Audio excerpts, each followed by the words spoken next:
Chapter 811. It is not as fancy as going from level 1 civilization to level 4 civilization. It uses magnetic field shield to defend against positron cannon, polarization shield to defend against laser energy cannon, and grand unified force field shield to guide kinetic weapons. It has achieved all with just one shield. In fact, the interstellar battleship shield imagined by humans on Earth is of this type, which can defend against everything.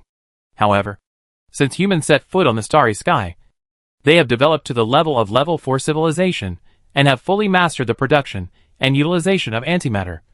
But they still cannot create this ideal shield.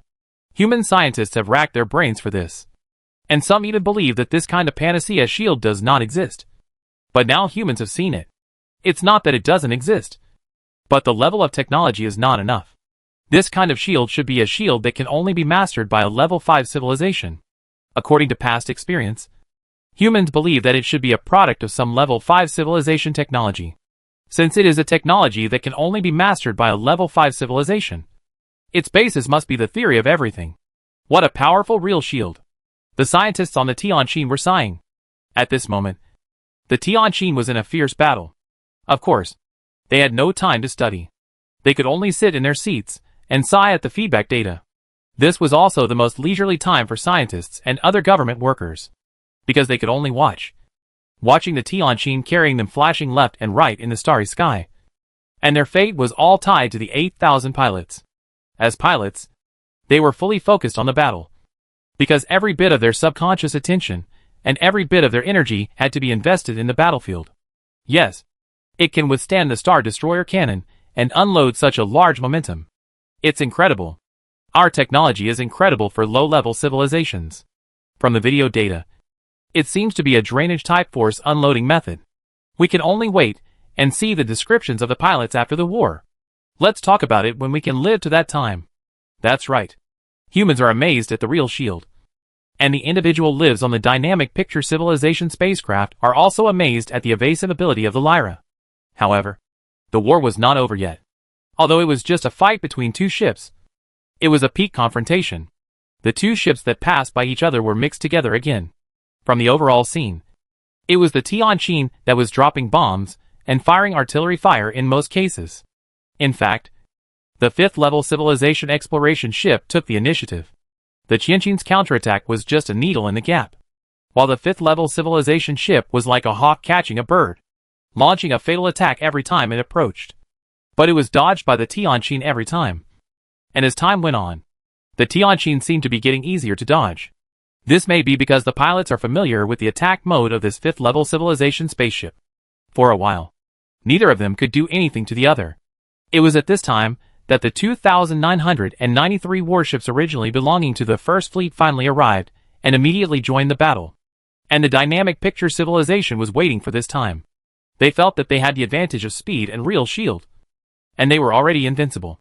The reason why the Tianqin was as slippery as a loach was that the warp speed level of the Tianqin was not bad, reaching 50 times the speed of light. It was this warp speed level that gave the Tianqin the capital to entangle with their 5th level civilization spaceship. But these newly arrived warships don't have such a high warp speed level. They are only 38.941 times the speed of light. So they should be easier to deal with. Since we can't hit the human flagship, we can start with these warships. If we can kill a few of them, we can always salvage 1 or 2 pioneer creations from the wreckage. The people of the civilization on the 5th level spacecraft have already planned the attack strategy.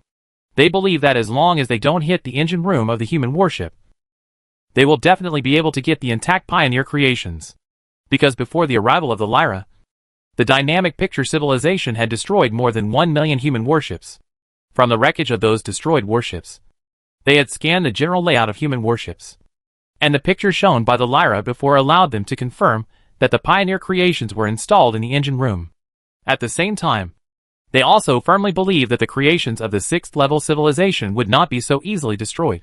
So, as soon as the 2,993 warships arrived, the dynamic picture civilization controlled the 5th level civilization exploration spacecraft they rented and abandoned the Lyra and rushed over.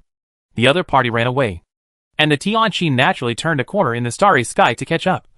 But the speed difference was there, and the initiative was in the other party's hands, and the Tianqin could not catch up for a while. The people on the Tianqin could only pray that the other warships would also perform at their due level. You should know that the Awakener actually gave humans a set of main equipment and more than 2,000 sets of auxiliary equipment. And the main equipment was on the Tianqin. It not only has the function of dreaming to train humans to master the subconscious third-person perspective, but also has the strongest perception among all the equipment. And its perception range is also the farthest. Of course, it was a close-range fight, so the distance of perception would not have any effect. However, the dynamic picture civilization relied on the speed advantage of the fifth-level civilization exploration ship and pounced into the human fleet like a tiger into a flock of sheep. Oh no!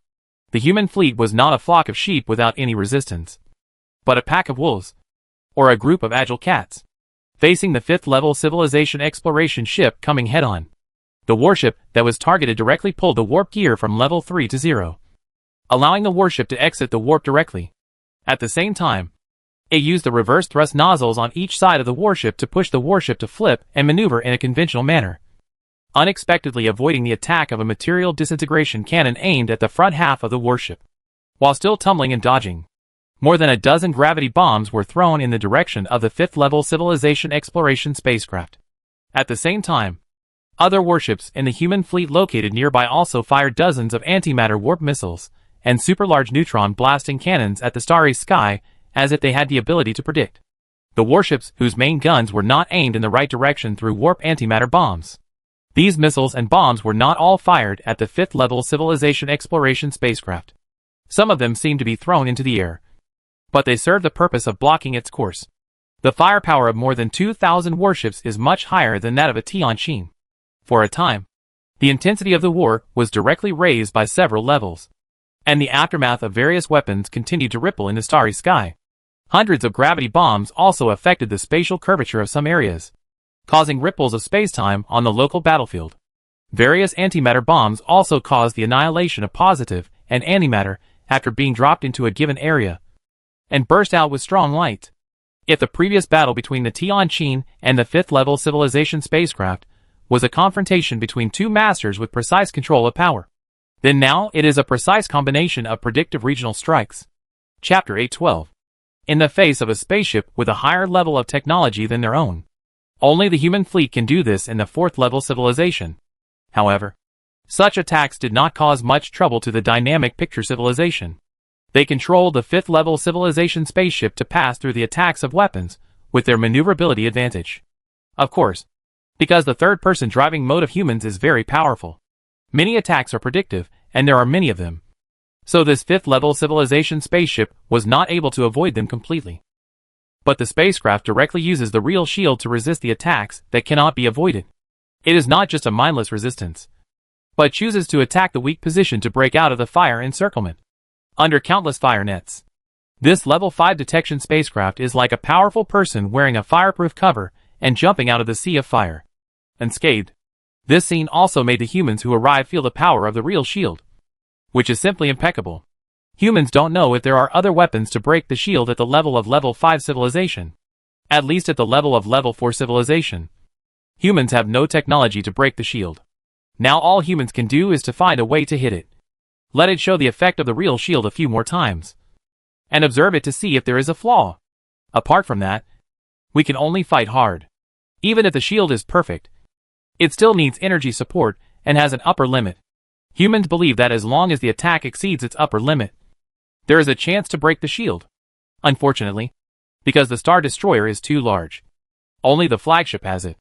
Otherwise, judging from the situation that this level 5 civilization spaceship was pushed away by the Star Destroyer, it might have broken the shield if it was hit by a few more Star Destroyers. From the perspective of comprehensive combat power, the first fleet of mankind is not only the most powerful fleet of mankind, but also a fleet that is strong enough to crush any level 4 civilization. However, even such a fleet still has a very difficult time facing a level 5 civilization spaceship. This is just a detection ship of the 5th level civilization. However, what humans don't know is that after enduring a wave of attacks from the human fleet, the captain of this 5th level civilization ship also felt frightened. He really didn't expect that these warships, which were not as fast as the Tianqin, had such a sensitive reaction ability. This was unexpected for him and the various personnel on the ship. And this real shield is also like what humans think. It has an upper limit. It's true that the firepower that the real shield just resisted was far from reaching the limit. But this wave of attacks from humans was too tricky, forcing them to use the shield to resist. One wave of attack was like this. What else will happen next? What he didn't know was that the reason why these 2,993 warships of mankind were so flexible was because they were not equipped with Star Destroyers. They were not as powerful as the Lyra. But the Star Destroyers also greatly reduced their overall weight, so that they showed a flexible posture like the Lyra in various small-scale maneuvers. Now the captain of the dynamic picture civilization was a little doubtful whether it was the right choice to face this group of warships. But since he had chosen it, he only doubted it for a moment, and did not change his mind. Moreover, once a warship rushes into a fleet, it is not so easy to escape from the battle, even if the speed is much faster than the other side. Oh! It should be said that this is the case when it encounters the first fleet of mankind, because the third-person driving mode is really powerful. Of course, there is also the reason that the captain of the dynamic picture civilization made a wrong judgment. If this level 5 civilization exploration spacecraft did not rush directly into the fleet, but wandered around in the outer space to attack, it would still have a chance to escape from the battle. But now, after launching the first wave of attacks, it was blocked by the various artillery fires of the human fleet and could only fight in the human ship. However, if the dynamic picture civilization is determined, relying on the power of the real shield, it may be able to rush out. But that requires decisive and immediate action. When the Tianqin catches up and joins the fight, it will have no chance. Obviously, the captain of the dynamic picture civilization believes that his 5th-level civilization spaceship can still fight and destroy human warships. So he did not make a decision immediately. Thus, a close dogfight between a spaceship and a fleet began. Humans threw all kinds of weapons into the battlefield as if they were free, whether it was to directly attack the opponent's spaceship or to block the road. They did not hesitate to squander the stockpile of ammunition. Even if it was a light-speed particle weapon, they would hit it whenever they could. In short, there was only one purpose: saturation attack. The firepower advantage brought by the number of warships was reflected at this time. On the other hand, the 5th-level civilization detection spaceship of the dynamic picture civilization had only one main gun. The human warships only needed to guard against its behavior like the previous attack on the Tianqin. Its attack frequency was actually not high. The Tianqin finally caught up and joined the group attack on the 5th-level civilization spaceship. At this moment, the captain of the dynamic picture civilization finally regretted it. He realized that he had made a decision-making mistake. He overestimated the combat effectiveness of the rented 5th-level civilization probe and underestimated the combat effectiveness of the human fleet. If it was a normal 4th-level civilization, this wave would definitely be destroyed, just like the 5th-level civilization exploration spaceship destroyed the 2nd and 3rd fleets of mankind. But now, the captain of the dynamic picture civilization has a sense of crisis, which comes from the data feedback after the real shield resisted waves of human weapons. Damn it! Damn it! After the battle lasted for several days, not only the captain of the animated civilization, but also the personnel in other positions on the spacecraft felt that the situation was not good for them. If this continues, the shield generator of the real shield will be stretched to its limit. The human attacks were too tricky, and there were many attacks that seemed like a stroke of genius, and they had to use the real shield to resist them. Although the intensity of these attacks was not large, there were too many of them, and the human warships are slippery, especially during this period of time. In order to avoid the Star Destroyer cannon of the human flagship Lyra, the real shield has been hard-pressed to withstand countless other attacks. It's hateful. If it was a warship that was rented, it wouldn't be like this. No. As long as it is a detection ship with modular shield technology, it won't be like this. Unfortunately, it is said that this technology is still being studied by our entire Persis Trade Federation. What's the point of saying this now? We have to find a way to get out of this situation of being beaten up. Hasn't the computer analyzed a feasible path yet? For a moment, the individual lives of the dynamic picture civilization on the 5th-level civilization spaceship discussed. The real shield of this exploration spaceship is an overall shield. That is, once it is turned on, it is turned on in all directions. This form of shield has a very heavy load on the equipment when it is hit. They heard that the Trade Federation is currently developing a modular real shield that is only based on the hit point. But it is said that it has not been successfully tested. At this time, in the chaotic battlefield where various artillery fires were intertwined. A Star Destroyer cannon shell suddenly appeared from an unknown direction. When the fifth-level exploration spaceship of the dynamic picture civilization turned to avoid other artillery, it just happened to avoid it and hit it head-on. This shot happened to hit the front of the real shield. The powerful shells immediately made this fifth-level civilization exploration spaceship squat for a while. And this pause caused a group of gravity bombs that followed to happen to explode near it, so that the curvature of spacetime became turbulent, forcing it to retreat from the warp. Chapter 813. This time, being forced to withdraw from the warp speed was the beginning of the nightmare of the dynamic picture civilization, because the human warships did not give him another chance. And the other warships seemed to have been prepared for the moment when the Star Destroyer hit. Before this level 5 civilization exploration ship could reset the warp speed system and pull the warp speed lever again, the subsequent attack followed. Nearly a quarter of the human warships were near it, and they were all prepared. And some warships had even launched predictive attacks. All of a sudden, antimatter bombs, antimatter missiles, neutron kills, neutron explosions whizzed in, and gravity bombs, whose effects were unknown, were also thrown at the location of the fifth-level civilization spaceship. There were also warships that were very close, but not in the direction of the main guns of the other warships, which were even more crazy. And even the close-in defense guns were used for use.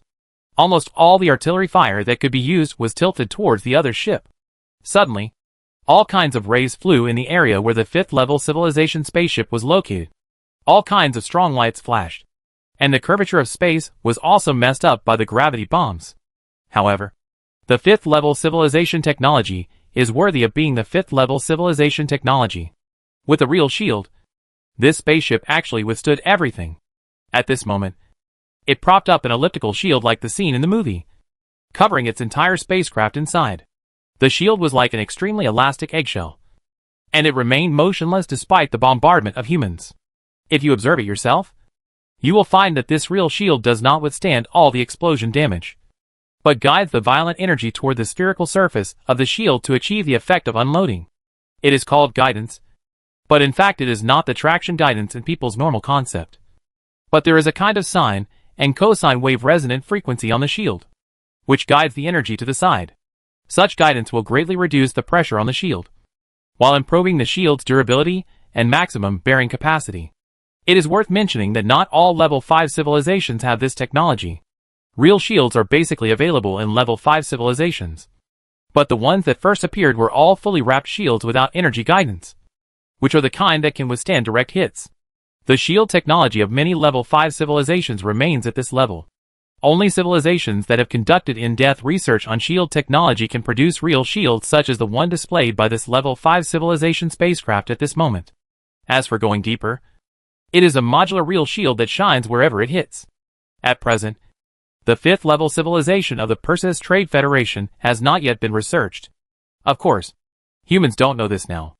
Now humans only know to pour firepower on this 5th level civilization exploration spacecraft, while other warships were attacking frantically. The Tianqin did not join in the fun, but made adjustments and maneuvers in the surrounding area while waiting for the next refill of the Star Destroyer. Now humans have also discovered that the only Star Destroyer on the Tianqin that can cause the greatest danger to this 5th level civilization spaceship is the only Star Destroyer on the Tianqin. So now let other warships continue to attack and contain the opponent, and wait until the Star Destroyer is fully refilled before firing it again. What humans don't know is that when they are preparing for the next Star Destroyer, the dynamic picture civilization is already a little panicked, because they find that the firepower of humans is still increasing, and the rising values in the feedback parameters are gradually approaching the limit of the real shield. Damn it. Damn it. Rush at full warp speed. Captain. Affected by a large number of gravity bombs. The space curvature is abnormal. The space parameter feedback of the warp engine system is abnormal, and it is impossible to enter the warp state normally. Pull it to warp 4, and push the engine to full power. I don't believe that the curvature strength of the gravity bomb of a mere level 4 civilization can be stronger than the level 4 warp. This. Execute the order. Yes. The engine crew members of the dynamic picture civilization had no words to complain about. The warp parameters were abnormal. What's the point of forcing warp 4? Can this captain be more reliable? I'm watching in the engine room. Just do it.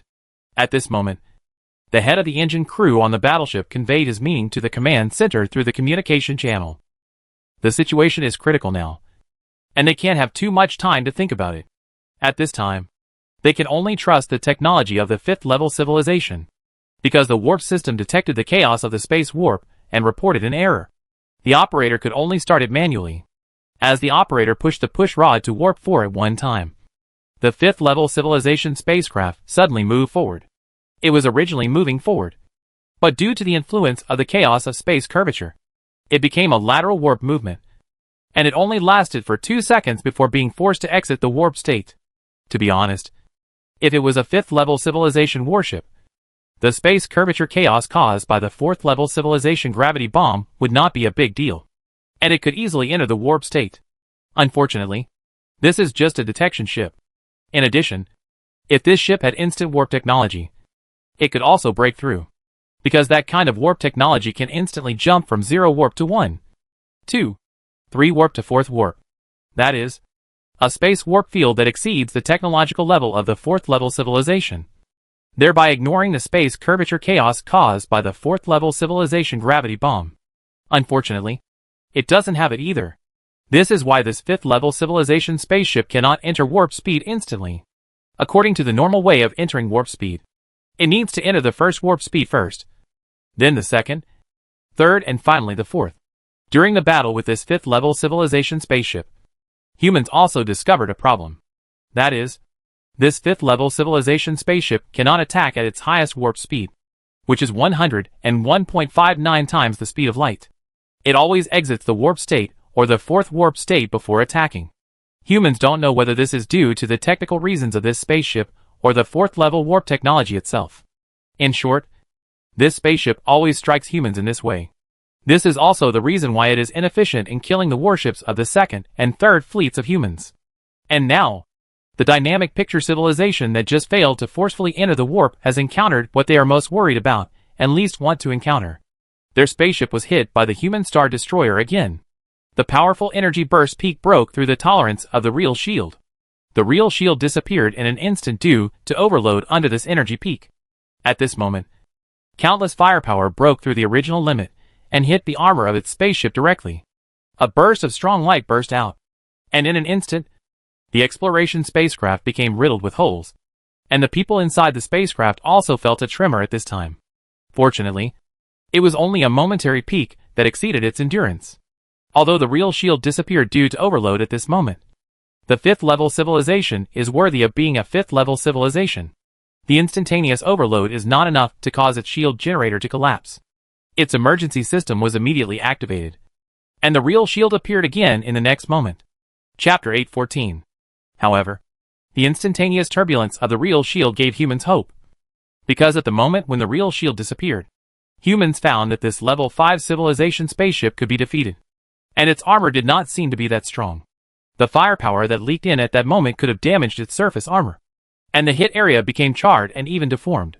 Although it had not yet damaged its interior, it looked like a damaged spaceship. Keep going. Take advantage of its weakness. A cheer rang out in the channel of the human fleet. The battle between the Tianqin and this warship has been going on for almost a month, and it finally worked.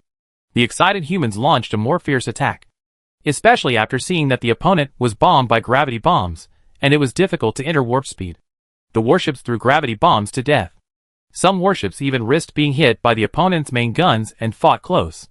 For a while, the human warships were like a group of flexible goshawks, flying away at a touch, launching wave after wave of attacks on the already clumsy 5th-level civilization exploration spacecraft. Looking at the data fed back by the real shield system, the people of the dynamic picture civilization looked ashen. They could feel that their 5th-level civilization exploration spacecraft would not last long. Regret? The dynamic picture civilization felt that they should take the risk of being discovered by the Trade Federation and apply to rent a more powerful spacecraft, even a secondary spacecraft. If that were the case, they would never face this dilemma. The captain of this spacecraft was even more regretful. He had realized his previous wrong judgment, but in his heart, he did not believe that the human fleet could have such combat power. Yes, humans refreshed his understanding of the 4th-level civilization, but he had no chance to pass this news back to his own civilization, because this time, The exploration spacecraft was for the purpose of secret operations. But he didn't expect that such a decision would help the other party keep secrets. He knew that the real shield was about to overload. At this time, he wanted the exploration spacecraft to send a final broadcast, wanted to negotiate with humans, and also wanted to ask humans why your warships are so powerful, why your evasion ability and predictive strikes are so accurate, and also wanted to tell humans to let his spacecraft leave. And from then on, the Perseus Trade Federation and the Star Alliance would not interfere with each other. But he didn't put any action into action. He knew clearly that human civilization would not stop. Sure enough, after the ship was hit by the third star destroyer, its real shield system was finally overloaded, which was hopeless for the dynamic image civilization. At the moment when its shield was overloaded, the human fleet that had been waiting for a long time immediately attacked it and launched all kinds of antimatter weapons. The fifth level civilization is powerful, and the technological gap is despairing. But it is just a detection spacecraft after all, facing the human fleet equipped with two top-level 6th-level civilization-specific technological creations. It was ultimately defeated and died in the starry sky. Countless bursts of light and heat. That was the light of the explosion of human antimatter bombs, and also the light of the annihilation reaction caused by the direct contact between human antimatter warheads and the armor of this Level 5 civilization spaceship. When the light dissipated, this Level 5 civilization exploration spaceship finally fell apart. The huge spaceship finally gradually darkened, and each cabin leaked a lot of air because of being shattered, until it finally fell apart. Perhaps the firepower of the last wave of attacks was too strong, and in the end only a few fragments of the spaceship were floating in the starry sky, including armor that had been ejected, broken walls and eaves inside the spaceship, some that looked like some kind of creation but were difficult to distinguish, and only one section of the main gun muzzle remained. The only thing missing was the individual lives of the dynamic image civilization. Before the spaceship fell apart, they had been burned into gas by various weapons of humans. Finally won. It was as difficult as beating a boss. This battle was like an ant biting an elephant to death. Humans used the 4th-level civilization technology to kill a 5th-level civilization exploration spacecraft with difficulty. It was too difficult. If its captain had not made a wrong judgment, humans would never have been able to destroy it in such a short time. Of course, it could not do anything to the first fleet of humans, but it could chase the second and third fleets of humans. If that were the case, the first fleet of mankind could only stare blankly. Fortunately, the dynamic picture civilization was greedy and made a wrong judgment. Of course, there were also reasons for the human fleet itself. If there was no awakener consciousness linked to the third-person driving mode, the human fleet would have been completely wiped out. The gap between the 4th-level civilization and the 5th-level civilization is so huge that the speed difference alone is more than doubled. It is impossible to win by relying on firm beliefs. The will of the Booker class to resist is strong enough.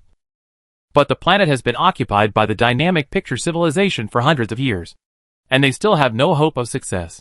Even the dynamic picture civilization knows that they have been resisting all the time, but they just ignore it.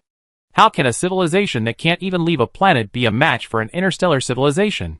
Speaking of which, after the difficult destruction of this 5th-level civilization spaceship, the first fleet of mankind did not rush to leave, but waited for the aftermath of the weapon attack to pass, and then dispatched some small spaceships to salvage the wreckage of this 5th-level civilization spaceship.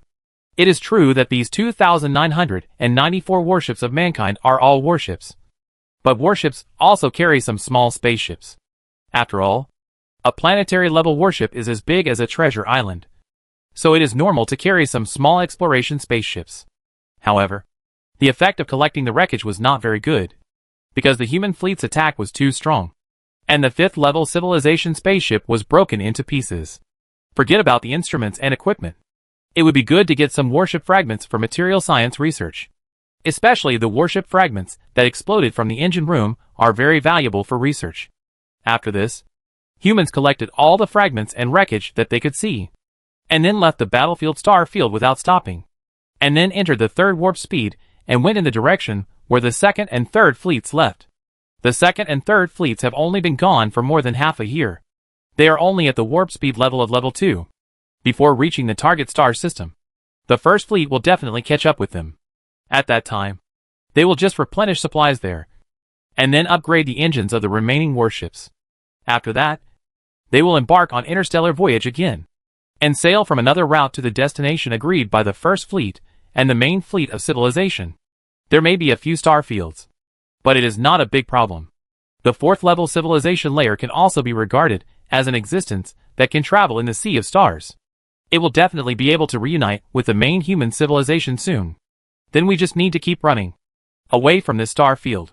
Humans don't care about the Booker class or the Orange Star civilization, because the disappearance of this level 5 civilization spaceship will definitely be known by the dynamic picture civilization, and even the level 5 civilization behind it in the near future. And they will definitely investigate at that time. The truth will come out soon, if humans don't run farther. Maybe the next time they will face, it will not be a level 5 civilization exploration spaceship, but a level 5 civilization warship. And then, they will really have no chance at all. This time, the Tianqin did not return with other warships, like it did when it came back to find the main civilization. Instead, it activated the warp space enhancement device, and went ahead at a speed 50 times the speed of light to catch up with the second and third fleets. The journey across the Starry Sea is long.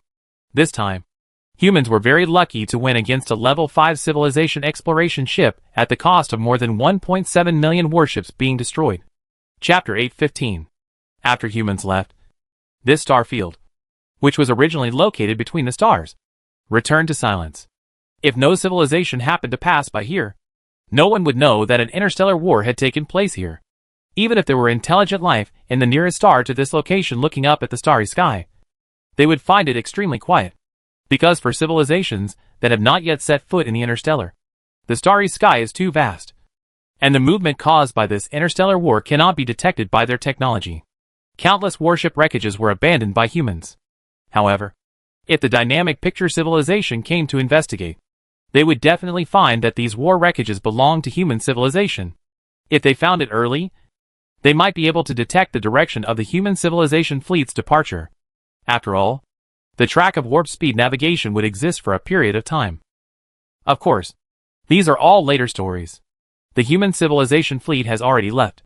When the human civilization left, the dynamic picture civilization knew that the individual life for which they rented the 5th level civilization spaceship was still dreaming. And they had no idea that humans could actually kill the 5th level civilization spaceship. However, the Lyra, which had been chasing along the warp track, really caught up with the 2nd and 3rd fleets in the interstellar space. And after saying hello, it passed them and headed for the target star system in advance. The Lyra arrived there first to detect the situation. In the process of saying hello, the Lyra naturally shared the 3rd level warp technology with the 2nd and 3rd fleets. But the number of people in the 2nd and 3rd fleets was less than that of the 1st fleet, although they now had the largest number of warships. So if you want to complete the engine upgrade, you have to wait until you arrive at the target star system and ask the people of the 1st fleet to help while providing supply support. Now the people in the 1st fleet were forced to study in the Pioneer universe, so they are all either engineers or researchers. The 3 fleets had a total of more than 3 million warships, but now there are only 300,000. However, there were no accidents this time. The 3 fleets reunited and stayed in this star system that was not even in the human database. The fleet spent 7 years here to upgrade the engines of all the remaining warships, which was very efficient. Then they set out on an interstellar voyage again in a hurry, naturally to find the main body of human civilization. The 1st fleet had previously agreed on a location with the main civilization, and the straight line distance was about 2,000 light years. Because the journey was long, the human fleet would not stop at each star system as usual, but would pass many stars at once, with the goal of a star 430 light years away, where they would resupply and continue sailing. A human planetary warship could be fully refueled and could travel about 500 light years away from a star at a time, and a level 4 civilization could probably do the same. Of course, it would be affected by the warship's mass, engine structure, fuel storage, and other factors, and there would be a deviation in the range. But the difference would be less than 100 light years. A voyage of 500 light years is the level that a normal level 4 civilization can achieve. However, humans will definitely not run out of fuel at once, and they must reserve some to deal with possible emergencies. So they usually travel more than 400 light years. Such a voyage will only take more than 10 years. If you are lucky, you can reunite with the main body of human civilization after 5 stops. I believe that by then, The main fleet of human civilization will have completed the third-generation warp upgrade. After all, the technology has been shared. And the main body of human civilization has so many scientists that they can digest that knowledge at any time. They only need to find a star system to dock when it is safe, and then directly upgrade like the second and third fleets. The two parts of humanity are moving silently at warp speed in the starry sky, looking forward to the day of reunion. The goal of this Perseus armed trip was achieved, and the Pioneer's treasure was obtained. Although there is only one left due to the long time, it is still perfect. There was indeed a war with the other two civilizations, but there was no loss of human personnel. The warships lost by the entire fleet were all warships driven by strong artificial intelligence. Indeed, in terms of cost, the cost of creating a combat-type strong artificial intelligence is much higher than the cost of a human being born and growing, and even higher than directly letting 20,000 people board a warship to drive the warship themselves. If you calculate it this way, the loss of humanity is indeed very heavy. However, Yu Yuan thinks it is worth it. There is no war without death, especially in interstellar wars. If one person dies, all the people on the ship will die. For example, in the case of the Orange Star civilization, no one knows how many billions of people died this time, and the blood stained the starry sky. In this comparison, humans feel that it is worth it. This further strengthens the belief that the human fleet will continue to develop the strong artificial intelligence driving route. But the number of people in some fleets will be appropriately increased. For example, the number of people in the second and third fleets is too small, so that just like this time, even if they share the third-generation warp technology, they still need the help of the first fleet to digest the knowledge and then upgrade. The number of people in the first fleet will also be expanded. Not only drivers, but also various types of talents. As the flagship of civilization, the Tianqi needs more scientists on board. Because in the interstellar era, scientists are needed in almost everything. War requires more than just a few pilots. Because technology is combat power. Time flies. After the human fleet left for an unknown period of time, a fleet indeed arrived in the star region where humans and the dynamic picture civilization had fought. It was a huge fleet with a very large number of people.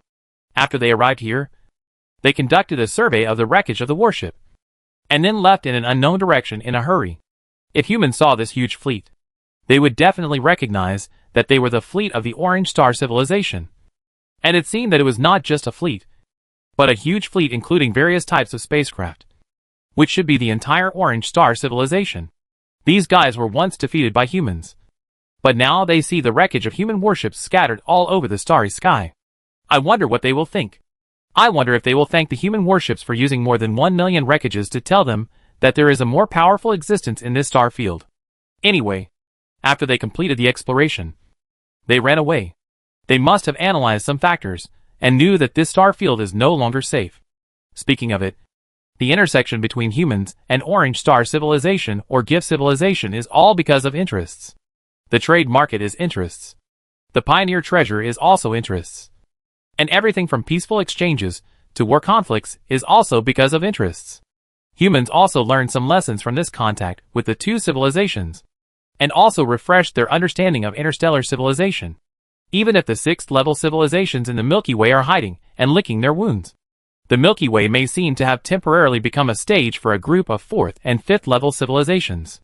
It looks much more peaceful, but it is still dangerous, just not so obvious. Communication between civilizations still needs to be cautious, and the survival pressure of civilizations is still there. Every civilization has its own lofty ideals. But if you want to realize the lofty ideals, you must first let the civilization continue. Chapter 8:16. Just like the dynamic picture civilization and the Orange Star civilization, they must have their own ideals, as well as the fourth-level civilization trapped in the Pioneer microcosm.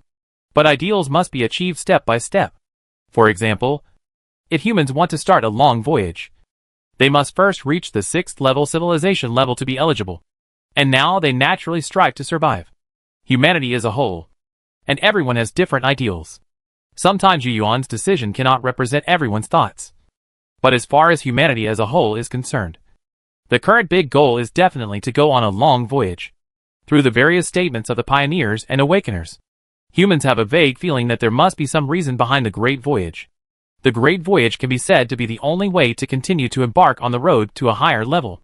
The pioneers said that if a civilization does not fight for the Great Voyage, the final result will definitely be extinction. Although sometimes going on the Great Voyage will die faster. After all, there are always more unknown risks when crossing over galaxies, which is far more dangerous than staying in the Milky Way. But that is the only hope. In this context, staying in this galaxy will not only never break through the sixth level of civilization, but also be killed by civilizations from other places that have sailed over. Strength is the foundation for achieving ideals everywhere. So if humans want to move forward and explore more unknowns, they must continue to make progress. At least get rid of the stage of fear. The fourth level civilization can barely protect itself, but it is far from enough. Even the civilization that destroyed the solar system is a fifth level civilization. Humans still have a lot to do. Of course, at this stage, the search for the fifth level civilization must be accelerated. So while improving science and technology, if there is a chance, humans will also find a way to inquire about what happened back then. And now the clues to that incident are in the Perseus community. The Perseus community had been dispersed in the war with the Reapers, but their members were not completely destroyed. And this is the Perseus arm, the spiral arm in the Milky Way that is best for finding out about the Perseus community. Time passed slowly during the interstellar voyages, and the human fleet stopped for supplies again and again, and set out on the star journey again and again, and finally arrived at the first star system agreed with the main human civilization fleet after more than 60 years. However, no trace of the main civilization fleet was found. Worried that they would arrive first, the first, second and third fleets of humanity waited here for about 50 years. But in the end, they still failed to wait for the main fleet of human civilization. So, the three fleets of humanity set sail again, heading for the second agreed star field. This time they were lucky, and the human fleet finally reunited with their main civilization. The main civilization fleet had been waiting here for many years, and they also used this time to build many planetary warships. But the time was too short, and they only built about 100,000 ships. It happened to be assigned to the first fleet, because they felt that this area was not out of the search range of the fifth level civilization of the Perseus Trade Federation. The humans who reunited did not stay for too long, but randomly chose a direction far away from the star field where the trade market was located and continued to run.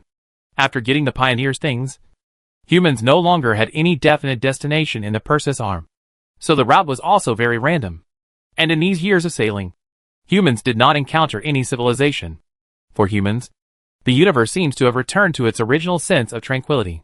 The vastness of the starry sky once again fills everyone's senses. People have returned to the usual time of interstellar travel. And this seems to be the norm of life in cosmic civilization, at least for wandering civilizations, because this kind of life is much more common than encountering other civilizations or strange celestial phenomena in the universe. Of course, perhaps it is because humans do not have a star to search during the voyage. In short, humans are going further and further. But the fifth-level civilization exploration spacecraft has indeed brought great pressure to humans. So after many meetings, the new human government decided, keep going. In this process, the human mindset has also undergone a quiet change. In the interstellar age, the mindset of civilization is closely related to the universe, or it changes as civilization understands the background of the universe. At the beginning, humans suffered the destruction of their homes, and were forced to step into the starry sky. Therefore, they naturally had deep resentment towards the civilization hidden in this universe. At that time, the entire human society showed almost hatred for aliens. Of course, there are also people who think it is a coincidence and have fantasies about aliens. They always hope that the civilizations in the universe can live in harmony and friendship. Of course, that is good. But just after taking the first step, they encountered silver fog. That lesson made humans wary of other alien creations, and therefore naturally avoided being deceived by the Galactic Alliance broadcast. Then they encountered some primitive civilization planets, the planets of dog-headed people. At that time, humans still had hatred towards aliens. But later they found the traces of the UFO civilization and left a base for the dog-headed people. Then, they encountered the Nair civilization, with which they got along well.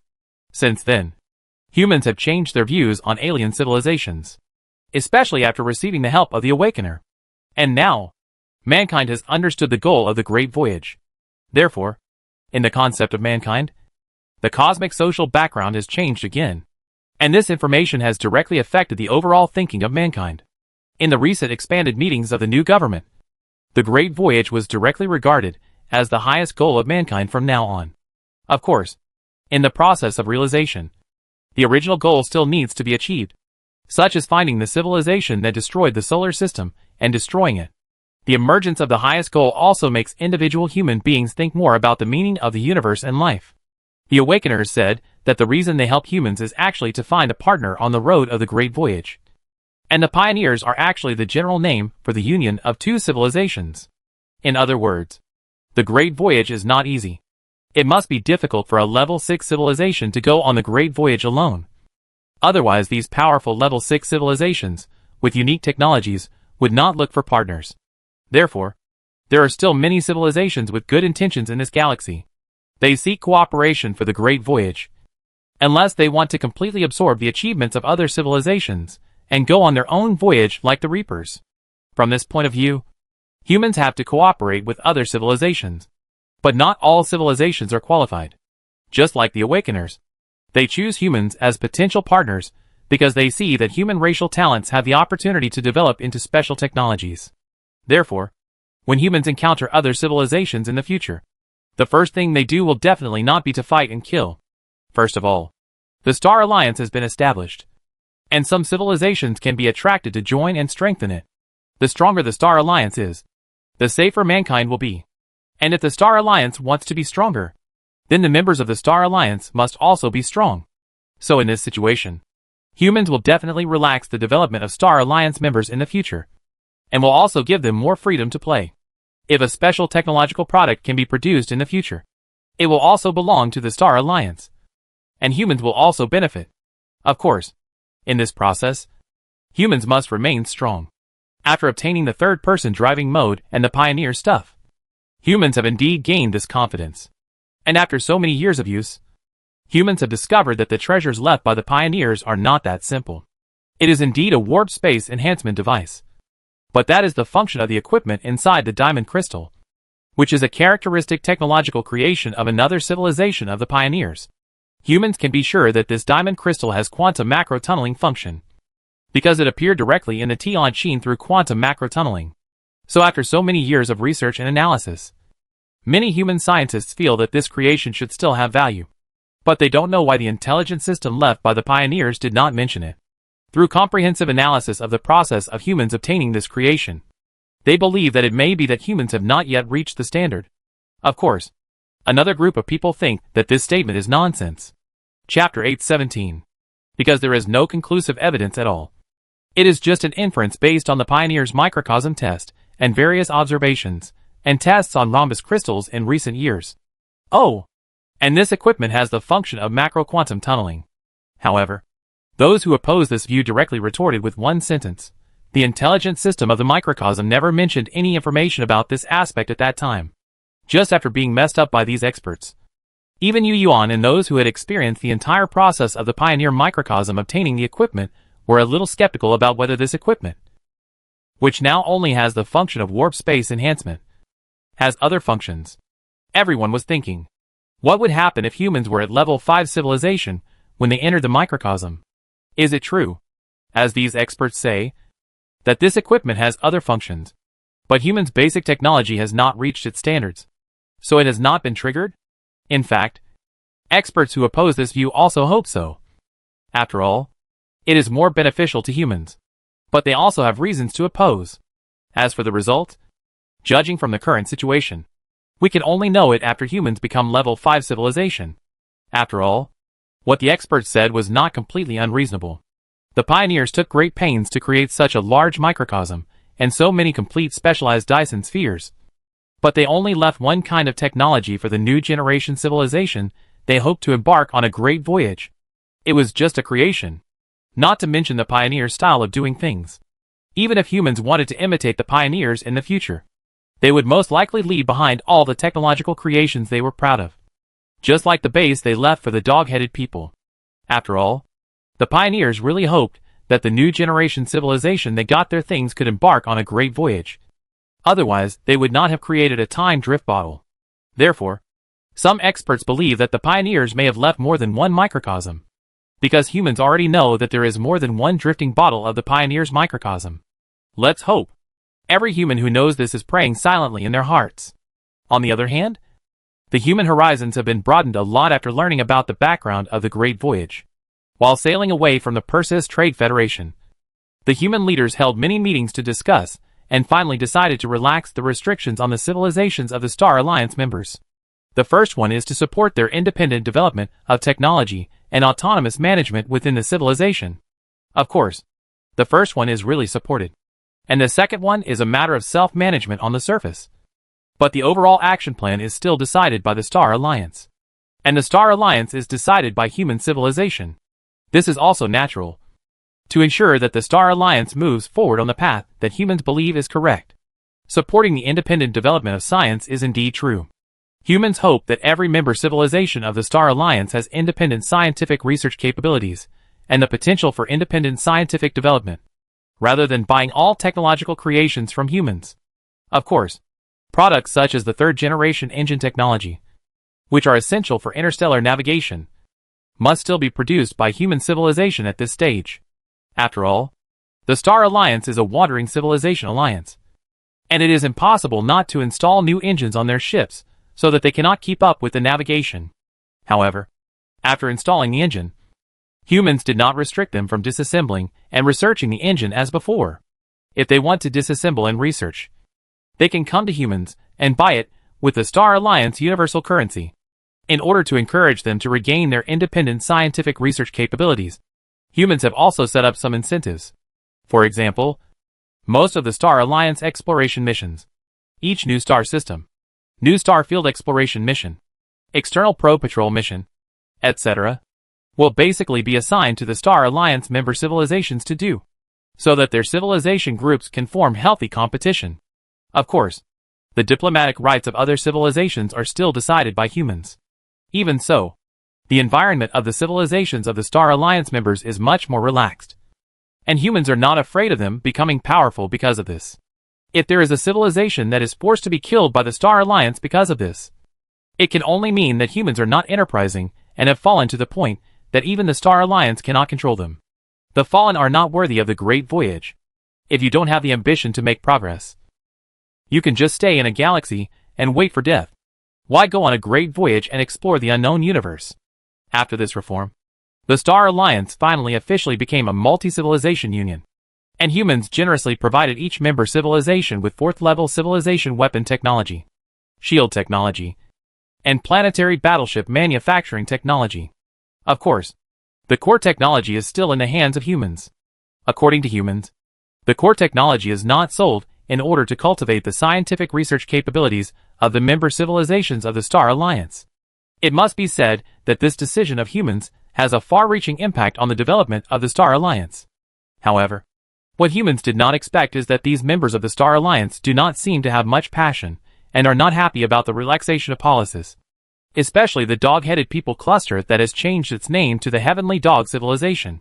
They show an indifferent look, as if they are willing to change in any way, as long as they can follow humans more. Of course, they definitely expressed their support, and they all agreed with the human decision. The second Nair civilization that developed here was quite happy.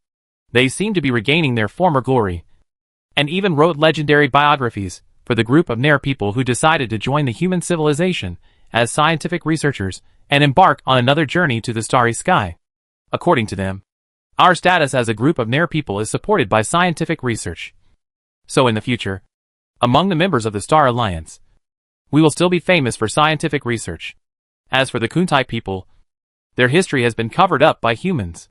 For the sake of the unity of the Star Alliance, the Kuntai people here are impossible to get in touch with the history of their ancestors being defeated and captured by humans. They only know that they are similar to the dog-headed people. They followed humans to the starry sky when their home planet was still in the primitive civilization stage. Of course, they know that their home planet was packed up and taken away by the Galactic Center Alliance. But the source of the information they know is that humans got it from a certain interstellar trading market, not their original fleet itself. In short, true or false, everything must be based on the benefit of the Star Alliance. From the perspective of the universal morality of the human Earth era, the human behavior towards the Kuntai civilization is a distortion of history. But everyone knows that even the history of various countries on Earth cannot be completely true. The human leadership is not so naive. There is nothing to say about the Qian civilization. They all know that they joined the Star Alliance because they were defeated and captured. And their top leaders are still controlled by humans. In this way, humans completed the reform of the Star Alliance during the voyage. From then on, each civilization in the Star Alliance had its own fleet of various types. And they all needed to organize their own fleets to be sent to the Star Alliance to form the Star Alliance Joint Fleet. Chapter 8:18. Of course, the supreme command of the combined fleet is still held by human civilization. Regarding the power of the fleet, humans must hold it tightly. Specifically, it is Yuan. Because the first fleet of humanity is the core fleet of the Star Alliance Combined Fleet. The reform regulations state that it is the obligation of the Star Alliance Combined Fleet to protect the main body of each member civilization of the Star Alliance. Of course, in addition to having a fleet to form a combined fleet in the Star Alliance, each civilization will also retain a fleet to protect its headquarters. For example, if a member civilization has 3 fleets of 1 million warships, then 2 fleets will be under the unified command of the Star Alliance, and the remaining 1 will serve as the defense force of the main civilization. Of course, this fleet will also serve as a backup when necessary.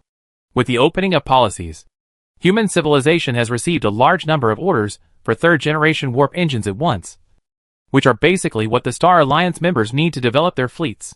For a time, even with the powerful manufacturing capabilities of humans, the supply could not meet the demand, because there are too many. The first batch of demand for each of the 4 civilizations exceeds 4 million units. And this is far from the goal of developing warships.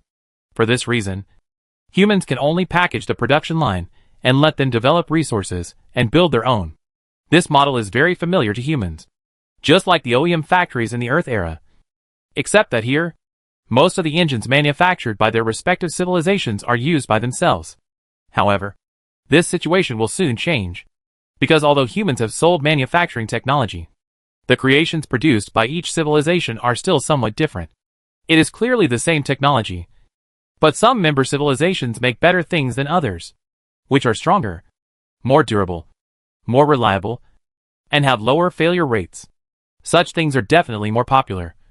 So it didn't take long for the internal market of the Star Alliance to be eliminated by the survival of the fittest.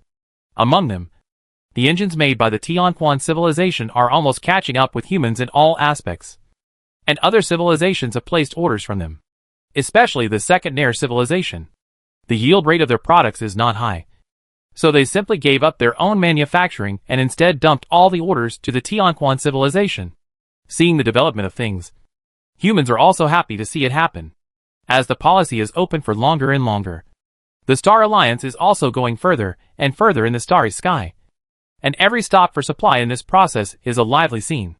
As long as the Star Alliance announces how many years it will stay in a certain star system, these Star Alliance member civilizations will immediately dispatch their various engineering ships and resource mining spacecraft to rush to the rocky planets to dig as much as they want without humans saying anything. Like the Kuntai civilization, it seems that they found that they could not seize the internal market of the Star Alliance in the manufacture of warp engines. So they immediately changed their minds and started energy trade. Kuntai civilization plans to build a modular Dyson cloud. They intend to specialize in antimatter business, with the goal of providing antimatter resources to the entire alliance. However, this kind of thing cannot be accomplished overnight. First, they must obtain technical support from humans for mechanical proficiency.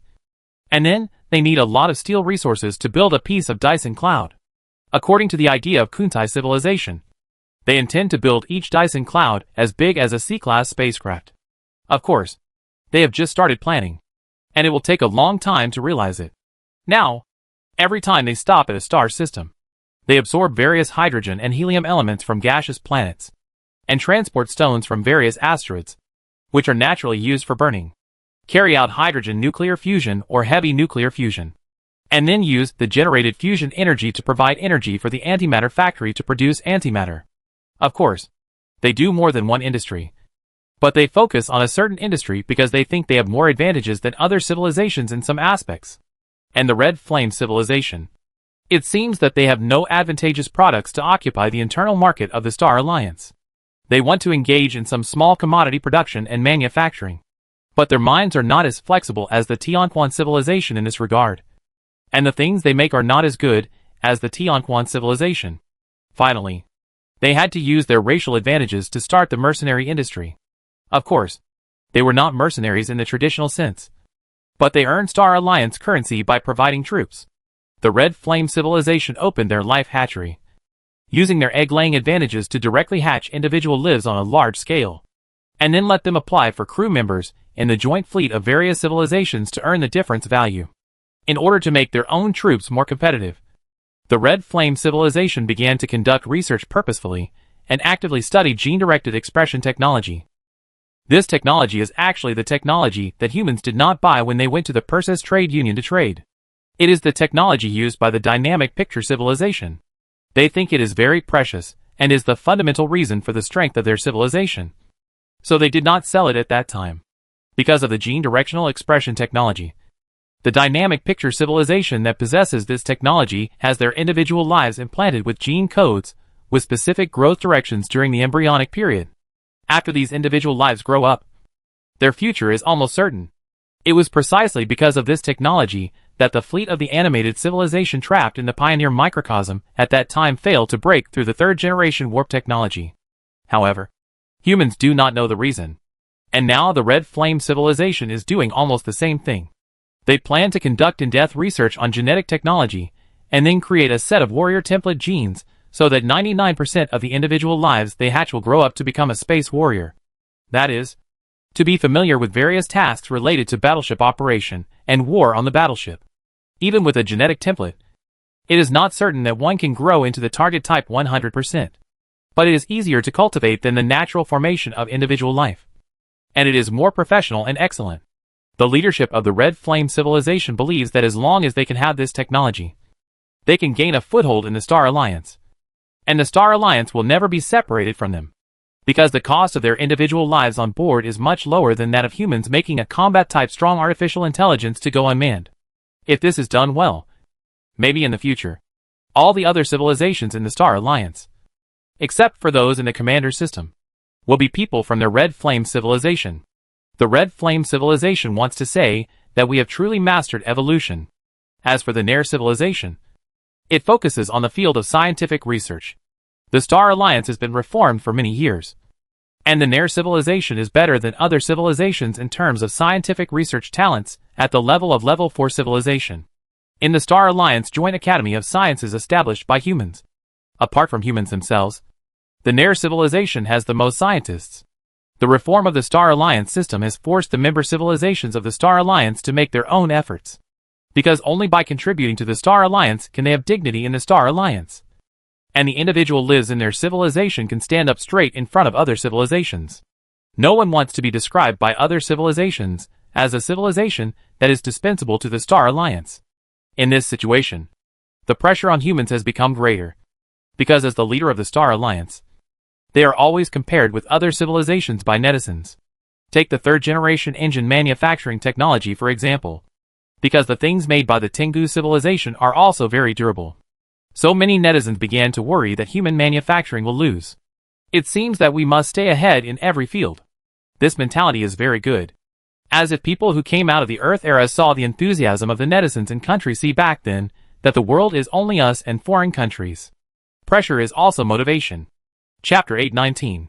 Year after year, decade after decade, the Star Alliance led by humans continued to cross the sea of stars, passing one star after another, and made one journey after another.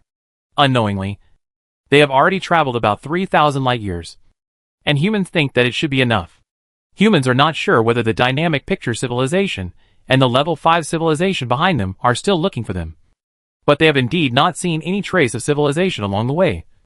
And there are no pursuers. Perhaps humans have really shaken off the pursuers. Humans felt that traveling 3,000 light years was enough. It was difficult to find a civilization in the vast sea of stars.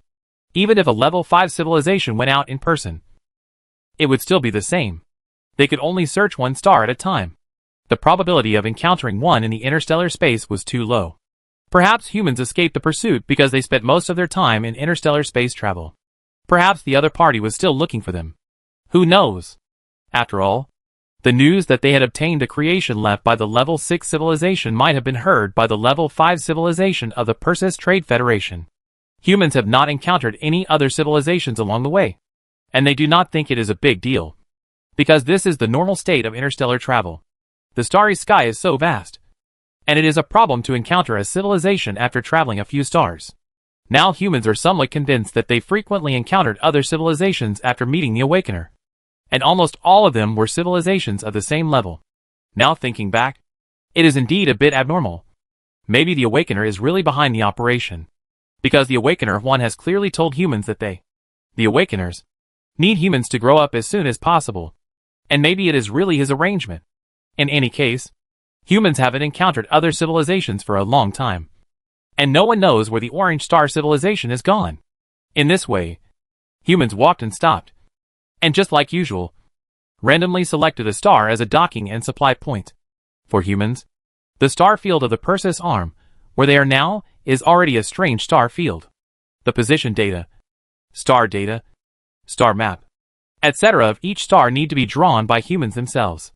In the past, when humans were on Earth, they did look up at the starry sky, and they also looked at the starry sky of the Perseus arm from afar. But because of the location and perspective, they couldn't see anything clearly.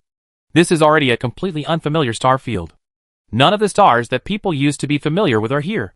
Whether it is the 20 constellations such as Jiaxiu, Fangxiu, Xinxiu, Doxiu, Niuxiu, Conxiu, or the Big Dipper such as Tianshu, Tianquan, Tianji, Tianxian, Yuheng, Kaiang, Yaoguang, or Xiwaixing, Tianjin-Si, Gaochen, or even the Shotian stars. None of them are here. Humans have gone too far, completely out of the scope of the ancients looking up at the starry sky, so that when they look around, there is no star that is familiar. If there are really various star gods and emperors as in myths and legends, then humans have definitely walked out of the 3 realms and 6 paths where they live. Of course, they are still in the legendary Tianhe, because the legendary Tianhe is the Milky Way, and it is difficult for a level 6 civilization to leave, let alone humans. In other words, the target star chosen by humans this time is an ordinary yellow planet in terms of spectrum, similar to the Sun, but not exactly the same. The mass and diameter are slightly larger than the Sun, but not much, and it still belongs to the ranks of dwarf stars. This type of star is very common in the starry sky, but this star system is like the solar system, which is a single star main sequence star with a relatively small proportion. Under its light, 6 planets are warmed. There are many dwarf planets outside the orbits of the 6 planets that are difficult to find. They are much smaller than Pluto and have been silently orbiting in the cold starry sky far away from the main sequence since their birth, over and over again. I don't know how many years have passed. As a pathfinder of the Star Alliance, the exploration spacecraft of the Red Flame civilization has arrived here a long time ago and completed the exploration of this star system one step ahead of the large fleet. There is not one probe, but a whole bunch of them. So the exploration of a star system is not done one planet at a time, but multiple points and multiple planets at the same time. The Qian civilization, which is responsible for the exploration mission, is very experienced. They not only conduct exploration on each planet, but also send many probes to patrol the empty areas between the planetary orbits. They will not let go of any meteorites or floating asteroids at any moment. They are very careful. The Star Alliance is a union of wandering civilizations. Exploration and realm are related to the life and death of this group. They cannot be careless and cannot be careless. Only with such careful detection can the Star Alliance fleet feel at ease to enter the star system to dock and resupply. If any dangerous situation is found during the detection, the large fleet will turn around and leave. In such a large cosmic environment, a careless civilization basically cannot go far. And it is precisely with such careful detection that the Star Alliance discovered the abnormality of this star in advance. Oh no! The star is a normal star, but the planet orbiting in its orbit is a little strange, especially the second planet. According to the human astronomers who received the data sent back by the Red Flame Civilization Exploration Team, the orbit of this planet seems to be somewhat incompatible with other planets. As if it is an alien. That's a planet. How could it be an alien? But after the star system model was established and the orbit simulation calculation was carried out, humans still felt that it was an alien. The reason is that its orbit is not on the star's ecliptic plane. Indeed, there are many planets that do not move on the ecliptic plane. Or in other words, Almost all planets cannot move completely on the ecliptic plane, but move slightly with deviations. So from this point of view, this planet is actually quite normal. After the key calculation and analysis, astronomers pointed out another strange point. They pointed out that it is reasonable that a planet in this orbital position cannot have such a stable orbit. And the reason why this planet has a stable orbit is the result of the combined gravitational force of its two satellites and the first and third planets in this star system. It seems that this planet was deliberately inserted into this orbit. But this insertion is very clever because it is completely consistent with the gravitational effects between the planets and stars. If it was really inserted by mistake, then the civilization that did so must have technological attainments that humans cannot even dream of. Of course, this is just a brainstorming idea by human astronomers after getting the data of this planet. In fact, most people think it is impossible. It can be said that this is the natural evolution of stars. But there must be many coincidences of gravitational effects to form such a structure. If there were not enough data in the field of stellar evolution models and astronomy, humans would not have discovered this suspicious phenomenon. Chapter 820. Of course, it's just suspicion. Besides that, humans have no other favorable evidence. In fact, in addition to sending the data back to humans, a copy was also sent to other civilizations in the Star Alliance. But none of them were as suspicious as humans. Their reactions were exactly the opposite of humans. And they were all cheering. Especially the Chian civilization. Because this time, they happened to be in charge of the outpost detection mission. And the reason they were happy was because this planet was a spring-like and vibrant planet. Yes, according to the information sent back by the probe, this planet is indeed a planet with life. Whether there is intelligent life or not needs further exploration, such as landing exploration. However, from the observation of the starry sky, it has been confirmed that it is a planet with life. From space, its surface presents a beautiful azure blue.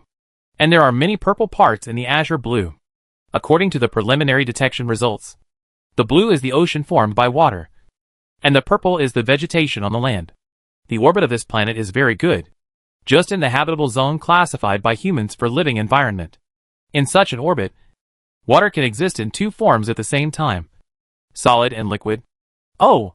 And also in the form of water vapor. The planet is surrounded by clouds, like a sea of clouds and mist, and looks like a dreamland. Speaking of which, the way humans define the habitable zone cannot cover all the living environments of life in the universe. But it is definitely the best environment for water to exist in solid, liquid and gas. And such an environment is also the most suitable for the growth of various carbon-based life forms. In addition, the blue planet is not a special case of the Earth, but a normal phenomenon with a large amount of water in the habitable zone under the light of yellow stars. The reason is that blue light has a short wavelength and is easily scattered by tiny particles and molecules in the water. Red light is easily absorbed because it has a short propagation distance in water. This is a physical phenomenon. If the main background is similar, there will be similar visual effects. It stands to reason that humans should be happy to find a planet with life after traveling more than 3,000 light years. Many people are indeed excited. After all, it means that the Star Alliance will get the resources of another biosphere. But cautious people can't be happy at all. Instead, they show worry. Especially those astronomers who suggested that the orbit of this planet seemed to be abnormal. Such information must have been passed to Yuan. And he was now asking these astronomers for details. General, this planet is normal. But I still insist that it is abnormal. Because according to the stellar evolution model, the probability of such an orbital structure is too low. There were 7 people sitting in Yuan's daily office on the Tianqin. 4 men and 3 women. The one who was talking was one of the men, Fu Mingtang, an astronomer, whose main research direction was stellar evolution model. In the past 500 years, he has been on duty on the Tianqin on behalf of the astronomy stellar evolution major. There are too many things with low probabilities. Why don't you say that the birth of our universe? All kinds of physical constants are set very delicately. If there is any mistake, there will be no universe. Can we say that the universe is also artificial? An expert, who held an opposing opinion, immediately retorted. Fu Mingtang spread his hands, although it is not. Maybe our universe is really not natural. Hey, you are playing rogue. The opposing expert was about to say something else. But Saw Yuan waved his hand and said, okay. There is nothing to argue. Since there is doubt, then it is to explore and understand. The large fleet will not enter the interior of the star system for the time being. There is really nothing to worry about. If there is a problem, solve it. If there is a doubt, investigate it. After clarifying it and confirming that it is safe, the fleet will take action. Anyway, even if the Star Alliance fleet does not stop here, it can go to the next star. There is no need to worry too much. While Yu Yuan was talking, his eyes were also cast at the star system map constructed by the data sent by the exploration team. He reached out and fiddled with the 3D holographic display screen, grabbing the planet and enlarging it separately. The Red Flame civilization has not stopped its exploration, so this star system map is also being dynamically updated. Now you can clearly see more things from the picture than before. Probably because their probe has gone to the orbit of the planet to take pictures. The technology of the 4th level civilization is undoubtedly very powerful. So even if there is no landing, the surface of the planet can be clearly seen just by observing in the planetary orbit. This planet is indeed a spring-like and vibrant planet, as the initial exploration said. But it seems to be relatively primitive. There seems to be no large creatures on its land covered with purple vegetation, which makes Yu Yuan a little disappointed, because he had heard that it was a primitive planet in the early stages of life. He thought there were large life forms, like dinosaurs. After all, the orbital environment of this planet was too good, but he didn't expect it to be desolate. The purple vegetation seemed to be something like purple algae in the ancient times of the Earth. Perhaps in this era, most of its life is still in the ocean. Seeing this situation, Yu Yuan thought to himself, there probably won't be any advanced intelligent life on such a planet. If it is confirmed to be safe at that time, it may just be a place to obtain biosphere resources and explore the biosphere. However, before Yu Yuan could give the next instruction, he received another message from the outpost exploration team, saying that their exploration spacecraft pilots received a message that seemed to suddenly emerge from their consciousness. And the content of the message seemed to be a greeting. What the hell? When Yu Yuan received the report, he was also puzzled. What does it mean that the message seems to emerge from the consciousness? What does it mean that the content seems to be a greeting? You have received the message. So why are you still using such ambiguous words? If it is, it is. If it is not, it is not. What does it mean to seem? And what does it mean to come out of consciousness? Shouldn't the information received by the exploration spacecraft team be the information received by the instruments and equipment of the exploration spacecraft? How can it be perceived from the consciousness of the personnel on the exploration spacecraft? In addition to tachyon information, there are other means of information transmission? And what about coming from consciousness? Isn't it too fantasy? Yu Yuan was very puzzled by this message. So he confirmed it with the person who conveyed the information again. But the person who conveyed the information gave him the same answer. Confused, Yu Yuan even asked the Tianhe light system to check if the Red Flame civilization had mistranslated the human language system. And the result was no error. This made him even more puzzled. So, Yu Yuan directly asked to the bottom of the matter, wanting to know what was going on. The answer he got was, the Red Flame civilization individuals who were driving the exploration spacecraft felt incredible, because the detection equipment on the spacecraft did not receive any signals at all. But they themselves had a certain seemingly sound in their minds. Or it was not a sound at all, but just a kind of information expressing meaning. They didn't even know how they could understand it, and felt that they understood the sudden information inexplicably. But they just understood it. So they didn't dare to be sure. So they said it seemed. In other words, this is not a way of information transmission in human technology, but a way of information transmission beyond human cognition. But looking at the description of the Red Flame civilization, Yu Yuan felt as if he was in a fantasy, because this description was too much like a fantasy. Of course, humans themselves have conscious connection devices. So the so-called fantasy that they think is just some kind of science that cannot be explained by current technology. Chapter 821. But the most amazing thing is that the individual lives of the Red Flame civilization can actually understand the meaning directly. This alone is not a normal contact. From the Red Flame civilization's report, we can know that they should have encountered a certain civilization or some unknown existence in this star system, and then received the information sent by the other party in an unknown way by the way that the individual lives directly felt the information in their consciousness. Since it is an unknown civilization, it should not have communicated with the Star Alliance. If two strange civilizations want to communicate for the first time, they should follow the normal contact process. First exchange signals, then expand from mathematical cognition to physical laws, axioms, formulas, and then expand to all aspects of both civilizations, and finally establish a truly mutually understandable communication.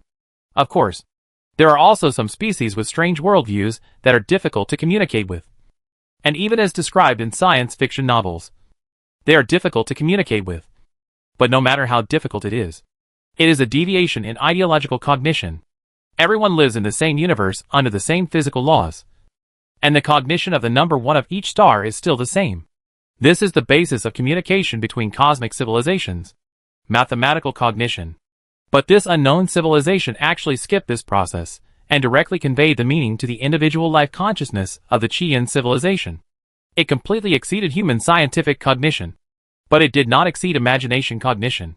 General Manager, seeing that Yu Yuan had been thinking for a long time, Fu Mingtang, who had spoken before, reminded him. Yu Yuan came back to his senses and looked at him and the people present. This star system is indeed abnormal. Judging from the current situation, the problem is most likely on that life planet. Yes, the report of the Chian civilization seemed to prove the correctness of Fu Mingtang's previous point of view. Therefore, when they saw him speak, everyone looked at him and heard him continue. This communication method is unheard of. It is obviously not something that a level 4 civilization can master. This means that there is a civilization more powerful than us here, and we must not rush in. We have discovered that the orbit of this planet is abnormal before. Now it seems that this planet may be inhabited by an advanced civilization. They used the planet as a spaceship and drove it to the habitable zone orbit of this star. Hearing this, some people nodded, seeming to agree with this view. One of them echoed, "I'm afraid it's true. I saw such a record in the database. When we defeated the Kuntai civilization, we saw the news from its database that their entire mother planet was packed away.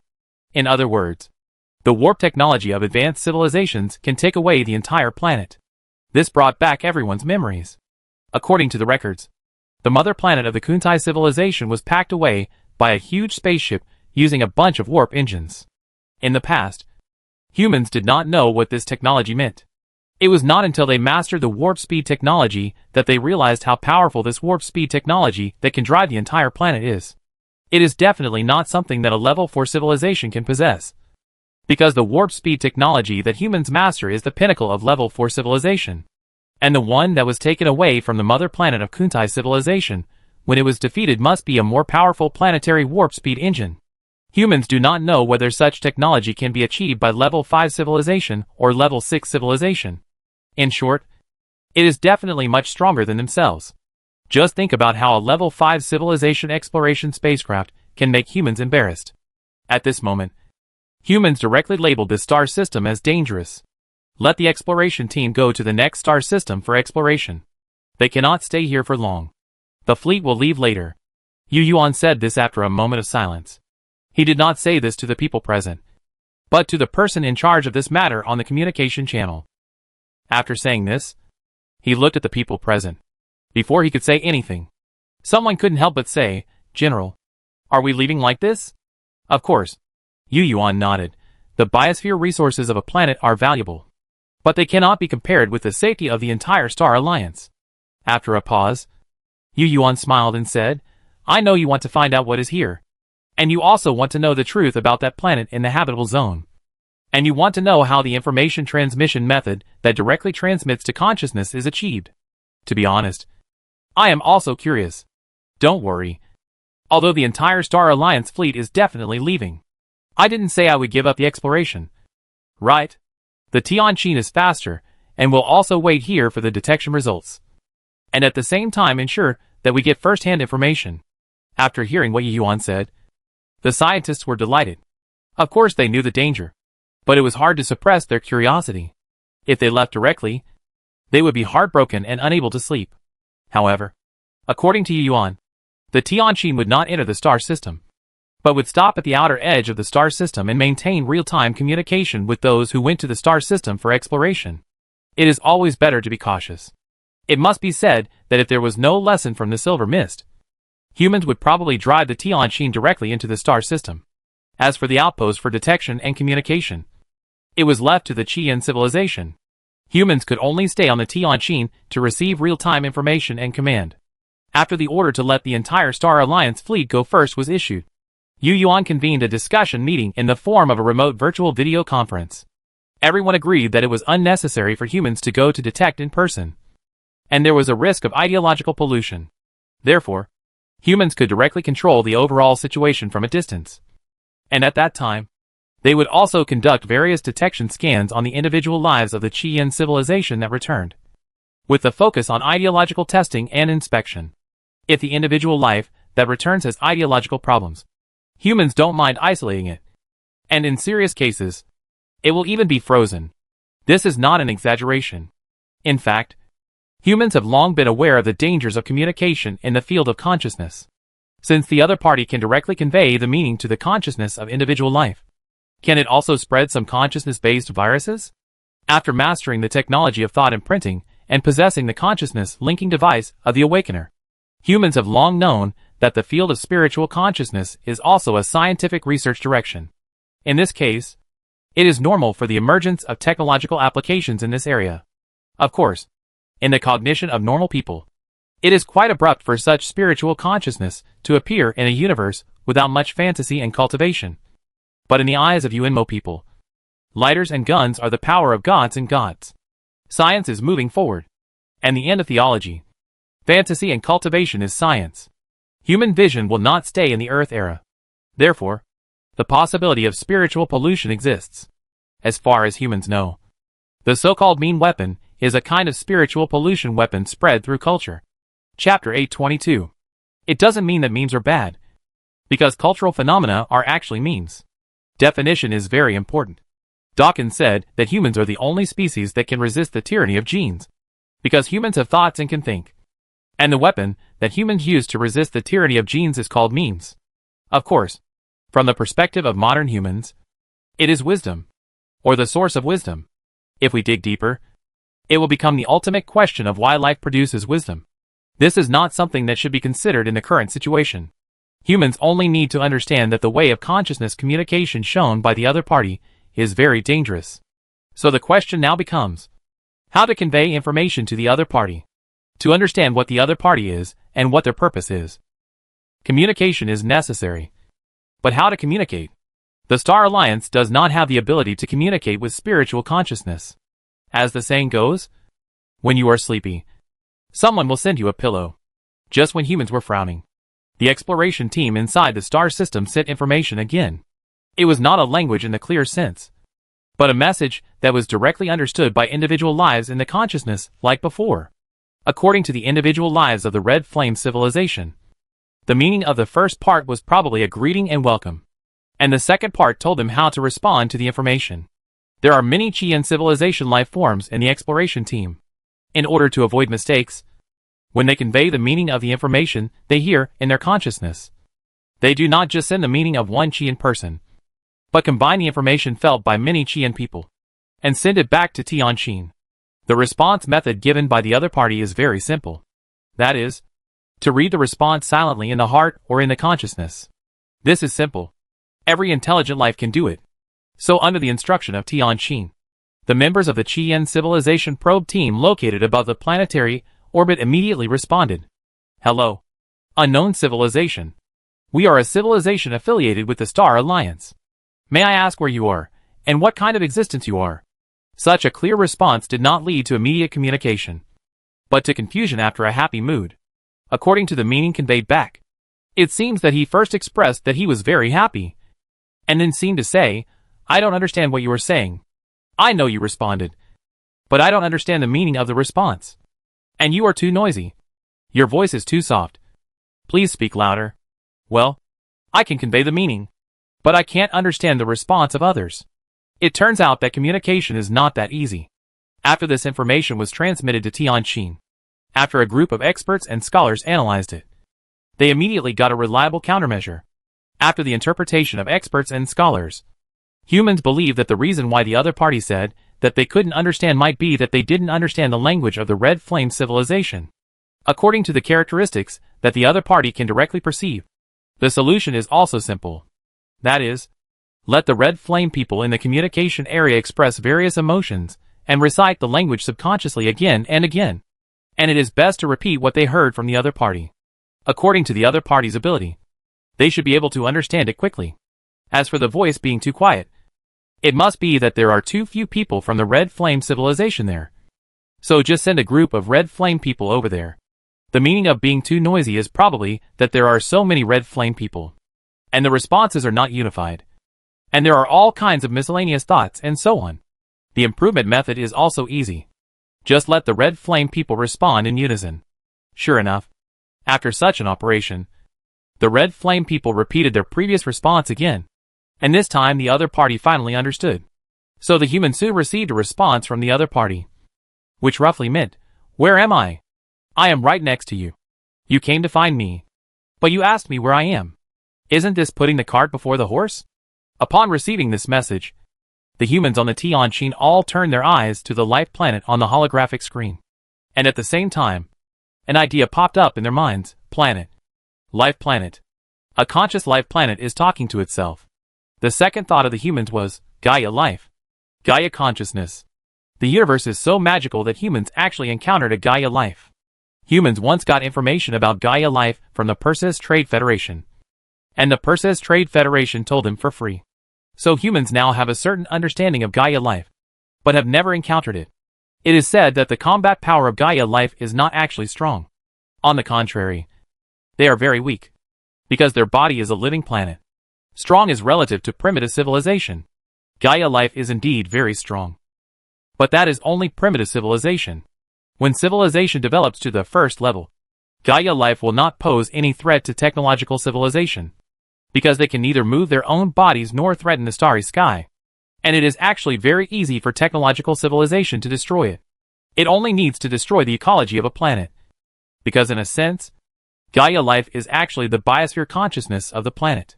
So the dynamic picture civilization told humans that Gaia life is nothing but dead bones in the grave. They can only manage their own small piece of land for a lifetime.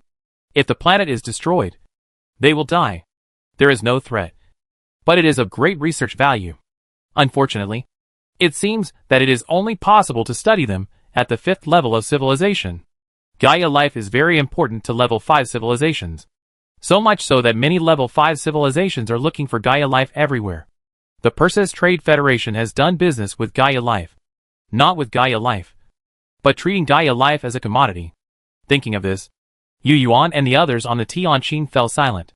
Gaia life, such a noble life form, is a pity that it is treated as a commodity by advanced civilizations. In the eyes of level 5 civilizations, it is just a commodity. How sad. For a moment, everyone's eyes looking at the life planet in the holographic projection changed a little. Less vigilance and hostility. More sighs and feelings. However, what humans and dynamic image civilizations don't know is that Gaia's life is weak only because they don't know enough. Because there was once a powerful Gaia consciousness in the Milky Way that was invited by the Galactic Heart Alliance to fight against the electronic warships of the Reapers.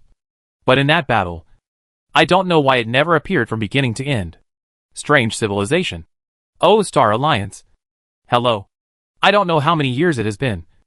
And finally someone who can communicate has come here. Too long. Too long. I don't know how much time it has been. I'm really happy to meet you.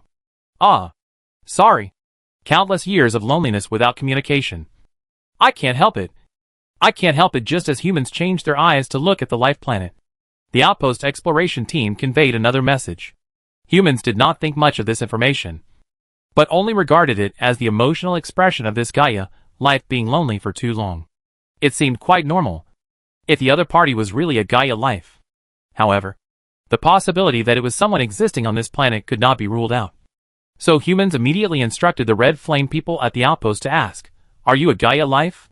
Just asking a question certainly cannot guarantee right or wrong. So after asking this question, humans immediately sent a spacecraft carrying Gaia consciousness detection equipment into the interior of the star system. This equipment will help humans determine whether the other party is really a Gaia life. The Gaia consciousness detection equipment was not made by humans, but was bought from the Dynamic Map civilization. At that time, it was bought under the name of upgrading the Star Alliance related equipment. It was said that it was a set of samples to be evaluated by the Star Alliance first.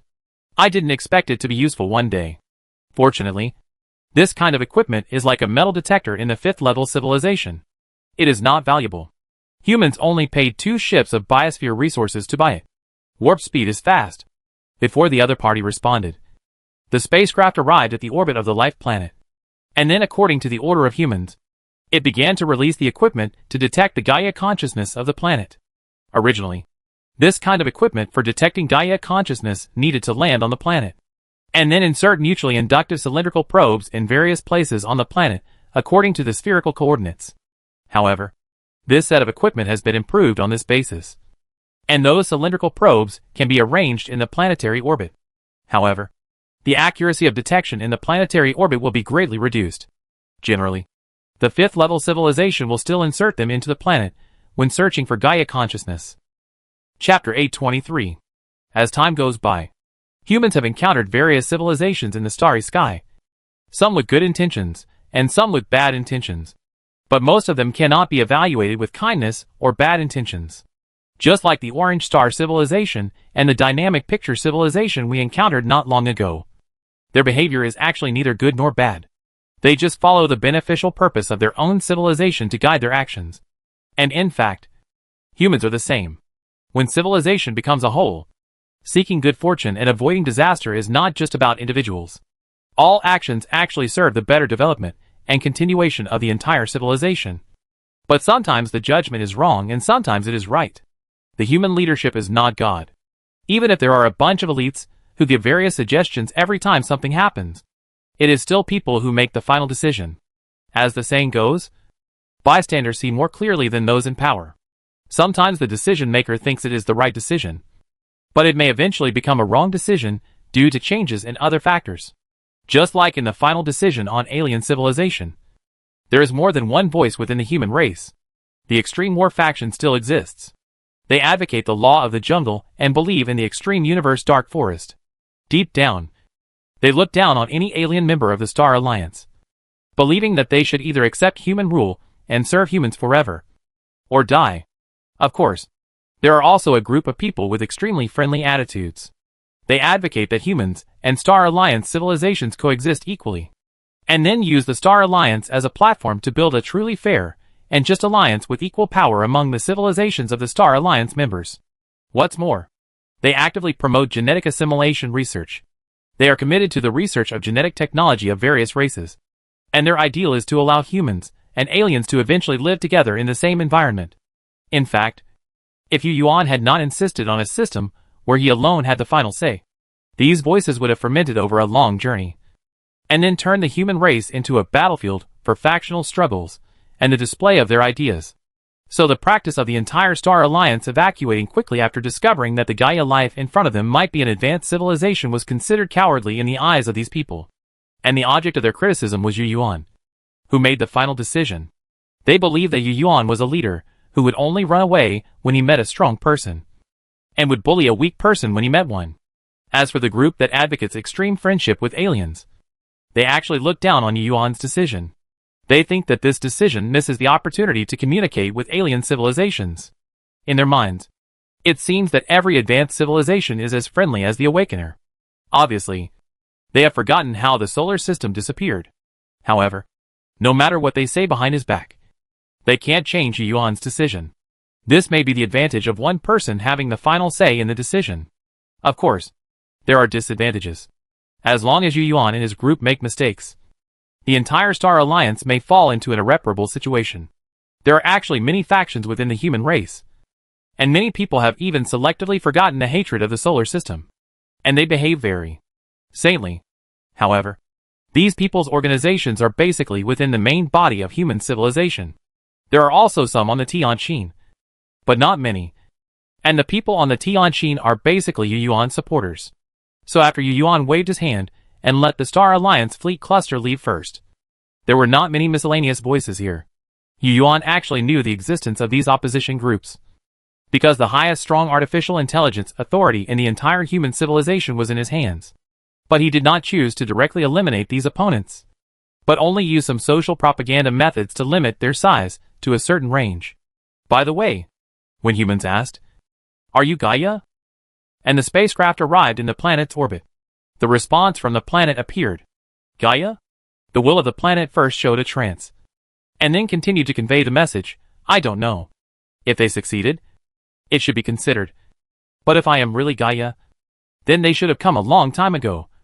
But why have they not appeared after so long? So it is difficult for me to answer this question, because I myself do not know what my current form of existence is. Such an answer is confusing. What does it mean to be considered as such? Yes. Yes. No. No. And? What does it mean that they succeeded? Who are they? Does Gaia life have anything to do with the so-called their success? Humans asked the advanced team to ask the doubts in their hearts. And the result was a sigh of emotion. Adderley civilization. Gaia life was silent for a long time before conveying the message through emotional expression. Yes. It's them. A group of evil things. They should have failed. Otherwise I shouldn't remember them. That's not right. They are not the Adderley civilization. We should be the Adderley civilization. No, no, no. That's not right. I am me. How can I be us? Wait a minute. Let me think about it. Let me think about it.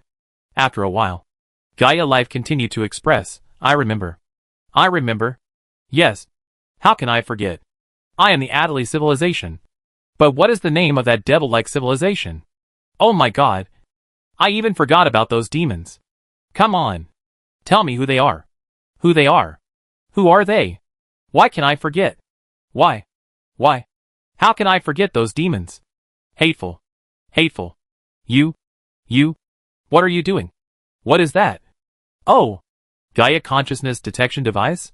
You are their running dogs. For some reason, this Gaia life seemed to be a little crazy. At this time, a person on the Tianjin who was responsible for communicating with the outpost shouted, Chief. The red flame people at the outpost seemed to be a little wrong. As soon as the voice came out, the holographic screen in front of Yuan switched to the video screen of the outpost detection team. The Qian people in the screen seemed to become a little anxious. Combined with the Gaia life that suddenly changed its temperament, Yuan quickly thought of the reason. So he immediately said, it's the Gaia life that did it. Wake them up quickly. Tell the Qian people. And find a way to calm down the Gaia life immediately. Yuan's reminder was still useful. The outpost Qian people who received the human information responded immediately. The captain of their detection team took the lead in picking up a sharp weapon and using the self-mutilation method to hit himself. The captain who recovered his clarity immediately shouted to remind other Qian people. Other red flame people followed suit, using self-mutilation to poke holes in themselves to calm themselves down.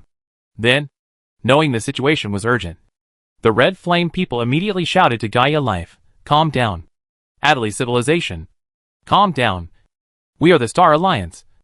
Not some demons. We don't even know who they are. Fortunately, the shouting really worked. So this group of red flame people received another message from Gaia life in their consciousness. Yes. I am Adderley. Adderley civilization. Adderley. I remember. Their things are still on the planet. You are indeed not them. Yes. Yes. They are still here. They are still here. God. They are still here. They may be coming. You said you are called the Star Alliance. Right? It seems so. You should leave quickly. They are coming. Chapter 824. Although humans have seen the previous bunch of expressions clearly, they do not understand what this self-proclaimed Adderley civilization or Adderley existence means. What do they mean by they are still here? They are coming. What is going on? This existence that seems to be Gaia life does not seem to continue to affect the Qian people like crazy. He was silent for a long time before continuing to convey information to the Qian people. By the way, you have Gaia consciousness detection equipment. Are you a level 5 civilization? At the instruction of the humans, the red flame of the exploration team replied, we are only a level 4 civilization. But there is a level 5 civilization in charge of our Star Alliance headquarters. A level 5 civilization and a bunch of level 4 civilizations form an alliance? Adderley, who is suspected to be Gaia life, asked again. Yes. The red flame replied. You are lying. Adderley, who is suspected to be Gaia life, stated directly and decisively. Such a positive statement made the humans on the Tianjin stunned, thinking to themselves, is there a loophole in this statement?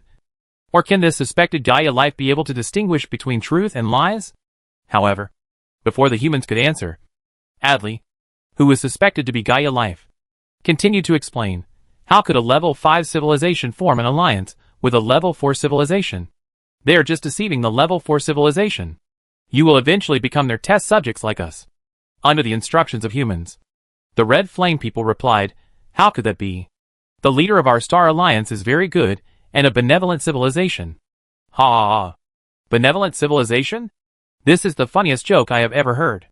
For the sake of its own development and its own interests, the Level 5 civilization arbitrarily destroyed the Level 4 civilization and used various low-level civilizations for experiments. Is this what you call a benevolent civilization? Before the Adderley civilization was used as a test subject and perished. They had thought so too. Oh no. Am I not the Adderley civilization? That's not right either. I am not us. So what am I? Oh yes. I am Adderley. Hateful. But why do I know about the Adderley civilization? We perished. And then I came into being. Why do those memories make my heart hurt so much? No. I have no heart. What is going on? Yes. I want revenge. They destroyed us. So I want revenge. Adderley, who was suspected to be Gaia Life, was still answering humans in the first half, and fell into self-confusion in the second half. But this time, he did not affect the Red Flame people of the exploration team. Humans felt that Adderley's mind seemed a little confused, and judging from what he said, it seemed that his existence was the product of some kind of experiment, related to the Adderley civilization, and to them, he did not remember. Before humans could ask again, the Red Flame people received Adderley's message. It's over. They are still here.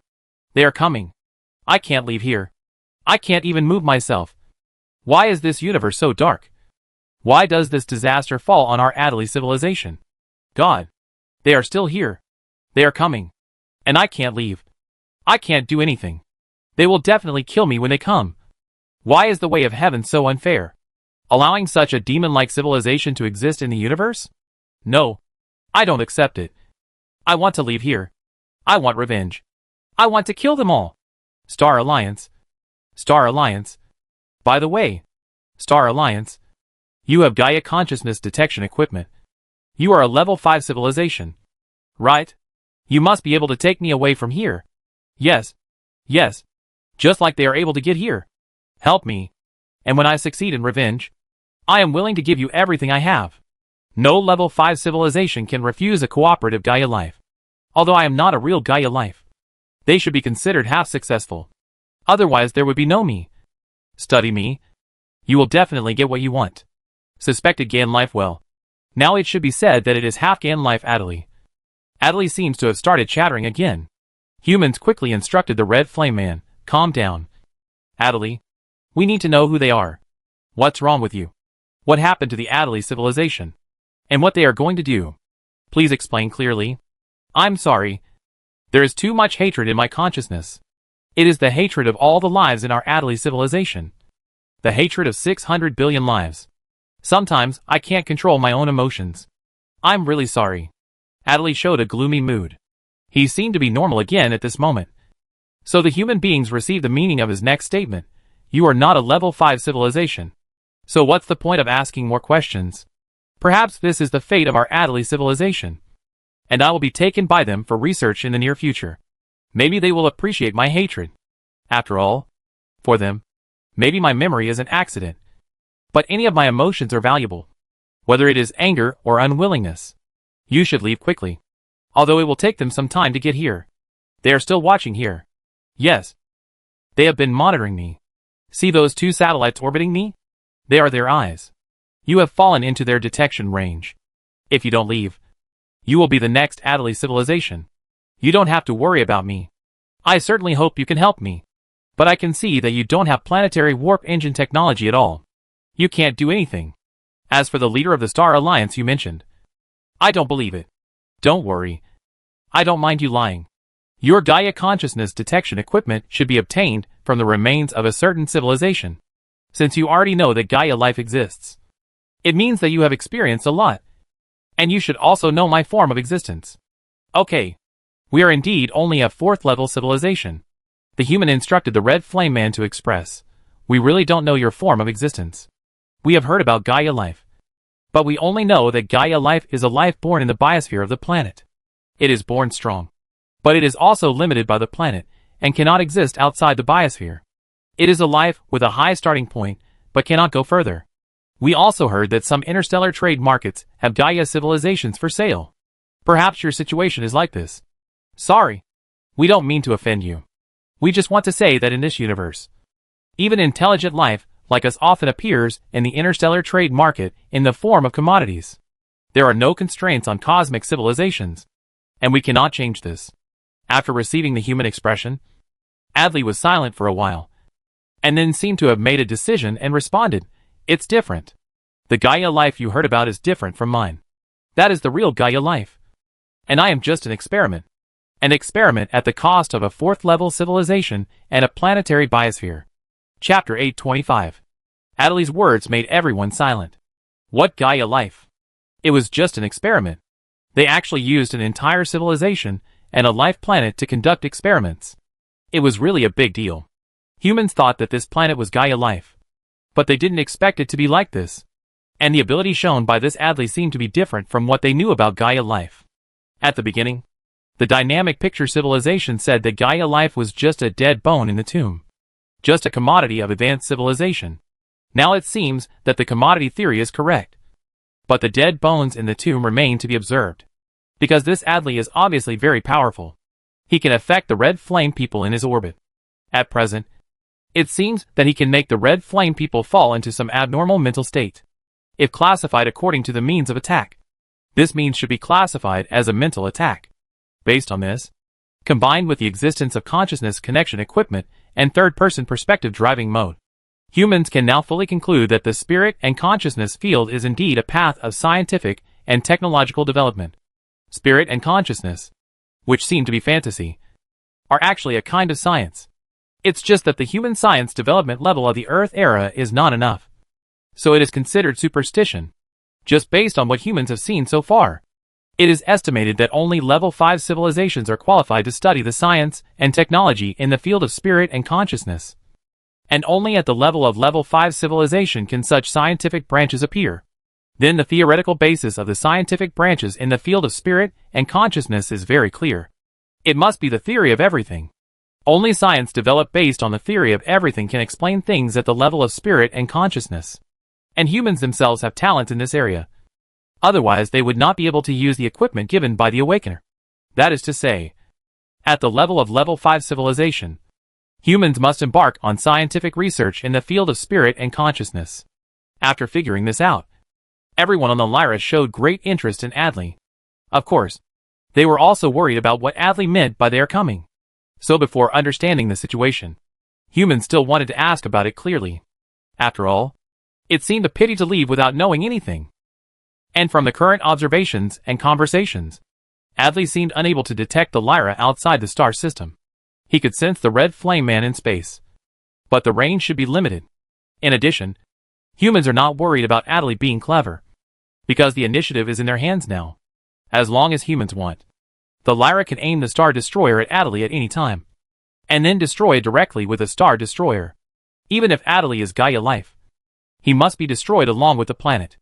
Gaia life seems to be high-end, but it cannot get rid of the fact that it must rely on the life planet to survive. This is his weakness. Of course, humans are not that extreme. Facing the human question, Adley, who had calmed down a little, was silent for a moment, as if trying to recall something. After a while, he told the human, a level 5 civilization. But I forgot the name of their civilization. However, the name is just a name, and it is not important. I just remember their group of evil warships. Yes, as I said, those 2 satellites are the monitors they put here. They must have seen you. So they will definitely come. Not because of me, but because of you. Of course, according to my memory, they should be more than 1,000 light years away from here. And it won't be that fast for them to get here. Even if it is a level 5 civilization, it can't communicate in real time across thousands of light years. Hearing this, the human instructed outpost Red Flame interrupted. This time, Adley answered directly without hesitation. I don't know much about technological civilization, and I can't sense that far. But in my memory there is such a piece of information. Some level 5 civilizations, with advanced communication technology, can establish interstellar tachyon information transmission transfer stations. Don't ask me how they were established. Although my predecessor was also a level 4 civilization, I don't know what tachyons are even if you ask me to explain them now. As for why I can communicate with you, I don't know either. Maybe it's an instinct. I can see your life forms approaching and can sense your existence. Then I tried to call you in the way I used to communicate with the creatures on the planet. I didn't expect you to really hear it. The representative of the red flame took the initiative to say, "Sorry. I interrupted your narration. Adley, it doesn't matter. I'm very happy to be able to communicate with a civilization. To be able to communicate with intelligent life. For many years, since I was born, I have not communicated with intelligent life. Well, I don't know how many years ago. There was indeed a low-level civilization that came here. But my perception ability was not so strong at that time. I only found out after they landed on the planet. But that was just a discovery. At that time, I couldn't actively send communication information to intelligent creatures. And that low-level civilization just took some biological samples on the planet and left. I don't know if they still exist now. Maybe they have been destroyed by the evil 5th-level civilization and turned into another experiment. It's a pity that I couldn't tell them at that time. Otherwise, if they had run away earlier, the chances of running away would have been greater." Adley spoke slowly. It seemed that he hadn't met intelligent life that could communicate for a long time. Without waiting for the human to continue asking questions, he continued to express again in his own way of information transmission. "Our Adley civilization has originally developed to the 4th level of civilization with its own wisdom. Although we are a civilization that relies on the mother planet for development. After developing to the 4th level of civilization, our exploration fleet also encountered other civilizations, and knew that there are other civilizations in the universe. At that time, we cheered, and we cheered for the fact that we were not the only one in the universe. Before that, we almost thought that we were the only civilization in the universe. You should know that it was a kind of loneliness.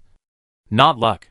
We developed alone in loneliness for tens of thousands of years, until one day our long-distance fleet sent back the news of the discovery of other civilizations.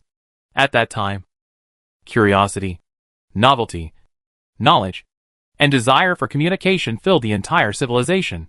In such an atmosphere, our entire civilization was almost crazy. The first thing every individual life did when waking up was to discuss what aliens looked like. Everyone was keen on this and imagined what it would be like to communicate with aliens. And even imagined what it would be like to go to an alien planet one day. During that period, the Adley civilization once gave birth to countless related film and television works. Chapter 826. In such a fanatical environment, some experts reminded the individual lives of the Adley civilization to be cautious and calm. But such voices were drowned in the wave of fanatical public opinion without surprise. Because the extraterrestrial civilization discovered by our Adley civilization's long-distance fleet was a level 5 civilization. Many individual ordinary lives, and even experts and scholars had fantasies that perhaps the technology that we have not been able to make progress in so many years will make a breakthrough with the help of that level 5 civilization. They ridiculously believed that the level 5 civilization would give scientists enough inspiration in the communication and bring greater technology to the development and progress of the entire civilization. There is nothing wrong with having such an idea, because according to the cosmic sociology of our Adley civilization, there are very few cosmic civilizations in the entire universe. And communication between cosmic civilizations is even more difficult because of the vastness of the starry sea. Otherwise, we would not have developed alone for tens of thousands of years without encountering an alien civilization. At that time, the entire society of our Adley civilization had a common understanding. That is, because of the scarcity of life. Perhaps the things that are everywhere on our own planet are just the scarce resources of the other side. This is the basic understanding that we thought we could obtain the 5th level civilization technology at that time. Indeed, the exploration spacecraft brought by the long-distance fleet did bring some incredible technological creations to the Adley civilization, and also brought us some advanced theories. At that time, our Adley civilization was in a frenzy of contact with alien civilizations, and these benefits further confirmed our ideas, so that the entire civilization was fantasizing about a better future, until the warships of the 5th level civilization actually arrived at our home planet. All dreams were shattered. After the arrival of the 5th level civilization fleet, it changed its previous friendly style and directly attacked our fleet. They used only one battleship to wipe out all our fleet forces. And then after destroying the resistance forces on our home planet, they installed large equipment that we had never seen on the home planet. Oh! There was also a space solar cooker that maintained the energy needs of the entire planet. It was not until then that we knew that the equipment inserted on our home planet was a planetary warp engine. They took our entire home planet away. But that's not the end. At that time, our entire civilization had no power to resist. They did not allow us to set foot on the starry sky again. According to our understanding, they only kept us in captivity. Many people with lofty ideals firmly believed that as long as they were alive, they still had a chance. Unfortunately, what we waited for was not an opportunity, but complete destruction. Oh, are you listening? Listening. I'm very sorry that your civilization has encountered such a disaster. If you can, please continue. The red flame man at the outpost replied. Madly, a half-Gaia life, was silent for a long time before continuing. In the beginning, that evil level 5 civilization only used our individual lives to do some unknown experiment. As time went on, the number of individual lives they needed increased. Until one day, they drove all the individual lives of the Adley civilization onto the spacecraft. Listening to the statement of Adley, the half-Gaia life, everyone on the Tianqin felt inexplicably sad. What does it mean to use our individual lives for some unknown experiment? How much forbearance is needed to say such a thing? At this time, the red flame people at the outpost continued to transmit the statement of Adley, the half-Gaia life, to humans in real time. They took us to a strange planet. Hee. The self-deprecating emotional expression of Adley, the half-Gaia life, became he when translated to humans. Adley, a half-Gaia life, continued, perhaps you have already guessed it. It is the planet you see now. At that time, we watched them on the planet, and then placed things we didn't know what they were on the planet. All of them died. All died. The entire Adley civilization of 600 billion lives crowded on this planet. All died. I don't know how they did it. And I don't know why they wanted all the intelligent life of our entire Adley civilization to die. But I know that everything they did was because of a scientific research project. Yes, it was just a scientific research project. But they wanted to kill 600 billion lives of our Adley civilization. That's the individual lives of our entire civilization. Not one less. All died. Just because he wanted to study the technology of uploading consciousness. He sacrificed our entire civilization. The most ironic thing is that they don't know whether this experiment can succeed. Haha. Maybe they didn't expect me to be born like this. Let alone that I would be born with some memories of the individual lives of the previous civilization. My birth means that they succeeded. But it stands to reason that I was born with a blank memory. So my existence also means that they did not succeed completely. After a short pause, Adley, the half-Gaia life, continued, you should have discovered that your Gaia consciousness detection equipment failed to detect my existence. Because I am not a true Gaia life. Of course, I have never seen what a true Gaia life is like. But I just know that I am not one. Because of this, I have escaped their detection. And because of this, they still don't know about my birth. And because they don't know about my birth, they have been waiting for it. Maybe. This maybe reminds humans of what Adley, a half-Gaia life, said before, that there was a civilization that came here and obtained the biosphere resources on the planet. Now it seems that it may be the fishing enforcement of the 5th level civilization. What are they doing for? The red flame man asked after receiving the instructions from humans. Some kind of consciousness uploading technology. They may be researching immortality. In their words, studying the true meaning of life. Half-Gaia life. Adley thought for a moment, and then said, maybe it's just to create Gaia life. Didn't you say before that Gaia life was sold as a commodity in the interstellar trading market? Maybe this is their purpose, to sell artificial Gaia life to other civilizations. Of course, it may just be their research on immortality. Who knows? Okay, I won't say much. You have heard the story.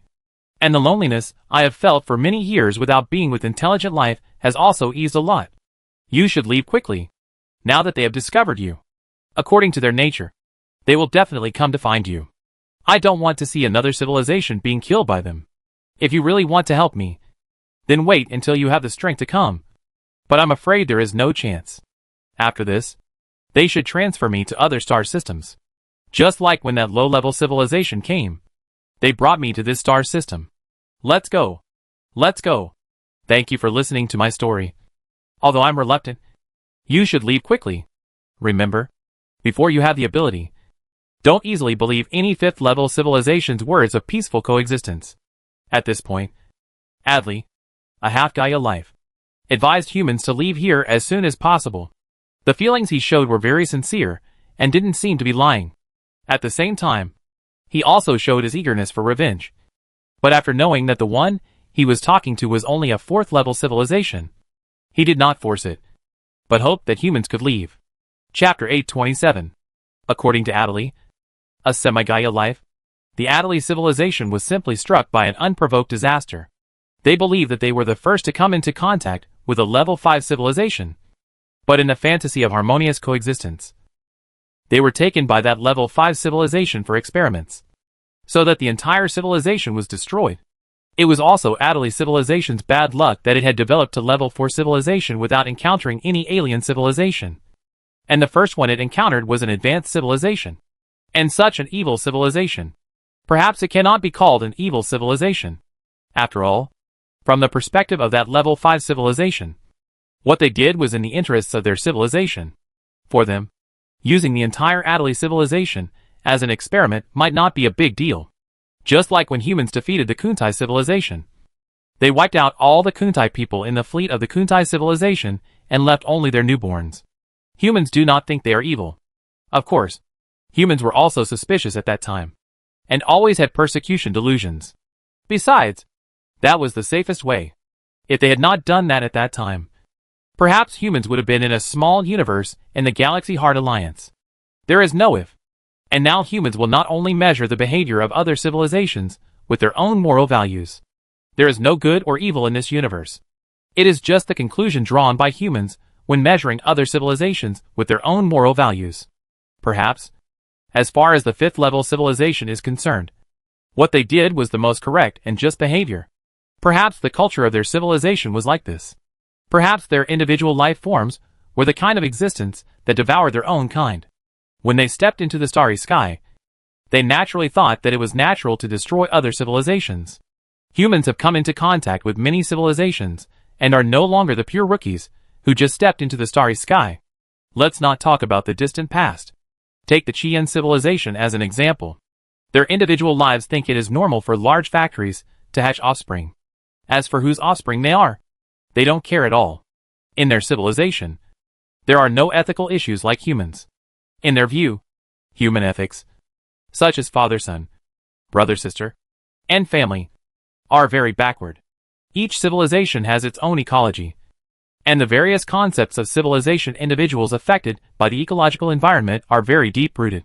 So humans do sympathize with the semi-Gaia life Adderley from their own moral perspective, and will define that level 5 civilization as an evil civilization. But that's all. Humanity has experienced a lot.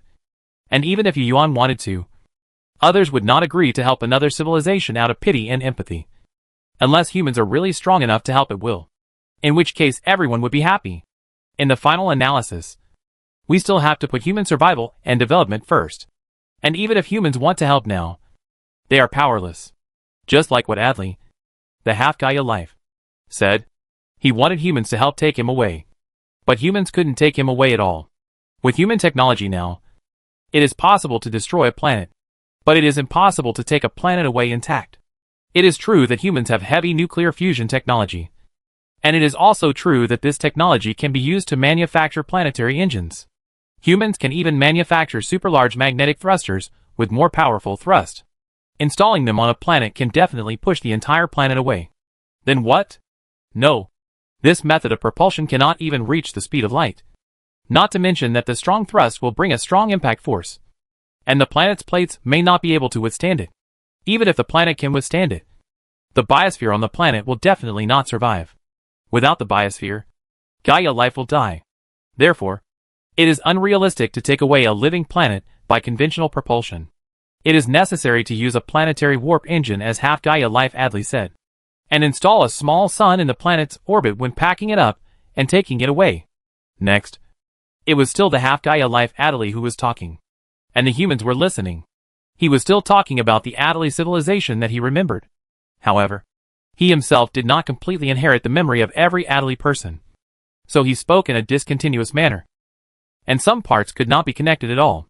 In particular, he basically did not know the history of the Adderley civilization before the 4th level civilization. What he remembered most was that the Adderley civilization was persecuted by the 5th level civilization. He also talked about many things he knew about the fifth-level civilization and Gaia life experiments. According to him, the reason why the level 5 civilization conducted such a cruel experiment was to study the technology of uploading consciousness. They wanted to perfectly upload the consciousness of organisms to computers, so as to achieve immortality and long life. The essence is to study the eternal existence of life. And this kind of research may cause two side effects. One is the second intelligent machine crisis, and the other is the decline of civilization. That being said, Adley, a half-Gaia life, did not know the specific reasons for the side effects. He just stated it to humans based on what he remembered. However, humans are quick-witted. Although they don't have a full picture, they can guess a little. The so-called second omnic crisis is nothing more than a crisis caused by those who turned into robots when studying the technology of uploading consciousness. From this point of view, the fifth-level civilization is not a silicon-based creature. The second point about the fall of civilization is a little difficult to guess. But this information has alerted humans. Because a long time ago, humans heard from the awakeners that they awakened the fallen civilization to obtain some intelligent life that awakened the third-person dream, and then turn them into their own people. In general, it seems that when reaching the fifth level of civilization, some civilizations will evolve into degenerate civilizations. The reason why they become degenerate civilizations is related to the research on consciousness uploading to obtain eternal life. In the minds of ordinary people, mechanical ascension can be achieved by perfectly replacing the physical body with a machine, thus obtaining eternal life. Humans used to think so.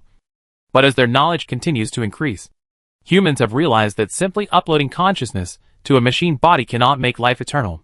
There is no reason why the fifth-level civilization, which is more powerful and more technologically advanced, cannot realize what humans can realize. After all, the fifth-level civilization has the technological foundation to study the field of spiritual consciousness. As long as the fifth-level civilization points out this technology tree, it will definitely know.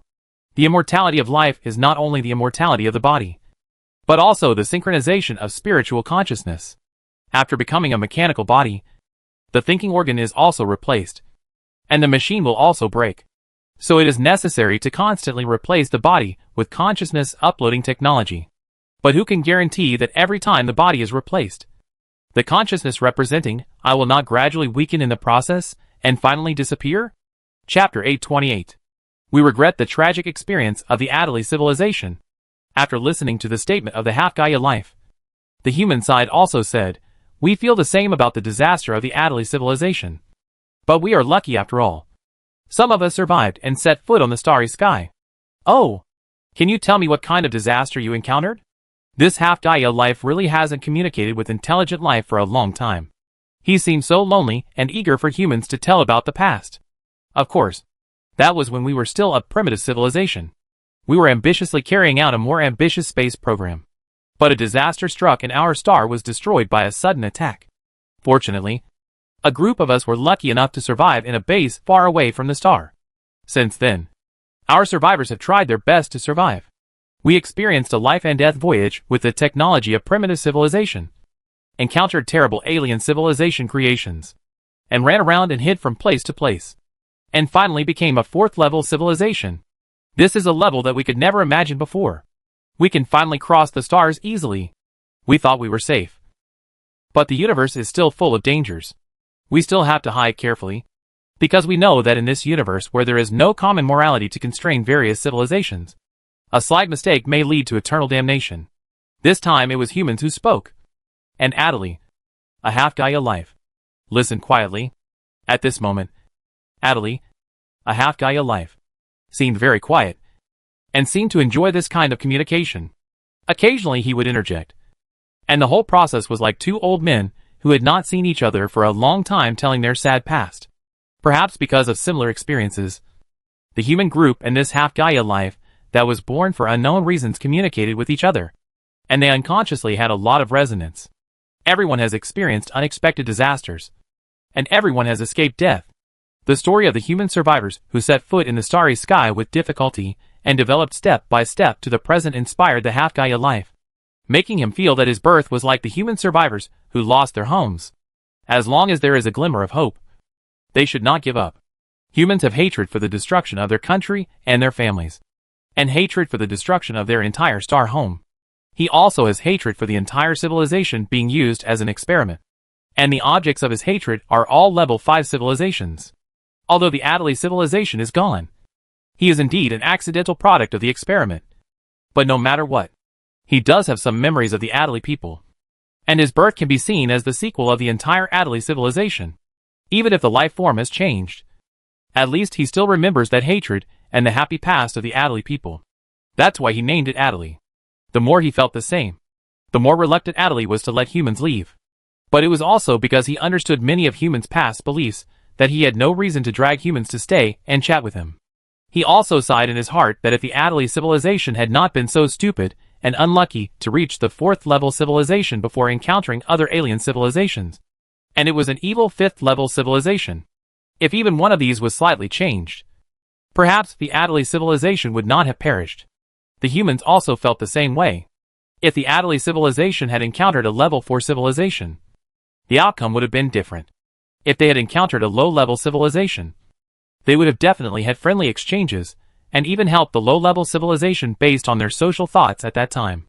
They were definitely a well-intentioned civilization. But such a civilization died in despair. Being strong is the foundation. And you also need to have enough luck. Otherwise you will be killed if you encounter a high-level evil civilization. Adderley, what was your ability to make intelligent life fall into mental abnormality? The conversation was pleasant. So humans didn't shy away from asking directly. Adderley was also happy to answer. As soon as the human question was sent out, he answered in his usual way, I don't know either.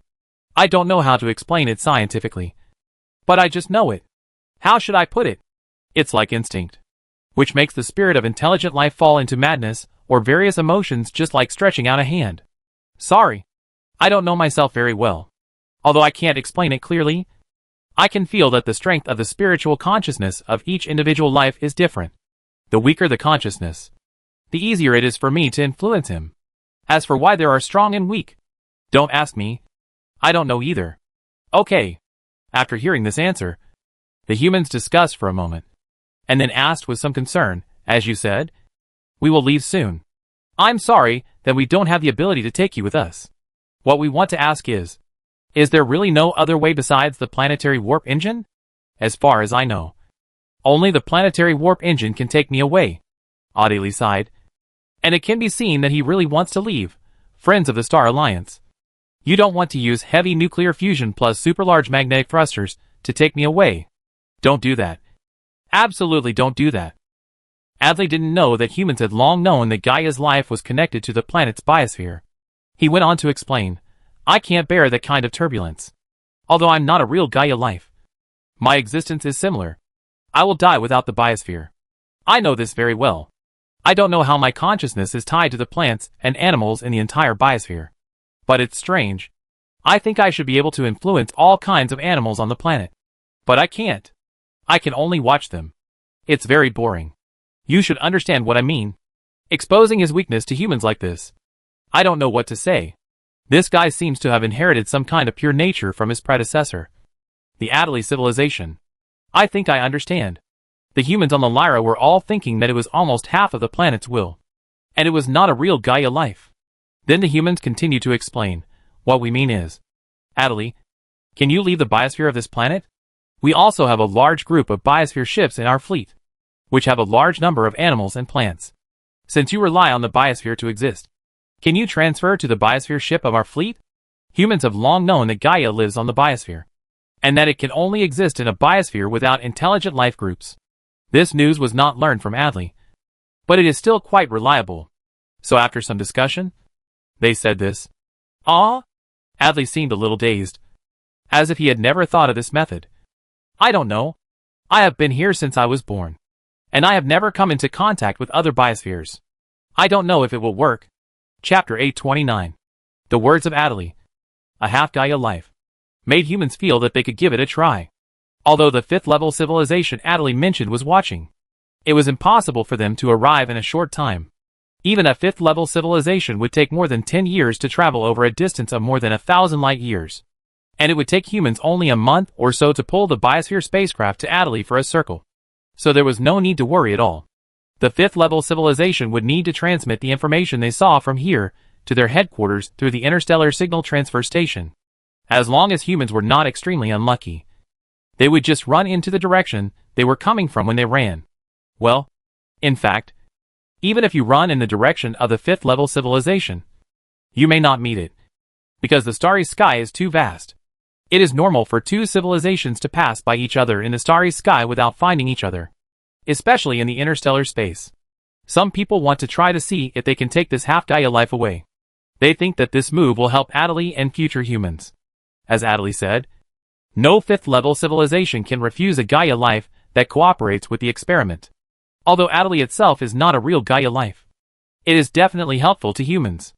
This group of people did not bring up the tragic past of Adderley and the tragic fate of humans, because they knew Yuan considered these things. Humans do share Adderley's tragic past and can empathize with him. But this is not a reason for humans to help him. From Yuan's perspective, he would not help aliens out of sympathy, unless humans are really strong enough to protect themselves and can do things according to their own wishes. Therefore, the only thing that can move him is the interests of human civilization as a whole. Humanity's sources of information about Gaia life are not only Adderley, but also several other civilizations. And humans have also heard about the spiritual consciousness technology related to it, combining all kinds of information. Human experts believe that Adderley is not lying. Humanity can try to help Adderley while ensuring their own safety. Of course, there are opponents. They once again bring up the example of Silver Mist, saying that since they already know that the other party is an invincible evil fifth-level civilization, and the other party's eyes are still on Adderley, then the best solution is not to continue to stay, but to leave without hesitation, preferably to run more than 1,000 light years, like last time. Opponents have another reason. They believe that humans now know nothing about Adderley's abilities. Who knows whether he will affect humans, like he affected the Red Flame Man before after attaching to the human biosphere spacecraft. After all, no one knows whether individual human life can resist his influence. They believe that humans should not contact Gaia life designed in the field of spiritual consciousness too early. If they really want to help Adderley, they should wait until humans' own technological level reaches the fifth level of civilization. The most important thing to do now is to stay hidden and improve themselves. Due to the war between the Awakeners and the Reapers, most of the level 6 civilizations in the Milky Way have gone into hiding, and the Reapers are not as rampant as before. During this period, as long as they reach the level 5 civilization level, they will be safe.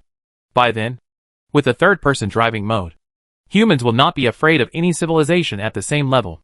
At that time, they will not have to hide like they do now, and it will not be too late to help Adderley then. I have to say that this statement makes sense. However, the voices of scientists who agree to give it a try now are louder, and they think that giving it a try will not affect anything. Human consciousness has been strengthened by the dream machine of the Awakener, and it is impossible to be affected like the Red Flame Man.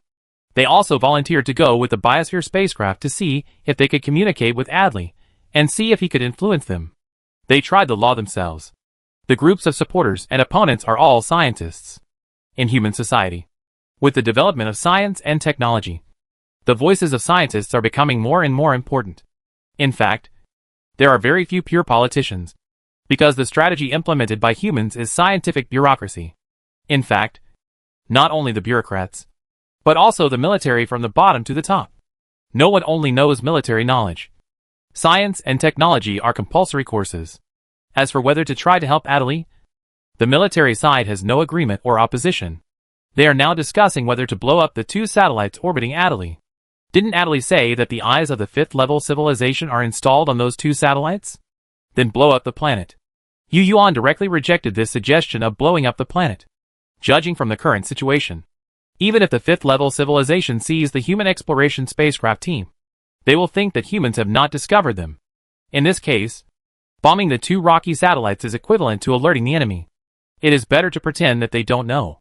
Just pretend that you are a civilization passing by here, curiously exploring the Adderley planet, and leave after finding nothing.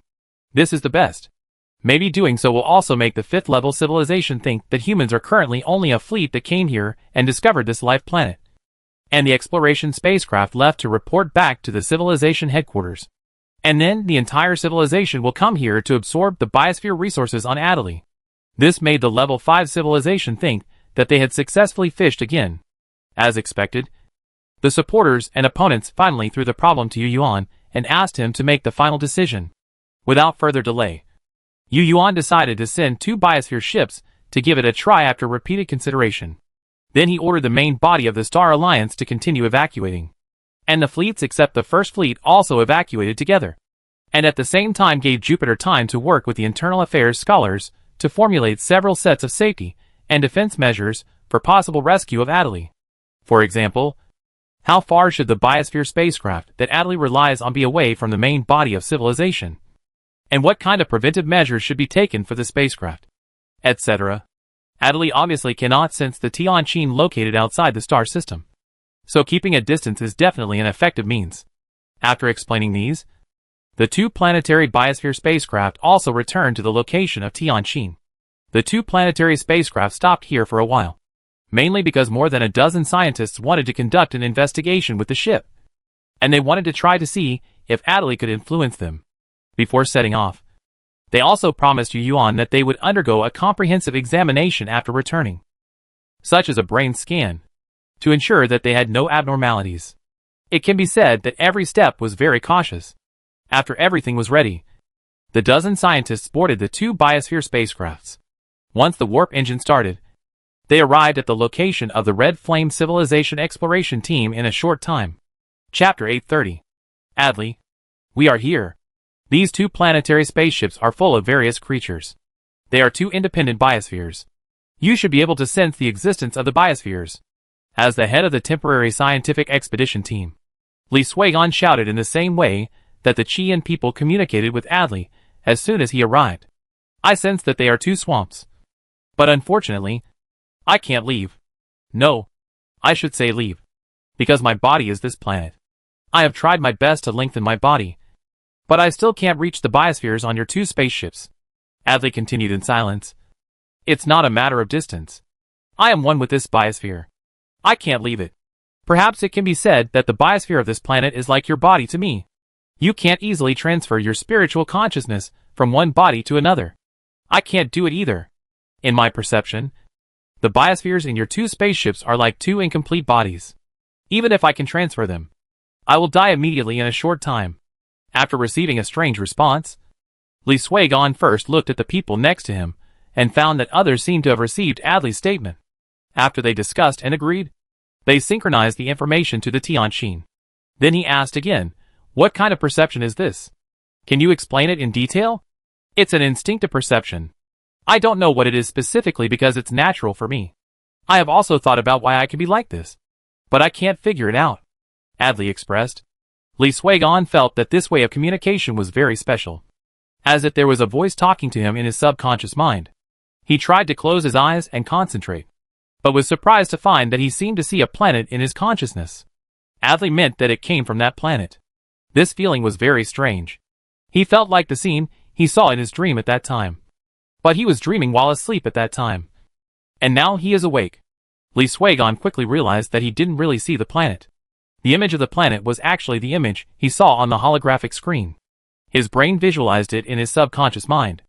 If it weren't for the reinforcement of the dream event, Li Suigan felt that he should have seen a vague image at this moment, rather than such a specific planet. It's a pity that I couldn't help you, Adderley. Li Suigan continued. It doesn't matter. I didn't have much hope. I am very grateful for your kind gesture. Alas, maybe this is my fate. Adderley first expressed his gratitude, then was a little surprised. Hey, so clear. You are different from those intelligent life forms before. Of course they are different. We are human beings. They are Qian people. How can we be the same?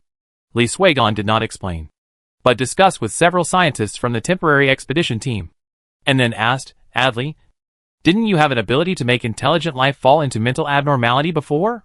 We want you to try and see if it can affect us. Li Suigan is the head of the temporary scientific research team. He is not just a name.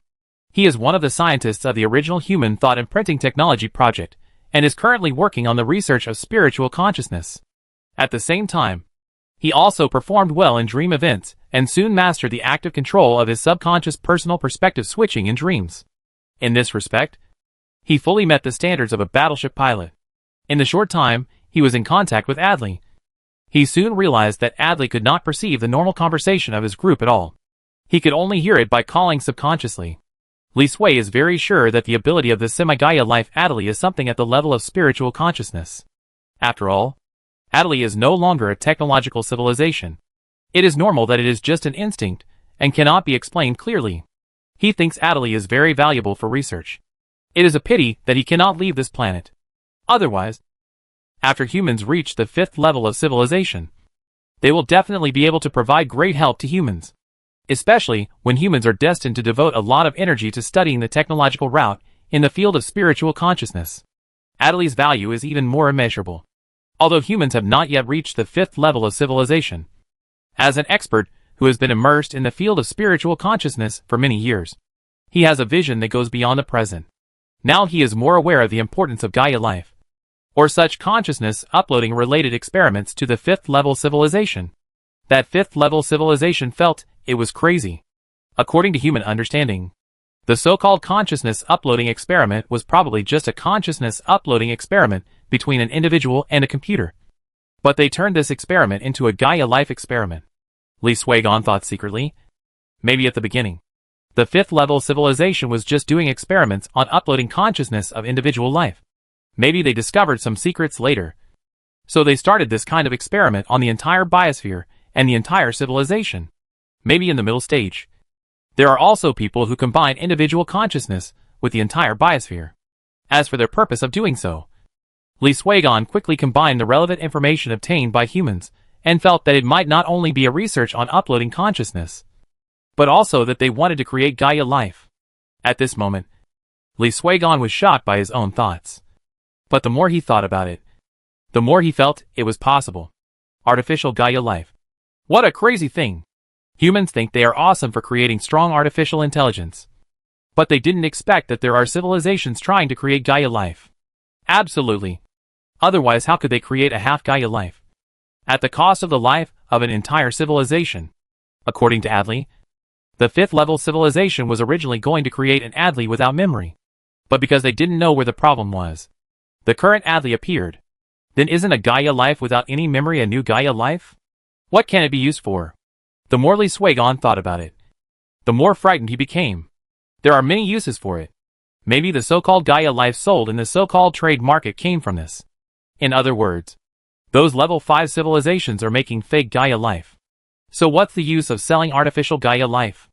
Li Suigan immediately thought that those civilizations that bought artificial Gaia life must have used it for research. And they would definitely not be able to research what they wanted. It might also lead him to a dead end in the field of spiritual consciousness. And he would never be able to make a breakthrough. Li Suigan felt that he should tell the Tianqin about these ideas as soon as possible, so that humans would pay more attention to them. Let alone Li Suigan's instant brainstorm. After he said that Adderley's ability to influence the spirit of individual intelligent life could influence his group, Adderley suddenly fell silent, as if this sentence had touched Adderley's nerves again. Adderley. Seemingly feeling that the atmosphere was a little wrong, Li Suigan repeatedly called out to Adderley, and he felt that Adderley seemed to be a little abnormal again. Chapter 831. Ability. What ability? Adderley seemed to be in a trance again. And then he started to speak incoherently like a madman before. Chaos. Disaster. No. It's not me. I didn't kill the individual lives of the Adderley civilization. It's not me. No. That's not right.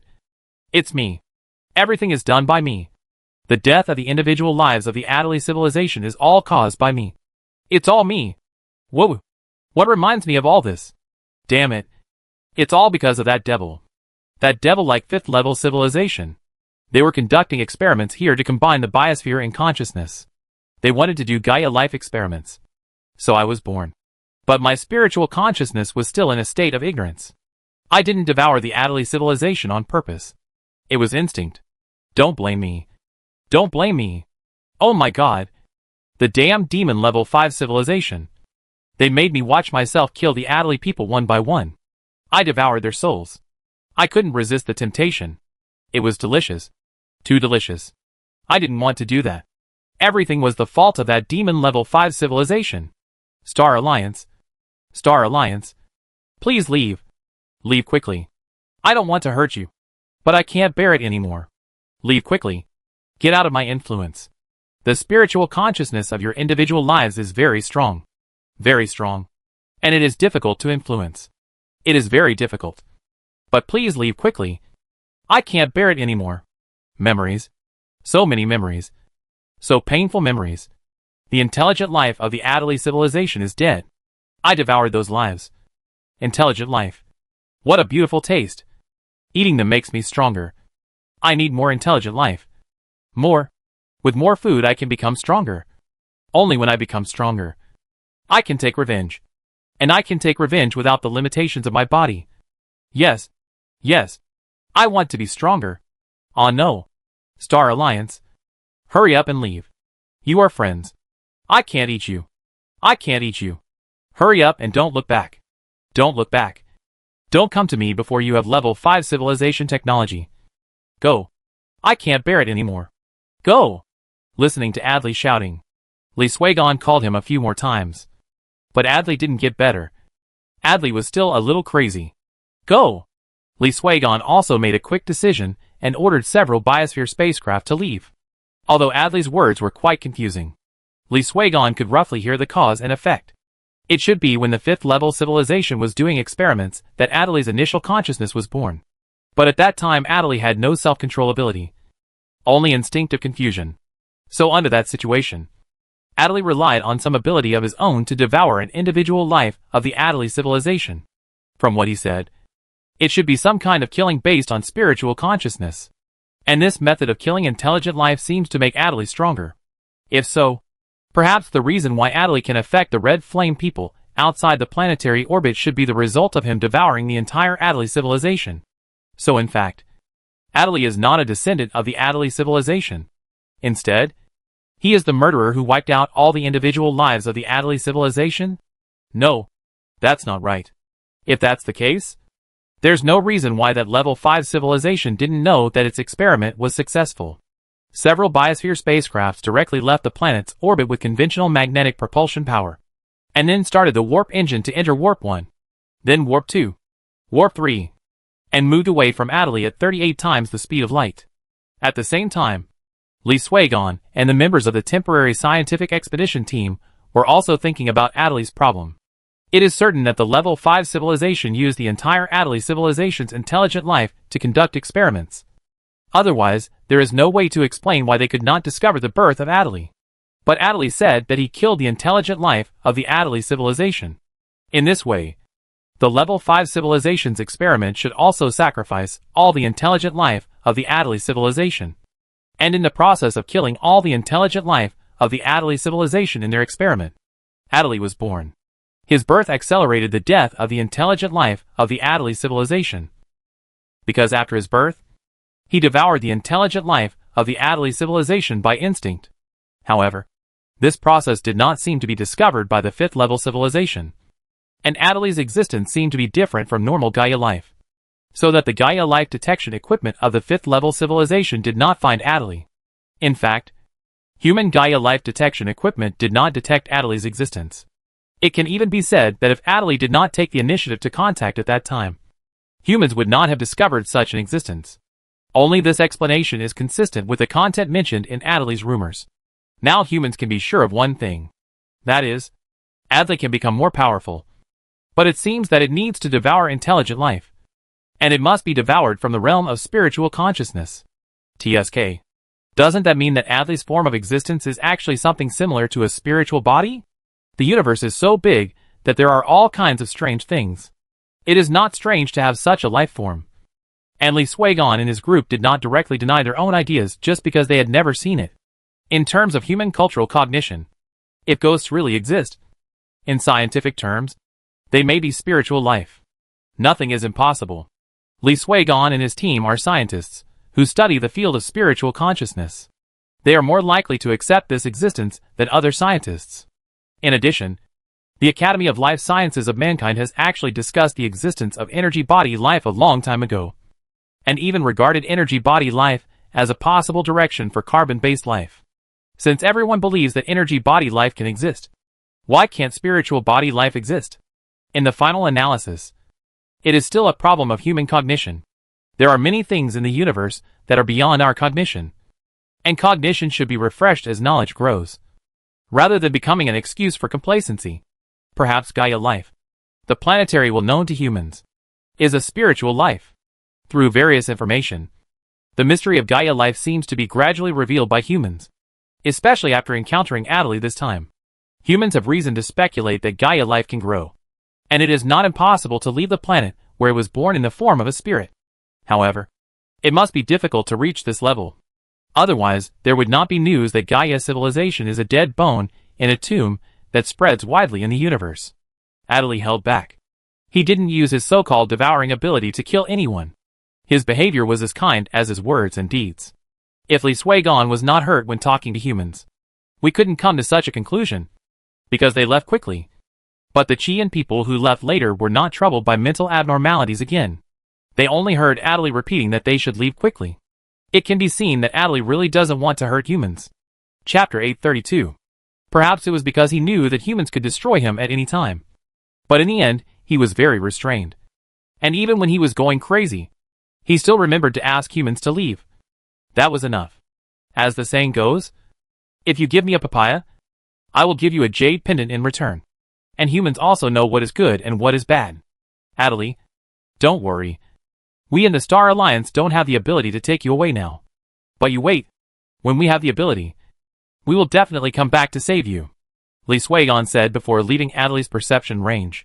Thank you for your kindness. I hope I'm still here by then. Although I really want to chat with you again. You should leave now. Adderley seemed to be fine again, he said with some sadness. This was the last conversation Adderley had with humans. After which Li Suigon and his group left Adderley's perception range. After understanding the situation of Li Suigon and his group, the Tianqin did not stay for too long. After waiting for the biosphere spacecrafts that Li Suigon and his group were riding on to fly out of the star system, they left the star system together. Fortunately, Adderley didn't hurt humans. Otherwise the Tianqin would definitely have fired a few star destroyer cannons at him. Yu Yuan could do such a thing. But there was no accident this time. And the humans withdrew. The Red Flame people of the Outpost Detection Team also withdrew.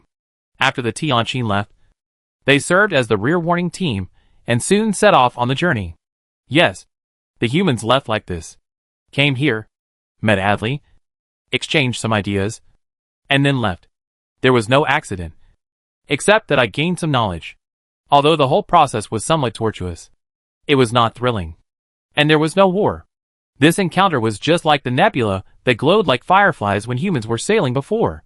They encountered it, explored it, did not gain much, and then left. Of course, this time was very different from that time. After all, humans did not understand what the nebula was at all. This time, at least they knew that it was a half-Gaia life form. And they also knew that his name was Adderley. But that's all. Before humans reach level 5 civilization, they will definitely not come back here. Humans have learned a lot from Adderley, and they are indeed moved by Adderley's kindness. As for coming back to take Adderley away, from Yu Yuan's point of view, the first motivation is definitely that Adderley is beneficial to humans. And the second motivation is that Adderley can get along. Adderley is a little crazy sometimes. But when humans really come back to find him, they must have a way to prevent being hurt. In this way, after marking this star system on their star map, humans set out on the vast star journey again. The deterrent power of the 5th level civilization is very strong. And humans must go very far before they dare to stop. Because from the perspective of probability, it is safer to travel through the stars than to stay in a star system. If the information revealed by Adderley is reliable, the 5th level will arrive in this star system in more than 10 years. And in more than 10 years, humans can probably travel 500 or 600 light years. The starry sky is the best hiding place. And no one knows where humans are going in the vast sea of stars. The Lyra soon caught up with the fleet. And together with the fleet, they made a short replenishment in the next star system. And then set off on a 400 light-year voyage. The departure of humans made this star field quiet again, leaving only Adderley, who was orbiting the star over and over again. Time gradually erased the traces of human warp speed navigation. And after that, no civilization knew where humans were going. After this voyage, humans had an urgent goal, which was to become a level 5 civilization. Today, humans are no longer the civilization that needed to hibernate once they started interstellar travel. Humans have been a level 4 civilization for a long time. And the 3rd generation warp technology has been cracked. Of course, the most important thing is that lifespan has been greatly improved. The improvement in lifespan and vigorous energy allow humans to live normally during the voyage. Planetary-level living spaceships are very large, with simulated gravity systems and very realistic environmental simulation technology, so that humans living on spaceships will forget the fact that they live on spaceships if they don't deliberately understand. The round planetary-level living spaceship of human beings has many layers, and the width of each layer is as wide as Taiwan. When you look up in the spaceship, you can see the bottom of the superstructure, but you can also see the blue sky and white clouds. Obviously, this is the application of environmental simulation technology. Renzyl is now leaning on a slope, with a plant similar to dogtail grass hanging in his mouth, looking at the sky leisurely, enjoying the leisurely scenery of blue sky and white clouds. He is an ordinary person in human society, with no hobbies. He just likes to wander around and enjoy life. And he doesn't care much about the whole civilization. Therefore, he doesn't even know that the human flagship has stayed in that galaxy. Nor does he know that humans have met Adley. After looking at the fake blue sky and white clouds for a while, Renzyl suddenly started to mutter. But he was not mumbling to himself, but to another person lying next to him, who seemed to be his friend. Why hasn't Lao He arrived for so long? He needs to change his concept of time. After saying that, he looked up at the sky with his hands like a canopy, but still did not see the figure of Lao He mentioned, but only saw giant pillars. Renzyl was not unfamiliar with those giant pillars. They were pillars that supported the upper and lower structures inside the spacecraft. The bottom rose from the ground, and the top was always surrounded by clouds. It looked like a pillar that went straight into the sky, which was very spectacular. You are such a funny person. How can you possibly see Lao He if you look so high? There is a height limit today, his friend replied in a sarcastic tone, then stood up and looked at the ground far below the slope, then pointed at a black spot that was getting closer and closer and said, "Look, Lao He is here." Renzyl. Because of his name. His friends like to call him backwards. Hearing this, Renzyl also stood up and followed the direction his friend pointed. Sure enough, he saw a vehicle as big as a truck speeding along the straight road and soon arrived at the bottom of the hill. The mountain they were on was a rockery in the city of a planetary spaceship. But it was not small. And it was not an exaggeration to say that it was a mountain. There were many trees on it that had been transformed by scientists. And people often came to such places to enjoy the scenery when they were free. At this moment, Renzyl and his friend had an appointment with the old black man they called to meet here, and then go to participate in the mecha fighting competition together. This project was developed from the global drag racing competition organized by Su Yinxia in the past, and it was an entertainment project organized by the people themselves. However, the prize was very good. According to the organizer, it was a set of combat tactical armor, and the combat chip was military technology, which was very rare. Chapter 833. As time goes by, the human tactical armor has been converted from military to civilian due to the need to land on the planet. Now those mecha enthusiasts with strong hands-on ability can already make mechas by hand. Of course, they don't really make them by hand. They still rely on machines to make machines, but they do it by themselves. They can even make tactical armor for walking and flying on the surface of planets, and various mechanical structures, which they can design and manufacture by themselves. As for the technology of some key parts, they need to buy finished products made by technology factories, such as the microcurrent sensing equipment that covers the whole body in the cockpit, such as the control chip of the mecha and other things. Such accessories are advanced accessories that cannot be made by human hands alone and can only be produced in high-precision technology factories. Such accessories are often the most valuable in the civilian mecha hobby circle, and they are almost in short supply, whether it is chips or cockpits. In fact, these mecha enthusiasts are still able to get some discarded cockpits and use their own ingenuity to disassemble, reorganize or modify those cockpits to achieve the finished products they want. But after all, they are not as good as real military technology. And the same is true for chips and systems. The system is of course an operating system. They definitely can't get the military's operating system. But these enthusiasts always have some powerful friends who know a few experts in this field, or they can learn by themselves and come up with a civilian version of the tactical armor operating system. The same is true for the auxiliary chip of the tactical armor.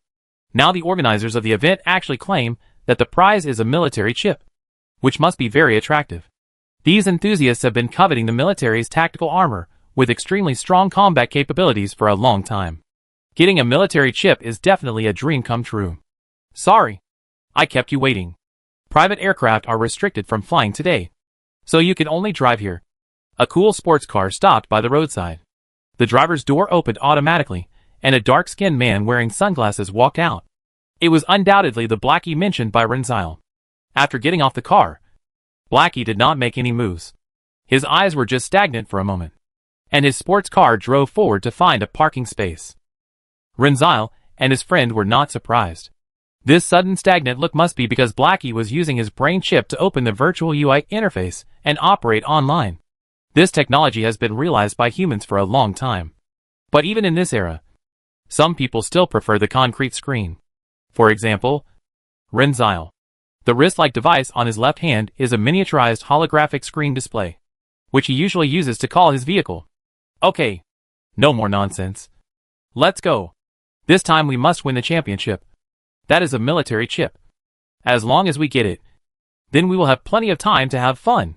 Renzel stood up and fiddled with a holographic screen that lit up from his wrist, obviously calling his vehicle. The three of them were in a group and participated in the competition as a team. In the team, Renzel was mainly responsible for the chip. Lao He was the mechanic, and Lao He was responsible for the mecha modification. The last one was named Mu Chufeng, who was the best driver in their team. She loved fighting and practiced martial arts. The three quickly called their tactical armor and jumped into the cockpit to start. Under their operation, 3 15-meter-tall tactical armors folded down directly, with their legs and hands extended and wheels touching the ground, turning into ground mode, like a leopard lying on the ground. And under the propulsion of the fusion engine on the back, they disappeared at the end of the road in a flash. Flying is restricted today. Otherwise, they would have flown directly. The destination of their trip is still on this planetary-level residential spacecraft. But not on this floor, but on the upper floor. They need to go up through the pillars connecting the sky and the earth and take the special lifting equipment. When they reach the upper floor, they can fly directly in the human spaceship. Although the same set of traffic rules are used, sometimes different floors have different temporary regulations due to some things. Just like the floor where Renzel and his friends are today. There was a plane crash just now, which resulted in a 1/3 airspace restriction on this floor. It is said that a person driving a tactical armor was too excited because of speeding and aerial acrobatics, and he collided head-on with a person flying a normal private mecha. As luck would have it, the engine was damaged, causing the two people to free fall from a height of 200 meters. If they had not hit the support column in the middle of the way, which had some deceleration effect, both of them would have died. Of course, there are also the impact buffering of the tactical armor itself and the impact resistance of humans. But even so, the two still broke their arms and legs. It is said that the lower body of the person who hit the other person is gone, and it is estimated that he will be replaced with a machine. Speaking of which, the cause of this accident is the new era of ghost fire. Fortunately, human technology is advanced enough. Otherwise both of them would have died. Such air crashes are actually not common, especially those that cause such serious injuries, because under normal circumstances, tactical armor will not fly too high. And even if it is about to fall, many people can activate the overclocking mode in a hurry. Unfortunately, these two people panicked when they fell and could not hold back the overclocking mode, so they almost fell to death. Their situation is that they are not proficient in the overclocking mode. After they are cured, they will definitely have to take a new driver's license, because the human driver's license has a test for opening and closing the human body's overclocking mode, and their reaction obviously does not meet the standard. This air crash paralyzed many ground facilities, and was the main reason for the flight ban. In this era, the life of individual human beings is very relaxed. Real nanotechnology has already popularized brain chips. Many military to civilian technologies have allowed personal aircraft to spread from points to surfaces throughout civilization. Of course, ground transportation has also reappeared due to the Grand Unified Force Field technology. People can choose their favorite travel methods. If you want to experience the feeling of a speeding sports car in the Earth era shown in the movie, you can drive on the ground. If you like the joy of flying like a bird, you can get a fusion-powered wingsuit. If you like mechas, you can get your own mechas and register them. And then you can fly. There are many kinds of flying tools. From the perspective of personal equipment, Tactical armor is considered heavy equipment. Personal flying wings are considered light equipment. And there are actually flying equipment, such as personal flying motorcycles. Humans have many choices, which can basically meet people's travel needs in planetary spacecraft as large as the Treasure Island. Nowadays, there are actually many entertainment competitions among humans. Not only mecha fighting, but also racing, aerobatic competitions, etc. People have even redeveloped many entertainment projects on Earth. But the form and rules are different. Chapter 834.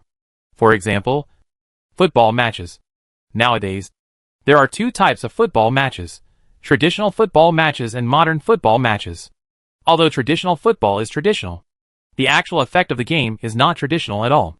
This is because the physical fitness of human beings has changed a lot, and there is no restriction on players unlocking their human body overclocking mode to participate in the game. As a result, the football match on the ground has become a scene like hot-blooded football and Shaolin football. It is really the kind that can kick people away with a single kick. The physical confrontation between players is like a Superman fight, and they can knock each other away for more than 10 meters at any time. Anyway, when watching football matches, what you see flying in the air is not necessarily a football, but also a person. It looks very violent, but the humans of this era are all physically strengthened, and being knocked back more than 10 meters would only make them look shabby at best. That is why the football field is many times larger than that of the Earth era. It is very violent. But that is the highlight of this kind of football game. You can see a real tiger shooting here, a real leap of 5 or 6 meters, and then a golden hook, and a goalkeeper breaking the ground and jumping high, which is really a great viewing experience.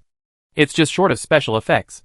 The most important thing is that because the human body overclocking mode is allowed, many powerful players will rely on their talents to develop the ability to instantly enter the human body overclocking mode during long-term training. Under normal circumstances, it is in a normal state, and then the human body overclocking mode is turned on when it needs to burst, such as long-distance shooting. After violently shooting the ball, the human body overclocking mode is turned off to save physical strength. With the development of football entertainment, this ability has become a standard feature of top players. Another type of modern football is that everyone plays in tactical armor, a humanoid mecha that is more than 10 meters high. This is really a collision of steel. Even the ball is made of special nanometal particles. Otherwise, it really can't withstand a rocket-accelerated kick from the heel. If traditional football is a passionate competition of the body, then modern football is a competition of mecha technology. In fact, not only football, but also many sports from the original Earth era have risen again. But the form has changed. Of course, there are also various virtual world games and many entertainment projects. Those who like quiet nature can also relax in various scenery. The planetary living spaceship is large enough to accommodate hills and lakes. The only regret is that there are no plants and animals like on Earth. But there are many alien-style plants, which is also a different taste. Some small animals as well. Of course, they are all animals and plants that have been transformed by scientists and can survive in human living environments. Many animals that were originally transformed and used as human meat are also among them. These are the results of human development over the years, and the results of human research on the biosphere of other planets. These achievements not only enrich the living environment of humans, but also greatly enrich human diet. Meat is no longer a luxury. There are also many wines brewed from alien-modified plants. After years of development, the types of food items are not as diverse as those on Earth, but they can be regarded as diverse. As a fourth-level civilization, human society today is full of technology. It covers all aspects of human food, clothing, housing, and transportation. Strong artificial intelligence is the guarantee for everyone to have these material foundations. Of course, in the final analysis, all of this is based on the framework of the Grand Unified Force Field technology. Because if you want to achieve an Earth-like environment on a spacecraft, you must have warp technology and simulated gravity technology. It's amazing to say that humans can be said to have mastered their own evolution in genetic technology. But the technology of regenerating severed limbs has not been realized. It stands to reason that this technology should have been realized at the third-level civilization level. However, the new government did not blame this, because everyone understood that this was due to the lack of research samples. If the Earth was still there, humans would have obtained a lot of biosphere resources on the Earth as samples, and this technology would have been realized long ago. In fact, The Academy of Sciences has recently released some good news, which may be a clue. The development of science and technology is comprehensive, and the pace of mankind will not stop. At this stage, many scientific research projects on negative energy have been launched.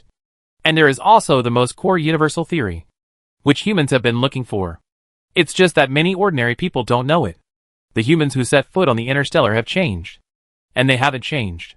Science and technology have changed people's lives, expanded people's knowledge, and changed people's thinking. Apart from some people who only care about their own life and entertainment, many people have set their sights on the Great Voyage. They hope that they can contribute to the Great Voyage, and also hope that the civilizations of the Star Alliance members can help humans in the future Great Voyage. However, it is only a help. In the minds of individual humans, humans must always be dominated by the Star Alliance. They also know that this is a bit idealistic. But having ideals, and working hard for them is the meaning of life they set for themselves. As a whole, human beings have all kinds of people. But as long as they are generally positive, it is enough for the entire human civilization. It is unrealistic to require everyone to have lofty ideals like saints. This voyage is not actually very long. Just a few decades, which is just a blink of an eye in the long life of 12,000 years of human beings. But many things have been determined in these decades. First of all, there is no need to say more about reiterating the goal of the Great Voyage. Secondly, there are various adjustments to human internal policies. With the growth of population, the population base of human civilization is no longer tight. So the previous strict compulsory birth policy has naturally been relaxed a lot. But it has not been directly cancelled. Only the time has been relaxed. Similarly, after so many years of accumulation, people have also discovered the disadvantages brought by a long life. As predicted by social science before, a long life will indeed hinder the birth of new ideas and easily make the whole society fall into the old and comfortable ideas. The new government's response strategy is still to build and encourage spiritual civilization. But the effect is not very good. Perhaps this method has been used for thousands of years, and many people have become old hands. And human society now has highly developed strong artificial intelligence. And there is no need to force them to work, which has led to signs that human society is leaning towards entertainment-related death. What's the point of working hard to develop to level 5 civilization? What does it have to do with ordinary people like us? We might as well enjoy every day. This trend has already appeared. Some scientists complained to Yuan that it would be better not to fully open the longevity potion before. How could Yuan not know?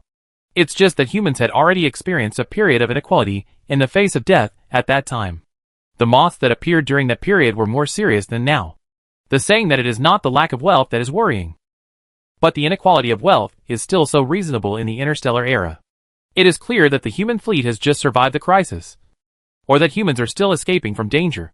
But there are always some people who want to drag humans into the abyss of depravity regardless of the consequences. Therefore, rectifying internal social thoughts has become the main task of the new government in the past few decades. The funny thing is that there are a group of people who attribute the root of the problem to Yuan's one person has the final say system. This kind of voice has not appeared in the human race for a long time. And Yuan is not annoyed. He just regards it as a refreshing voice. Chapter 835. As far as the current situation is concerned, the human race is still developing in a good direction. Yuan is not impatient. Many things can be done slowly. With the advancement of science and technology, there will always be new problems that cannot be solved now. And new problems will replace old problems. For example, the problems caused by the lifespan potion policy. As long as a new generation of life potions appears, the comfort problem of the whole society will be quickly improved. Because the longer people live, the more they want to live. Longevity is a torture for one person. But when the whole body is long-lived, the individual will not feel lonely. Then the new life potion is the driving force. Those who work hard to contribute to the entire civilized society, and those who only enjoy themselves. Fairness on one side will lead to unfairness on another side. The human social system in the interstellar era is not static. It will change with the passage of time, and the changes brought about by technological progress. The new government has always adhered to this principle. The reason is nothing more than hoping that humans will continue to progress. Continue to progress? Reach the standards of long-distance voyages, and explore more unknown universes. The starry sky is so vast and beautiful. The universe is so vast and fascinating. There are so many secrets and unsolved mysteries hidden there. The pace of human civilization progress cannot be stopped. Time is fleeting, but appearance remains unchanged. Decade after decade, a 60-year period has passed, and humans once again set foot on the starry sky to one unknown shore after another. Humans seem to be very lucky to have avoided the sight of that unknown fifth-level civilization. Perhaps that evil fifth-level civilization has never looked for humans. Who knows? Anyway, humans have not encountered pursuers. Maybe because of the war between the sixth-level civilizations. The evil five-level civilization was also dragged into the war and perished. If that was the case, what Adley said was alarmist. But humans did not dare to gamble. In this case, humans once again flew across the vast sea of stars and arrived at a new star field. As a wandering civilization cluster, humans and the Star Alliance led by them did not have a fixed destination. So humans often decided on the destination for their next journey after docking. In this way, the route of human navigation is full of randomness. Along the way, humans also encountered some strange cosmic phenomena, and therefore stopped to do a lot of research and obtained some results. All these things are things that improve the foundation of human civilization. Perhaps in the future, it is because of these inconspicuous observations and studies that humans can solve difficulties faster than other civilizations when they encounter difficulties. And sometimes being faster means victory. Unfortunately, humans still look up to the fifth-level civilization, and the theory of everything is still like a high wall with no end in sight. Human scientists have been prepared for this, but they did not expect that the technological barrier this time would be so thick and confusing. This is when humans knew that the symbol of level 5 civilization is the theory of everything, and that the theory of everything is the complete unification of the four fundamental forces. I can't imagine how confused those civilizations that knew nothing before would be when they encountered this technological barrier. In short, it is not an exaggeration to describe the entire human race, and even all the scientists of the Star Alliance, as having no clue. There is indeed no clue. During these interstellar voyages, the Star Alliance led by human civilization has never stopped exploring the theory of everything. But the results are always disappointing. It is true that the fourth-level civilization has already achieved warp-speed navigation.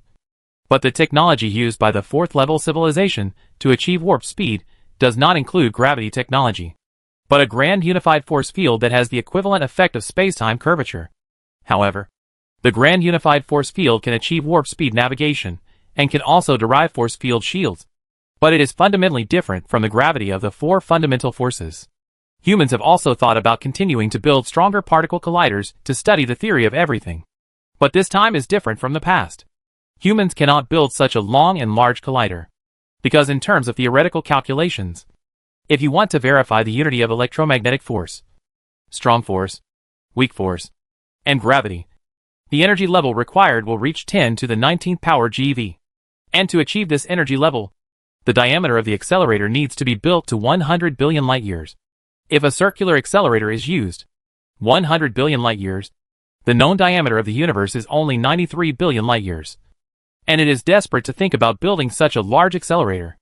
It can be said that continuing to build larger and stronger accelerators will definitely not work, because a level 4 civilization cannot build such a large accelerator, and the existence of a level 5 civilization is a fact. But this is not the key point. The biggest difficulty facing mankind now is not that the superparticle accelerator cannot be manufactured, but that the first step cannot be achieved. That is, to find the graviton. If you want to verify the unity of the four fundamental forces, you must first find the graviton. If the human standard particle model is correct, human civilization has not taken the first step. It's funny to say that when human scientists were trying to break through the technological barriers of the fourth-level civilization, they hoped that the standard particle model established by human civilization was correct. And now they hope that the standard particle model is wrong, because the conditions for realizing the theory of everything, such as energy level requirements, accelerator manufacturing requirements, graviton discovery, etc., are all inferred based on the standard model. If the standard model is correct, then it is impossible to achieve it with the current human capabilities. But when we successfully break through to the fourth-level civilization, the universe clearly tells humans, your standard particle model is correct. How desperate it is. Of course, scientists are not stubborn. They soon realize the problem. That is, the current standard particle model of humans is not completely correct. If it can really help humans realize the theory of everything, then it should still be supplemented and improved. So if humans study the theory of everything in this direction, the first step should not be to think about a particle accelerator that is too large to be manufactured, but to think about how to improve the standard particle model. There is another possibility. That is, the standard model is correct, but the standard model cannot solve the problem, and humans need to break through this technological barrier from other directions. So what direction? Basic theoretical scientists in the Earth era have already given their answers. M theory, supersymmetry theory, string theory, superstring theory, hyperdimensional space theory, attempts to quantize gravity, etc. These are all theories that humans have tried to establish beyond the standard model. Humans try to use them to solve physical phenomena that the standard model cannot explain, such as mass hierarchy, dark matter, and the incompatibility between gravity and quantum mechanics. Humans do not have to stick to the standard particle model. A theory seems to be correct, and in fact it is correct, but in the end it is only correct in a limited way, not able to explain all physical phenomena in the universe. Let's take Newton's 3 laws of motion, which are correct, but they are only correct in the field of classical mechanics. Human scientists now think that the standard particle model established by human civilization may be the case. Chapter 836. For this reason, humans have conducted many experiments to simulate the extreme conditions of the universe, trying to explore the traces of gravitons, but unfortunately, nothing was found. This is research along the direction of the standard model.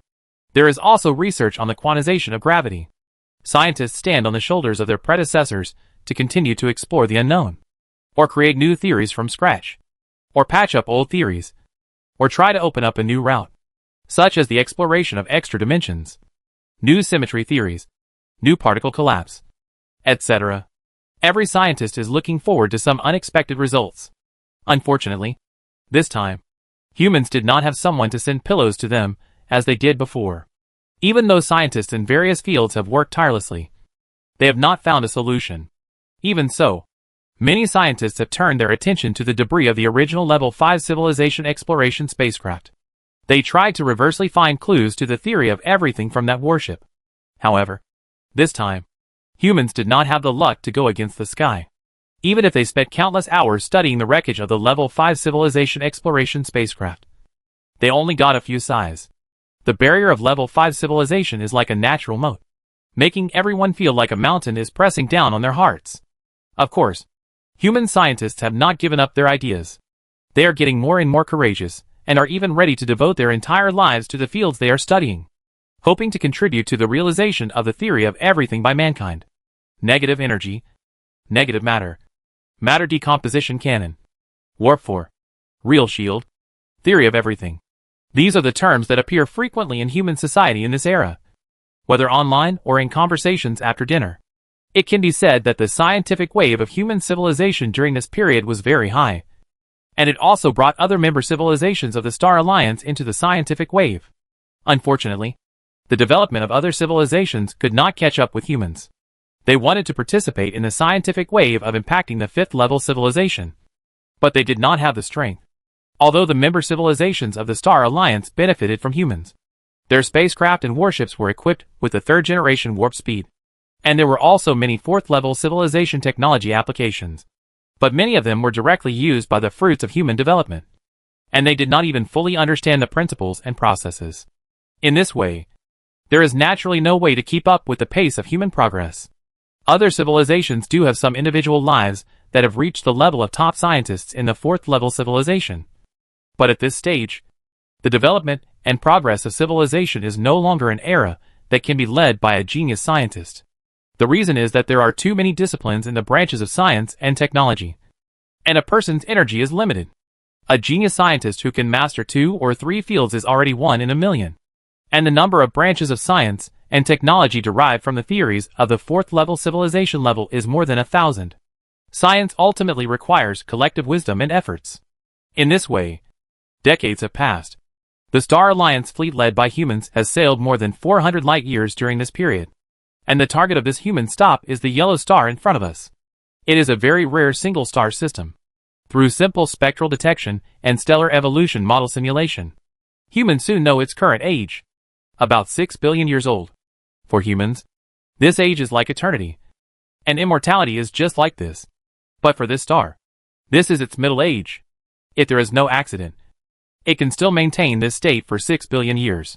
Many people who understand stellar evolution can roughly know from its age that it is a star slightly smaller than the Sun, with a smaller mass and radius than the Sun.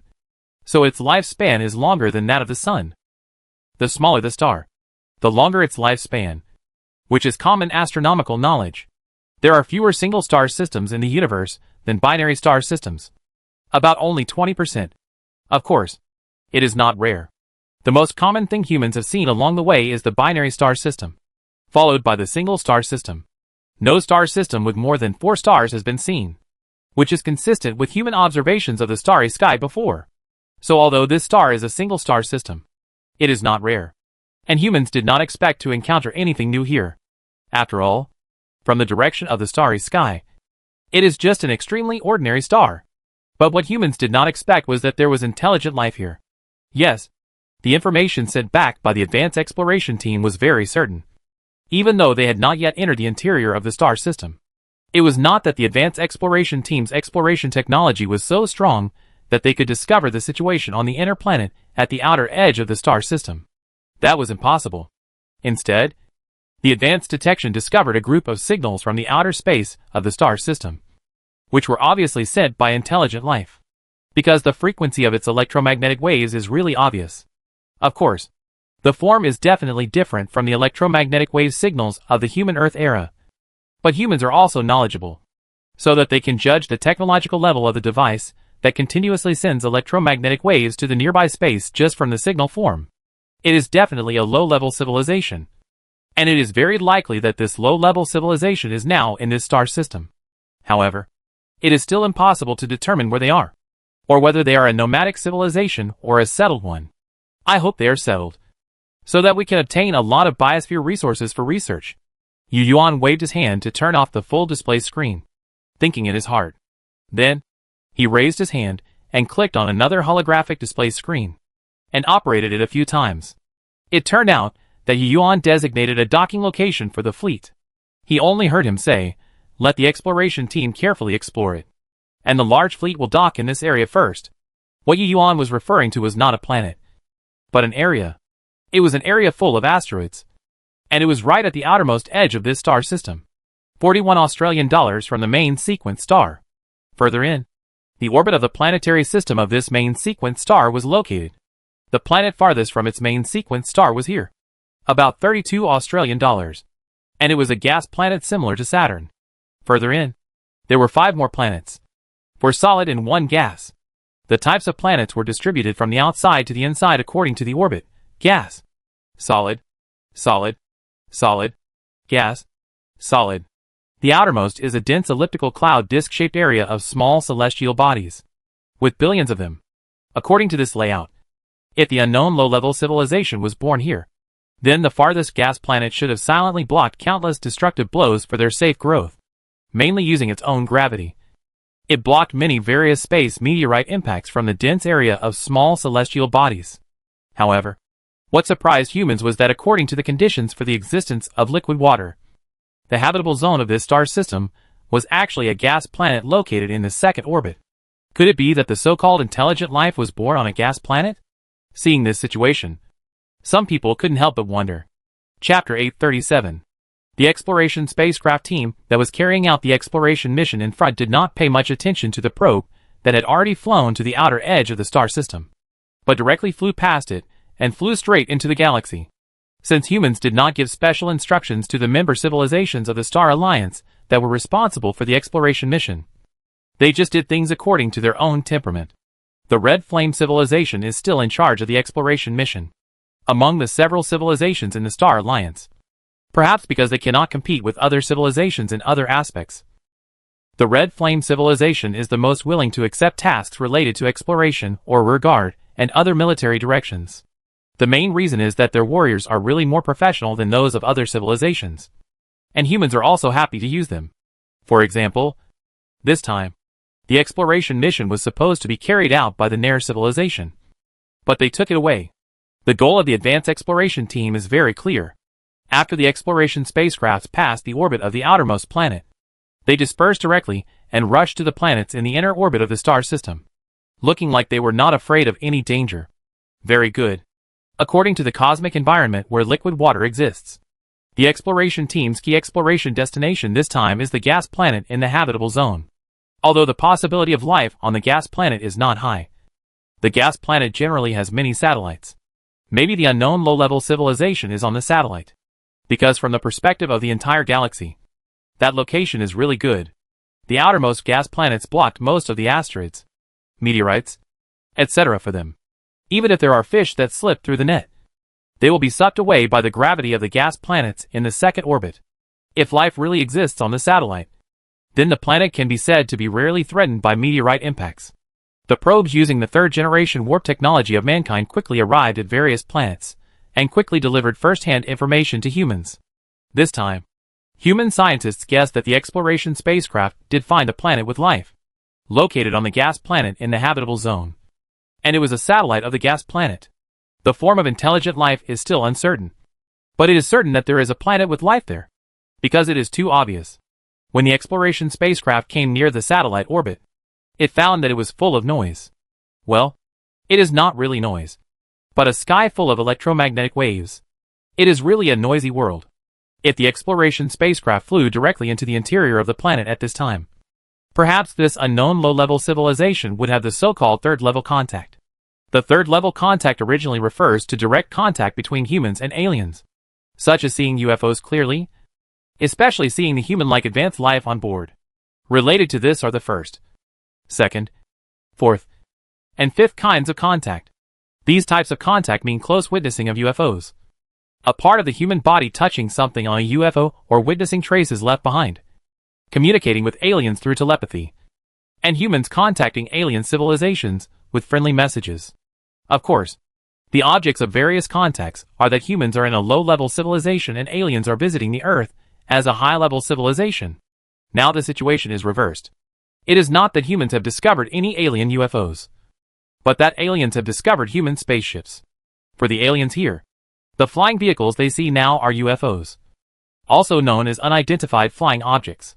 This time, humans are the masters behind the unidentified flying objects. The people of the Red Flame civilization, in line with the purpose of serious exploration, actually drove the exploration spacecraft into the planet's atmosphere. The advanced exploration spacecraft discovered that this planet not only has satellites of artificial satellites in various orbits of the planet's orbit, but also a space station. And below the space station is the atmosphere. Yes, atmosphere. This planet has an atmosphere, and the concentration is not low. After a simple material analysis, it is found that its atmospheric concentration is slightly higher than that of the Earth, but not much. However, the atmospheric composition is very different from that of the Earth. Normal humans certainly cannot breathe on it, because its atmospheric composition mainly includes methane, chlorine, carbon dioxide, hydrogen sulfide, oxygen, carbon dioxide, nitrogen, etc., and very little hydrogen chloride. Although oxygen accounts for 23%, it has many gases that are toxic to humans. It's a bit regrettable, but humans don't care. Anyway, humans are not interested in cats living on a planet. Even if this planet is the twin brother of the Earth, humans will not have the desire to settle there. It's not that humans don't want to, but they have lived in the universe for too long, accumulated a lot of cosmic knowledge, and are used to wandering civilization.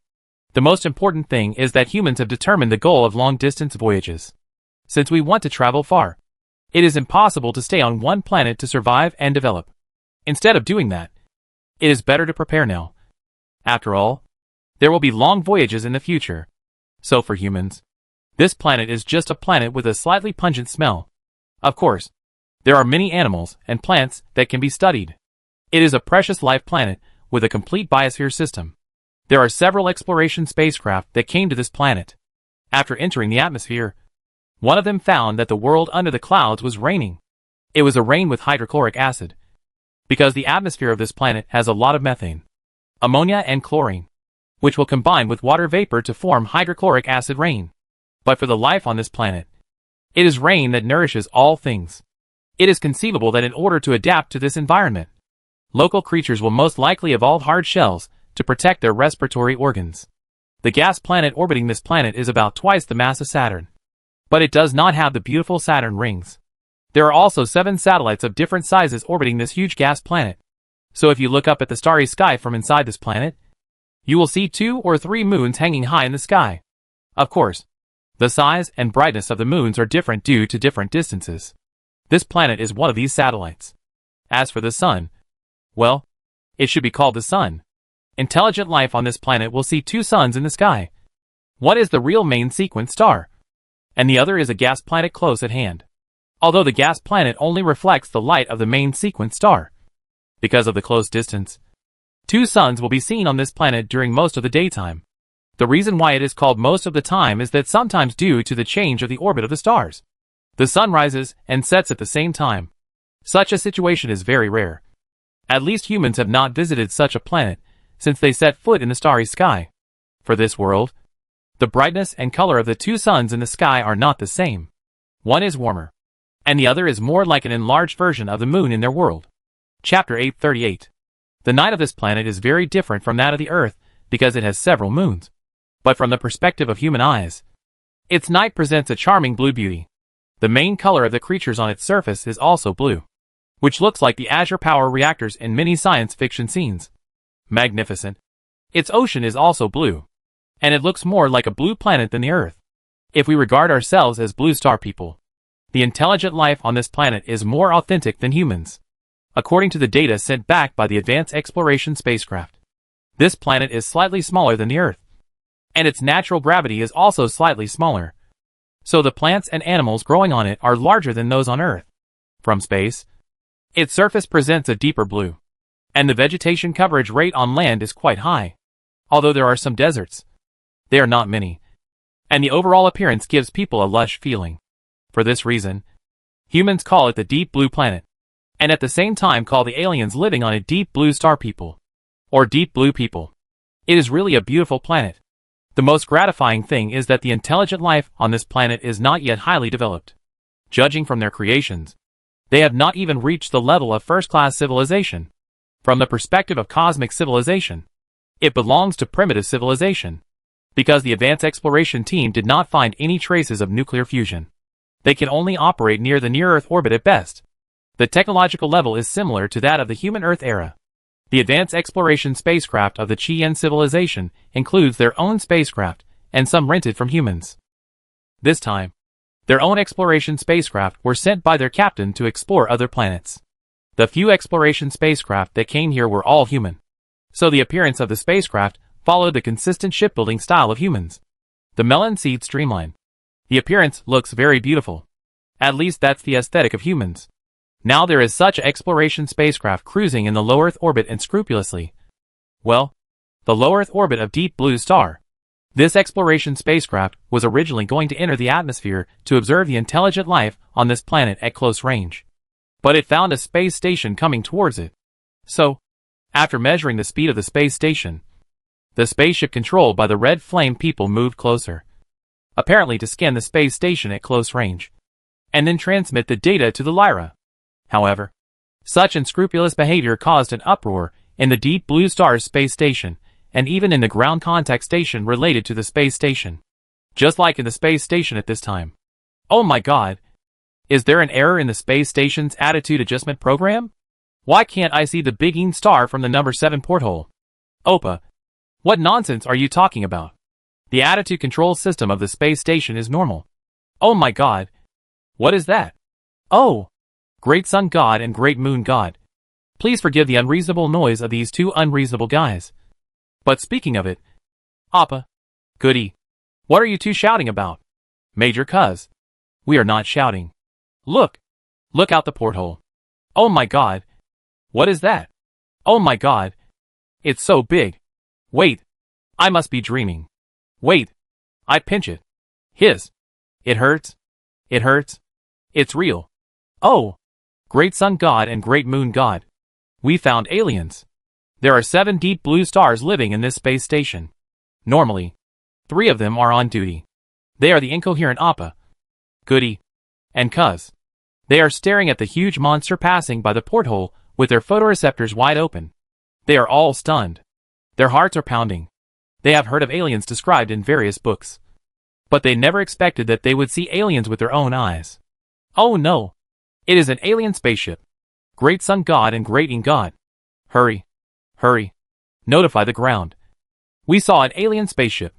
Gu Di used his photoreceptor to take a look through the glass window of the space station. And then he also shouted. Yes. They saw the human exploration spacecraft.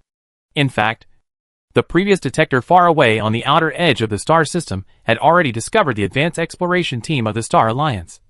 Because after the Red Flame civilization found out that this was just a low-level civilization, it did not hide at all, but explored unscrupulously. However, due to the relationship of information transmission, after the Star Alliance exploration spacecraft came near the space station, the intelligent life here received the information transmission based on the speed of light. So it stands to reason that the first to discover the Star Alliance spacecraft should be this ground signal receiving station. Because this ground signal receiving station is a base specifically responsible for extraterrestrial exploration. Unfortunately, the personnel on duty here did not discover the image information sent back in the first time. It is the detector far away, at the outer edge of the star system. That detector was launched by the deep blue stars more than 100 years ago. At that time, they had just stepped into space not long ago. Every country was ambitious to promote its own space program. So there was the first long-distance probe.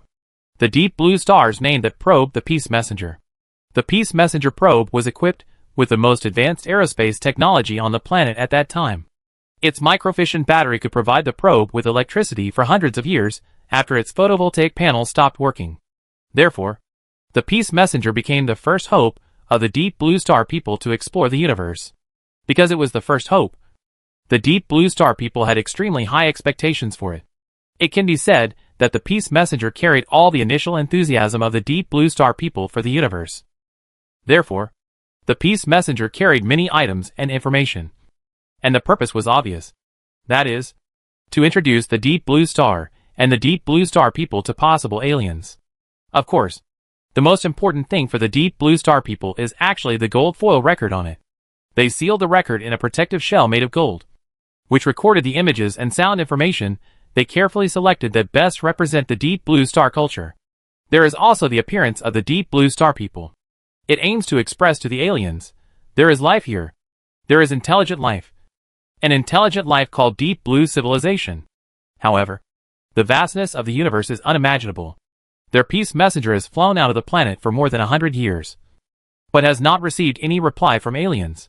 Many people in Deep Blue have even forgotten that there is such a detector. But unexpectedly, at this unexpected time, the Peacemaker photographed alien spacecraft. And there was more than one.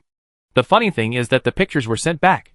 But the duty personnel did not find it immediately because they were sleeping at this time. While the duty personnel were sleeping, the space station was already in chaos. We are not alone. There are indeed other intelligent life forms in the universe. Great. We are not alone.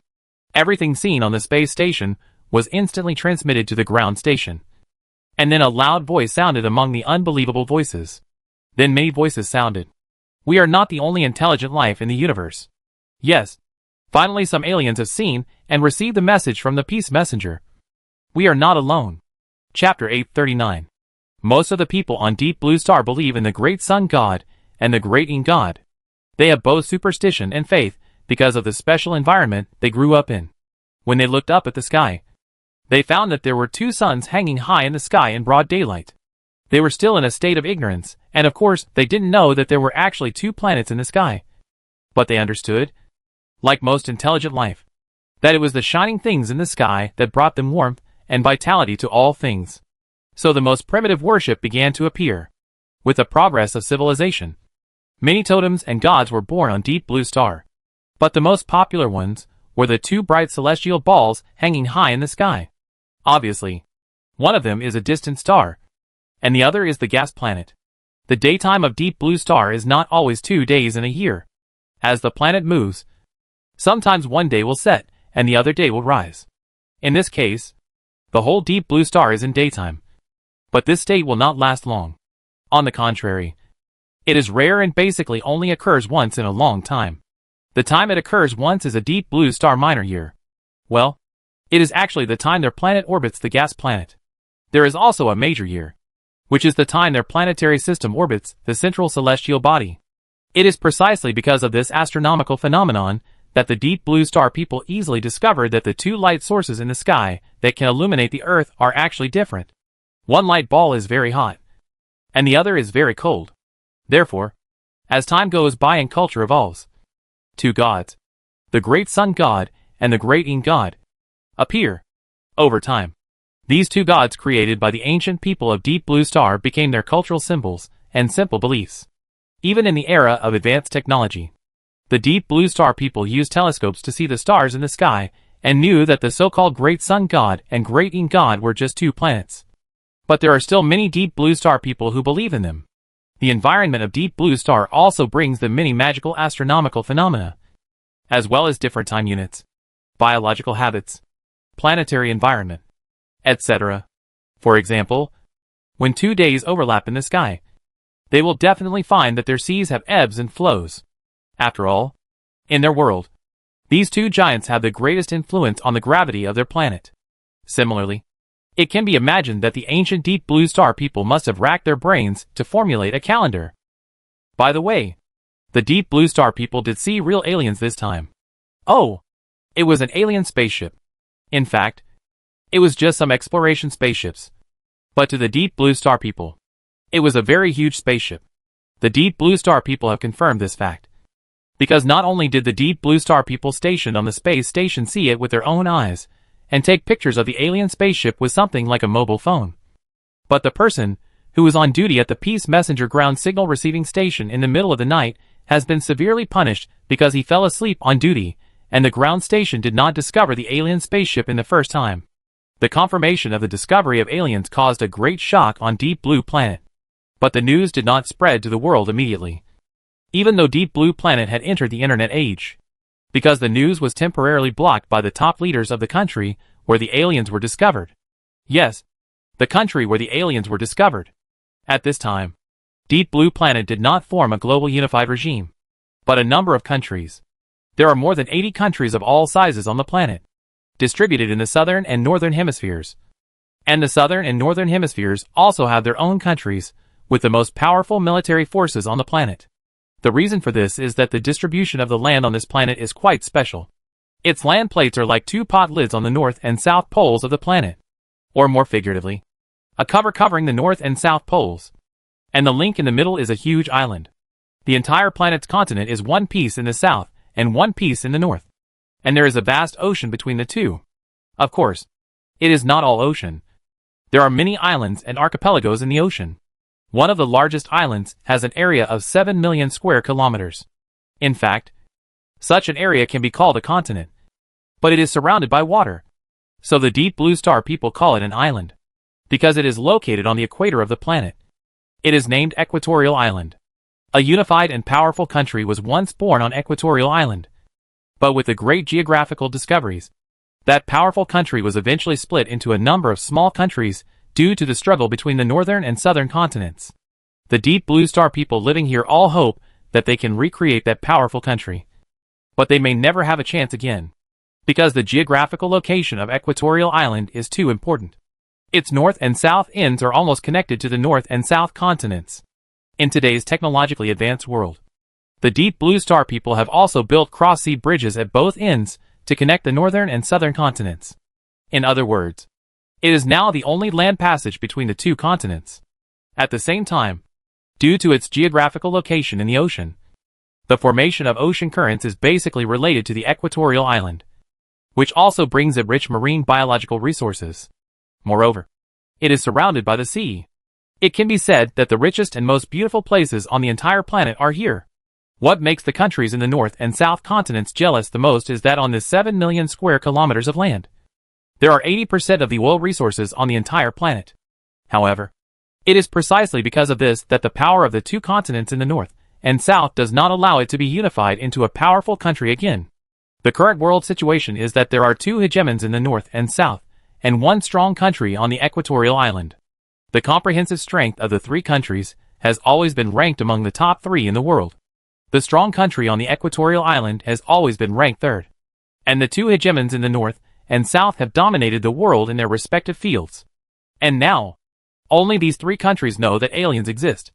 6 of the 7 people on the space station are from these 3 countries. And the remaining one is the quota for other countries in the world. The country on the equatorial island is the country that launched the peace messenger. They are the birthplace of the second scientific and technological revolution on this planet. Until now, they have strong scientific and technological strength, but they have no way to unify the entire equatorial island. When the third scientific and technological revolution broke out in modern times, they gradually fell behind the powerful countries on the northern and southern continents due to the population-based problem.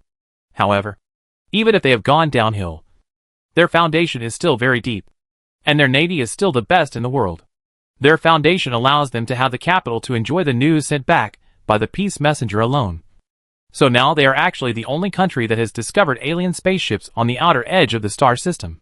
The other two countries only know that alien spaceships have passed by the space station. The appearance of alien spaceships brought these three countries together again at a table. While blocking the news, they were also discussing response strategies. Chapter 840. Only 1 day of human time had passed since the space station crew witnessed the alien spacecraft. Representatives of the three most powerful countries on the planet gathered at a negotiation table in a gorgeous building.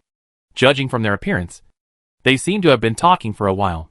The news on the internet has been blocked, and no traces of other alien spacecraft have been found so far. The stupidity of the blockade only needs proper guidance, and everyone will think it is a video special effect. Okay, be quiet for a while. Both of you know that this is not the point.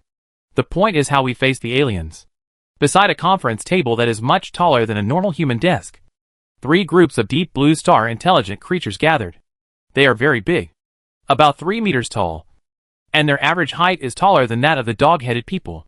Like most large animals on this planet, deep blue star people are bilaterally symmetrical creatures, carbon-based life, with fleshy epidermis, and the skin is blue overall, looking like cowhide. The mouth opens and closes, and the pupils are flat, similar to the eyes of a horse, located on the left and right sides of the head. They are pure herbivores, and have a horn on their head, which is very large and sharp, and looks like a one-horned rhinoceros. The deep blue star people have hands and feet similar to humans, but they only have 3 fingers on their hands and feet. The 3 fingers on the hands have an antagonistic structure, which gives them good grasping ability. Although they only have 3 fingers, they have an extra tail, which is very flexible, and is the secret to their balance when walking on 2 feet. Their tails are very long and extremely flexible, so when they stop, the flexible tails act as a flexible third hand to assist them in various operations. The various instruments and equipment of the deep blue stars, such as electronic input devices, are designed based on the operation mode of their 2 hands, 6 fingers and a tail. The image is exactly the same as the shape they engraved on the gold foil of the peace messenger. The deep blue stars have no hair on their bodies. Therefore, you can see that the conference table is that many deep blue stars wear various decorations on their corners, except for the exposed parts of their heads and hands. They are basically covered with some kind of clothing.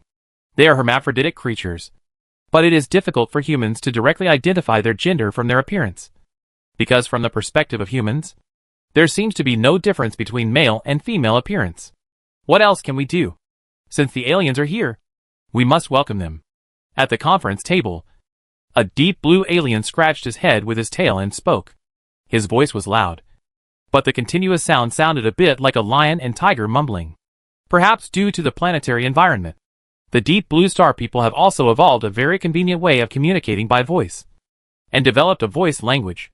But the problem is that after claiming to have witnessed the incident, we have never found any trace of them. If it weren't for the real images and pictures, and I also know that those images and pictures have no trace of modification, I would doubt the authenticity of these news. The representative of another country shook his big head and said in a muffled voice, "Who said it wasn't true? Since yesterday, our ground station and space station have been continuously transmitting electromagnetic wave signals to space, but the aliens have not responded at all. It's like they came and left, and suddenly disappeared without a trace." The last person who spoke was from the equatorial country, the world's 3rd most powerful country located on the equatorial island. "Do you think it is possible that aliens do not understand our language?" The deep blue star representative from the northern hemisphere said. Now the 3 most powerful countries on the deep blue star are a little confused and don't know how to deal with this situation, because they suspect that the deep blue star people are the only intelligent life in the universe. They are eager to get a response from aliens. So they launch various detectors into the universe, hoping to contact the aliens that may exist in the depths of the universe. But when the aliens really appeared in front of them, they were excited at first. But after the excitement, they were a little overwhelmed and even a little scared. It was a bit like Gong's love for dragons. They had no experience of contacting aliens. They thought that since the aliens came to them, they should take the initiative to contact them. And then, the two sides would happily establish a relationship and communicate. But things were different from what they imagined. The aliens came, but they disappeared after only a glimpse, and seemed to ignore their calls, which made the Deep Blue people feel troubled. For a moment, the Deep Blue Star people, who had gathered together for the first time to discuss countermeasures because of aliens, started talking at once. That makes sense. There's a science fiction work that says that aliens may not be creatures of the same order as us. Maybe they don't use sound to communicate. So it's normal that they don't understand our language. Maybe they didn't respond on purpose. But they are studying our language. What are you talking about? We sent them electromagnetic wave signals. So what language is there? What is confusing is that we have sent out all the relevant languages and cultures of our civilization in the form of electromagnetic waves, and also equipped with a complete set of language dictionary codes of our three countries. But the aliens still did not respond. Is it possible that the aliens cannot understand what we are saying? I think it is impossible. Since the aliens can come here, it shows that their technology is very powerful. I think the biggest possibility is that they are now trying to understand our language. Then what's the point of us sitting here and discussing now? We can only wait for the aliens to contact us. Of course it's meaningful. We are gathered here for more than just this. The most important thing is that the three of us must reach a consensus. Our suggestion is that from now on, we can only have one voice on Deep Blue Star to aliens. We must unite. Our country also thinks so. Based on this, our country proposes to establish the Deep Blue Star Alien Civilization Research and Dialogue Joint Organization. Any words spoken to aliens must be agreed upon by the three of us before they can be sent. It is the only legal organization on Deep Blue Star to communicate with aliens. We agree. Okay. Let's discuss the organization's composition and functions. In fact, the three-way balance of power on Deep Blue Star has existed for a long time, and the wars between countries in the world have never stopped. Therefore, there are many voices in the world that want to establish a global international organization. But unfortunately, the progress has been very slow. In other words, although there are many countries on this planet, there is no existence similar to the United Nations on Earth. The arrival of humans this time has accelerated their progress in establishing a global international cooperation organization.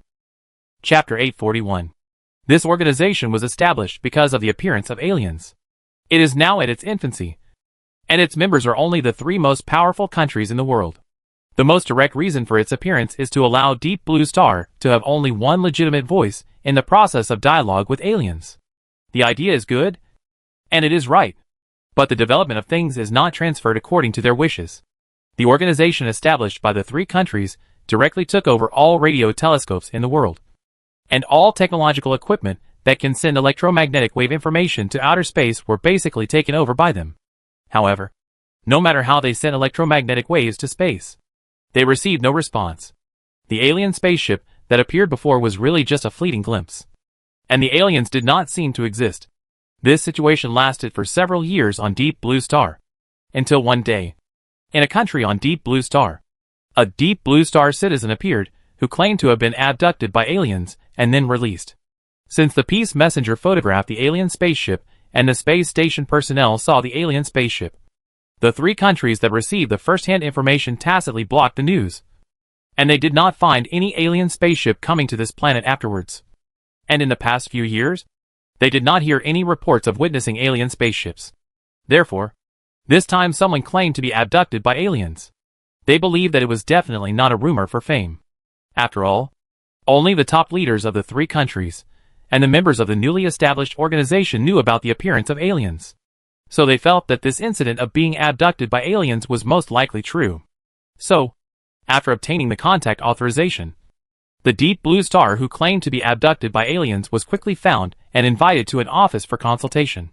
You said you were abducted by aliens and then sent back. As an adult, you need to be responsible for every word you say. As soon as I entered the office, the consultant said this. Oh, may the great sun god and the great ing God bless me. I can guarantee that what I said is true.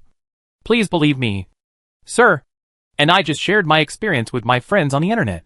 Not spreading rumors. Don't be nervous, Mr. Hill. We have no ill intentions.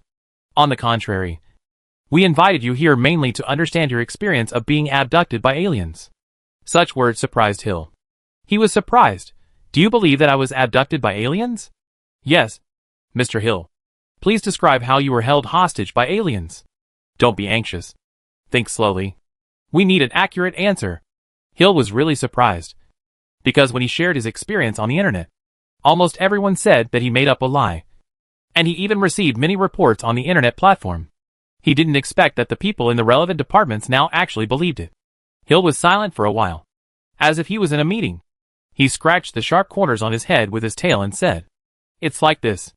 It was about a year ago. It was the evening of one day.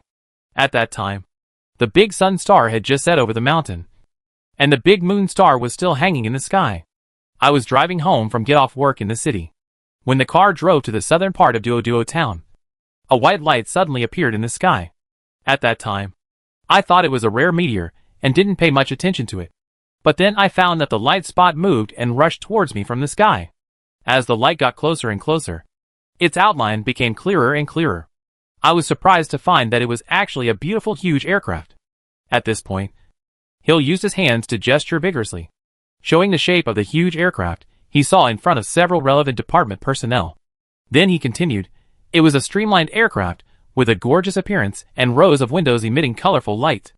I realized something was wrong, so I quickly turned around and stepped on the accelerator to get rid of the aircraft. But the aircraft seemed to lock onto my vehicle and also turned around in midair to catch up. Then not long after, I felt my car suddenly tremble violently, as if it was sucked into the sky by something. And of course I fainted. When I woke up again, I found myself in an unfamiliar environment, and all I saw were lights I had never seen before. I looked around in fear and found that I was imprisoned in a glass room. I was so scared that I screamed in fear." Hill recalled and stated, "Perhaps because they noticed my scream, a voice appeared in the glass room.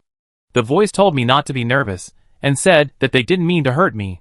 They just took me over and asked me a few questions and asked me to cooperate with them in doing a few experiments. Oh, what I want to say is, great young God and great in God. If you just want to ask a few questions, why bother with so much trouble? Just ask directly. Pour my car. That's my new car. It's gone just like that. Let's get to the point. Mr. Hill. Okay. Sorry. I feel sad when I think of my car. As long as your experience is valuable, we will give you a sum of money to buy a car." Mr. Hill. "Really? That's great. Thank you. Thank you very much." Hill is happy now. He has cursed the aliens in his heart for several times. They took me there and sent me back, but didn't send my beloved car back. It's really unreasonable. Through the glass room, I saw aliens. They were very short, only about this tall. Hill gestured with his hands. About 40 to 50 centimeters away. They were round and looked cute. I saw a lot of aliens like this. They controlled various machines that I had never seen before to draw blood from me. There was also something that seemed to be a full-body scan. I don't know what it is. I have never seen such a machine. Hill saw people from the Red Flame civilization. Nuclear MRI? A deep blue alien from the relevant department interrupted. Hill shook his tail. No. I know about nuclear MRI. That thing is definitely not it. Did they abuse you? Hill continued to shake his tail. No. They are very good to me, and even sent me food on time at mealtime. It's amazing that aliens actually have the food we eat, and it tastes delicious. Okay, let's get to the point. Mr. Hill. Seeing that Hill was about to go off topic again, the relevant personnel reminded him again. Okay, gentlemen. Hill recalled and continued, I saw a lot of short aliens' technological equipment. They can make a three-dimensional screen appear with a wave of their hands. Oh, it should be said that it is a holographic screen. Yes, that's right. It is definitely a holographic screen in science fiction movies. Hey gentlemen, I really didn't say this because I have seen science fiction movies. We believe you. Please continue. And tell me how you have been through this year. Chapter 842. Good gentlemen. Hill said, at first, I could only stay in my glass room. Later, Perhaps because I was more cooperative. They allowed me to expand my range of activities. This is good news for me. It was also after that I saw a lot of things. Some of which were in our science fiction movies, and more of which were not. For example, I saw a person whose body was made up of countless small insects. I guessed it was some kind of liquid metal robot. And it turned out that I was right. That little alien told me that he was in charge of all my experiments. At this time, another person in charge interrupted and asked, "Can you tell me in detail what experiments they did on you?" "Hill, I don't know. Every time I started the experiment, I would lose consciousness. When I woke up, I was back in the familiar glass room. But I know that each experiment was different because I walked through different scenes when I was taken there. Some were bright metal passages, and some were filled with various large instruments that I didn't recognize." "Mr. Hill, you said go. Is there gravity on their spacecraft?" Another relevant person caught the point and asked. Hill shook his tail. "Yes. I felt the same gravity as on our planet. So much so that at first, I thought I was on their alien planet. But later I found out that it was not." "Are aliens so easy to talk to?" The person who just asked the question continued. Hill shook his tail. "I think it's okay. They answered many of the questions I asked. Unless they didn't know. And they don't know?" "What did you ask?" I asked about the future. How did you communicate with them?" "Voice. They speak our language. Although there are some problems with some expressions. But the basic meaning is fine." "Do you know where you were taken?" "I didn't know at first. But once when I was free, I found a porthole for observation. They didn't stop me from looking out of the porthole. Maybe they knew I couldn't see anything." "Can't see anything?" "Not really. I did see a lot of stars against the dark sky. But it was useless. I don't know astronomy. So I don't know where I am. But later I saw a very bright star. After asking, they told me that it was our sun. And I was 41 astronomical units away from the sun. It's outside the dwarf planet, asteroid, and meteorite belt area. An astronomy expert among the relevant personnel immediately told the specific location based on what Hill said. "Anything else?" the relevant personnel asked again. "Yes." In the question and answer process, the relevant departments of Deep Blue Star did get a lot of information. And even many details that Hill didn't notice were noticed by them. For example, the living environment of the alien who visited. The relevant personnel of Deep Blue Star noticed that the aliens Hill mentioned never seemed to be in the same environment with Hill. And most of the contact was through a glass room. Even if the glass room was opened, the aliens would wear a large armor. This is enough to prove that aliens cannot breathe the air on Deep Blue Planet. This is a novelty for many personnel in relevant departments. Because the aliens in the science fiction movies they have seen can basically breathe on Deep Blue Planet like Deep Blue Star people. And Deep Blue Star people in science fiction movies can also breathe directly when they go to other alien planets. But now Hill, an eyewitness, told them that aliens cannot breathe the air on Deep Blue Planet. Not only that, even the appearance of aliens is very different from the image in science fiction movies. In the science fiction movies of Deep Blue Star, aliens look very similar to them, with only one more horn and a weird look. But they didn't expect that aliens are actually small and round. There are also alien spaceships. In the science fiction movies of Deep Blue Star, alien spaceships mostly appear in the shape of flat disks. And they rotate when they appear. But now they see streamlined spaceships like melon seeds. The difference makes the Deep Blue Star people think deeply. After analyzing this information, the experts of Deep Blue Star told the leaders of the three world powers, the technology of aliens is unimaginably powerful. Such an answer made the top leaders of the three countries silent. But the experts had sufficient reasons. First, the shape of the alien civilization spacecraft is not a flying saucer, which means that the spacecraft no longer needs to simulate gravity through the centrifugal force of rotation, but can produce gravity effects inside the spacecraft. This technology alone makes all the Deep Blue Star people confused. Secondly, the spacecraft of the kidnapped Deep Blue Star witnesses did not see any propulsion device, let alone propellers, but it could fly freely on the Deep Blue Star and come and go freely, so that the most powerful radar of the entire Deep Blue Star did not find any traces of their presence. This means that the aliens have mastered an incredible propulsion technology. Deep Blue Star experts speculated that it might be an anti-gravity engine. Well, they were wrong about this. The Star Alliance, led by humans, did not have such advanced technology. They did not find long flame thrusters, but only magnetic thrust propulsion technology used by spacecraft. In the end, The Deep Blue Star people knew that the aliens had indeed come to their galaxy, and were just over 40 astronomical units away. But even if they knew where the aliens were, Deep Blue Star now had no way to quickly contact the aliens. Even if they wanted to launch a probe to fly there, it would take more than 10 years. The Peacemaker launched 100 years ago can no longer return. And the Deep Blue Star people have never felt the vastness of the starry sky as they do now. As time goes by, several more alien abduction incidents are exposed. So the Deep Blue Star people have discovered more information about aliens.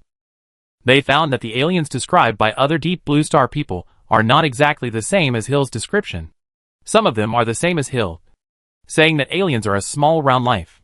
Some say that aliens are a life that is about the same height as themselves and has yellow-orange hair all over their bodies. Some say that the aliens are pitch black, like creatures wearing hard shells, and have many legs. One of them says that the aliens are neither big nor small, about 1 to 2 meters tall, with little hair on their bodies and wearing clothes of various colors, with tender skin, a tuft of black hair on their heads, and the hair shapes are also unique, with 2 eyes, 2 hands and 2 feet, and the 2 eyes are not on the sides of the head. After hearing the various descriptions of the Deep Blue Star people who were abducted by aliens and then released, the Deep Blue Star experts suddenly realized that there are not just one kind of aliens, but many kinds. This made the Deep Blue Star people even more confused. Isn't it said that there are very few alien life forms? How come there are so many at once? Chapter 843. Through the individuals who were abducted by aliens and then returned to Deep Blue Star, the Deep Blue Star people gradually gained some understanding of the aliens. At the beginning, they only saw the surface of the spacecraft, but now they have learned some of the internal conditions of the alien spacecraft through oral accounts. However, only through the oral accounts of these abducted people. What they can learn is very fragmentary. Many of the information they want to know urgently is incomplete, such as the purpose of the aliens, what the aliens are doing by abducting themselves and Deep Blue Star people. I have heard that many people are asked to cooperate with the experiment, but no one knows what the content of the experiment is. The purpose of the aliens is still a big mystery. In this case, the Deep Blue Star people did not blindly disclose this information, but asked those Deep Blue Star people who were abducted by aliens to keep it secret. They temporarily did not disclose the aliens' visit. In the past, from the top leaders of the most powerful countries to ordinary people on Deep Blue Star, everyone had a great desire to contact and communicate with aliens. They even carried the physical form and cultural information of their own race to call out to the universe, just like the peace messenger back then, hoping that aliens could see and understand them. But when the aliens really came here, the Deep Blue Star people found that things were not that simple. The aliens seemed to turn a blind eye to their calls, and they had no way to deal with them. They could only get a little pitiful information from the Deep Blue Star people who were released. Even the leaders of the 3 countries of Deep Blue Star suspected that it might be a coincidence that the space station and the peace messenger could see the alien spacecraft at that time. Otherwise, how to explain that there were so many alien spacecrafts on Deep Blue Star, but the most advanced radar and satellite on the planet knew nothing about it? What makes the Deep Blue Star people most frustrated is that they have learned from the hostages that the aliens are in their star system, but they have no way to get there. Whenever this question is asked, every aerospace scientist sighs. They want to, but the speed of Deep Blue Star's most advanced rocket propulsion technology is just that fast. If they want to launch a probe to the early area, it will take at least 16 years. The key is that they don't know in which direction to launch the probe, because they only know that the aliens are in the meteorite and asteroid belt. But that belt is a flat ring, and no one knows the exact location. If they randomly choose a direction to launch the probe, they will definitely not find it. There are also high-level officials from the 3 countries who have proposed to directly use electromagnetic wave transmitters to call out to aliens, because so far, many scientists have speculated that the reason why aliens did not respond is that they did not hear the call. However, the cruel reality told him that the most powerful radio wave instrument on the Deep Blue Star could not effectively transmit electromagnetic wave signals beyond more than 40 astronomical units. Without such technology, the long distance in space would cause electromagnetic waves to be distorted. Thinking of this, the scientists of the powerful countries in the northern continent could not help but feel heavy-hearted. Once upon a time, he felt that his country was already very powerful in achieving the landing of unmanned probes on extraterrestrial satellites. But now a slight comparison shows that his country's technology is not as good as that of aliens. not to mention their own country. Even the entire Deep Blue Star has no way to carry out manned landing on the nearest satellite. And aliens can come to Deep Blue Star at any time from more than 40 astronomical units away, and can also go back at any time. And they may even come from more distant interstellar. That is a distance measured in light years. What kind of technology do aliens have to cross the sea of stars is really incredible. Not only these scientists, but also some Deep Blue Star people who have learned about the clues of alien technology from the hostages also feel deeply powerless. There are many science fiction movies on Deep Blue Planet, many of which describe aliens, and even alien invasions.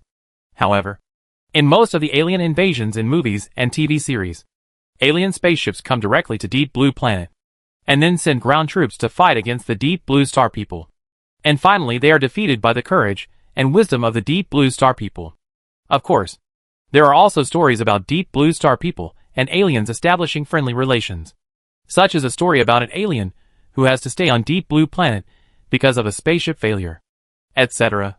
However, when they actually met aliens in reality, they found that the situation was different from what people had imagined before. The aliens seemed very cold and turned a blind eye to the calls of the Deep Blue Star people. And the Deep Blue Star people had no way to deal with it. The gap between dreams and reality made the Deep Blue Star people fall into deep thinking. They have never been so eager to get a response from aliens. But they can only understand aliens through the abductees. Fortunately, the aliens who came to their world did not seem to have much malice. In recent years, they have only done some things to abduct Deep Blue Star people, and basically let them go. Just like this, as time goes by, the Deep Blue Star people get more and more information. Just recently, a hostage told them that they have learned some more about the aliens. According to the hostage, she was abducted with several companions on the alien spaceship. They were taken to a vast continent together. She saw blue sky and white clouds that were different from those on Deep Blue Star, alien skyscrapers that connected the sky and the earth, and countless aircrafts that she didn't recognize. She and her friends were on one of the aircrafts at the time, and saw these scenes from the porthole. She saw that some aliens there were driving on the ground, and some were flying in the sky in huge mechas. And most importantly, the gravity there was greater than that of Deep Blue Star. So much so that she and her friends couldn't breathe at first. The higher gravity environment made it difficult for them to even stand up. But after the aliens gave them something unknown to eat, they gradually gained strength. She and her friends suspected that they were on another planet, and might not be in the Deep Blue Galaxy, because she and her friends witnessed the sky, the earth, and the endless city. Through her statement, the relevant personnel learned that there was only one star in the sky of that place, and the time of daybreak and nightfall was different from that of the Deep Blue Star. The hostage said that she also suspected that the stars in the sky were fake, but the heat shining through the glass window made her give up this idea. In her description, she seemed to have gone to the alien planet and saw some of the alien society. She said that almost every alien had his own personal flying mecha, which could fly freely in the sky. The aliens had abundant materials, and almost all physical labor was done by machines. If she had not been forced to return, she would be willing to live anywhere. When asked by relevant personnel whether she had asked the aliens what they came to the Deep Blue Galaxy for, she replied that she had not, and she was only busy watching the aliens. Chapter 844. This is really true. With such an answer, the relevant personnel shook their heads. Fortunately, another hostage told them the answer. She said that the aliens told her that the aliens might have discovered some resources on Deep Blue Star and came here. The reason why it is possible is that this statement is completely her own idea. No alien told her that she lied in order to get rewards from the relevant departments. However, such a lie made the top leaders of the 3 countries on Deep Blue Star very nervous for a time, causing the highest military agencies of the 3 countries to discuss countermeasures overnight. However, several years had passed since such statements appeared, and the so-called alien spacecraft came to Deep Blue Planet to mine certain resources. But it never happened. At this time, the relevant departments of the 3 countries realized that they might have been deceived by the hostage taker. Moreover, they found that the alien hostage incident seemed to have passed the bottleneck period. In the first few years, they heard everywhere that Deep Blue people were abducted by aliens. But as time went by, such news became less and less, and there was even no hostage incident for several consecutive years. The 3 most powerful countries on Deep Blue Star were all confused. They were even worried that the aliens had just left. After all, They had not found any traces of alien spaceships in these years. When they heard the fake news that aliens might come to dig for resources, the top leaders of Deep Blue Star were extremely nervous. Now that they think the aliens may have left, they feel very reluctant to let them go. They are frantically looking for them, as if they have missed something. It's been a year. This matter must be determined today. Otherwise, all our hopes will be shattered. Bureaucracy is not good. It's already this time. And you are still dragging your feet. If you don't make a decision, the aliens will leave. In a meeting room of a certain group of 3 countries, a scientist said with some anguish. In front of him were scientists and senior officials from the other 3 countries, and they obviously knew what he was talking about. At that time, when the hostages returned almost every year, these officials were not anxious. Now that there are no more in the past few years, they are beginning to be anxious. But what is the use of being anxious? The development of science and technology is not something that can be achieved overnight. What's more, at this time, the officials are still hindering each other, which really ignores the development of civilization. No problem. The leaders of the 3 countries have reached a consensus. There is no problem with the project funding. The rocket can be used. It can be launched in 3 months at most. An official said. He was obviously talking about the launch vehicle. Hearing his words, the scientist who just spoke looked much better. It has been so long. And this exploration project has finally been approved. And now it is an expedited version, which is very good. But he is not satisfied. The sooner this kind of thing happens, the better. Aliens haven't kidnapped Deep Blue Star people for a long time. If they don't hurry up, the aliens will really leave. And then Deep Blue Star people will face the vast and lonely universe again. By then, Deep Blue Star will return to the same days as before. After finally meeting the aliens, if they miss them, Deep Blue Star people will always feel unwilling. But the aliens ignore them. So Deep Blue Star people can only rely on their own strength to find them. But Deep Blue Star people still have to face the question of where the aliens are. As soon as the official finished speaking, a representative from the southern country expressed his concerns. The project has started, and 3 months is fast. But what about the goal? We don't know the exact location of the aliens. So what's the use of launching the rocket faster? In response to this concern, the representative from the northern country replied, "Don't worry. Just last month, our large aperture telescope took some blurry photos. Although blurry, it is certain that the aliens have not left. We just don't know why they have not responded to us. But at least we have determined the direction. That's good. We should push forward this matter as soon as possible. If the aliens really leave, it will be the biggest loss for our deep blue planet." The representative of the powerful country in the northern continent also said. The representatives of the 3 countries reached a consensus immediately after discussing. The Star Alliance led by humans ignored them, which made them really anxious. When people get anxious, the caution and vigilance they just had are gone. Now the most urgent thing for the Deep Blue Planet people is to get official contact with the aliens, instead of just unilaterally holding the Deep Blue Planet people hostage and releasing them like in recent years. As intelligent life and civilization, the Deep Blue Star people also want to make progress, and want to know where the aliens come from, and what they are doing here.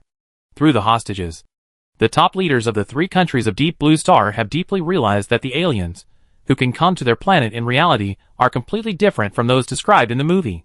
The technology of the aliens seems to be more advanced than that described in the movie. And their behavior is more unpredictable. The Deep Blue Star people were held hostage, but the aliens basically released them all. So the leaders of Deep Blue Star were very confused about what the aliens were doing. It was harmful to Deep Blue Star, but they didn't invade them. It was beneficial. But was it possible for them to communicate with each other? They even ignored their calls, which was really puzzling. So they finally decided to take the initiative to find the aliens and find out the truth.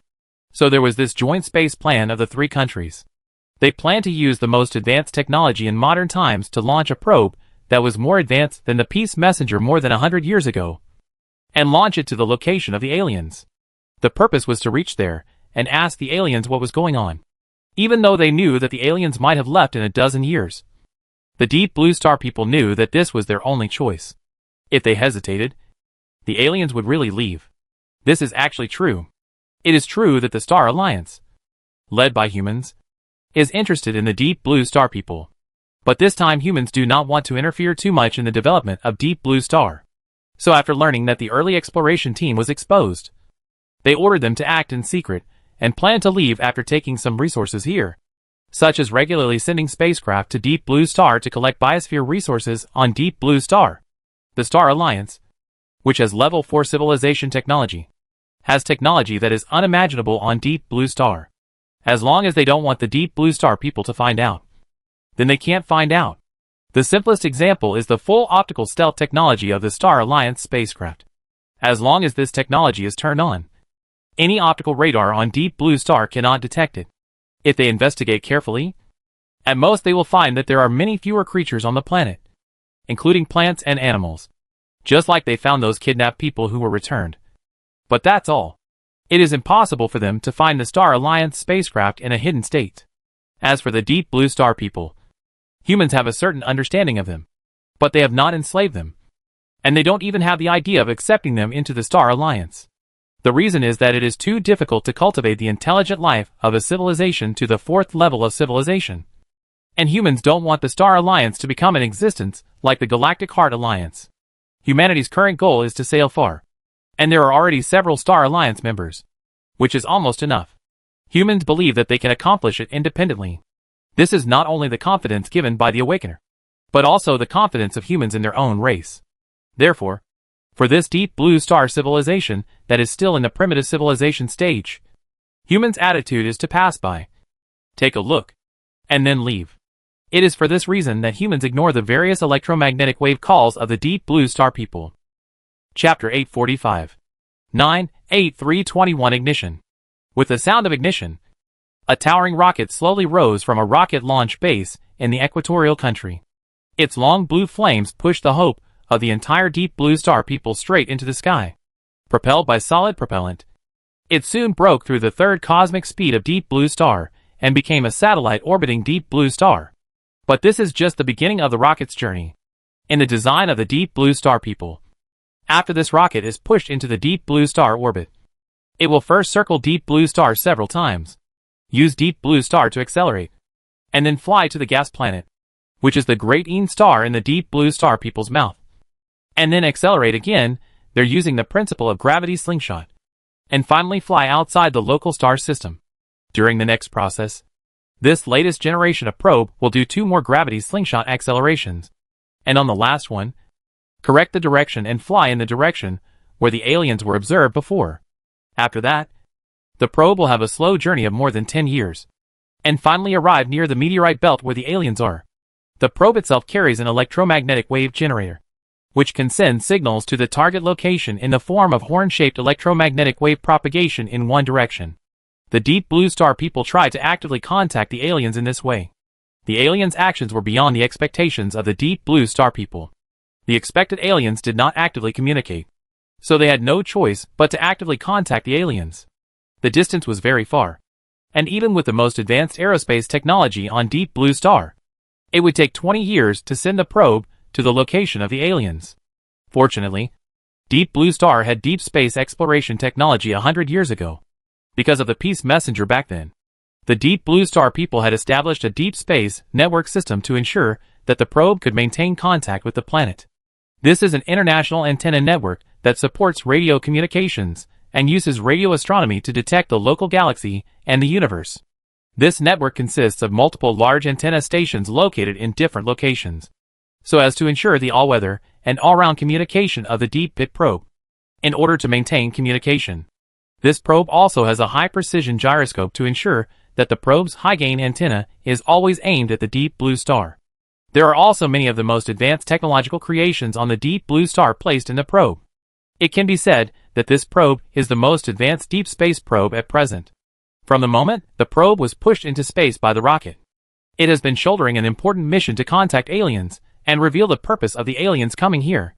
Of course, for the Deep Blue Star scientists, who have been unable to hold back for a long time, they hope to learn some cosmic problems that have puzzled them for a long time through aliens. But the aliens don't seem to care much about them, the Deep Blue Star people. Otherwise they would not have not answered all the time. So that the Deep Blue Star people can only rely on their own strength to try to contact the aliens. This result also made the scientists of Deep Blue Star uncertain whether the aliens would answer their questions. But no matter what, it would take at least 10 to 20 years for all this to have results. And now all they could do was wait. As time passed, the Deep Blue Star people found that the aliens did not seem to hold them hostage anymore. At least in the years after the rocket was launched. They did not find any news of the release of the hostages. Nor did they find any traces of alien spacecraft landing on the planet. Everything was as if the aliens had never appeared. As if what the people on the Peace Messenger and the space station saw was an illusion. Although the aliens have not responded, and there is almost no news of the return of the hostages. The three most powerful countries on Deep Blue Star know that aliens have always been there. Because in recent years, they have keenly discovered that some strange phenomena occasionally occur in certain places on the planet. They think it was done by aliens. The alien incidents seem to be quiet. But in the society of Deep Blue Star, there was an alien fever that was unusual. Especially in the few years after the launch of the latest probe. A Deep Blue Star person, who claimed to have been abducted by aliens for several months, and then sent back suddenly appeared on the Deep Blue Star network. This Deep Blue Star person was different from other abductees. Other abductees could only explain their experiences. But this one claimed that he had learned alien knowledge from aliens. For example, he said that aliens told him the truth about the universe, the nature of time, and the relevant knowledge about space, matter, and dark matter, as well as the most important four-dimensional space-time theory and superluminal navigation theory. However, because he did not have a high level of education, he could not see a lot of knowledge and could only memorize some things. Now he posted these contents on the internet in the hope that the country would pay attention to this knowledge. However, when he was taken to the relevant departments for questioning and asked to write the relevant mathematical expressions of this knowledge, he was unable to write it out. He said that it was because he had not learned systematic knowledge, and he was just a Deep Blue Star person who dropped out of school halfway. So he could not write mathematical expressions. But he remembered a lot of images in his mind, and said he could write them down for everyone to see, and said that it was an alien writing system, and he didn't know what it meant. But there were such images in his mind.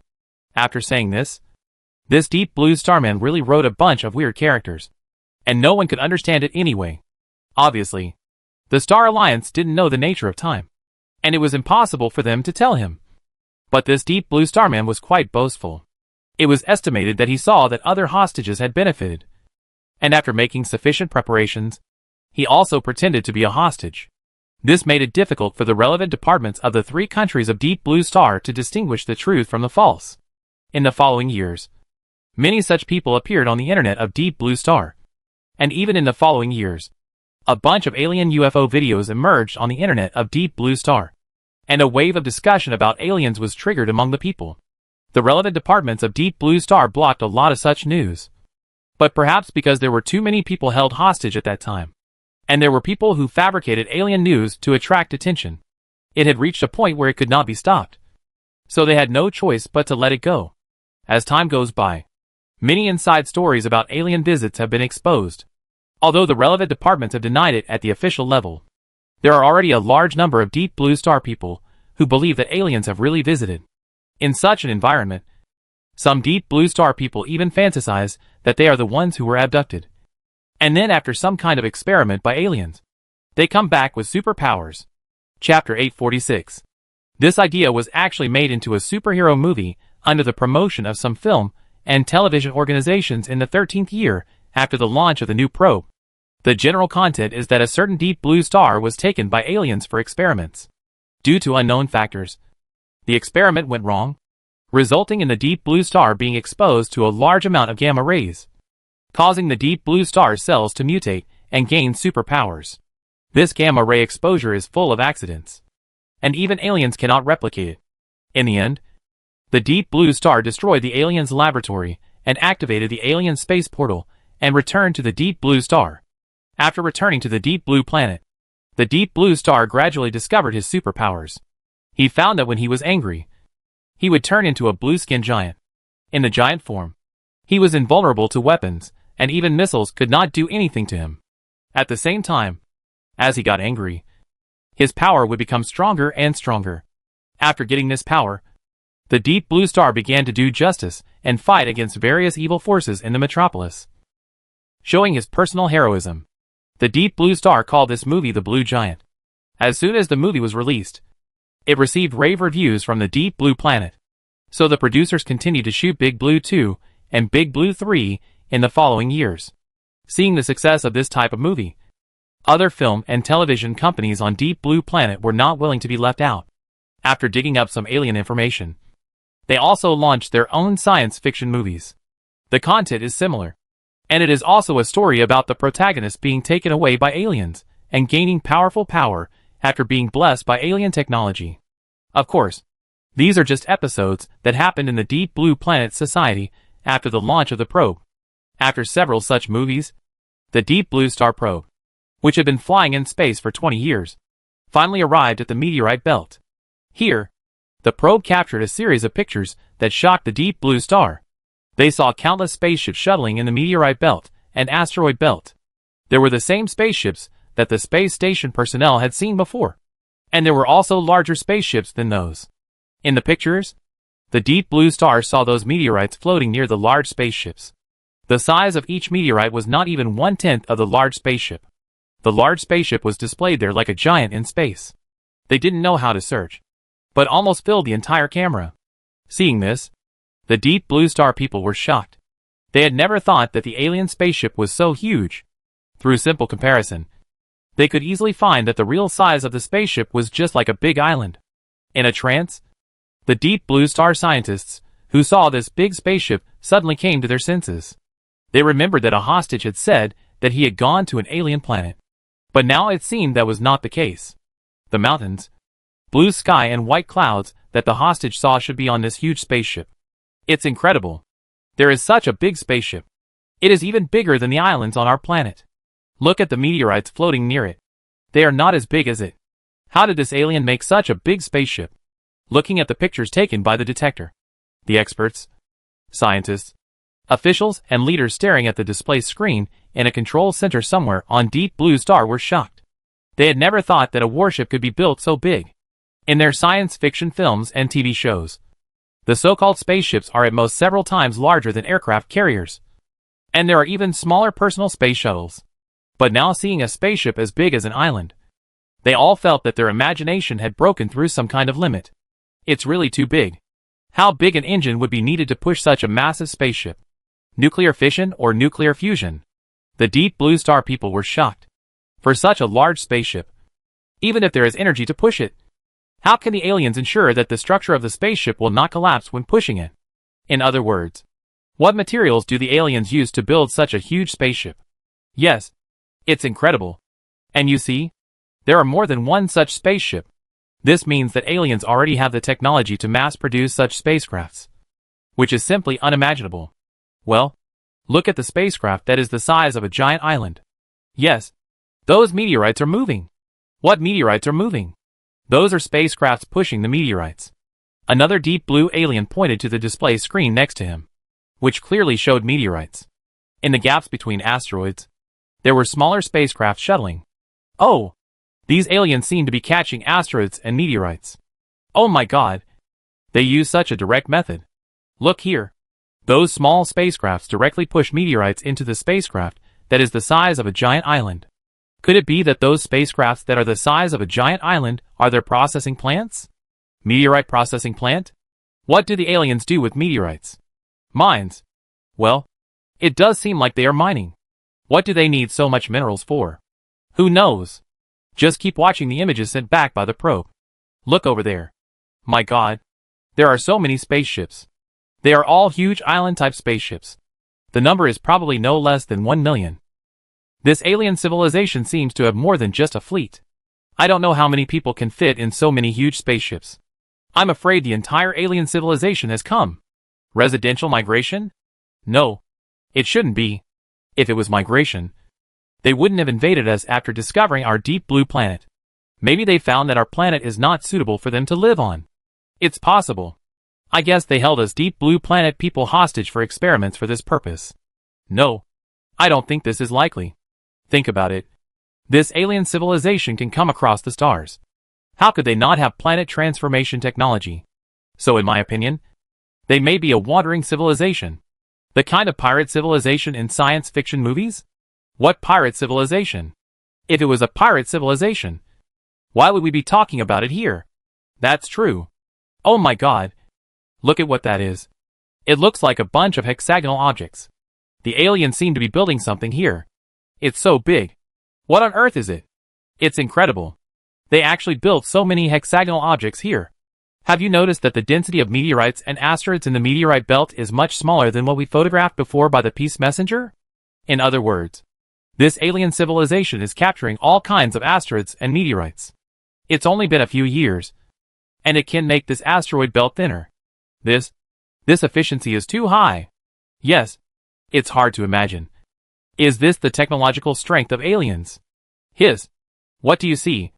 A field of gray locusts? Oh my god. Look! Those meteorites wrapped by the gray locusts actually turned into metal balls? This group of deep blue stars should have seen the human nano-mining robot Xiaohui mining in the picture. And this kind of mining method directly shattered their inherent concept of alien technology. Yes. How can there be such a thing that can directly eat up pieces of meteorites, and then transform them into piles of various types of metals? This is too sci-fi. Chapter 847. Great Sun God and Great Ing God. This is incredible. There is actually such a mining method. This great thing is actually a mining tool. If you don't see it with your own eyes, you will never know its use. In a command center where a group of deep blue stars gathered, there were constant exclamations. And it was almost like a vegetable market. Yes, the technology of this alien is beyond imagination. But it is not difficult to guess from the performance of this group of gray cloud-like things that it should be a nano-robot. Nano-robots? The kind of nano-robots we use in medicine. Nanotechnology. That's not right. How can nanotechnology reach that level? Look at those gray clouds. They move freely in the vacuum. But there is no propulsion device. It can't be our kind of nanotechnology. But judging from the performance, it should be a microscopic technology. That is to say, that is the real nanotechnology. The nanorobots we usually talk about are just the beginning. Indeed, it's not just the gray clouds. Did you notice that the alien spacecraft doesn't seem to have tail flames? Oh, now that you put it that way. The spacecraft photographed by the Peacemaker didn't have bright tail flames either. At that time, we thought the alien spacecraft had entered a state of constant speed movement with the engine turned off. Now it seems that we are superficial. It should be some kind of propulsion technology that we haven't touched upon. It must be an unknown advanced technology. Unfortunately, we can only watch from a distance through the detector now. We don't know how the aliens have achieved it. Some deep blue star people who did not participate in the discussion said in their hearts. At the same time, I was also amazed at the extremely advanced technology of the aliens. Just by watching from afar, you can gain so much and see such powerful technology. If you understand it comprehensively, I can't imagine how advanced the aliens' technology is. The huge spaceship, the cloud-like mining robots, the interior of the spaceship that seems to be able to accommodate a large island, and the navigation that exceeds the speed of light, especially the superluminal navigation technology. It really shocked the deep blue star people, because they have always believed that superluminal speed is unattainable since their development until now. However, just now, their detector captured such an image. They saw a huge spaceship appear in the detector's sight without any warning, without any sign of coming from a distance. The spaceship seemed to appear as if teleporting. And then the deep blue people were surprised to find that this huge spaceship was moving backwards. Yes, the deep blue people saw the huge spaceship first, and then saw its afterimage. Oh no! It should be said that it was a receding blurred image rather than an afterimage. Scientists on Deep Blue Star know what that means. That is superluminal speed. When an observer is directly in front of the superluminal spacecraft, he cannot see any image of the superluminal spacecraft. Only when the spacecraft stops in front of him, he will see a spacecraft suddenly appear. At the same time, because the previous light has not arrived yet, another image is produced that moves backwards. In this way, it looks like the spacecraft suddenly appears and then flies backwards to the origin at superluminal speed in the starry sky. Superluminal navigation technology. The scientists of Deep Blue Star were really excited. Extremely excited. Because in their theory, any mass object can never exceed the speed of light. Because for a mass object to reach the speed of light, it means that infinite energy must be provided to the object. Obviously, the theory of the Deep Blue Star people does not support a civilization having infinite energy. And it is not realistic to have infinite energy. So when seeing this superluminal phenomenon, the scientists of Deep Blue Star were full of fantasy and longing for the visiting star alliance. Scientists on Deep Blue Star are certain that the aliens who came across the starry sea must have found a way to avoid infinite energy. And that method must not violate the basic physical theory. If I can learn the method of superluminal travel from aliens, I would be willing to die immediately after knowing it. A physicist looked at the spaceship in the image that looked like a backward phantom, and sighed that he would rather die than hear the truth in the morning. It can be seen that although the civilization of Deep Blue Star has developed a theory similar to relativity, and has known that objects with the speed of light cannot exceed the speed of light, it has not come up with a theory related to warp speed. From the perspective of humans, the warp theory should have appeared in this development period. But it is also from the perspective of humans. Sometimes humans take things for granted. But for other civilizations and other races, it is not the case. It does not mean that humans are better than the Deep Blue Star people, but they think differently. Moreover, when humans were on Earth, they only proposed the idea of warp travel, and there was no specific feasible theory. So it is not surprising that the Deep Blue Star people did not think of warp travel, faster than light travel. No wonder. No wonder aliens can easily come to our planet. I think this mere 40 astronomical units is an insurmountable span for us. But it would only take a moment for aliens to arrive. A scientist sighed. Yes, but they can obviously come to our planet easily, which means they have received our call. But why haven't they responded? An official representative of a powerful country in the southern continent said puzzledly. In response to the official's doubts, a scientist from his country next to him seemed to have thought of something. And then he smiled bitterly and said, Mr. Duiwu, I'm afraid the aliens don't even bother to answer. Think about it. For example, you are driving a car on the highway and then stop at a gas station to refuel because of fuel consumption. During the refueling period, will you pay attention to the calls of a few ants on the ground? The official was stunned. Yes, he would not pay attention at all. Even after filling up the gas and driving away, he would not care whether his wheels would crush the ant nest. In other words, we should be thankful that this alien civilization didn't crush us like ants, the official continued, and then fell silent. If he had seen the various spacecrafts of the alien civilization through the probe, he would never have thought so. But now that he has learned about the technological gap between the aliens and Deep Blue Planet through the conversations of scientists and experts, he can't help but have such thoughts. For a moment, the official even doubted whether it was right for the three countries to jointly launch a probe to call the aliens.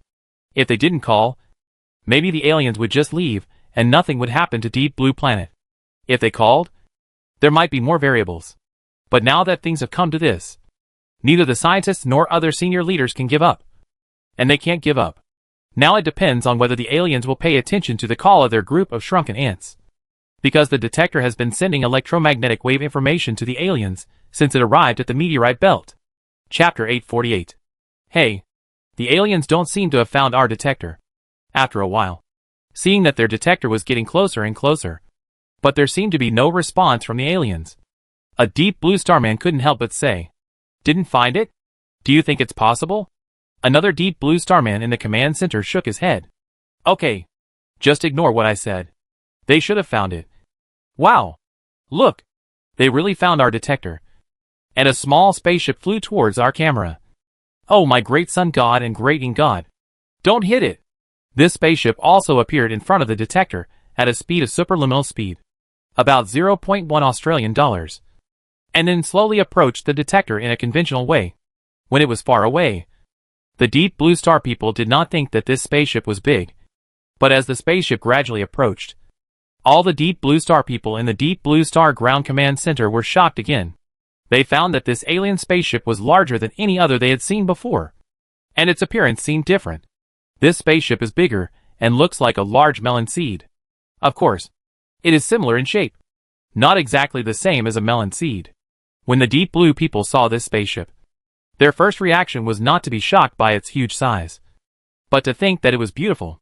Under the shining of the starlight, the small arc-shaped head of the spaceship flashed with a metallic luster like starlight, and from the head to the back, it was a streamlined appearance, looking like a flat silver light. Of course, the spaceship is not completely smooth, but even with the uneven layout, it looks like a row of buildings, very layered, and a second look makes people feel that this is a harmonious design. The Deep Blue Star people found that this spaceship was the same as the ones they had seen before, without a long tail flame when it was moving. As the spaceship got closer and closer, the Deep Blue Star people really felt what a space fortress was. They found that this spaceship was at least 280 to 300 kilometers from head to tail, with a width of more than 200 kilometers and a height of more than 100 kilometers. When the spaceship approached, the entire detector's view was blocked by it, and it seemed that there was only this spaceship left in the entire starry sky. The Deep Blue Star's detector weighed only 1,450 kilograms, and the maximum size of the entire detector, when unfolded, was only 18 meters. In the history of Deep Blue Star's aerospace, it was indeed quite large. In fact, because it was the latest technology, and the three most powerful countries worked together to promote it, this detector was the largest detector in the history of Deep Blue Star's deep space exploration. But facing this spaceship approaching, the Deep Blue Star people realized how small their detectors were. Such a giant spaceship should not be able to land on a planet. It should only be suitable for sailing in the zero-gravity space, because its huge body will inevitably bring huge inertia. When entering the interior of a planet, it will inevitably be pulled by the gravity of the planet. The gravity difference between the front and the back will tear it apart. No material can support such a large structure and resist the gravity of the planet. Looking at the giant spaceship in the picture, the ground command center of Deep Blue Star once again heard the speech of an expert who could not suppress the surging emotions in his heart. Professor Haidzong, don't use our conventional thinking to measure the technology of aliens. Just because we can't do it doesn't mean they can't do it. You have to know that this is an alien civilization that came from the deep universe across the sea of stars. Another Deep Blue expert looked at his tail and said he disagreed. He pointed at the big screen with his right hand and continued, "You see, this spaceship is bigger than any spaceship we have seen before. It is obviously a special spaceship. The aliens must have their reasons for designing the spaceship so big, and there is no trace of artillery on the outer shell of such a spacecraft. Do you think it is possible?" An affirmative question. From the perspective of the Deep Blue Star, there is no artillery on the outer shell of this spacecraft. Of course, the Deep Blue Star does not think that such a spacecraft is not equipped with artillery. They think that it should be hidden under the outer shell of the spacecraft by some mechanical structure design. It turns out that the Deep Blue Star guessed correctly, because this spacecraft is actually the flagship of mankind, the Lyra. When humans designed the Tianqin, in order to adapt to the Star Destroyer cannon, its total length was increased to 300 kilometers. Its width was about 200 kilometers, and its height was more than 100 kilometers. It was definitely a space giant. The Tianqin was not without a tail jet thruster, but it was not a flame, but a magnetic thrust conventional power engine developed based on monopole anti-monopole. Since the human warp engine design was based on the alien spacecraft that crashed on Callisto, the tail nozzle style engine was retained in the design. The tail nozzle was connected to the warp engine, just like the structure of the warp engine that was dismantled that year. The four at the head and the four at the tail are all mechanical structures that can be mechanically flipped up and down, retracted and retracted to the inside of the warship and released to the outside. The Deep Blue Star people who have not mastered the magnetic propulsion technology of the third-level civilization will definitely not understand why, and can only sigh at the mystery, power, and advanced level. When the Deep Blue Star people were full of admiration, an electromagnetic wave signal in the form of their communication code was suddenly received by their ground information receiving station. Yes, it was not the detector far away in more than 40 astronomical units that received the information, but the ground receiving station directly received it, since it was the electromagnetic wave communication form used by Deep Blue Star itself. They quickly interpreted the content of the message. "Deep Blue Star civilization? Why don't you stay on your own planet and send such a probe here to find us? The aliens responded to us. The aliens finally responded to us. Our efforts were not in vain. Not in vain." After receiving this message, the entire ground command center suddenly became excited.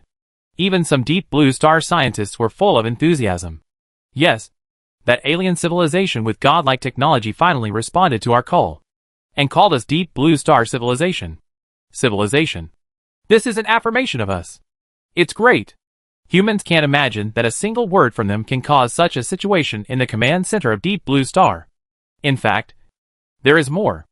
A group of Deep Blue Star scientists were shocked again because of the way this information was transmitted. 43 astronomical units.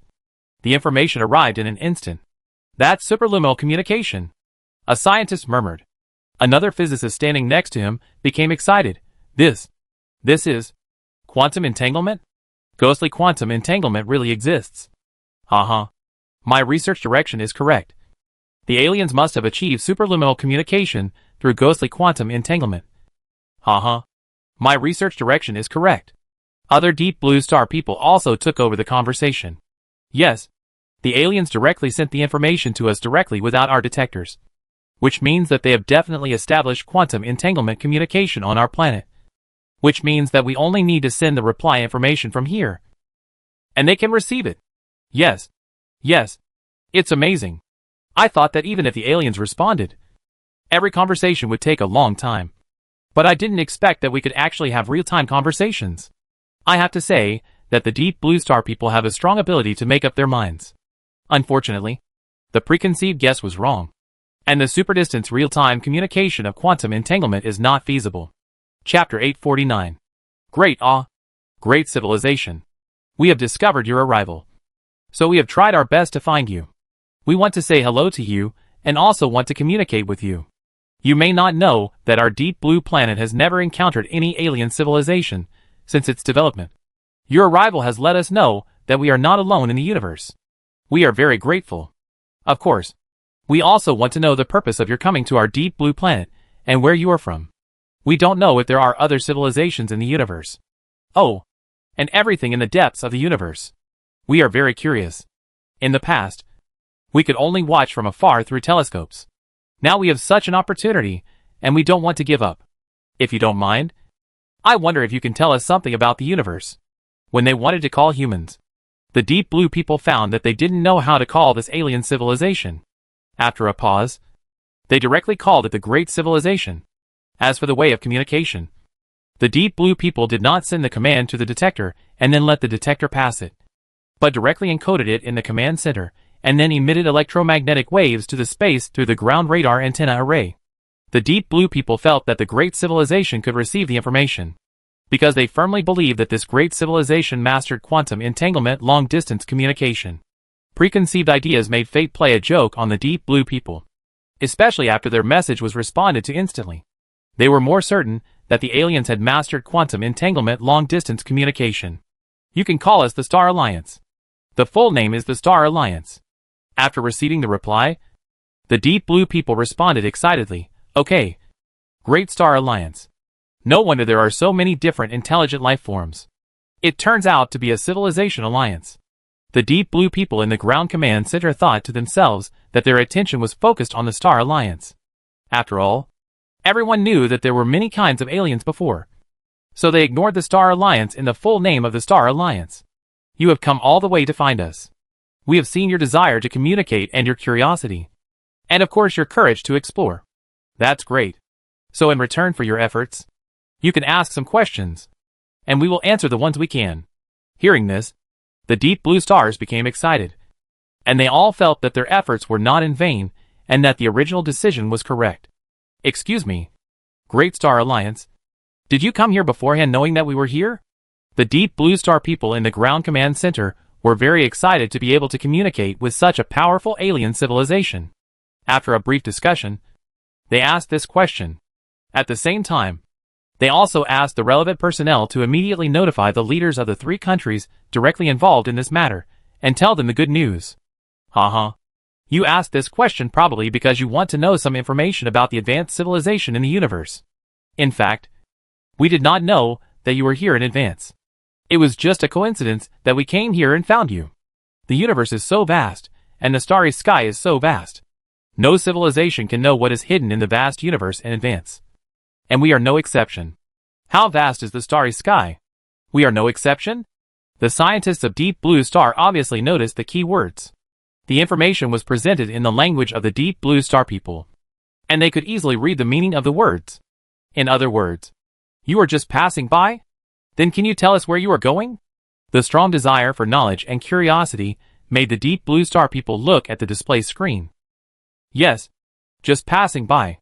If you don't send a probe over, we will leave soon.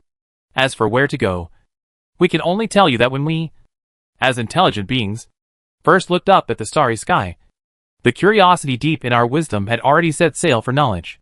There are countless unknowns in the vast universe. And our curiosity does not allow us to stop. It is our sail, always taking us to explore one unknown after another in the universe. The question must be answered by humans. In fact, humans don't know where they are going next. But at this time, saying I don't know where I am going seems to be a loss of face. So when answering this low-level civilization, humans modified their words.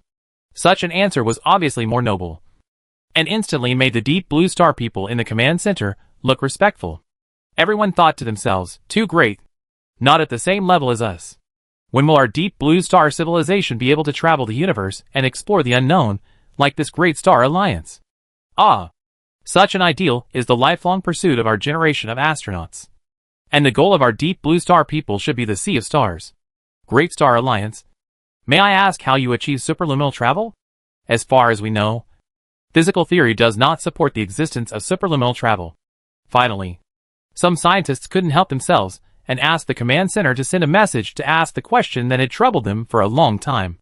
However, the answer they got was, the answer is simple. But are you sure you want to get the answer from us? You mean, it will affect the autonomous thinking ability of a civilization? The Deep Blue Star people are smart and immediately understand the meaning of the human question. You are very smart. So we ask again, are you sure you want to get the answer from us? In response to the human repeated questioning, all the Deep Blue Star people present were silent until the representatives of the three heads of state arrived. Yes. Please tell us. Okay. The human only answered with one word, and then passed on the theoretical knowledge of the warp space field to the Deep Blue Star people. And then continued, this is a technology that can only be understood and realized when you reach a high-level civilization, well, at least develop to a fourth-level civilization. It is much higher than your current technological level. I hope you can reach that step. Level 4 civilization? Excuse me. Great Star Alliance. What does this civilization level mean? Which level do we belong to? It must be said that the Deep Blue Star people are quite good at grasping the key points. When they saw humans mention level 4 civilization, they immediately realized what they were currently lacking. When the ground command center sent this message, many Deep Blue Star people were secretly guessing the level of their civilization. And some of them even began to whisper. The cosmic civilization is actually divided into levels. I have never heard of it. But what level do you think we should be? Well, according to the Star Alliance, low-level civilizations should be level 1, 2, and 3. So, we have experienced the first and second technological revolutions, and are currently applying the results of the third technological revolution. We should be considered a level 3 civilization. That's right.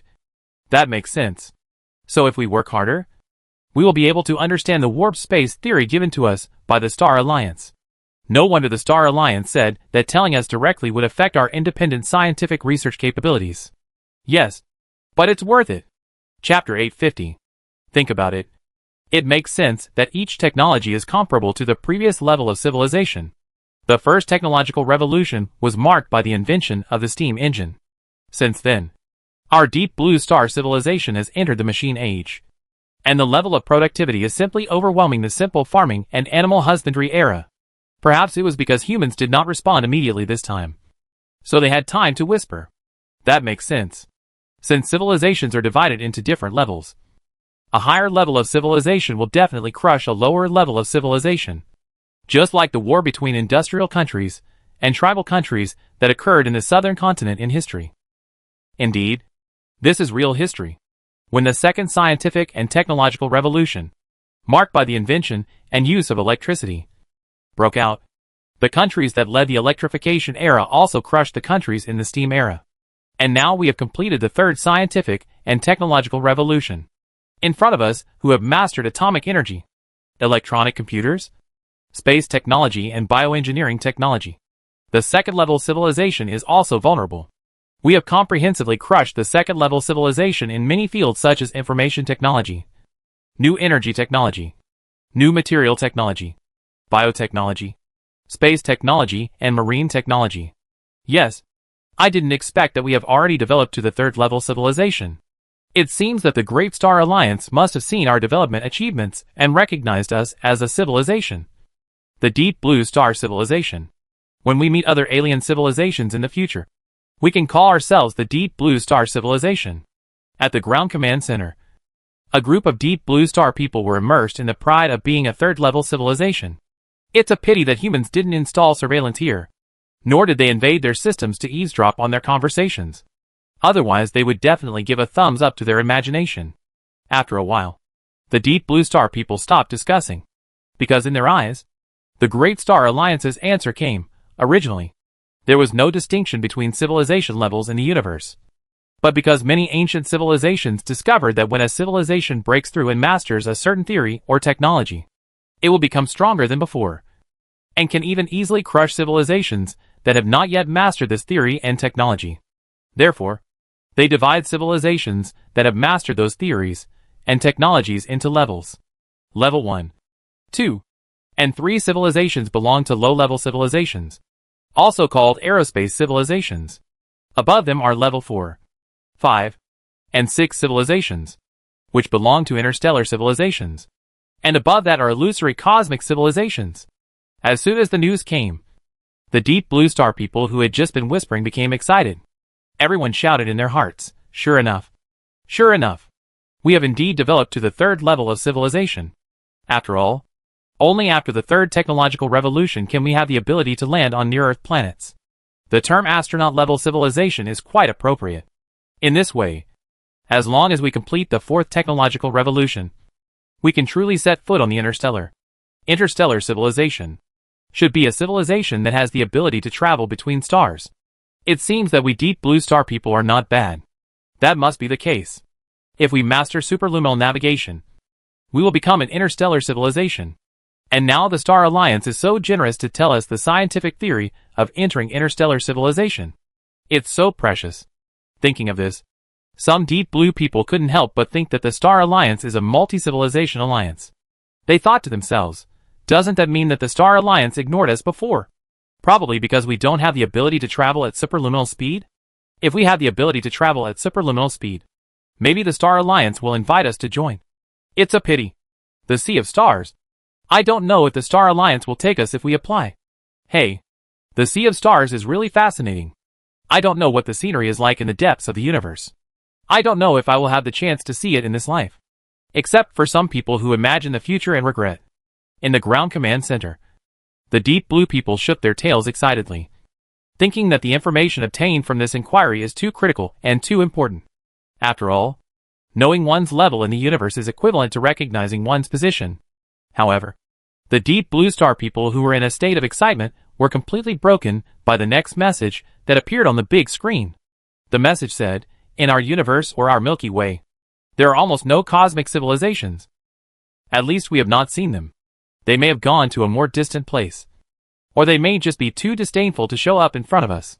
As for your civilization level, there is no doubt that it belongs to primitive civilization." What? Seeing the message from the Star Alliance, the Deep Blue Star people were stunned. Please, what does primitive civilization mean? Although he had a hunch. As the director of the command center, this Deep Blue Star still fulfilled his duty to ask for everyone. Primitive civilization is another name for zero-level civilization. Civilizations like yours that are temporarily unable to step out of their own star belong to this category. When you achieve controlled nuclear fusion, you will be considered a first-level civilization. Deep Blue Stars in the ground command center. This. We are not even a first-level civilization? The Deep Blue Star people who just thought they had reached the third-level civilization level mentioned by the Star Alliance were really a little bit broken. Especially the group of Deep Blue Star people who just felt good about themselves. The gap between their expectations and reality was too big, which made them feel very uncomfortable. Although the facts would not change, there was a sense of gap. I didn't expect that the Deep Blue Star civilization that I was so proud of in my heart was actually the lowest level of cosmic civilization. While feeling heartbroken, the Deep Blue Star people also noticed the controlled nuclear fusion mentioned in the Star Alliance information. Thinking of this, some physicists had no time to feel sad. They directly asked their staff to send messages to the Star Alliance. What is the symbol of the second-level civilization? What about the third-level civilization? What about the fourth, fifth, and sixth-level civilizations? Humans did not keep it a secret, and directly told the Deep Blue Star civilization all the civilization-level classifications they knew. Now, the Deep Blue Star people have completely recognized their own level. They also understand how far they are from warp speed travel technology. Obviously, the Deep Blue Star civilization is much luckier than humans. And they know this information at the zero-level civilization stage. And that's not all, because humans will give them some advice next. Of course, it's about the Galactic Center Alliance broadcast, and the precautions for setting foot on the interstellar space in the future. 1. Do not expose the location of your home planet to any civilization. 2. Do not answer any broadcast from the Galactic Axis Alliance. 3. Do not sell scientists from your own civilization in any interstellar trading market. 4. Do not believe the words of other civilizations at will. 5. The home planet that has evolved for billions of years is one of the treasures of the universe. Humans gave the words they left to the dog-headed people again, to the civilization that has not yet set foot on the starry sky. Chapter 851. The Deep Blue Star people were still immersed in the sadness of not even reaching the first level of civilization, before they could completely recover from the psychological breakdown. They saw the precautions set by humans for setting foot on the interstellar space. They were all deeply stunned. After reading the contents of the 5 precautions, the Deep Blue Star people looked at each other in bewilderment. Some who thought more about it even took a deep breath. What is there in the deep space of the universe that makes such a powerful star alliance say so? Suddenly, the people of Deep Blue Star felt that the deep starry skies seemed to have changed. In the past, they thought it was very charming and full of hope. But now it seemed to have many more terrifying things. Just like the invisible deep-sea monster in their imagination, the starry sky was still bright.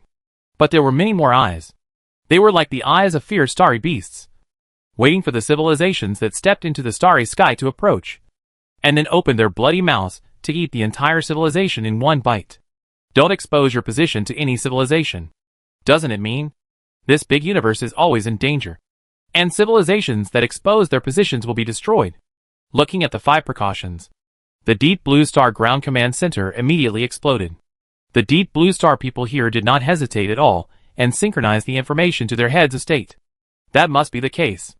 There must be both benevolent and malicious civilizations in the universe. It is not as we thought before. The universe is not a paradise. And we just happen to meet a benevolent civilization. Oh no. It is a benevolent civilization alliance. Yes, the starry sky is definitely not as beautiful as we imagined. Have you noticed that even such a powerful star alliance exists in the form of a civilization alliance? It can be seen that it is not easy for a civilization to survive in the universe. The Deep Blue Star people started to imagine again. They have come back to their senses and are discussing the 5 pieces of advice said by humans. The Deep Blue Star people are not stupid. They know the importance of these 5 pieces of advice. Some of their scientists have even realized that these pieces of advice are more important than any advanced technology or theory. We need to notify the heads of state immediately. Not just the 3 of us. Because this is a matter for our entire Deep Blue Star civilization. In the future, we will definitely face the universe together. That makes sense. The message has been synchronized to the leaders of our 3 countries. We must believe in the wisdom of our leaders, and believe that they will make the right decision. Okay. Let's talk about these 5 pieces of advice. The Star Alliance did not give much explanation after sending us these 5 pieces of advice. Nor did they continue to send other messages. In my opinion, they should not ignore us. They should give us time to digest it. Yes, the Galactic Axis Alliance appeared in the message. And they also reminded us not to respond to any form of their broadcasts. The 3rd message said not to believe any civilization casually. So I think, not replying to the message is not only aimed at the so-called Galactic Axis Alliance, but also at other strange civilizations. For a moment, the leaders of the command center all started discussing. It seems that this is the case. In this case, our attitude towards alien civilizations must change. In the past, we even sent information about us to the universe, fearing that the cosmic civilizations did not know where we were. Now it seems that this behavior is tantamount to suicide. A scientist also said with lingering fear, yes. It is fortunate that the one who received our call was a well-intentioned civilization alliance. Otherwise our Deep Blue Star civilization would be finished now. Thanks for the protection of the Great Sun God and the Great Ing God. Don't thank your God. We should thank not the gods, but the Star Alliance. It was the Star Alliance that told us this information, not the gods. That's because they were guided by the great gods. So they came here. Faith is fine. But how can there be a charlatan here making trouble? Where are the security guards? Calm down, okay? Stop arguing. We are discussing the 5 pieces of advice now. We talk about faith later. After a quarrel, the Deep Blue Star people returned to the discussion again. This time, it was much more serious. The Star Alliance also mentioned the interstellar trading market and the sale of scientists in the advice. The information revealed here is difficult to estimate. I am afraid we will be busy in the future. Yes, it seems that we can't escape from writing 100 or 80 papers. But it's better to be busy. That's the second thing. Look at this 5th piece of information. Doesn't it say that our home planet is also a cosmic treasure? Yes, the information has been made very clear. Combined with other information, we have reason to believe that the biological resources in the universe are very precious. Precious beyond our imagination. Although we don't know why. At least a civilization alliance as powerful as the Star Alliance also has this need. You should have discovered over the years that the Star Alliance should have taken some animals and plants from our planet. That's true. But I think compared to the information they gave us, the animals and plants are nothing. After learning this information, even if they don't want it, we should have asked for it. Return a favor. As a 0-level civilization, we don't have anything that the Star Alliance would value. If the animals and plants on our planet are useful to them, it doesn't matter if we give them to them, as long as they don't destroy the biosphere. I think if the well-intentioned Star Alliance wants to destroy our planet, they don't need to use this method. That makes sense. After talking for a while, the Deep Blue Star people finally came to some conclusions. They planned to write the 5 pieces of advice into all aerospace manuals, and even to establish a law for aerospace in the year, so that all Deep Blue Star people involved in aerospace and aerospace communications would be forced to learn and remember them. At the same time, they were curious and raised their questions to humans again. Questions about the Cosmic Civilization Society. Of course, humans were not stingy and talked about the concepts of malicious civilization and benevolent civilization. Excuse me, Great Star Alliance. As you said, the Galactic Axis Alliance is a malicious civilization organization. I wonder what will happen to the civilizations that receive their broadcasts. After a while, the human information came back to this question. In line with the purpose of doing good things to the end, humans will definitely reply. But obviously humans themselves don't know what the end of those civilizations is. But that doesn't prevent them from answering. In fact, we don't know either. After all, we haven't been to the Galactic Heart Alliance to find out. But we can tell you for sure that those civilizations will definitely not have a good end. Although we haven't seen the end of those civilizations, we have seen some civilizations ruled by malicious civilizations, such as the one we met last time called Booker. Well, the primitive civilization of Booker civilization. They were ruled by a malicious interstellar trade market. Chapter 852. Their fate is much more miserable than yours. Their individual lives are sold at will by an organization called the Persis Trade Federation. Any civilization that can afford the price can buy them.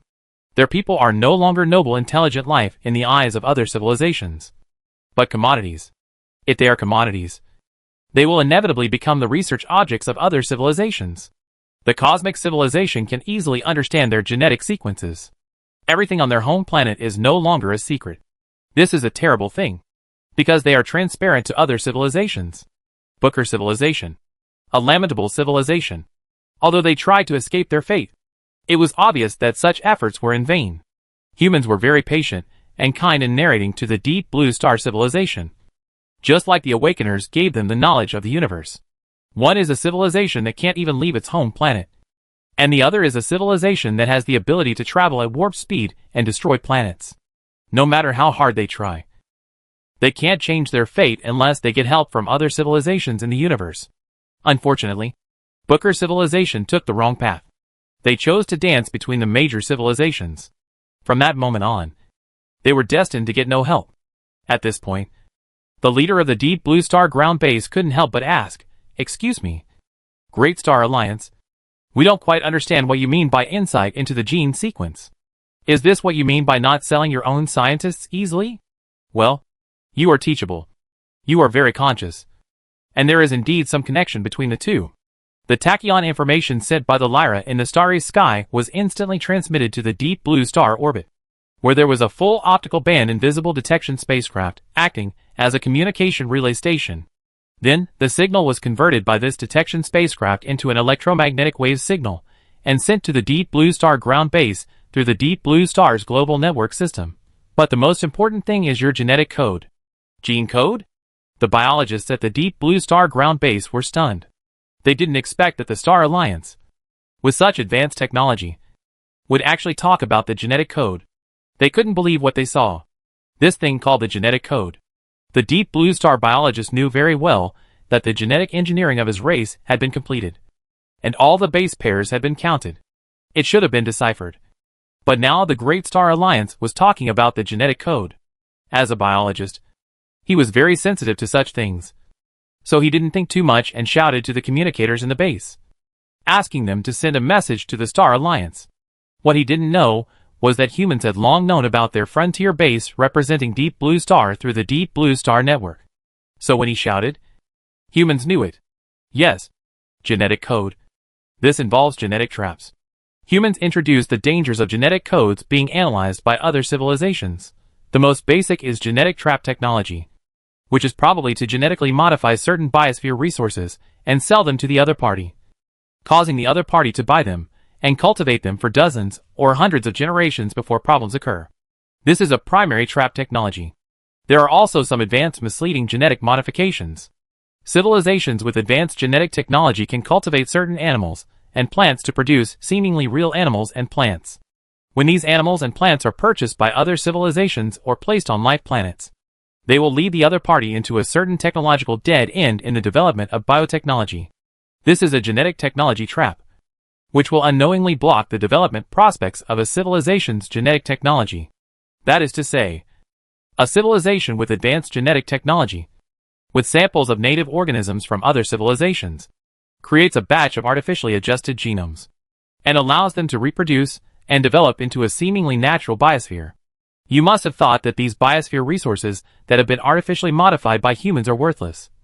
So when you study them, you cannot find the results you want from them. In fact, this is still a light case. There is a more serious advanced version, which we call gene lock. It is a technology to protect the genes of one's own race, so that one's own race will not be used by other civilizations, including but not limited to yielding, resistance to yielding, aesthetics, resilience against meme assimilation, etc. Looking at the information constantly appearing on the screen, the Deep Blue Star people felt cold in their hearts. And the biologists, who had already seen the key points, kept explaining it to others. Now they know what the genetic technology mentioned by the Star Alliance is. It is a reverse application of gene lock technology, which edits the unrelated different base pairs of genes to make them have a certain combination of associations. This association is a genetic code, and the civilization that masters this code can use the reverse application of gene lock technology to create some kind of weapons based on the genetic level. This weapon is so terrible that it can easily enslave a civilization from the genetic level, and make that civilization work wholeheartedly for its own race. At that time, the entire civilization will fall, and it will fall unconsciously, which is really terrible. And advanced civilizations have their own genetic locks of intelligent life. In the ground base of Deep Blue Star, everyone was sweating for what their civilization had done before. At the same time, many leaders, experts and scholars couldn't help but think, doesn't that mean that our genetic codes are now understood by you, the Star Alliance? They thought so, but they hesitated and dared not ask. On the contrary, after telling them the general knowledge about genes, the humans directly told them about their previous kidnapping of the Deep Blue Star people, and generously admitted that they had obtained the Deep Blue Star people's genetic code.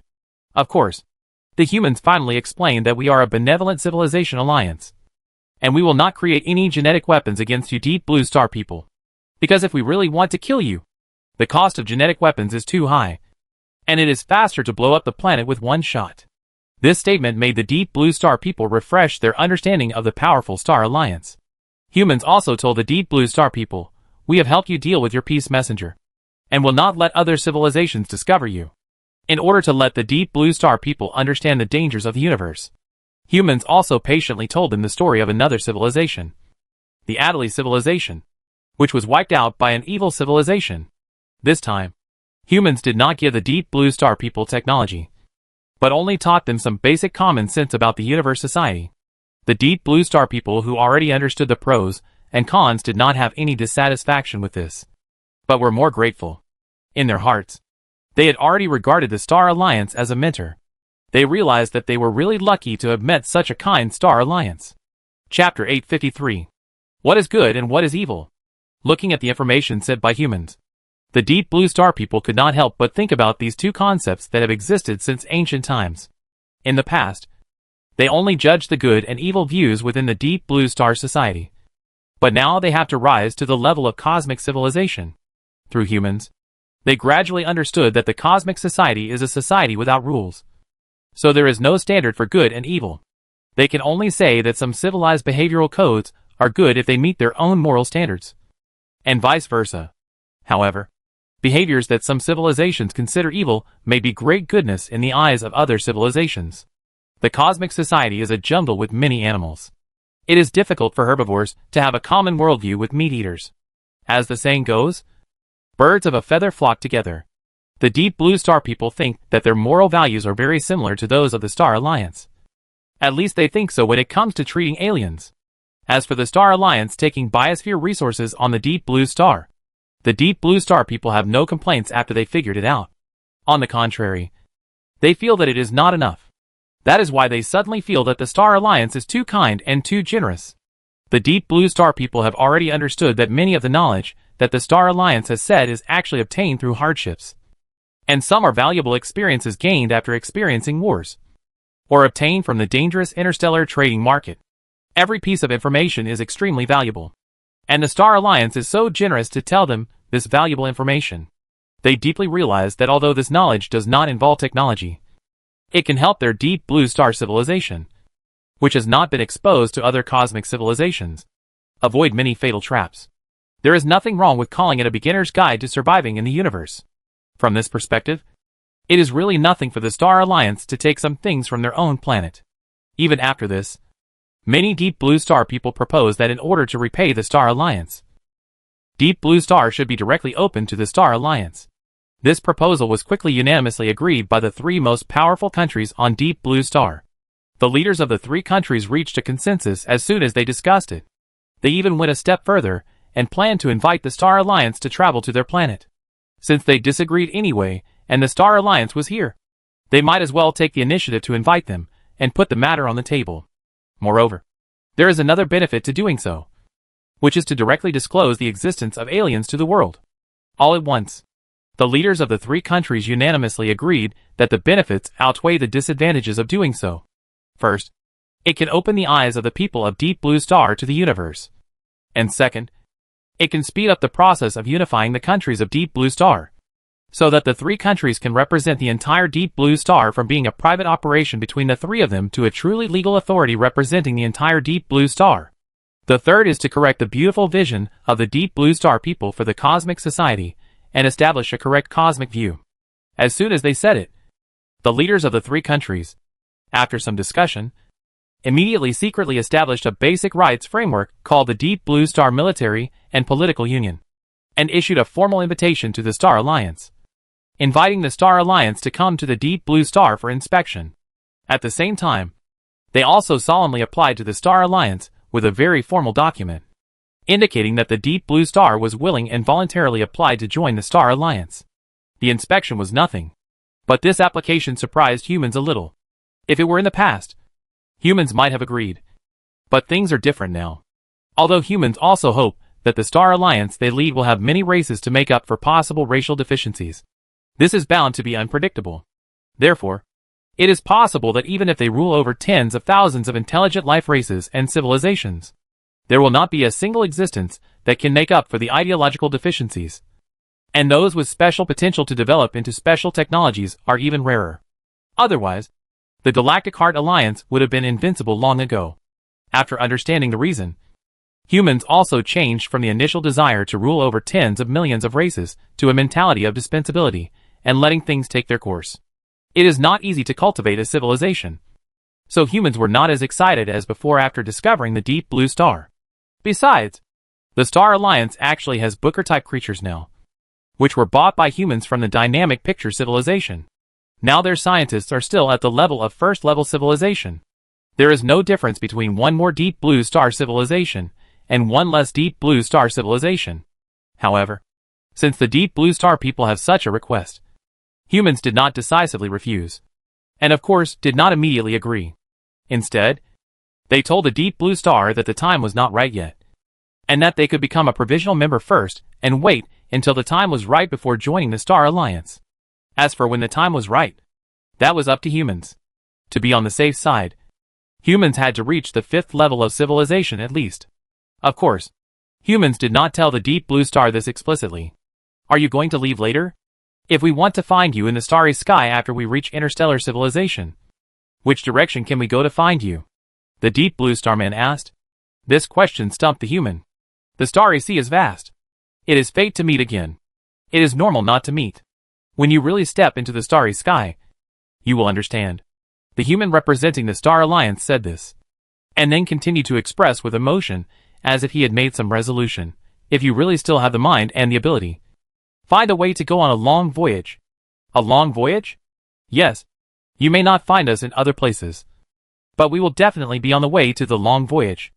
As long as you are heading to the same destination, we will meet again. Humans finally spoke out about the great voyage. Not to show off, but after careful consideration, they felt that the spirit of the great voyage should be passed on. If they cannot meet again at that time, the Deep Blue Star will also embark on the great voyage. It seems to be to find the Star Alliance in their hearts. But in fact it is the road of hope pointed out by the Star Alliance to them, which is definitely what the pioneers want to see. Humans feel that since they have inherited the pioneers and have established a relationship with the awakeners, they must go on the great voyage. And primitive civilizations, like Deep Blue Star, may be the best medium to pass on the spirit of the great voyage. The pioneers' great voyages have been interrupted in the Milky Way for billions of years, and they cannot be interrupted any longer. The seeds of hope must always be spread. Since you have taken the pioneers' drifting bottle, let yourself become a drifting bottle and continue to contribute to the hope of civilization. The Milky Way is only a cradle after all. Our goal is the Boötes Void. The pioneers went there, and we, the Star Alliance, will also go there, to the deepest part of the void, to find the last glimmer of hope for civilization. We hope that you will do the same in the future, and hope that you can also pass on the spirit of the great voyage. Chapter 854. As soon as these words came out, the Deep Blue Star people were once again confused. From the time the probe arrived at the location of the Star Alliance to the first real conversation, in this short period of time, they got the news that humans had been running around for thousands of years to know. It would be a lie to say that they were not shocked. The Deep Blue Star people were not only shocked, but also impressed by the kindness shown by the Star Alliance. There was a feeling that the elders were giving earnest teachings to the younger generations, which made them respect the Star Alliance from the bottom of their hearts. The Deep Blue Star people in the ground base may not live for thousands of years, but they will definitely keep in mind the Star Alliance's teachings to the entire Deep Blue Star civilization, and pass it on from generation to generation in various ways they can think of. In the future, they will become the disseminators of the great voyage like humans. If they can grow up, the Deep Blue Star civilization may also collapse in the process of growth. But a spark can start a prairie fire. If the Deep Blue Star civilization fails, there is another Deep Blue Star civilization. There are still many low-level civilizations in the Milky Way. Hope sometimes comes like this. Human civilization is the leader of the Star Alliance. With the understanding of the secrets of the cosmic society, the attitude of humans towards aliens is constantly changing. Of course, such changes do not mean that humans have become a pro-alien civilization. The current human civilization cannot be described with labels such as extremely anti-alien and extremely pro-alien. Human civilization has the goal of the Great Voyage, and is willing to spread the news of the Great Voyage in good faith. But it does not mean that humans are close to every alien civilization, and humans will not implement any gene fusion policy. The hatred of the homeland has not been forgotten, but it is just that it will not be directed at all aliens. For those civilizations that hinder their development, humans will not be merciful, and will even take the initiative to attack, even if it is like the massacre of Kuntai civilization in the past. After so long, Yu Yuan has no psychological burden. Speaking of Yu Yuan, this time he finally made up his mind to go to the planet for a walk. He had seen the invitation from the Deep Blue Star people, and had approved the activity document for this stop at the Deep Blue Galaxy. This activity document allows individual life forms of human civilization to travel to the Deep Blue Star in groups or as individuals. Bring your own transportation. Those who have private spaceships can drive their own spaceships, and those who don't can rent space shuttles. exploration spaceships, transport ships, etc. The date has been set. And the three governments of the Deep Blue Star have also spread the news that the Star Alliance will come to this planet through the news broadcast and press conferences. The three governments of Deep Blue Star made such a big move, creating a lot of momentum, that the public opinion on Deep Blue Star was boiling. For the leaders of the three countries of Deep Blue Star, aliens are no longer a secret. But their people and other countries on the planet are quite shocked, because to them, aliens just appeared suddenly. The whole network was on fire. The official made the announcement personally, and the three countries with the strongest comprehensive strength in the world jointly announced it at the same time. This is like in the 21st century. The panda, the bear, and the eagle all announced that aliens would soon come to Earth.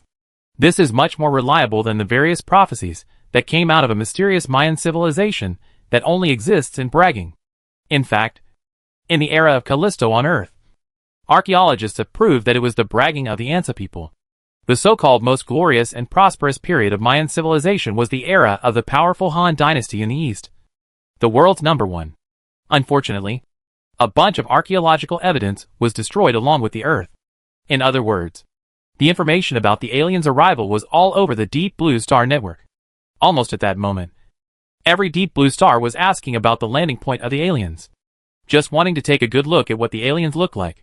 Even many internet celebrities who smelled the smell of traffic have warmed up in their live broadcast rooms, saying that they have learned the landing point of the aliens through special channels, and will broadcast the aliens' arrival live to fans who cannot be there.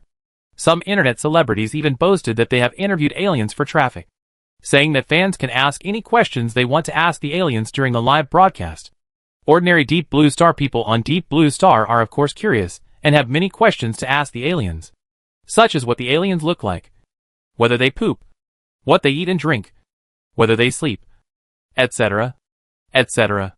Of course, there are also pessimists, saying that the aliens' arrival is an excuse for the three countries of the South Continent, the North Continent, and the Equatorial Island to integrate global power, and that the aliens are here to invade Deep Blue Star, and that it is the end of the world, etc. As soon as the news of the aliens' arrival was announced, many sexual assaults and criminal cases occurred throughout Deep Blue Star, which caused some confusion. There are also doomsday theories, and the more outrageous ones are those who use doomsday theories as an excuse for courtship and marriage proposals. And they actually succeed. The live broadcast incident not only happened on Deep Blue Star, but also happened within the Star Alliance. However, the situation within the Star Alliance is very different.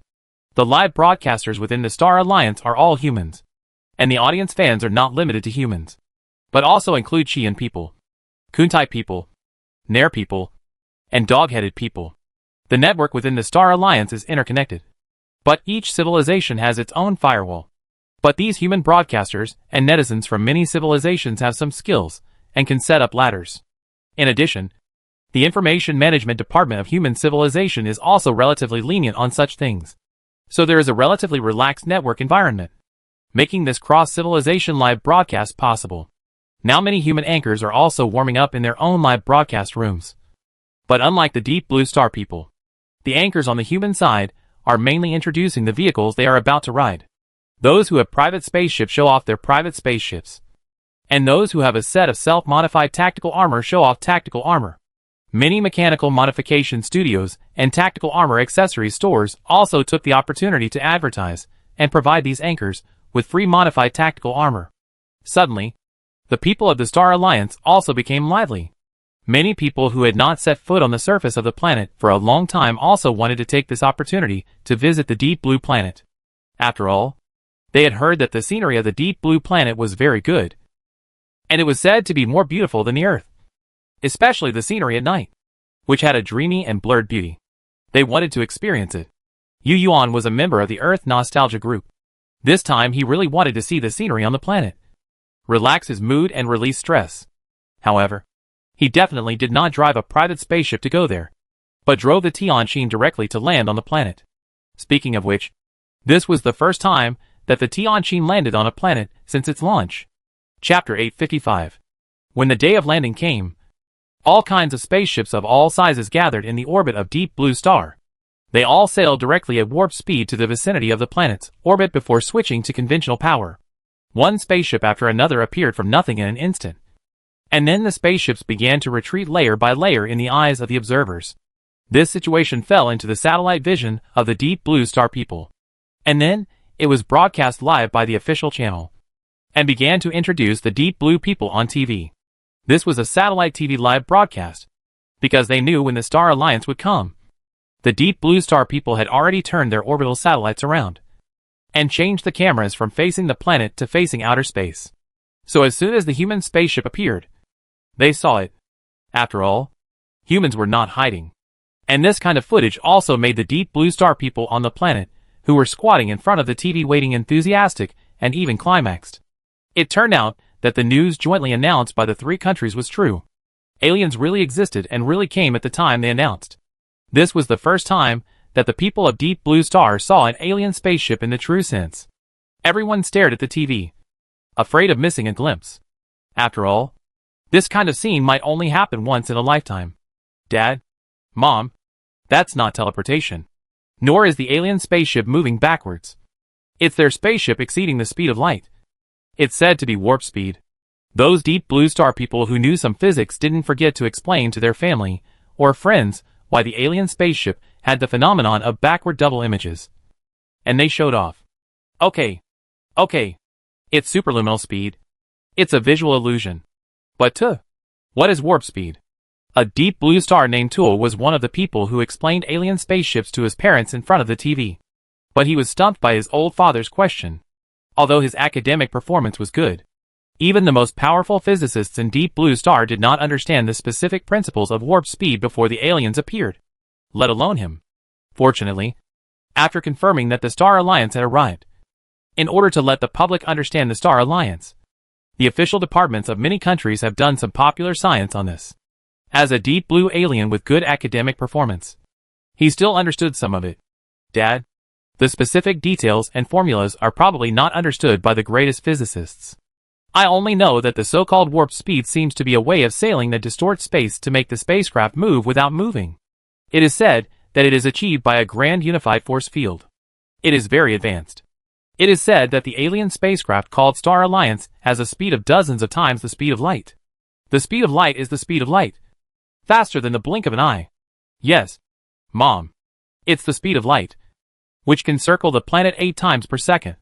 Hey, you said that the aliens have such advanced technology. If they leak some of it to us, won't we also be developed in the future? I don't know if they will give it to us. They did. Dad, I heard that they told the scientists at the Academy of Sciences about warp speed. Okay, that's great. The old father looked at his son with love in his eyes. He felt that his hard work in earning money to support his studies was not in vain. The son of our tour next door has never read any books, so he must not understand as well as my own son. The Deep Blue Star people are also bisexual animals like humans, so there are parents in the family. However, their growth and physiological changes are very different from humans.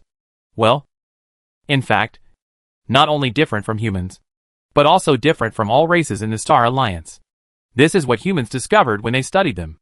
Originally, humans thought that the growth and gender of the Kun-type people were strange enough, because the Kun-type people have 2 forms. At the beginning, each one is in the Kun form, but after half of the life cycle, it will transform into the Tai form. At the same time, a new Kun form life form will be born. This is how the Kun-type people continue their offspring. So although the Kun-type people also have gender, they do not have sexual communication like humans. The Deep Blue Star people are even more strange, because when they were studied, humans discovered that they actually have 3 genders. It is not the arbitrary gender definition of Europe and the United States in the Earth era, but a real physiological difference. Their male individuals have a stick like a dog. When they meet and dock with female individuals, they will be locked together by each other's concave and convex tools. And it will take a long time, about 7 days in human time, until the male has completed the final volcanic eruption. During this period, they will enter a strange docking state. The female will completely hang on the male and follow his actions. But because only the male is active, their combined body will move very slowly during this period, and the body activities of both parties will have corresponding changes, including cell activity, etc. Females do not eat or drink anything. Only males eat and drink, because during their docking, All the energy needed by females is provided by males through another channel of docking. It is precisely because of this special way of docking that the Deep Blue Star people will prepare a lot of food at home before docking. In fact, it is not only the Deep Blue Star people on the Deep Blue Star who do this. Many other species also dock in a similar way, but the duration varies. Many agile Deep Blue Star animals will also become slow in this state, giving other animals the opportunity to hunt. According to the evolutionary history of the Deep Blue Star people themselves, the ancestors of the Deep Blue Star people were also at the bottom of the food chain before they were born with wisdom. They were completely herbivores and were hunted by other carnivores. It was not until they had wisdom at a certain stage in history that they were able to turn over and climb to the top of the food chain. However, the so-called top of the food chain refers only to their military power, because the Deep Blue Star people have only eaten plants. All kinds of plants until now. The Deep Blue Star people's docking time is very long, and their slow movements during this period are a dangerous state for them. Perhaps it is because of this that they have evolved the skill of docking with a 100% accuracy. A new life form will inevitably be born in the docking, without any accidents. However, this kind of 100% accuracy docking without accidents is not possible at any time, but only once every few years. During this period, they will enter the estrus period like animals. The rest of the time can only be entertainment. Therefore, the conditions for the Deep Blue Star people to produce offspring are still quite harsh. Fortunately, they can produce many offspring at a time. Otherwise they would have been extinct long ago. And there is no possibility of developing wisdom. As for the third gender of the Deep Blue Star people, it appears in their offspring. Chapter 856. Humans have determined through frequent research and viewing of Deep Blue Star's own research data decades ago that the physiological characteristics of the offspring born after the Deep Blue Star's cross-matching are neither the same as the fathers nor the mothers, and a non-convex and non-concave state in which the characteristics are not manifested, or they have no characteristics at all, only excretory organs, until they reach adulthood. After the Deep Blue Star reaches adulthood, they will undergo secondary cell differentiation within a few days. During this period, the cell activity in the area near their excretory tract increases greatly, and they will secrete a certain liquid, as well as the surface of the body. Then this area will become a concave or convex structure within a few days, and the two will be mortise and tenon. The amazing thing is that the probability of becoming a mortise and tenon structure is the same, both 50%. And before they become adults, they don't know what structure they will eventually become, because their changes are not determined by recessive genes at all, but a probabilistic gene mutation.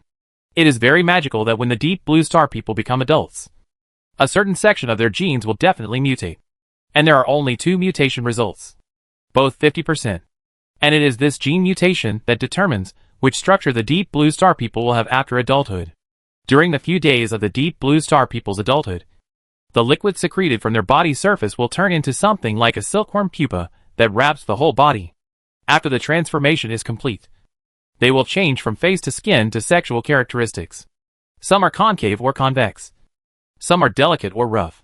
The universe is so big that there are really all kinds of wonders when humans study them. If it weren't for the coon-type people in front of them, they really couldn't believe this situation. The most amazing thing is that after the Deep Blue Star people reach adulthood and their sexual characteristics evolve, they will enter a period of several days of hitting the target every time state, during which the intersection and docking will inevitably produce offspring. It is precisely because of this special change in the race that the Deep Blue Star people have some traditional activities that are morally corrupt and shameless to humans, which can be regarded as their customs.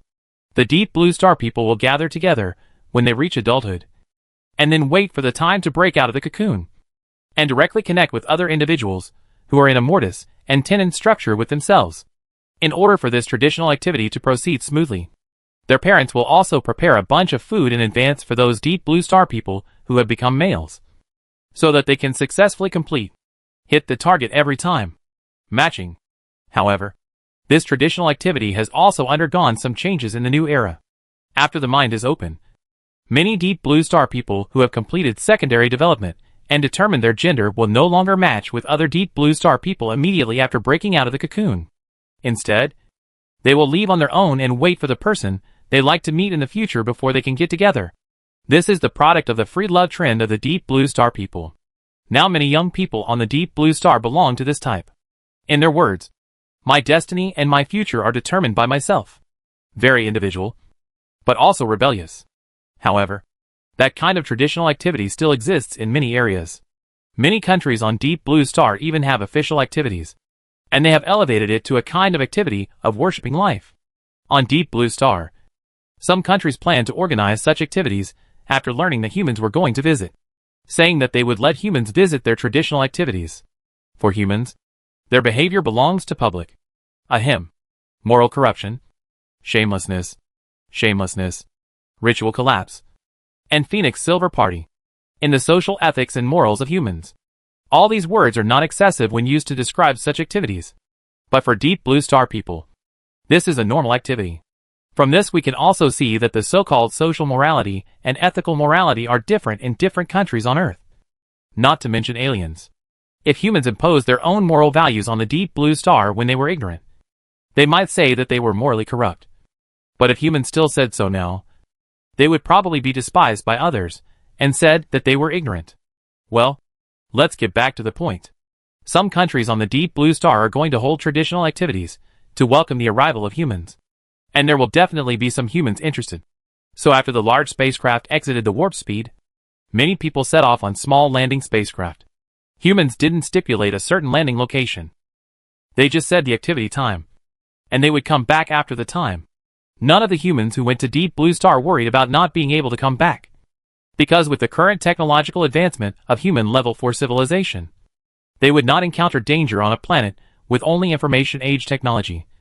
And they would not be left behind. On this day, whether it was day or night, as long as you looked up at the sky on Deep Blue Star, you could see countless meteors streaking through the sky, which was the visual effect caused by various small spacecraft entering the atmosphere. There were a huge number of landing craft, landing ships, transport ships, and private spacecrafts. Tens of millions of spacecrafts of various types lit up the sky above the Deep Blue Star like a meteor shower. Countless Deep Blue Star people on the ground ran outside to watch. And the streets were empty for a while. The meteor shower was so beautiful. Unprecedentedly beautiful. For the Deep Blue Star people, this kind of scenery had never appeared before. Their planet was a satellite of a gaseous planet, which almost blocked all meteorites for them. So it was rare to see a meteor, let alone a meteor shower.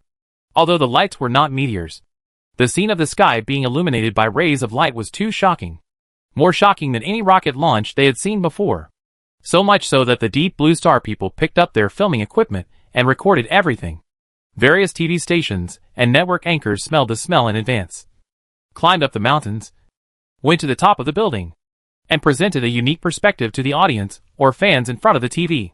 Compared to the year of darkness, the Deep Blue Star people who happened to be on the day side could not feel the shock of the meteor shower illuminating the Earth. But they could see a different picture. That is, the various landing ships of mankind. As time went by, the Deep Blue people saw the spaceships being reduced one by one. They were the ones that the official said, without tail flames. But it was obvious that the landing speed of each spaceship was slowing down. When the landing speed slowed to a certain extent, all the high-temperature flames generated by friction with the air disappeared, and only huge spaceships covered the sky. The Deep Blue people knew that the spaceships of the Star Alliance were large, but because of the reference objects in space, many of them did not have much concept until now. When they saw the spaceship clusters in the sky that blocked the light of the Sun Star and the Ean Star, it was not as big as the Christian carp crossing the river, nor was it the fear of locusts covering the sky, but a sense of oppression under the cover of a mountain. Chapter 857. This will be an event that will be recorded forever in the history of Deep Blue Star. From the discovery of the first alien to the landing and final departure of the alien. Among these landing spacecraft, the Lyra is undoubtedly the most eye-catching one. It is so big that a warship is enough to cover the entire sky.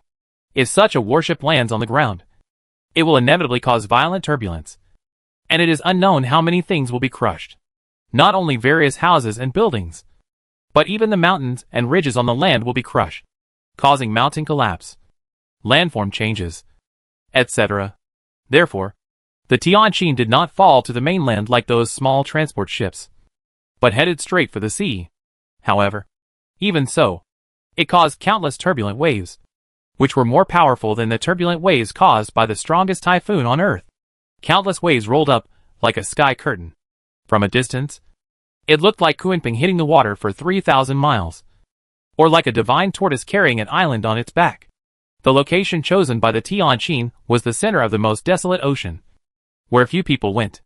Otherwise, such turbulent waves would be enough to cause a devastating blow to the coastal countries of Deep Blue Star, especially when the Tianqin made the final break to stabilize its body.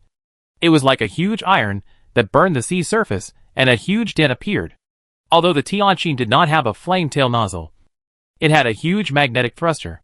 With the current human technology, it is still impossible to directly start the warp engine on the planet, so it can only use conventional power to slow down. Magnetic thrust is the conventional power of the Tianqin. The principle of magnetic thrust is to create a continuous reverse monopolar magnetic field outside the magnetic thruster, thereby generating a strong reaction force with the magnetic thruster itself. This monopolar magnetic field will break symmetry and become a normal magnetic field at the moment of creation. The same is true for the magnetic thruster. However, humans can use this reaction force at the moment when their symmetry breaks to achieve the propulsion of the spacecraft. Such a strong magnetic field is enough to magnetize many objects. Even non-magnetic materials can be magnetized, including seawater. So if the Tianqin landed on land, everything near the Tianqin landing point would be magnetized. The mountain would become a magnetic mountain, and the creatures would fall apart due to the strong magnetic field. There would be no living things where the Tianqin landed. Yes, the impact of such a large warship docking is enough to cause a devastating blow to a big country on the Deep Blue Star, and even cause sandstorms on the entire continent. The creation of mankind can rival the power of nature with just one landing. Although landing in the ocean will kill many marine life, it will cause much less damage to the ecological environment of Deep Blue Star than on land. The Deep Blue Star people who knew the landing site of Tianqin in advance naturally did not dare to approach it. They could only watch from a distance with telescopes hundreds of kilometers away, because if they got too close, all kinds of equipment on their planes and ships would malfunction or even be scrapped due to the strong magnetic field. Just a landing, and a very smooth landing, has such a powerful force, which makes the Deep Blue Star people both envious and in awe. In their eyes, the Tianqin was just like the powerful cultivators in the novels, with an unparalleled aura of dominance. Anyone who approached would be suppressed by this aura and could only lie on the ground, or even die. The turbulent sea level finally stabilized, and the vast ocean at this time seemed to have a large island, which made people sigh endlessly. At this moment, all the TVs on Deep Blue Star were focused on the Tianqin, and every host who had been talking non-stop before could not help but pause for a moment. Such an oppressive scene was really something they had never seen before. Countless scientists watching this scene were even more excited. They were different from ordinary people on Deep Blue Star. Ordinary people only saw the hugeness and strong sense of oppression, but they saw the technological power behind it all. They didn't understand what kind of advanced materials could support such a huge spacecraft. It was a large spacecraft with a length and width of hundreds of kilometers. It was incredible that such a spacecraft could land on the planet. Before, they knew that the Tianqin was very large and were amazed at its stable structure. But they didn't think that such a spacecraft could run to the planet, because they knew the difference between the space environment and the planetary environment. But now, the ironclad facts tell them that such a spaceship can reach the planet. They know what this means. It means that this spaceship is large but not bulky. Its movements must be very sensitive. Looking at the surging power and the unimaginably solid structure, the scientists of Deep Blue Star really can't think of what materials the aliens used to complete such a spaceship. Such a thing has never happened in the history of Deep Blue Star. This time it is considered to be an eye-opener for the scientists of Deep Blue Star. For them, it is an information storm. What they know, what they don't know, what they can think of, and what they can't think of, all appear in the form of information explosion, making them dazzled. Their thoughts have been greatly impacted in a short period of time. The landing of the Tianqin left the scientists of Deep Blue with too many things they couldn't figure out. They were eager to know everything about the Tianqin, even though they knew they might never know in this lifetime. But they still couldn't help but think about it. Unfortunately, they couldn't get too close. Even if the Tianqin shut down the magnetic propulsion engine and let the entire spacecraft rest on the ocean, the Deep Blue people were not allowed to get too close. It wasn't because they were afraid that the Deep Blue people would do something to harm the Tianqin, but the Tianqin would not stay for too long. If there was any emergency, it would probably take off directly, which would inevitably cause casualties to the nearby Deep Blue people. The Deep Blue Star people who were informed of this also knew the pros and cons. So they also said in various propaganda channels that ships and planes were not allowed to get too close. It was okay to use telescopes to observe from a distance. And satellites could take pictures at will. It must be said that the landing of the Tianqin really attracted a lot of attention. It can be said that the eyes of the entire Deep Blue Star were all looking at it, even as long as the Tianqin was still on the planet. The Deep Blue Star people would keep reporting it. In fact, at this time, other small landing spacecraft of mankind had already completed the landing, and they did not make such a big noise. After all, they were just small spacecraft. Those who came to travel privately, or in groups, and broadcast live to the civilizations of the Star Alliance also arrived on the planet. As soon as they got off the spacecraft, they started their journey, especially those network anchors. As soon as they got off the spacecraft, they couldn't wait to open the live broadcast channel so that fans of other civilizations of the Star Alliance could see them. Humans can't breathe on the Deep Blue Planet. So the plot in some science fiction movies where they take off their helmets when they find oxygen after landing on an alien planet does not exist. And it is impossible to do so, because the equipment that humans use on the planet now is not the traditional spacesuit, but a tactical armor that is more than 10 meters tall. Chapter 858. Although humans have been greatly strengthened with the help of genetic technology, their so-called strength is limited to the air environment of the Earth. If you breathe in too much toxic gas, you will still die. The atmosphere of this planet contains gases that are harmful to humans. In fact, not only humans, but also several races of the Star Alliance cannot be exposed to the air of the Deep Blue Planet for a long time. This is a problem of living environment. With the current technology of human beings, they cannot transform themselves into life forms that can adapt to various environments. Of course, human scientists have been working hard in this regard and have achieved many phased results. For example, human biologists have successfully developed a broad-based medicine based on various viruses, which can cure almost all diseases caused by microorganisms. The reason why I say almost is because the universe is so vast that nothing is impossible. Theoretically, humans will no longer die from inhaling a little toxic gas and being infected by unknown alien microorganisms. But humans will not act rashly on the Deep Blue Planet. After all, humans themselves also carry various microorganisms. They will also drop these microorganisms on the Deep Blue Planet in the opposite direction. If it is on other planets, it is nothing. The key is that humans do not want to harm the Deep Blue Star people. So when every human wears tactical armor and comes out alive, the surface of the tactical armor will be disinfected to avoid a devastating blow to the Deep Blue Planet's ecosystem. These are the routine operations for humans to land on life planets. And they also need to be disinfected and scanned when they return. Therefore, some scene shot on Earth where a person carries a virus back to the spacecraft will not happen. Even if someone does this on purpose, it will be detected. Humans have rich experience in landing on life planets, and it is difficult for them to come up with any tricks. In this situation, Yu Yuan also flew out of the Tianqin wearing a special tactical armor, and there were some guards with him. This was a must, and he could not refuse. Yu Yuan did not have any purpose for coming to the planet this time. He just wandered around and looked around, unlike other people who had a clear purpose. For example, many people rushed to the city of the Deep Blue Star, probably wanting to experience what it was like to live in the Deep Blue Star city.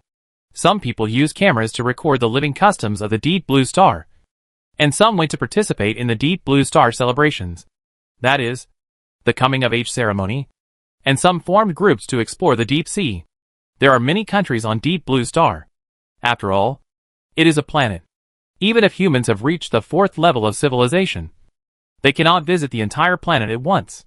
For the Deep Blue Star people, the happiest thing for them during the days when humans came is to talk to humans. As long as someone finds the tactical armor of humans, they will immediately take out their mobile phone-like camera equipment to take pictures. And if they are lucky, they can even say a few words. At the beginning, they were still a little scared of the human mecha that was more than 10 meters tall. After all, the tall and mighty pressure was there. But after discovering that these mechas were actually driven by humans, they relaxed a lot. And the bold ones even took the initiative to call and talk. During this process, the leaders of the 3 countries made a new discovery. They found that these creatures wrapped in tall mechas were all intelligent life, not the multiple life forms described by the hostages before. After consulting, They learned that the intelligent life in these mechas came from the most powerful and developed civilization of the Star Alliance, and was also the founder of the Star Alliance. Yu Yuan had no interest in these exchanges. This time when he came to the planet, except for the official exchanges at the beginning, humans would not have other contacts with the countries or organizations of Deep Blue Star, let alone give Deep Blue Star people technology, because humans know that doing so is tantamount to forcing the growth of seedlings. As early as 20 years ago, with the tacit consent of humans, the civilizations of the Star Alliance conducted many observations and experiments on the Deep Blue Star people, trying to understand the development potential of the Deep Blue Star people through such tests and experiments.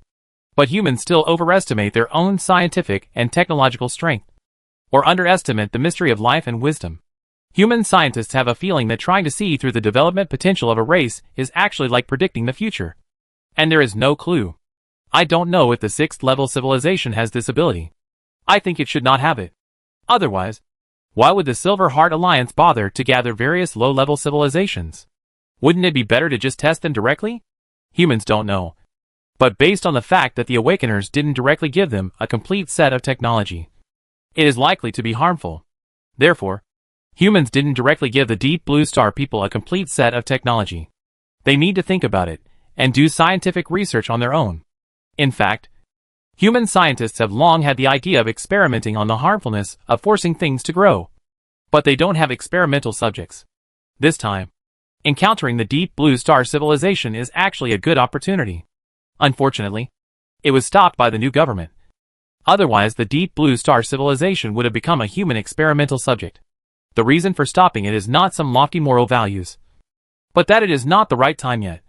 That is, it is believed that humans themselves are not strong enough, and it may be useless to do the experiment, because it may involve the spiritual and ideological issues of a civilization, the spiritual outlook of a civilization, and the question of why a civilization develops into a degenerate civilization, and the degenerate civilization involves the awakening mechanism of the Awakener, which is a problem in the field of spiritual consciousness. If humans want to do the experiment of forcing civilization, they must reach the 6th level of civilization to be reliable. The Deep Blue Planet civilization thus escaped a disaster, or rather missed the opportunity to obtain a complete set of technological information of level 1, 2, and 3 civilizations. As the saying goes, misfortune often brings blessings, and blessings often bring misfortune. No one can predict what will happen in the future. As the leader, Yu Yuan did not think too much, because he was now enjoying the sunset of Deep Blue Planet on the beach of an island. It's really beautiful. I haven't been so down to earth for many years. This planet is more beautiful than the Earth. The voice came from the tactical armor mecha leaning against the beach. It was Manu Miai's voice. The tactical armor itself has a loudspeaker and an audio receiver. So in an atmosphere, it is not a big problem to communicate directly. Why? A die-hard spaceship faction is also impressed by the beauty of the planet? Are you looking for a planet to live on and spend the rest of your life on? As soon as she said this, she remembered Yu Yuan's words that ruined the view. People like me will not have the chance to spend the rest of my life on a planet. If I die, I will be destroyed along with the battleship. I just don't know which civilization will kill me by fire. Manu Miai said this, then looked up at the sky. Her action also made the head of the tactical armor look up. And then she sighed. Do you think there is a star in the sky that is our sun? Only she and Yu Yuan are on the beach now, which is like a date. But they are both in the tactical armor of more than 10 meters. And from a distance, they look like two giant robots in a daze. Chapter 859. You know what? According to the distance, the last rays of the sun are still galloping in the universe. At the current position, the sun is indeed still fine. Yu Yuan looked up at the sky, and the countless stars suddenly shot into his eyes. The stars are really bright. The tactical armor mecha does not have any glass mask, and the cockpit is a sealed cabin. But Yu Yuan's raising his head made the tactical armor humanoid mecha also raise his head, and the light from the head sensor was transmitted to his eyes without any change. Yu Yuan's tactical armor is now in normal mode, and the perspective has not been modified.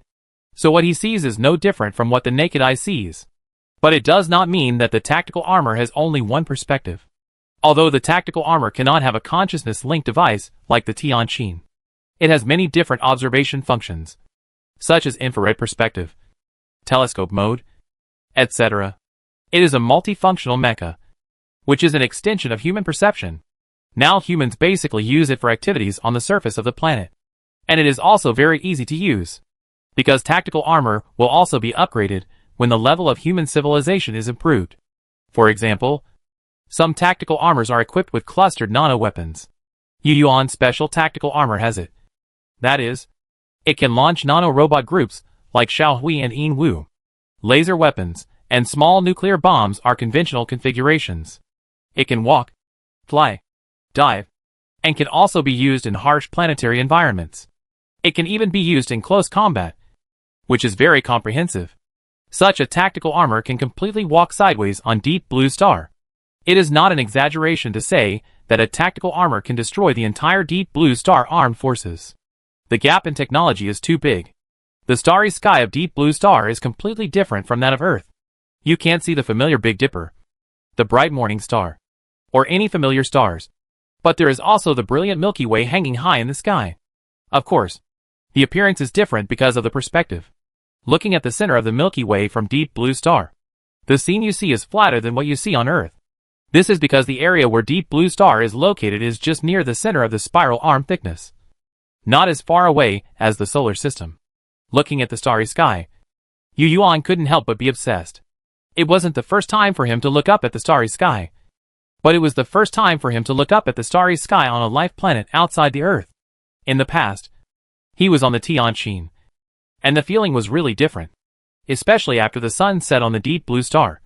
When the Deep Blue Star had a special night view, there was a feeling of tranquility and fantasy. How many years? At this time, Manuimi's voice sounded. It was about 8,000 years ago. Yuan roughly answered a number. He knew what Manuime was asking. Then here, our sun is indeed not extinguished, Manuime said slowly, and she also kept looking up at the sky. Two tactical armors leaned against the sand and rocks by the sea, like two giants blowing the sea breeze. Behind them were patches of plants that emitted blue fluorescence at night, and moths that fluttered like fireflies dancing. In front of them was the azure blue ocean that washed the beach over and over again.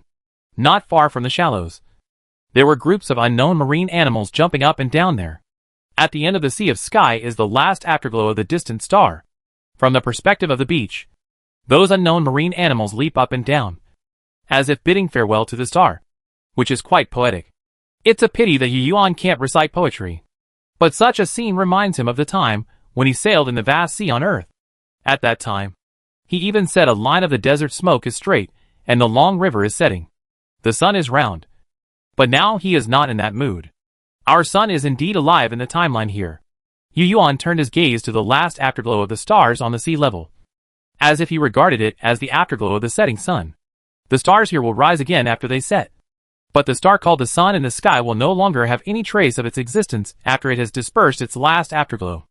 If humans continue to stay here and observe the sky carefully, they will most likely discover the last light of the sun before it dies soon. It feels like humans and the sun are not on the same timeline, and there is a feeling that time is out of sync. But in fact humans have run out of the time based on the sun. That is, they have run out of the light cone of the sun's time. And now this light cone is expanding until humans enter it again. All humans see is the shadow of the sun without destruction. With human navigation technology, this situation can be seen again and again until the sun's light waves become indistinguishable as the time span increases. Warp speed superluminal navigation breaks the information limit of the light cone. But it is still within the rules of time. The time of the entire universe is still synchronized in different proportions in a mysterious way. No matter how far or how fast you run, it will eventually know how much time difference your own movement brings. Humans already know the mechanism of black hole time slowing down, and the different speeds of time on the surface and in space have long been verified. There is no doubt about this. But the definition of time is still controversial in the scientific community until now. It's a pity that we can't go back to the past. Now think about it. If there hadn't been that solar system disaster, maybe we should have returned to Earth to enjoy the rest of our lives after our term on Callisto expired. Manuime turned her head to look at Yuan. She was talking about another possibility that was no longer possible. That's right. If that were the case, we would have already returned to dust. Yuan nodded. No, you are different. Biologists have not yet fully studied the secrets of you. Maybe I will be turned into dust, And you will still be studied in the laboratory. Manuime was talking about you on inhaling that red gas. Are you envious? A little? Come on. We still have thousands of years to live. And we can still live to the end of our lives. Forget it. Compared to the end of our lives, I would rather die with the battleship in my current appearance. At least in that way. I can turn into fireworks when I die. Our sun ends its life with a gorgeous explosion. And my small explosion is not in vain. Okay. Let's just enjoy the scenery. Why bother talking about death? Come closer. I'm wearing this big mecha. What's there to lean on? Hey. The first part of the conversation between the two was transmitted through the air. And the latter part switched to private communication within the tactical armor mecha. The sun of Deep Blue Star has completely set. But it is not dark on Deep Blue Star. Because on the other side of the sky, there is a gas planet hanging high. But its light is more like a cold light. And people on the ground can't feel any heat. But some plants can use this light to grow. Chapter 860. Humans will stay on Deep Blue Planet for a while so that everyone can appreciate the scenery here. And by the way, they will also leave enough time for those who are responsible for collecting the flora and fauna of this planet. To be honest, after running here, humans are not in a hurry to travel. After all, if they were really caught up by the 5th level civilization, they should have caught up long ago. Now nothing happened. And it is likely that the 5th level civilization mentioned by Adley has lost it. Humans believe that they have long gotten rid of the 5th level civilization behind the dynamic picture civilization. That is, the 5th level civilization that created the Persis Trade Federation. And the imaginary enemy during their journey is the 5th level civilization mentioned by Adley. But in fact, this time the human speculation was ridiculously wrong. First, the 5th level civilization of the Persis Trade Federation. They did not know the existence of humans at first. But when their probe was destroyed by humans, they could no longer hide the fact. The dynamic picture civilization honestly explained the encounter with human civilization and Orange Star civilization. Then the discovery of the Pioneer microcosm.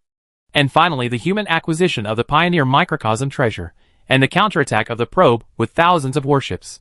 After receiving this news, the 5th level civilization did not say a word and directly dispatched a fleet to spread from the place where the probe spacecraft was destroyed to search for humans. And they have not given up until now. Not only that, this level 5 civilization also mobilized the entire Persis Trade Federation to search together. They announced the appearance and construction style of the human warships, and broadcast it widely to other level 5 civilization forces in the Persis arm. However, when they announced it to the public, they did not say that they were trying to get the treasure of the pioneers of the level 6 civilization, but said that human civilization was a defected civilization from the Persis Trade Federation. And the Persis Trade Federation would give rich rewards to any force that had information about the traces of human civilization. As for what is a generous reward, the Persis Trade Federation did not give a direct answer, but it hinted in the broadcast information that it could provide life planets and even Gaia life. As for the Star Alliance that humans boasted about at the beginning, they also knew about it through the dynamic picture civilization. But they did not care. First of all, they thought they were strong enough in the Persis arm. But they had never heard of the Star Alliance. Even if it existed, it was a new organization. They were also a level 5 civilization, and they were not afraid. Even if the Star Alliance existed, it was just an organization created by a level 5 civilization.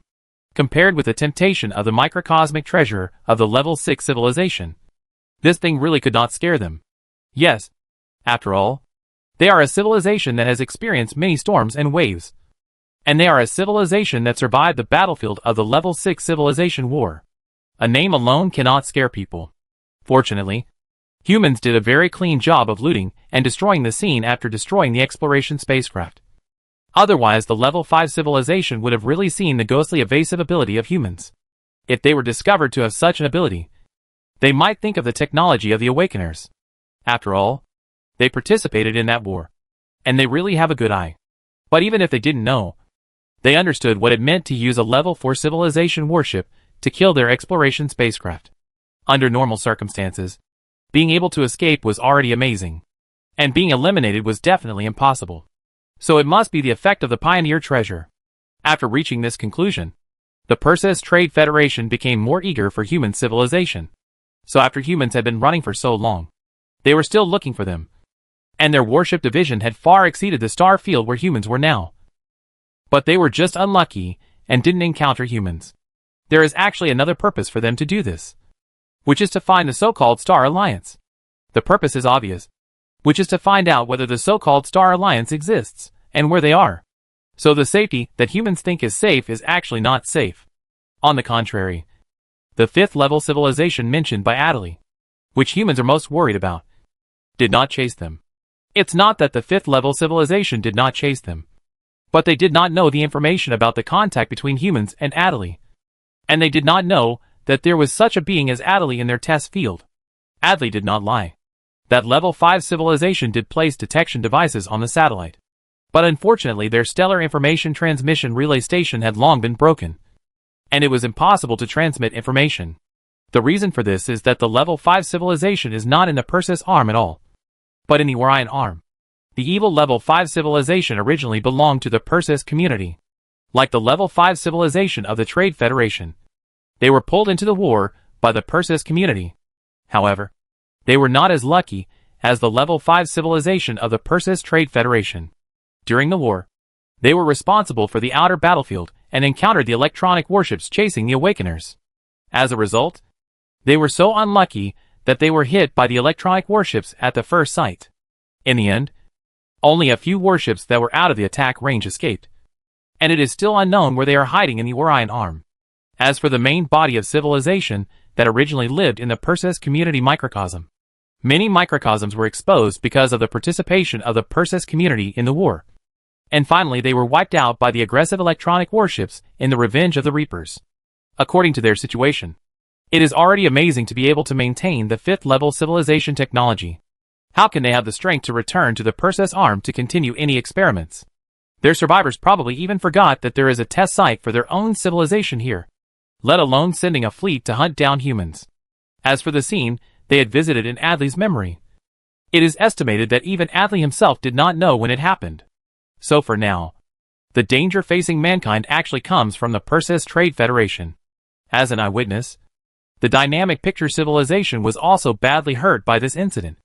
After their concealment of the rental of the exploration spacecraft was exposed, they were directly criticized by the Perseus Trade Federation, and their right to independent trade was definitely gone. The status of the dynamic picture civilization in the Trade Federation also plummeted, and it became an existence where other civilizations in the Trade Federation could buy and sell their individual lives at will. Now their people are still paying for this. Their leader was directly executed, and the entire dynamic picture civilization now hates humans very much. However, the most unlucky ones are the Booker class. Their entire planet was directly packed up and taken away by the Perseus Trade Federation, and there is no possibility of a comeback. In the whole incident, they are the most innocent existence. Of course, if they had not chosen to play with 3 level 4 civilizations, their ending might be different. The Orange Star civilization was as lucky as humans to escape. It was also because they had a keen sense of smell. After discovering that the level 5 civilization exploration spacecraft was destroyed, they ran directly into the deep space without looking back. They dared not think about destroying human civilization and getting the Pioneer treasure. Chapter 861. Humanity is still in danger.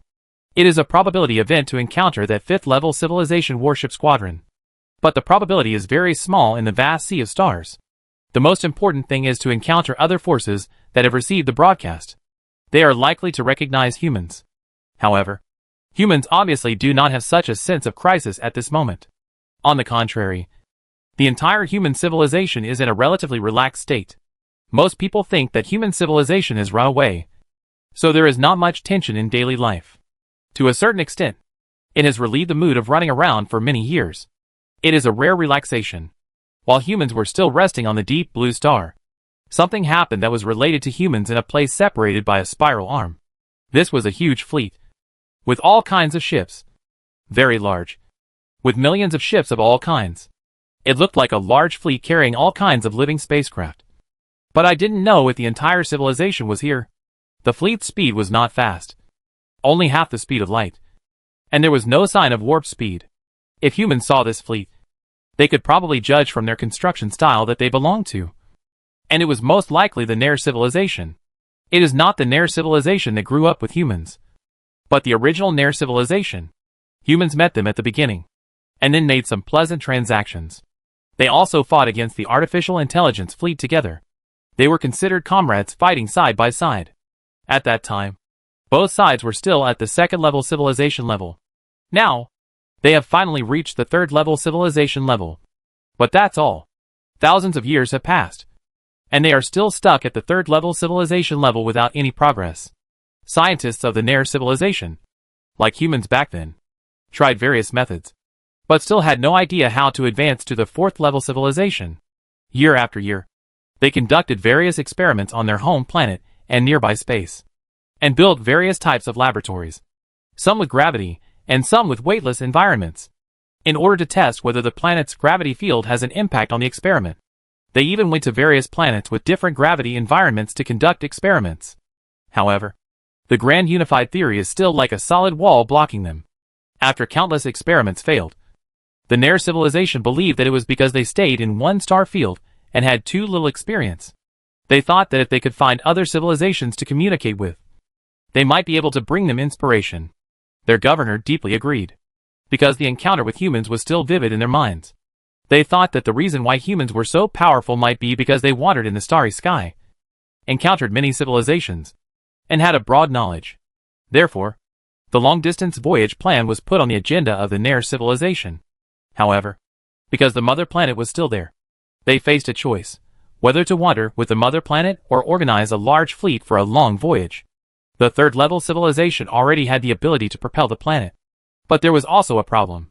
That is, it could not propel the planet intact. Although the planetary engine based on heavy nuclear fusion could be manufactured, propulsion of the planet would inevitably destroy the entire planetary biosphere, and countless animal and plant species would inevitably perish. After meeting humans, the Nair civilization knew the importance of life planets, and they really didn't want to exterminate the animals and plants on their home planet.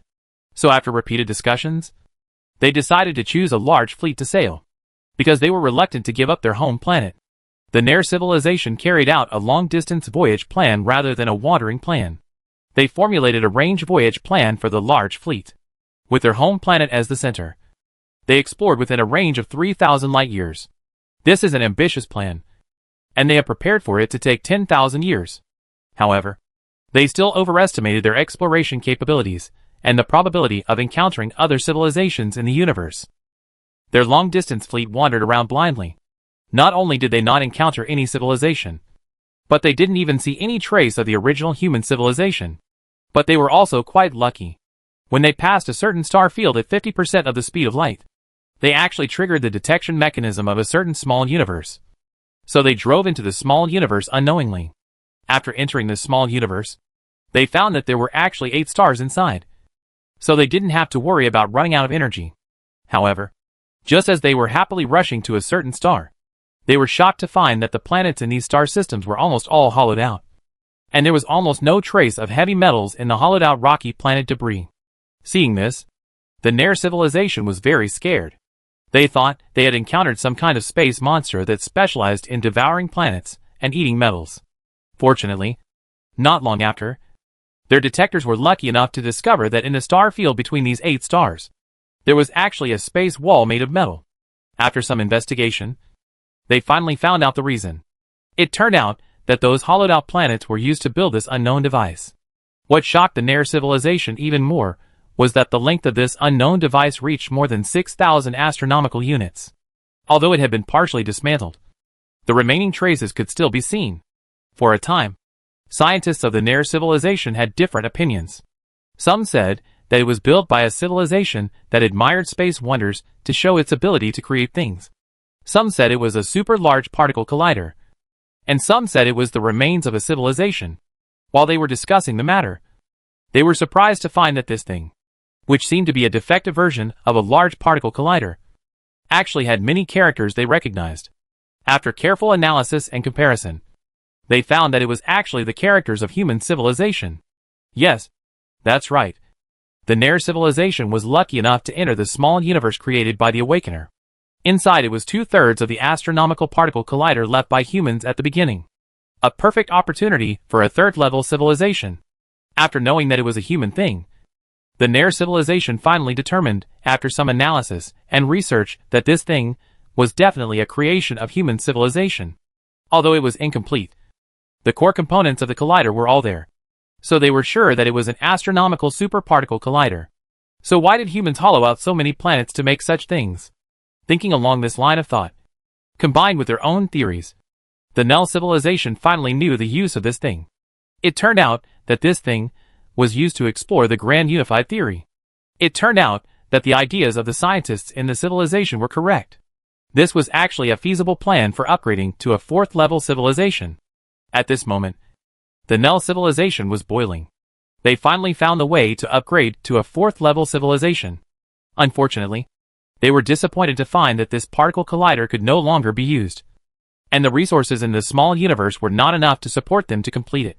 But at this time, they were surprised to find that the export and import of this small universe were still open.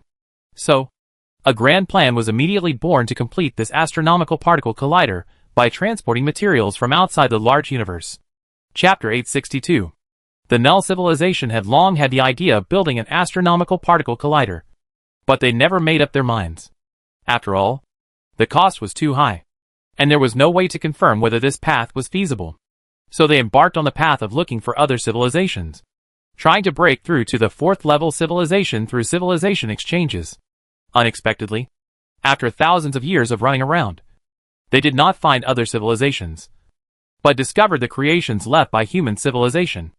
After analyzing this incomplete astronomical particle collider, the Null civilization determined that human civilization had successfully found the grand unified theory with this collider. So, they finally made up their minds to rebuild this particle collider. The Nair civilization thought about many possibilities of encountering human civilization again, but they didn't expect to have intersections with human civilization again in this way. I don't know where human civilization is gone, and I don't know if we can meet them again. If we can meet them, we must thank them for the collider they left behind. The governor of the Nair civilization, who was determined to rebuild the particle collider, looked at his transport ships that transported resources back and forth, and expressed his feelings to the Nair people next to him. The Sea of Stars is so vast. It's really hard to encounter human civilization again. Your Excellency, the Grand Governor. The Nair man next to him raised his claws and snapped a few times, his vocal organs making strange sounds. Yes. Well, when we fought side by side with human civilization, which generation of the Grand Governor was in office? The current Grand Governor of the Nair civilization side. His shell seemed to be rougher than other Nair people, and it looked more shiny and black. And there was a thick hair at the base of his claws, which looked a bit like the hair on the claws of a hairy crab. The 18th generation. The Nair man next to him answered. Hey, this must be recorded. Maybe we are destined to meet again, but we will not live to see that time. The governor of the Nair civilization sighed, and it can be seen that he really wants to meet human civilization again. But how can he know that human civilization has already run to the Perseus arm? The governor of the Nair civilization continued to talk about the collider and human civilization with his adjutant next to him. Your Excellency, the governor, if there is a chance, we should go back after we have finished repairing the particle collider, obtain clues to the grand unified theory, and advance to the fourth level of civilization. When we came out of our mother planet, life science had already made some progress. Now that so many years have passed, perhaps new life medicines have appeared. Let's hope so. Human civilization has not lied to us. Our mother planet is indeed a treasure of the universe. We were right not to use planetary engines to propel our mother planet into the starry sky. Oh, by the way, how long will it take for human civilization to repair the particle collider? Have you figured it out? We have figured it out. Considering the difficulty of obtaining resources, the transportation distance, and our current construction capabilities, it will take about 1,500 years. Yes, it's worth it. If we hadn't encountered this microcosm, we would have been trapped at the third-level civilization level. I just don't know how human civilization built such a microcosm. You are wrong, Mr. Governor. According to the analysis of our scientists, the conclusion is that human civilization is simply unable to build a microcosm. Oh, you mean they strayed into this place many years ago just like before? Yes, experts all think so.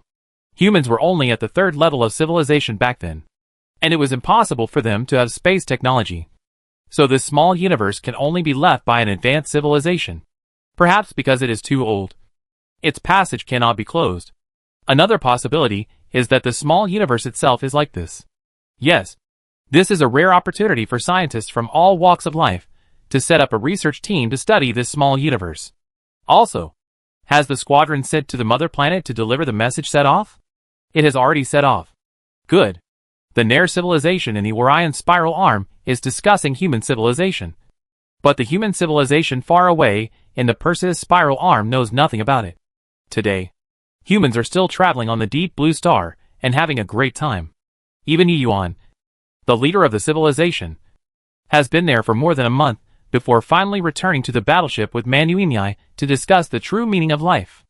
After a period of contact, the existence of humans on the deep blue star has become a household name. But the deep blue star people still maintain a very fanatical attitude towards humans. As long as they see the humanoid tactical armor, the deep blue star will cheer. In order to have a word with humans, or to raise questions about human civilization, the deep blue star even created many websites and social platforms to share alien news on the internet.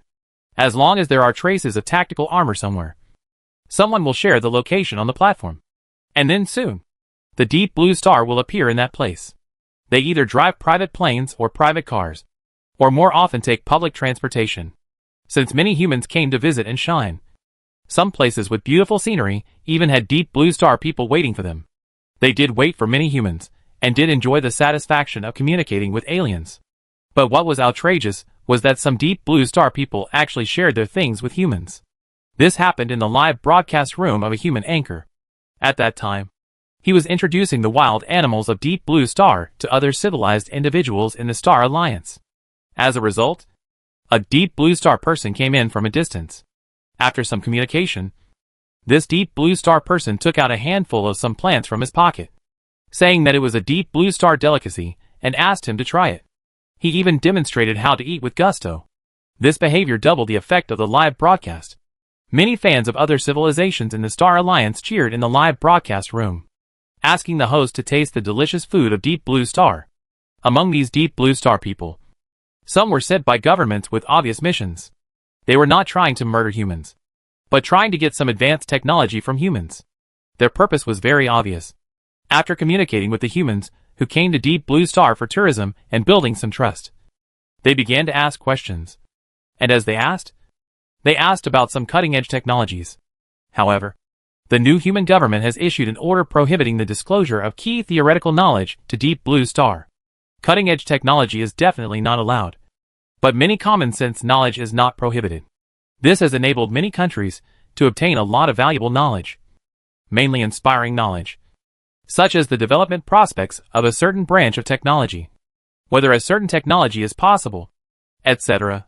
For example, when some Deep Blue Star people asked about the possibility of nuclear fission propulsion during communication with humans, humans generously told them that it is feasible. This alone is enough to attract all the countries on Deep Blue Star. Yes, the technological level of Deep Blue Star civilization is similar to that of Earth in the 21st century. Some aspects are more advanced, such as deep space exploration, and some aspects are lagging behind, such as 4G, 5G, 6G communications, and nuclear fusion research. In general, although Deep Blue Star civilization knows a lot of basic common sense about the universe, they still have a long way to go. Perhaps they will never be able to break through the level of controlled nuclear fusion. After all, not every civilization can break through this hurdle. Chapter 863.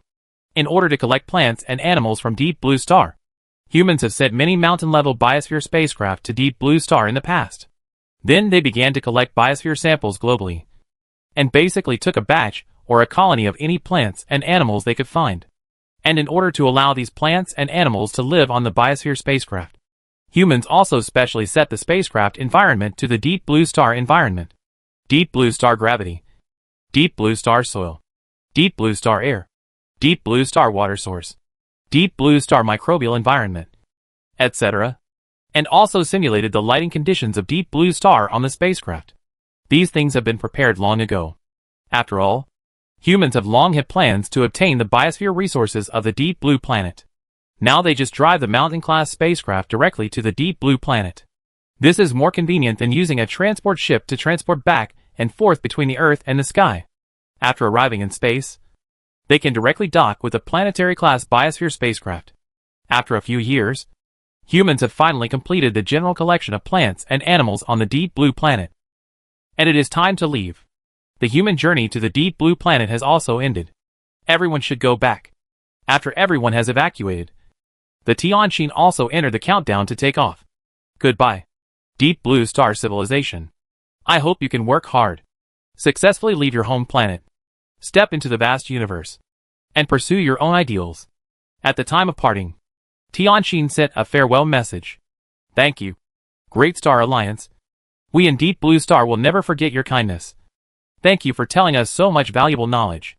We will definitely unite to develop technology. And our goal must be the stars and the sea. One day, we will also embark on a long voyage like you. And we will also pursue that ray of life. That only hope. The international organization representing Deep Blue Star also quickly responded to humans.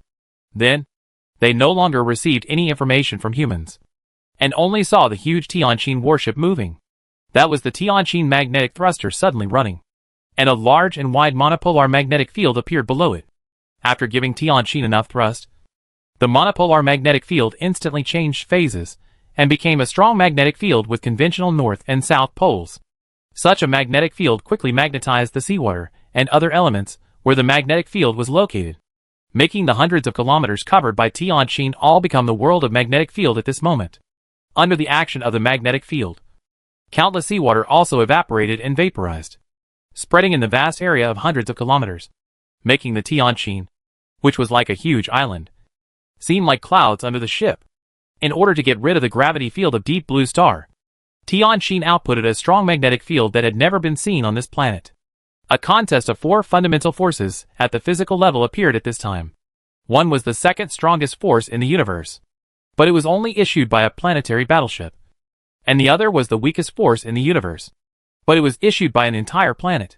Yes, it was a contest between electromagnetic force and gravity, and also a contest between human technology and the natural force of the entire Deep Blue Star. When Tianqin lifted itself from the altitude, the magnetic field of the entire Deep Blue Star became turbulent, and the magnetic field directions of the north and south poles of the planet were instantly confused. Similarly, at this moment, all the creations on the planet that rely on magnetic field positioning are in chaos. The Deep Blue Star people found that all the compass north needles were deflected, and each pointer was running around, and finally tremblingly pointed to the location of the Tianqin, and then trembled left and right like Parkinson's hand. It was accompanied by a global communication failure, which was more serious than any star sunspot explosion. And in a place that the Deep Blue Star people could not see, an incredible scene also happened. All the migratory birds that relied on the geomagnetic field to determine the direction lost their direction at this moment. They flew confusedly. For a while, the biological navigation that had been passed down for hundreds of millions of years actually went wrong and didn't know where to fly. This situation stunned the Deep Blue Star people who watched the Tianqin leave. Even though they had been warned by humans in advance, they were still deeply shocked by such great power. Yes, when humans were preparing to leave, they had told the Deep Blue Star people that the takeoff of the Tianqin was different from the landing, and would cause a bigger noise than the landing, because the Tianqin was too heavy. When landing, it could fall slowly, but when taking off, it had to fly into the sky to get rid of the gravitational field of the planet. So it was best for them to shut down all the equipment related to the magnetic field, especially hospitals and scientific research sites. And it was best to shut down all kinds of electromagnetic instruments to avoid irreversible effects. They also told the Deep Blue Star people that their entire planet's magnetic field would be temporarily turbulent. But they didn't have to worry, as it would recover after the Tianqin was launched and left the Deep Blue Star's gravitational field. When they learned that humans said this, many Deep Blue Star scientists didn't say anything, but they sneered in their hearts. The politicians of their countries were the same. But because it was the Star Alliance's words, they just arranged it this way, because they didn't think that such exaggerated preparations were needed for just a takeoff. However, when the Lyra really took off with a bang, the noise it caused made them realize that the previous warnings from humans were not exaggerated at all, and were even too light. The Deep Blue Star people were once again shocked by the human Lyra and the powerful technology of humans. They did not expect that just the takeoff of a spacecraft could make the entire Deep Blue Star tremble. Although it was only a tremor at the magnetic field level, It was enough for them to never forget it. It was too powerful. Countless Deep Blue Star people who watched the Lyra take off in a certain command center looked at each other in surprise. They all saw shock and admiration in each other's eyes, which were all for the Star Alliance. They had not expected that a takeoff would cause such a commotion, and could only sigh silently in their hearts. Advanced civilization is indeed an advanced civilization. This is the power of science and technology. But the commotion is not limited to the global magnetic field turbulence. When the Lyra leaped up with a bang, the beautiful blue sea also moved, and countless waves rose on the surface of the sea, rippling around the location of the Lyra, circle after circle. When the Lyra took off, the blue waves turned into raging waves in an instant, and the huge waves swept around like crazy, dancing with layers of wind. Countless seawater rolled wildly around, wave after wave, with strong winds and raging waves mixed together. The raging waves on the angry sea rose and fell one after another, like a dragon dancing wildly, and the huge waves shocked the clouds. The entire Tianjin was like a koan transformed into a pung, rising from the South Sea, hitting the water for 3,000 miles, soaring up to 90,000 miles, carrying the blue sky on its back, and rushing straight into the sky. Then, there were explosions in the air, like thunder, and strong winds rolled up, affecting the flow of the planet's atmosphere, so that countless coastal countries enjoyed the hurricane for 3 days and 3 nights. Chapter 864. The Deep Blue Star people knew that this was not intentional by the Star Alliance warship named Tianjin. It was just taking off normally. But it was also because of this that they realized more deeply the power of the Star Alliance. Countless Deep Blue Star people who felt the hurricane raging could not help but think, just taking off made such a commotion. If they really wanted to launch an attack, wouldn't they blow up the entire planet? The Deep Blue Star has both atomic bombs and hydrogen bombs, and the owners are the 3 most powerful countries. But they did not engage in actual combat like the Earth, but only knew the power of hydrogen bombs through various nuclear tests. It is precisely because of this cognition that they have a deeper understanding of the incomparable power of the Tianjin. Deep Blue Star people with a little scientific knowledge know that even if the nuclear weapons of the 3 most powerful countries are detonated together, it cannot shake Deep Blue Star in the slightest. At most, it can only scratch Deep Blue Star. As for the battleship of the Star Alliance, at this moment, the Deep Blue Star people have a deep yearning for the starry sky. Every Deep Blue Star person with an ideal hopes that their civilization will have advanced technology and powerful military force like the Star Alliance in the future. We will one day build a warship as powerful as the Star Alliance. In the eyes of the Deep Blue Star people who were reluctant to leave, the Lyra stretched out its body, and then disappeared from their sight as if it had entered a time tunnel.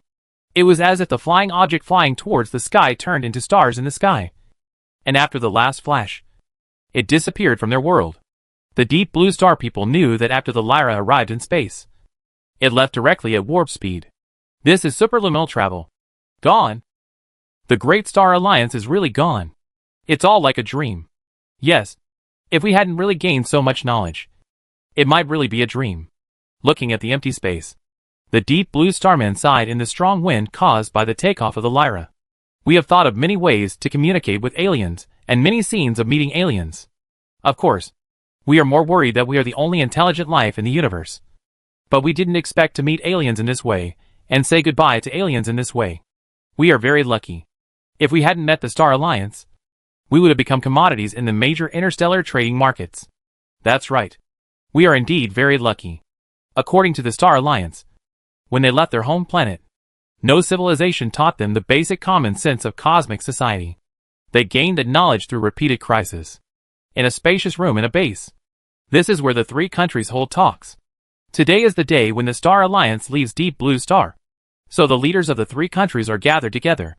The president of the Northern Power stood up and walked a few steps outside, looking at the empty sky, reaching out to touch his horn, and sighed. The starry sky is full of dangers. If we don't have this common sense information, maybe even if we have the ability to set foot in the starry sky in the future, we will be deceived by some evil civilizations and eventually become prisoners or even perish. It is not an exaggeration to say that the Star Alliance has saved us from countless risks of extinction. You have to know that this is the information they obtained after experiencing life and death again and again. Maybe it doesn't matter to them now, but it is more important to us than any technology. The leader of the powerful country on the equatorial island also stood side by side with him, and said, "President Woods is right. We owe the Star Alliance a huge favor. They are our guides." The leader of the powerful country in the south also came to the door of the room with a smile on his face. But he talked about other things. Now our three countries must really unite. It is impossible for any of our countries to enter the starry sky. Whether it is technology, population, or resources, we cannot reach it. Not only that, we also need to integrate the resources of the entire deep blue star. Everything must be in line with the starry sky. The three of them walked out of the room, and the other staff members also came out around them. Then they heard the head of the powerful country on the equatorial island say, "This is necessary. We will implement the plan we agreed on before. The world must be integrated, and our three countries must also speed up the communication at the technical level. When we master the controllable nuclear fusion technology, there will be a lot of resources in the starry sky waiting for us to develop. There is no need to keep staring at the small piece of land on the mother planet." The other two leaders nodded when they heard this. Of course, they knew that there were still a lot of resources in deep space, enough for them to develop a large fleet for long-distance voyages. They also knew that the reason why the Star Alliance left so quickly was actually because of the total amount of resources in their deep blue galaxy. During the time when the Star Alliance arrived, they only developed and utilized the meteorite belt materials outside the 40 astronomical units, and did not develop other planets at all. Even the Star Alliance's usual Star Destroyer cannons were not used for mining. All of this was done for the Deep Blue Star people. The Star Alliance officials did not directly tell the Deep Blue Star people about this news, but the Deep Blue Star people learned it from the mouths of those humans who came to the Star Alliance for tourism. They knew that the Star Alliance wanted to leave the resources to them, and did not carry out large-scale destructive mining. That's true. In fact, the entire Star Alliance still has many projects to do. Take the Kuntai civilization inside. For example, in order to live more comfortably in the Star Alliance and have the capital to compete with other civilizations, they focus on energy production. After 3 discussions, they decided to create a mobile Dyson cloud.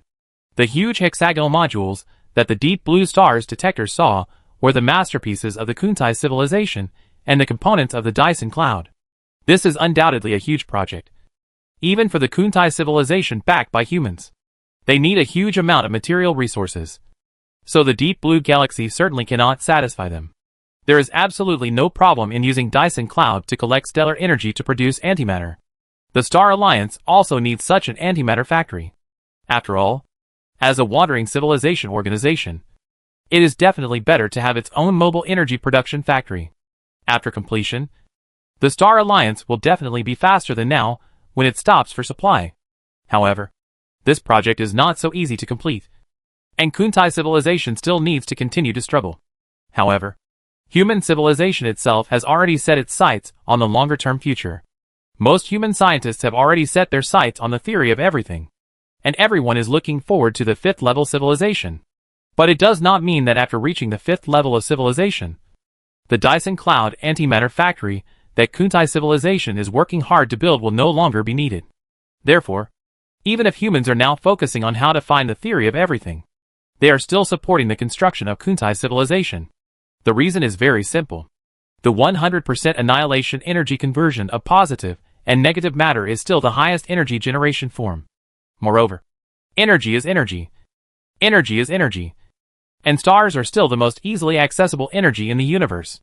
So it will definitely not be outdated if it is built. Chapter 865. Now humans don't know whether the energy acquisition method of level 5 civilization will change. But one thing is certain. That is, level 6 civilization also needs to use stellar energy. Or in other words, at the level of level 6 civilization, stellar energy is still the easiest energy to obtain in the universe. Otherwise, the pioneers would not have stuffed so many red dwarfs into the small universe. If level 6 civilization is like this, level 5 civilization must also be inseparable from stars. In this case, Dyson Cloud or Dyson Sphere still has its value. But this project will take a long time for the Star Alliance to complete. After all, there is no rush now, so they can just wander and build it. Anyway, antimatter can also use heavy nuclear fusion as energy. And heavy nuclear fusion only needs stones to burn. Almost every normal star system in the universe has a lot of rocks, which can be wasted at will. Of course, The efficiency and convenience of obtaining antimatter are definitely not as high as those of the mobile Dyson Cloud and Dyson Sphere.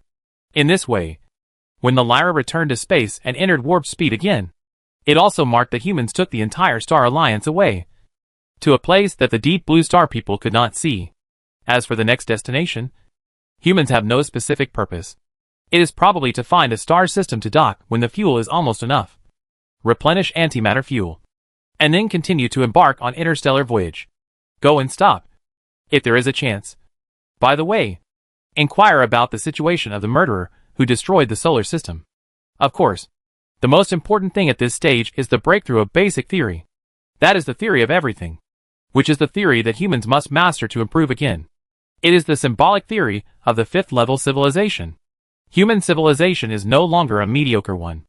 After contacting many civilizations, humans have known that the power basis of almost all fifth-level civilization applied technology is the theory of everything. That is the theory that truly unifies the four fundamental forces. After reaching the fourth-level civilization, humans have been doing research and exploration in this area. But from the primary stage of the fourth-level civilization to the top stage, there is still no clue, and gravity is still so stubborn. The grand unified theory mastered by the fourth-level civilization does not include gravity, but it can travel at warp speed through a certain equivalent effect in the form of a grand unified force field. However, no matter how powerful the force field is, such a warp speed always has a maximum value, which is 38.941 times the speed of light. Humans have been able to break through it by relying on the special technology of the pioneers. But it is only 50 times the speed of light. There is no possibility of going further, which is not something that the grand unified force field can do. Therefore, there is only one way out for civilization, and that is the theory of everything. Basic theory is different from applied science and technology. Most applied science and technology still has a direction. As long as you use perseverance and persistence to keep trying and making mistakes, you will find it one day. But basic theory is not like this. Sometimes it only needs mathematical deduction to make progress. And sometimes it requires real progress in basic physics, such as discovering new particles. It is very accidental and depends on the subjective initiative of intelligent life. Therefore, many civilizations will not be able to find new power no matter how hard they try. Just like the technological barriers of mankind in the past. Sometimes they are about to doubt themselves, but suddenly they find it. It makes no sense. The current situation is similar to that of the past, or even worse. For many years, human scientists have been committed to this, and have proposed many ideas for realizing the theory of everything. They have always had several ideas. One is the old way, just like the grand unified theory, which is to include gravity in the four fundamental forces system for unification. Build a superparticle collider. Use the most violent way to collide the environment of that energy level, and then analyze the super collider collision results, and use the experimental results to reverse the principle. Obviously, this method does not work. Not to mention humans. Even a level 6 civilization does not have the ability to build a collider billions of light years long. The second is the quantization of gravity. Scientists try to find a way to quantize gravity by expanding loop quantum gravity theory, so as to find the theory of everything. String theory is the most successful force in quantizing gravity theory. It also involves many related theories, such as supersymmetric gravity theory, microscopic extra dimension theory, hyperspace, general relativity, quantum field theory, etc. But it is just about involving. If we cannot bring forth something new, then the probability of humans finding the theory of everything is zero. Because at the level of level 4 civilization, the previous theories on Earth can no longer keep up. Although some ideas are still advanced and can still be used, they are no longer available when it comes to specific mathematical processes. In other words, the various theories of the Earth era only pointed humans in a general direction. If they want to achieve it, they still have to keep groping in the dark. The third is the creation experiment, which is to create an environment in which the four fundamental forces have not yet broken their symmetry. This is just as unrealizable as the first point of view. So the scientists who propose this point of view changed their thinking and believe that finding primordial gravitational waves is the same. Primordial gravity is the afterglow of the Big Bang of Genesis. Scientists believe that finding primordial gravitational waves may help human civilization trace back to the extremely short and extremely rapid expansion period at the beginning of the universe. So how to find the primordial gravitational waves? Scientists have given two solutions. One is to find it through the observation of cosmic microwave background radiation, and the other is to find a primordial black hole. After the period when the four fundamental forces were unified, the universe expanded by 10 to the 26th power in only about 10 to the negative 33 th power seconds, and the temperature instantly dropped to 100,000th of the previous temperature. Scientists believe that as long as they can find a trace of it, it may help humans deduce the theory of everything. Yes, they all said maybe, maybe, maybe. No one dared to say it with certainty. This method is indeed possible to find, but the conditions are also very harsh. God knows where the so-called clues are in such a vast universe. And no one dares to guarantee that the current universe or the Milky Way still has natural clues from the beginning of the Big Bang. There is no need to think about outside the Milky Way, as humans at this stage will definitely not be able to get out. But where are these clues? According to the Big Bang theory, at the beginning of time, the universe was in a singularity state. This is a point with infinitesimal volume, infinite density, and infinite temperature. Space and time are indistinguishable at this moment. At the moment of singularity, general relativity, quantum mechanics, and even the concept of rules, all physical properties and physical theories are not applicable. The period from the moment of singularity to 10 to the negative 43 th power seconds is called the Planck period.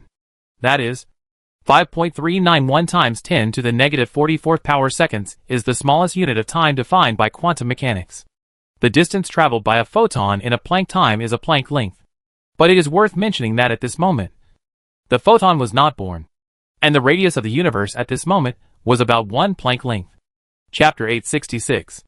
Because the universe is very small at this moment, the quantum effect of gravity is extremely obvious, and is basically as strong as the other three forces, instead of becoming the weakest force as it is now. At this moment, the four fundamental forces are indistinguishable from each other. So it is also called the superforce stage, which is the best cosmic environment for exploring the theory of everything. If we can be in this environment or create this environment in the laboratory, then the theory of everything can be easily deduced, just like humans discovered the laws of electromagnetic force and various physical laws. The grand unification moment is between 10 to the negative 43 th power of seconds and 10 to the negative 36 power of seconds. At this time, gravity has been separated from the superforce, but the other three forces are still indistinguishable from each other. The moment of gravity separation is the moment of the first phase change after the birth of the universe, and the symmetry breaking that leads to the formation of a positive matter universe or an antimatter universe occurs between these two moments. Then the next period is between 10 to the negative 36 power of seconds and 10 to the negative 32nd power of seconds, when the universe undergoes the second phase change, and the strong force is separated from the grand unification force at this time. This phase change manifested itself as inflation in the macrocosm, and the inflation process lasted only 10 to the negative 33 th power of seconds. But during this period, the universe expanded by 10 to the 26th power. The next stage after the big inflation was the quark and gluon period, which lasted from 10 to the negative 32 th power of seconds to 10 to the negative 6th power of seconds. During this ultra-short period of time, the energy driving the inflation was released into space, so that the space was at the temperature before it was heated again. At this moment, a large number of elementary particles are formed, mainly a large number of quarks and gluon plasma. So it can also be called the quark soup period. It is also during this period that various positive and negative particles are created in pairs and quickly annihilate. And there are also the appearance and return of tachyons. The number of positive and negative particles in this period is equal until a certain moment later, about 10 to the negative 12th power seconds later. Because of some unknown reason, the weak interaction force is separated from the electroweak unified force and becomes a short-range force. This is the third phase transition of the universe, also known as the weak force symmetry breaking phase transition. At the same time, this is also the reason why the parity of the weak interaction force is not conserved. But after understanding this, human civilization is even more troubled, because people think that they don't have the scientific and technological ability to do any Big Bang experiment. That ability is probably to master the theory of everything. And to master the theory of everything, you must do this kind of creation experiment. It's a dead loop. But scientists are scientists. They can always think of some feasible ways. They think that humans can find another way. If the Big Bang experiment can't be done, they can start from temperature and entropy. Temperature is a very special physical quantity. It has a lower limit, namely absolute zero, but no upper limit. But humans obviously have no way to create such an environment for experiments. Colliders certainly won't work. So scientists with this idea have turned their attention to extreme celestial bodies. That is black holes. Of course, they don't run into black holes. But through the observation of artificial black holes, they can understand the secrets of entropy, temperature, and time and space, and then deduce the theory of everything. Their reason is that gravity is the most special existence among the four fundamental forces. It can't even be called a force. Only gravity can create the most extreme celestial body in the universe, the black hole. According to the data obtained from long-term observations of black holes by humans, it is not just the matter in space that is dragged to the singularity by the black hole, but also spacetime itself. The other three fundamental forces all rely on spacetime to exist. Therefore, the black hole that drags even spacetime into the singularity must have also dragged the basic intrinsic properties of the three forces into it. And then, for some unknown reason, they became the three properties of angular momentum, mass, and charge. Then, humans only need to continuously create micro black holes through ion collisions, and then continuously observe these micro black holes that evaporate instantly. And one day, they will be able to observe the laws of the theory of everything. It seems to make sense, but it also seems far-fetched. And how can it be observed? This has become a big problem facing scientists, because in the past period of time, human scientists have tried to observe through traditional photon interference, which does not work. And neutrinos and tachyons do not work either. Humans have used all the observation methods they have now, but still have not been able to discover any new phenomena. In this regard, some scientists think that the detection method is not good, while others think that the observation method is wrong. At present, the scientific community of human civilization is still arguing about this issue, and there is no final conclusion. However, such experimental research has been carried out all the time, based on these views and arguments. There is also a group of older physicists who believe that humans should strive to find gravitons instead of doing creation experiments and collision experiments. They believe that we can first assume the existence of gravitons, and then build a new theory of gravity based on this. After that, we can find evidence of the existence of gravitons through observations of cosmic phenomena and various possible experiments, and thus find the theory of everything. Another group of physicists believe that the unification of gravity should not be studied in this way, but gravity should not be regarded as a force, and the so-called theory of everything should not be expressed by an equation like the basic force unified by humans in the past, but should be a form of correlation. Humans do not need to find any gravitons at all. They just need to regard gravity as a special form of basic force, and they can also regard it as spacetime itself. In this way, they can start with tachyons to study. After all, tachyons have been confirmed to be a particle born in spacetime and then returning to spacetime itself. If we deduce in this way, the final theory of everything should be in the form of 3 plus 1. That is, when the grand unified force field remains unchanged, the gravitational field is added to obtain a special superforce field. It also seems to make sense. It is worth mentioning that this idea inspired another idea that is still in its infancy. That idea believes that humans do not have to stick to the research method based on the traditional theoretical research system, and can consider the problem from a different angle. That is, since we already know that the fifth-level civilization has the iconic energy utilization of negative energy, why not start with negative matter and follow the clues? So how to follow the clues? Humans cannot produce negative energy. This thing also requires the mastery of the theory of everything, which is the same dead loop as before. For this question, the answer given by this group of physicists is to use the known properties of negative energy to find natural phenomena in the universe where negative energy may exist. Well, it is still a phenomenon that exists in the natural world of the universe. Isn't it the same as the previous black hole theory? In general, human scientists have proposed various solutions and methods for a long time, but they all seem to be specious. They seem to be able to solve and seem feasible, but in fact, either the human technology level is not up to it, or they have to blindly search in the universe, like looking for a needle in a haystack. Chapter 867. Every scientific team has its own opinions, and some agree with several opinions at the same time. This type of scientific researchers have no opinions, but not having opinions does not mean that they have no ability. Their skills are still very good.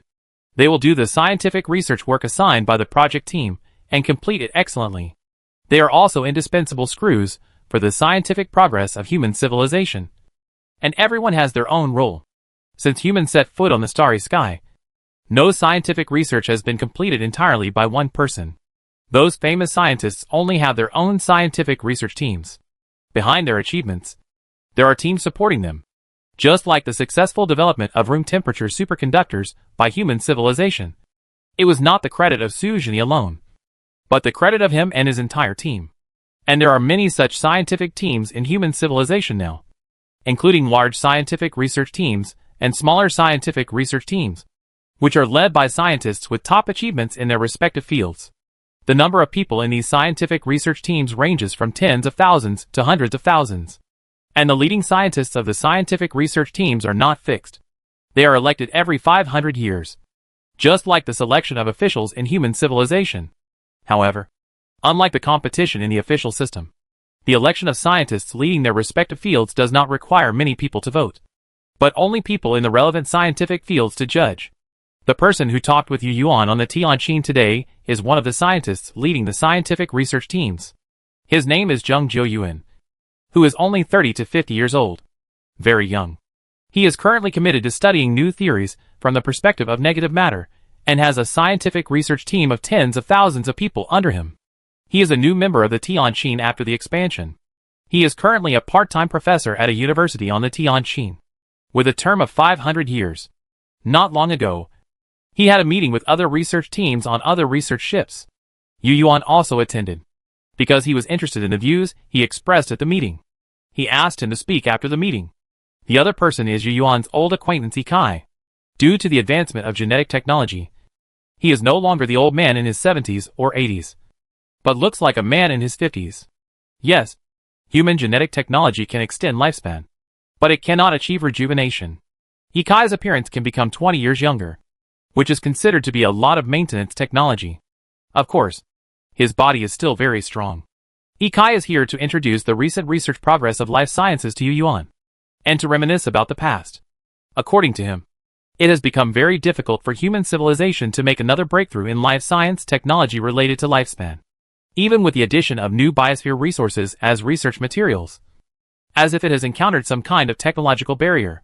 14,500 years seems to be the limit. In fact, after obtaining the resources of the Booker planet, Kai has been committed to research in this area. But after so many years, there is still no progress. He did make several types of life potions, but those potions seem to have different ingredients and have effects on the human body. But in fact, they cannot produce a superposition effect with the original human life potion. The effect of the new life potion is also 5,000 years. But it cannot produce a superposition effect with the life potion that humans had before. At present, humans have a total of 6 life potions, which are numbered by humans. The effects are 200, 400, 800, 3,000, 4,000, and 5,000 years, which add up to 14,500 years. If we take into account that humans naturally die of old age, which takes 100 years, the lifespan is 15,000 years. This lifespan can be lived from ancient times to the present in the Earth era. If time travel really exists, if the people of today's human civilization are thrown into history, they will definitely be immortals. But it is far from enough for cosmic civilization. So both humans and other cosmic civilizations are constantly researching. And some individuals and civilizations have even changed their own forms of existence in order to exist longer. Now humans also have this intention. Since the direction of life medicine has not been broken through, many teams have turned their attention to other fields. There are 2 main directions. One is the computer field, and the other is the spiritual consciousness field. The former's idea is to develop a more powerful and mass-produced computer, and then use superb computer technology to replace the human brain and achieve the purpose of replacing it with a mechanical body. The latter also wants to replace the human body, also a mechanical body. But their route is different, and their goals are different. They mainly want to use the advanced technology in the field of spiritual consciousness to create something that can store the entire spiritual soul of human beings, and then use the legendary consciousness uploading technology to upload human consciousness to that device, so as to serve as the central brain of the mechanical body. Yu Yuan once learned about the concept of this technology. Scientists imagine that it will be realized after a major breakthrough in the field of spiritual consciousness. At present, the scientific research teams in these directions are still a makeshift team, and they are all waiting for the theory of everything, because they believe that human spirit, soul, and consciousness are born naturally in the environment of the entire universe. And the most obvious thing in nature is the four basic forces. So they believe that human spirit, soul, and consciousness are also the product of the interaction of various forces. Therefore, if you want to create something that can accommodate and transfer it, you need to have a universal theory as a foundation. Such a transfer of consciousness is a true complete transfer. Otherwise, it may cause the consequence that everyone is most worried about, which is to stifle creativity. Ikai does not agree with their research, but he is also powerless to stop these thoughts and research. He can only silently move forward on his own path, and then use his own achievements to prevent humans from evolving in this direction. Ikai felt from the bottom of his heart that a mechanical body was a road to self-destruction, at least in the Milky Way. So he had always opposed the mechanization of human bodies. Oh no, not always. But after humans learned about the existence of electronic warships, he firmly opposed it on the surface. Humans do not know the specific capabilities of electronic warships, but they can make certain judgments about them from clues and various information. First of all, the Awakener was defeated, which is enough to show the power of electronic warships. Secondly, in that war, countless level 6 civilizations were defeated by electronic warships, which means that electronic warships must have ranged strikes. The last important news is that the silicon-based consortium is simply terrified of electronic warships. This news is very important. Humans do not rule out the existence of stone men in the silicon-based consortium, but the most common silicon-based civilization is definitely computer-based. So humans can conclude that electronic warships are likely to have some kind of lethality against computers and even electronics. For this reason alone, humans cannot take the path of mechanical body and mechanical ascension. Otherwise they will definitely be killed by electronic warships at the first sight, or even wiped out. Chapter 868. The speculation about the capabilities of electronic warships has also caused humans to reflect on the direction of their computer development and energy transmission technology. It is true that human computers now follow the light quantum route, but they still use electricity in essence. And energy transmission is also electrical energy in circuits. So considering that electronic warships have an absurdly strong electronic interference capability, humans began to worry that their energy supply system would have problems. This puts great pressure on scientists in the computer field. Humans are only at the 4th level of civilization now, and it is still unclear whether they can reach the 6th level of civilization. So it seems that this worry is no different from worrying about nothing. But some people can't help but think about it. It's okay to think about it, but they also want to change the energy transmission path of the entire human race. If they succeed, they will abandon electricity, which is equivalent to starting all over again. But how easy is it? Let alone whether there is such a way. Even if there is, humans don't know how to go now. After all, the technological development of human beings throughout history has been centered on electricity. Maybe we can go the light energy route? Many people think so, but they have no idea how to go. But no matter what, the existence of electronic warships is the reason why many people oppose the mechanization of the body. It has to be said that the civilization in the Milky Way is still quite tragic. Other galaxies do not have such worries. After all, other galaxies do not have electronic warships. Just like the civilization of the Triangulum Galaxy, they do not have such concerns. It is precisely because of this that the most powerful civilization Awakener of the Triangulum Galaxy capsized in the gutter in the Milky Way. Let alone these things that may not be possible in the future. Yu Yuan, Ikai, and Zheng Jiuyuan are walking on a passage leading to the bridge of the Tianqin. The Tianqin is now operating with a 1G gravity effect, which is not much different from walking on the ground. As they walked, Yu Yuan said, Jiuyuan, I heard what you said at the scientific seminar before. According to you, we have to find a wormhole? A wormhole is not a wormhole, but a wormhole in cosmology, which can also be understood as an Einstein-Rosen bridge. Yes, Commander Yu. Zheng Jiuyuan was 1.87 meters tall, about 28 years old, wearing a blue and white uniform. He looked up at the road sign and then checked the navigation system in his brain chip, and then explained, to be precise, it is a natural wormhole. In our theory of negative energy, it is a kind of energy that can expand the small bubbles in the wormhole and stabilize the wormhole. Therefore, if you want to peek into the theory of everything through negative energy, The best way is of course a natural wormhole. It is different from a black hole. In theory, it can be traveled through. And wormholes are not as dangerous as black holes. Even if we fall into a natural wormhole, at most we will come out from the other side, instead of being torn apart like a black hole. So what we should look for is not a black hole, but a natural wormhole in the universe. But it is not easy to find a natural wormhole. You should know. Yu Shui. If our theory about wormholes is correct, then wormholes should be all over the universe. But they are impulse bubbles as small as quantum bubbles, located in an unknown microscopic dimension. We can never find such wormholes now. Yu Yuan nodded to show that he knew, and then motioned Zheng Jiuyuan to continue. Zheng Jiuyuan moistened his lips and continued, because that means some kind of wormhole crossing technology. Maybe the Pioneer's special technology is related to this. And natural wormholes are large wormholes that exist in the universe in theory. They are likely hidden in the void of the universe. In our cosmological theory, this kind of natural large wormhole should be produced with the three-phase transitions of the universe. I don't know which one it was. It may be one of them or all three. But I think it should be the third phase transition. During the period of cosmic inflation, this type of natural wormhole is likely to be a relic of the rapid expansion of spacetime during the period. Of course, perhaps not all of them are so old, but their causes should be the same. And they are all products of some changes in the universe regarding spacetime. As for its appearance and existence mechanism, our research team believes that the reason should be similar to bubbles in water. They are originally part of spacetime, only when some changes occur in the universe and spacetime itself. Just like bubbles appear when water is heated, they are also produced by some phase change of spacetime itself.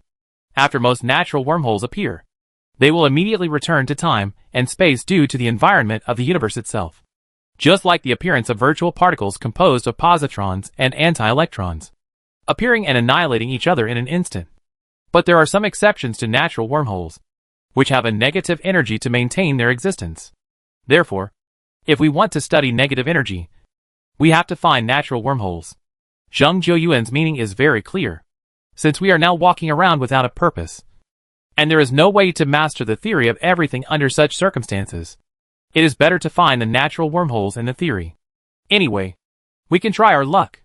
Maybe by studying the negative energy that maintains the natural wormholes, we can find some clues about the theory of everything. However, Zheng Jiuyuan didn't know where to find a natural wormhole.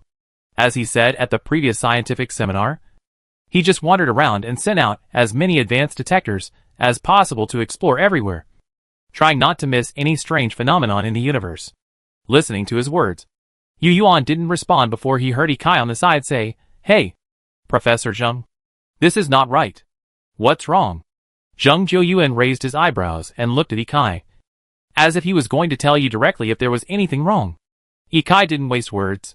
He pondered for a moment as if recalling some knowledge points, and then said, "Negative energy has a repulsive effect, and it is also a kind of energy that keeps the wormhole from collapsing under the action of gravity. As long as there is enough negative energy, the mouth of the wormhole can be opened and kept stable.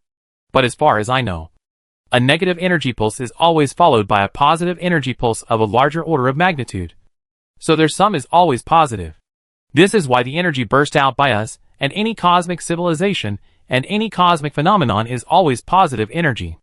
But you just said that the negative energy is maintaining the natural wormhole.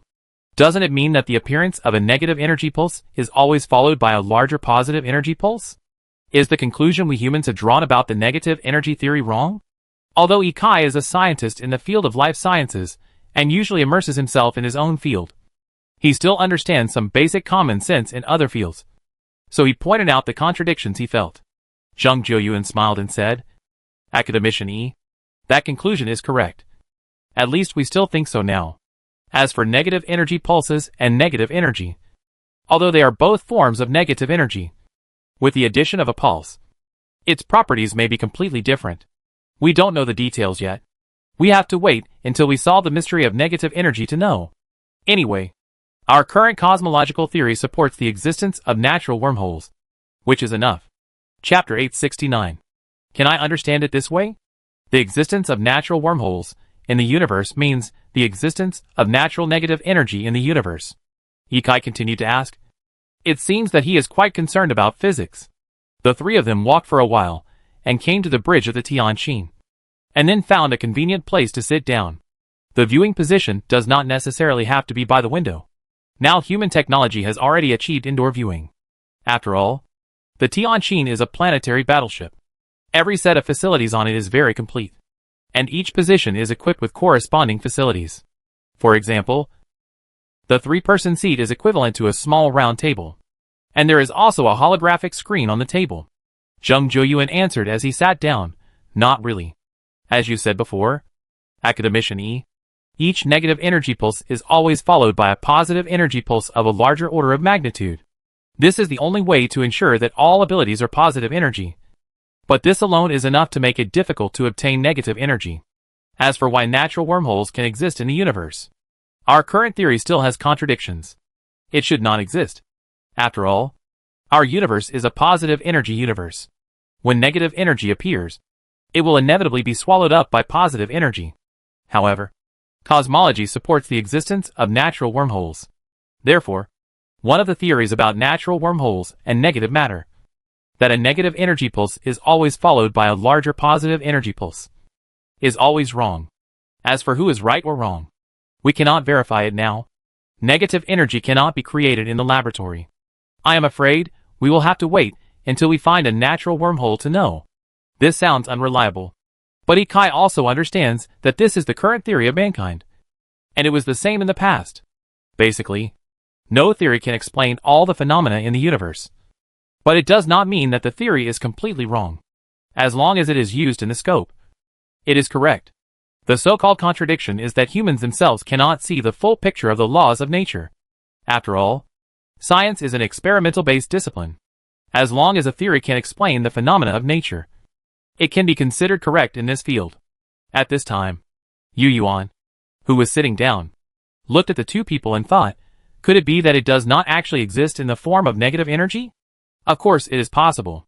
As a frontier research scientist in this field, Zheng Jiuyuan immediately replied, because as long as it does not exist in the form of negative energy pulses, there may be no larger positive energy pulses, and the wormholes in nature form a certain stable structure under its existence in that form. Yu Yuan nodded to show that he understood. And then he leaned back in his chair and spoke again.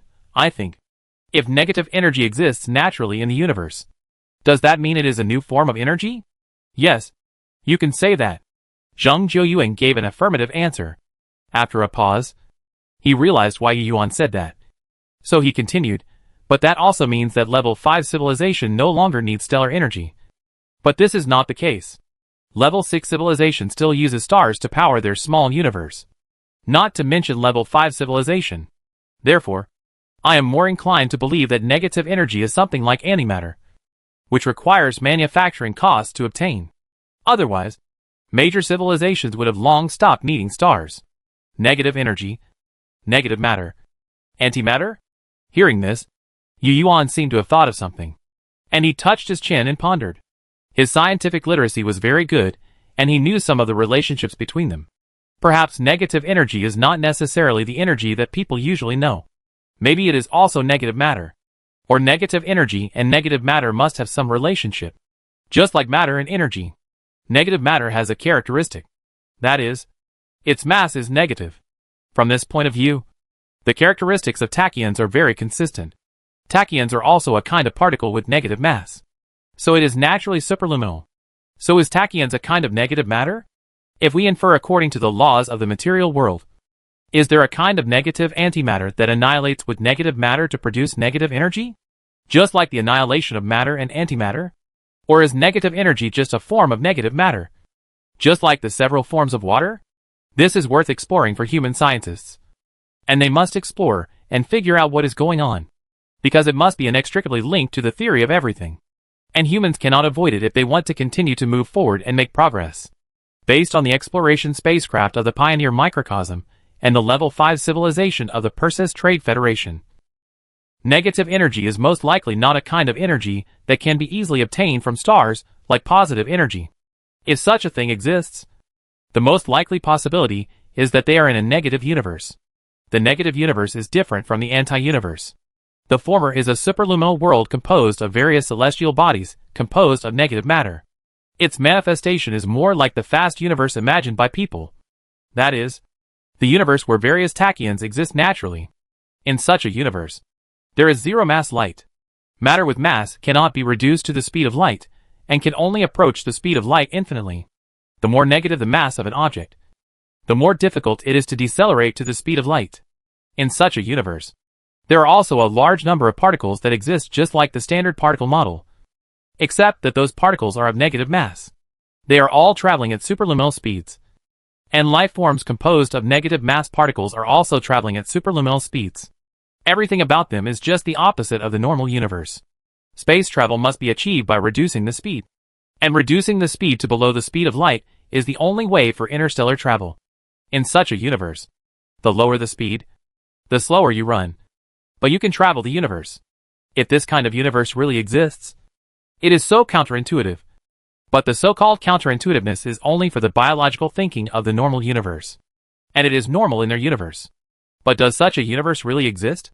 In what form does the basic force of such a universe exist? Or is it another physical law? Perhaps it is conceivable that the long-range force of such a universe is definitely not gravity, but repulsion. Of course, humans absolutely do not know this problem. Even the most powerful sixth-level civilization that humans have encountered so far does not know it. And all these things are so-called unknown universes. As for the latter, it is a universe where antimatter and positive energy exist naturally. That kind of universe is different from the negative universe. That is, the fast universe. It belongs to the slow universe, like the normal universe. But all the matter that constitutes that universe is antimatter. This kind of universe is easier to understand than the negative universe. After all, you can imagine it by just comparing it with the normal universe. It also has 4 basic forces. But the electrons there are positrons and protons are negatively charged. But they also constitute various common things in the universe, such as planets and various stars. For this kind of universe, the normal universe where humans are now is their anti-universe. And both belong to the slow universe. If we divide it this way, there will be more unknowns. If we continue to infer this way, there will be another negative antimatter universe belonging to the fast universe type. There are 2 slow universe types and 2 fast universe types, namely the positive universe, the anti-universe, the negative universe, and the negative anti-universe. The 4 are mirror images of each other to some extent. From this point of view, it looks like a named supersymmetry. Chapter 870. If there are all these universes, then there must be a shuttle universe. After all, the current universe has tachyons, which should be fast universes. Doesn't it mean that tachyons shuttled from the fast universe to this universe? The same is true for negative energy and negative matter. Occam's razor theory says, do not add entities unless necessary. Since the normal universe has these things, and there are theories to explain them, there is no need to add other universe theories. What is the universe? Shi Jiao said, the 4 directions above and below are called the universe, and the past and present are called the universe. The word universe already includes everything. So even if there is a universe, it is actually a universe. In the following time, Yu Yuan talked with Zheng Zhou for a long time. His meaning was very clear. That is, humans must embark on a long voyage to find natural wormholes, so as to know which theory is right and which is wrong. However, the most terrifying thing about this kind of voyage is that it cannot be found. Because once humans cannot find it, they will never be able to disprove one of the arguments. And it is very likely that they will never find the way to advance to the 5th level civilization under this circumstance. That's unsolvable. Just like the theory of ghosts and gods. No one can prove it anyway. So let's see who made up the God and Buddha system to see if it's reasonable. Anyway, there's no way to verify it. But if we don't go on a long voyage to find a natural wormhole, what if the universal theory that promotes to the 5th level civilization is really hidden in that strange cosmic phenomenon? With this in mind, I'm afraid that any civilization that gets this inference will have to set foot in the starry sky to find a natural wormhole that only exists in the inference. Thinking of this, Yu Yuan couldn't help but think of the long voyage. Each 6th level civilization didn't know whether they could really find a way to go inside the big void in the universe. But none of the civilizations that didn't go found the damn theory. Just as the pioneers said, they have stayed in the Milky Way for billions of years, and they didn't find the new theory speculated in their theory. So what can they do in this situation? Stay here?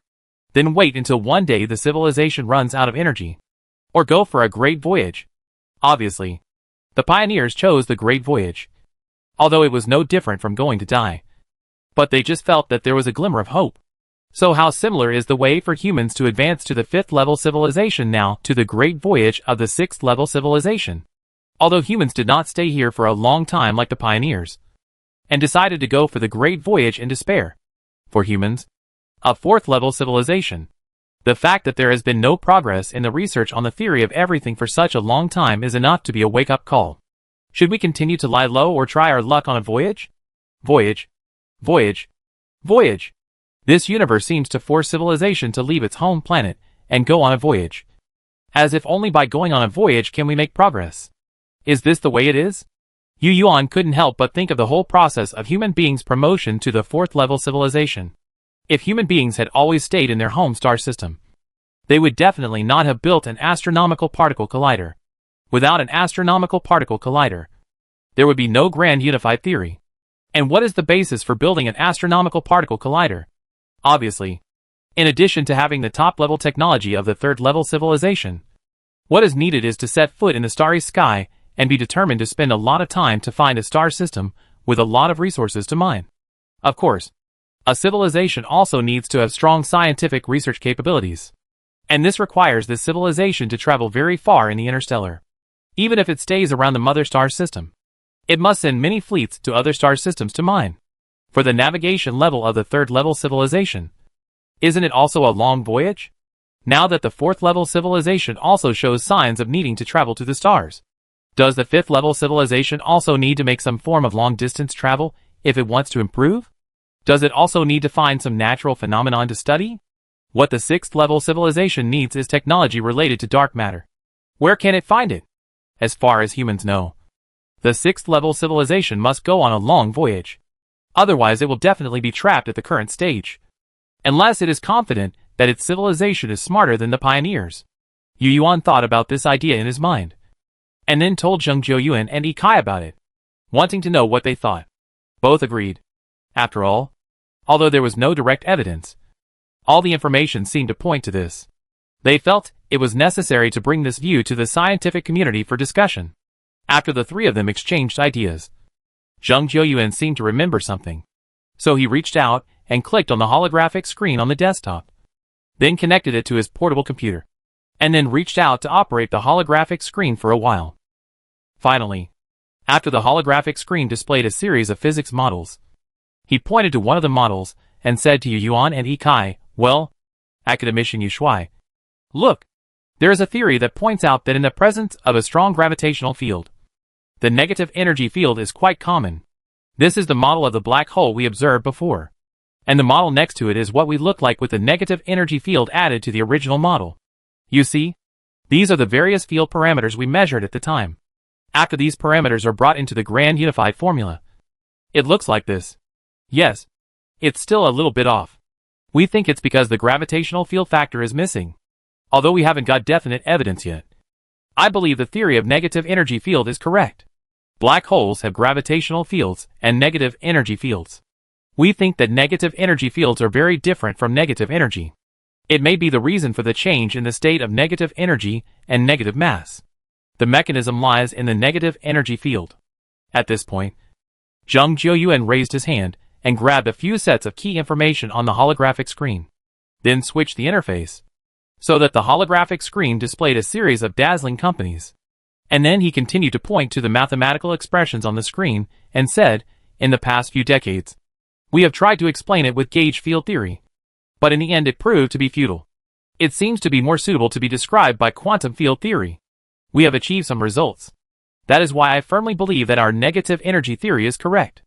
Now all we have to do is find a natural wormhole." Yu Yuan understood, so he asked his doubts. Since it is common for black holes to have negative energy fields, why don't we just look for black holes? Master Yu, with our technology. Zheng Jiuyuan didn't even need to finish his words. Yu Yuan knew what was going on. It must be impossible to explore black holes with the technology level of a level 4 civilization. If you want to study the negative energy field of a black hole, you must be at least a level 5 civilization. If you want to reach a level 5 civilization, you must study it. But you can't go. It's another dead end. Chapter 871. Yu Yuan then asked Zheng Jiuyuan about the relevant matters. Ye Kai also listened beside him, occasionally missing a sentence or two. The three of them talked for more than an hour before going back to deal with their own work. After the two left, Yu Yuan called Man Yuimiai and asked her to arrange the patrol of the Star Alliance. Then he discussed the future direction of mankind with the think tank of the headquarters and officials from various departments. The final conclusion was to look for possible natural wormholes. In this regard, humans certainly don't know the direction, so the so-called search is just wandering around. Of course, we should try our best to do what we can, such as increasing the batches and strength of the detection spacecraft, and letting the fleet exit the warp state every once in a while, and then let the telescope array observe the starry sky. In short, humans will use all the methods they can think of. After all, the top priority now is to find a natural wormhole. This is actually very difficult, because in the current human cosmological theory, the manifestation of the natural wormhole may be different from that of a black hole.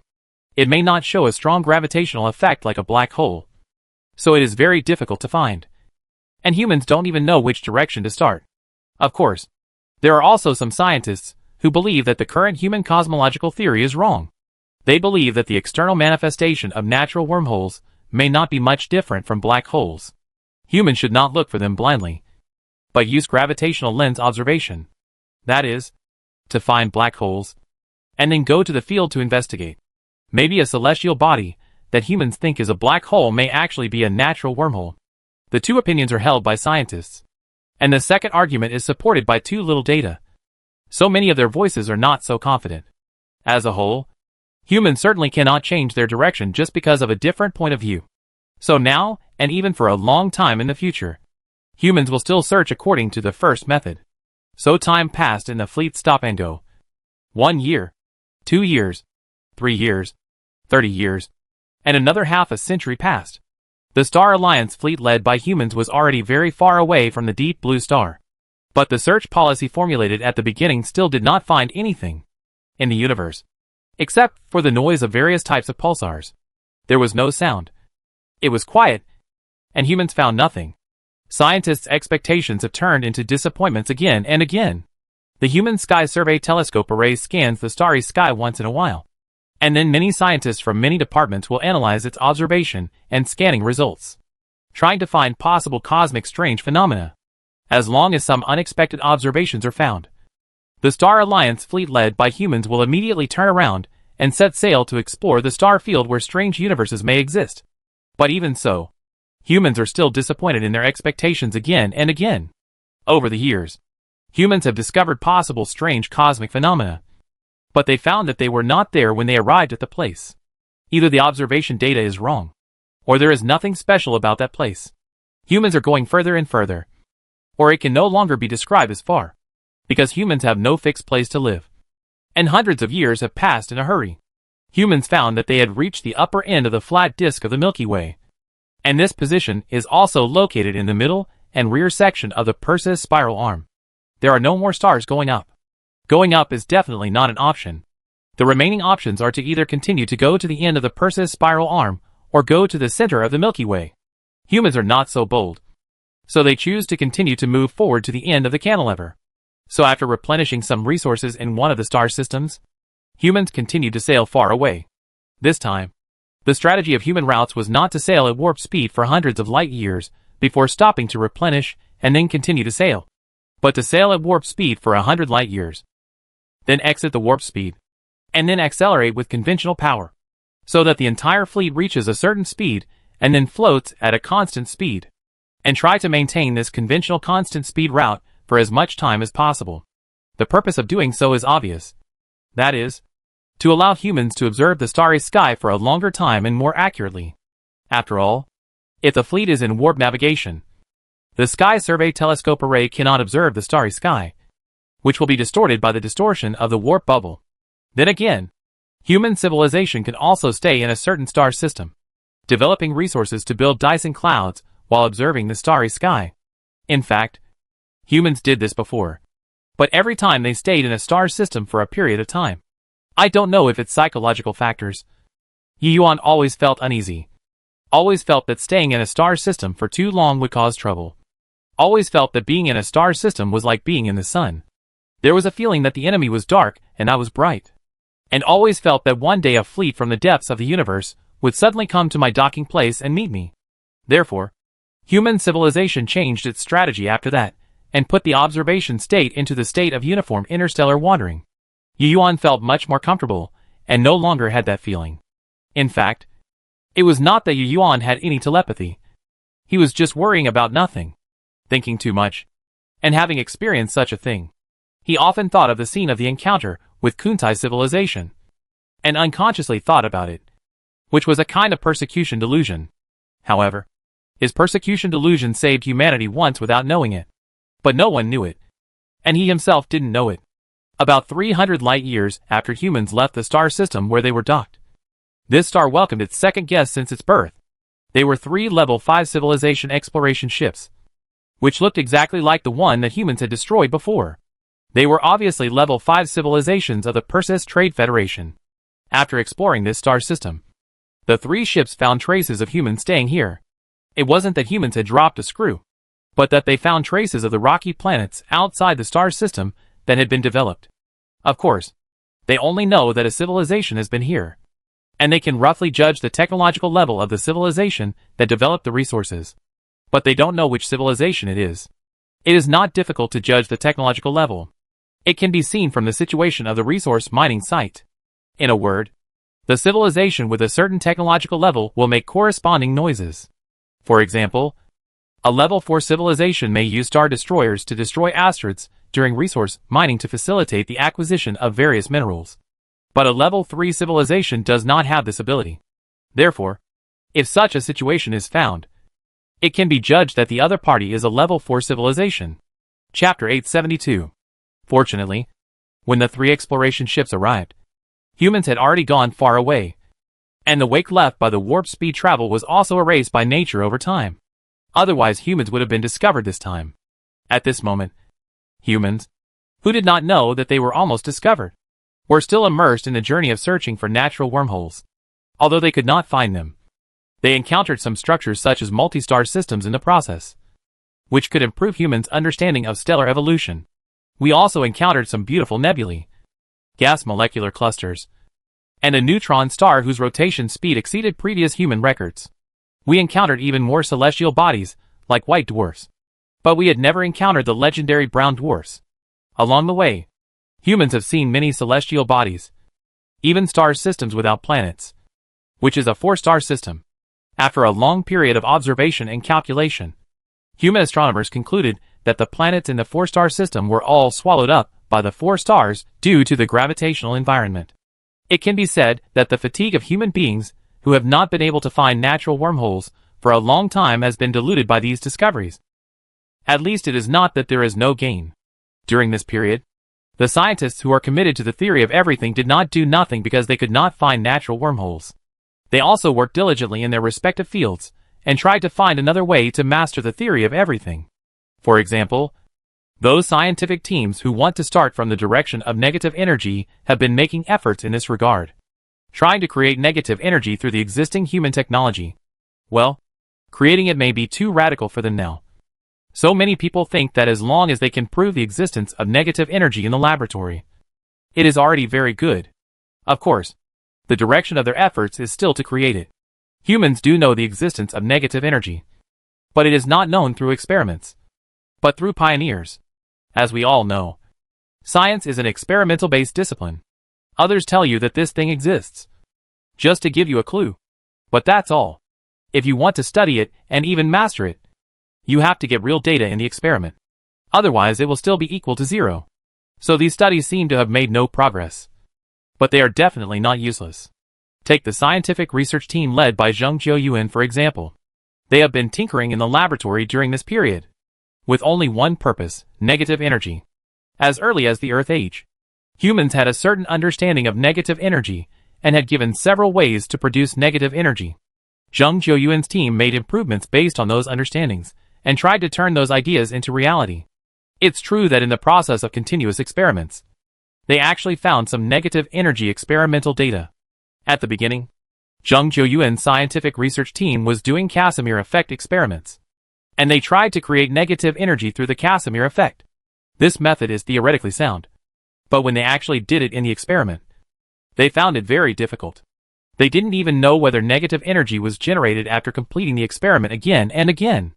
The detection method is one thing, and the negative energy created by the Casimir effect is too little and too weak.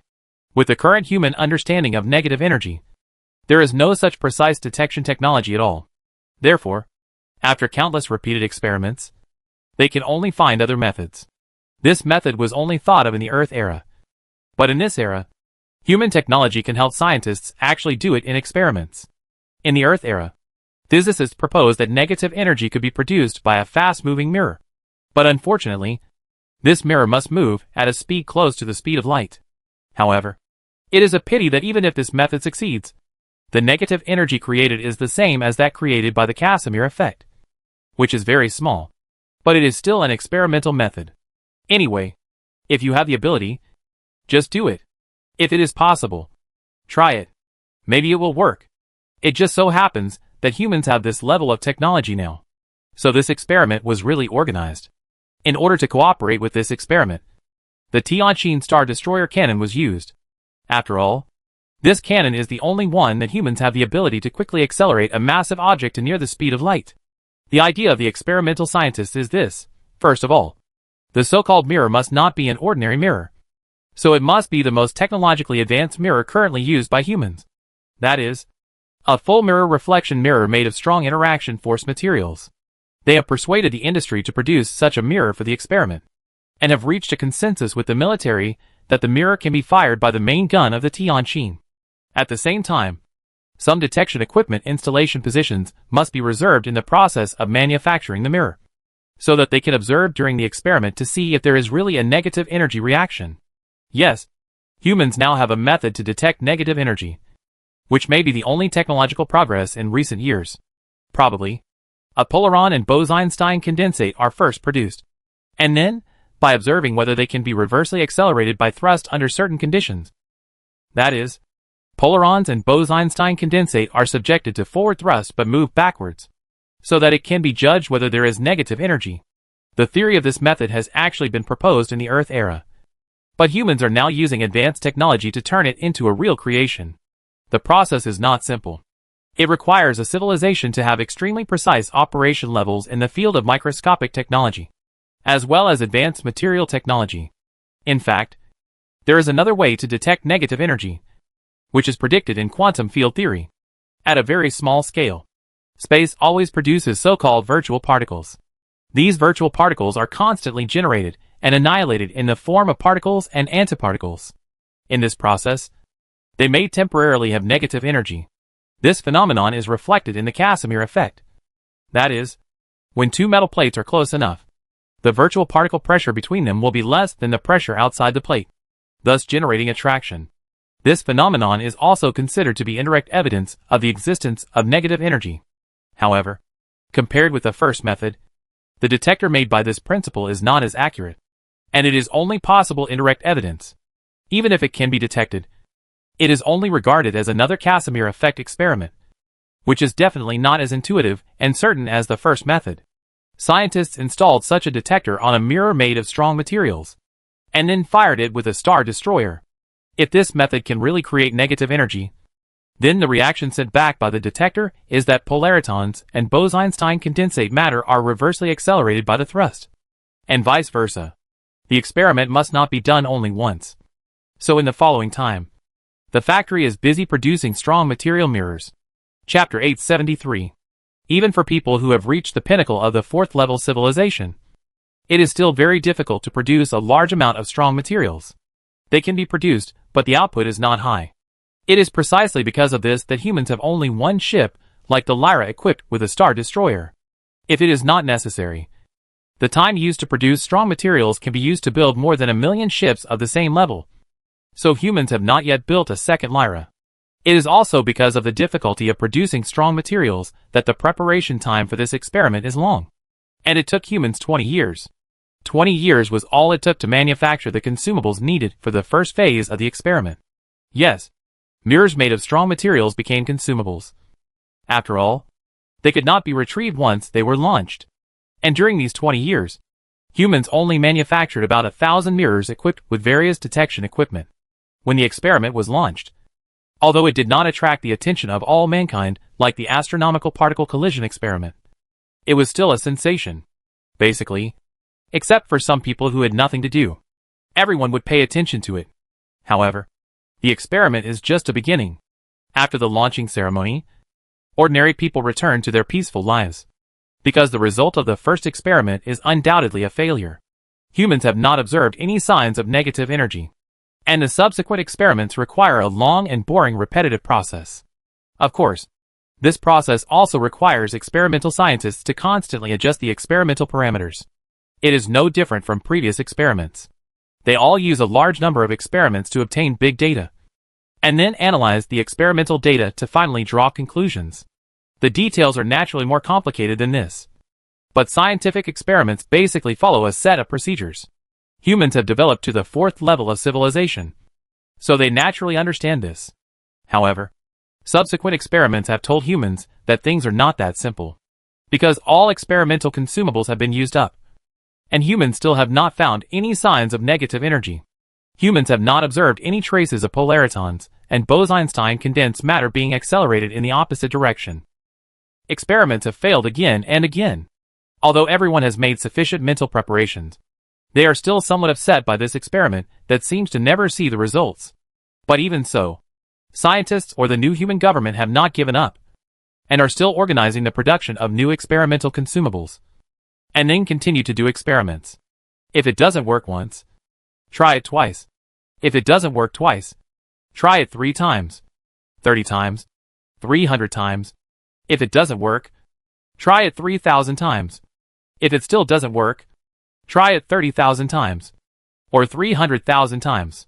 For exploring the unknown, as a civilization, sometimes it is very desperate, because everyone has no idea whether it will succeed if they continue to move forward.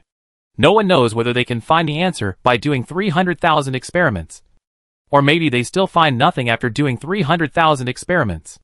This feeling is very powerless. But scientific research is like this. There is no progress bar in the game when truly studying the unknown, but a kind of hesitation that cannot see the future. Maybe a certain road is a dead end, but as a civilization, you don't know that you are walking on a dead end, and you still want to make it. Similarly, sometimes this road is feasible, but you are just unlucky and have not encountered the chance of success after so many experiments. This is like drawing cards without a guarantee. You never know whether you will get an SSR in the next consecutive draw. As a new government leading the human race forward, it must have the courage to support it despite all kinds of pressures. Even if it ends up in vain, it must invest even if it knows it is a bottomless pit. After all, maybe it will succeed next time. If it is abandoned halfway through, and it happens to be a feasible path, it will never be able to make progress. Nature treats all civilizations equally in this regard.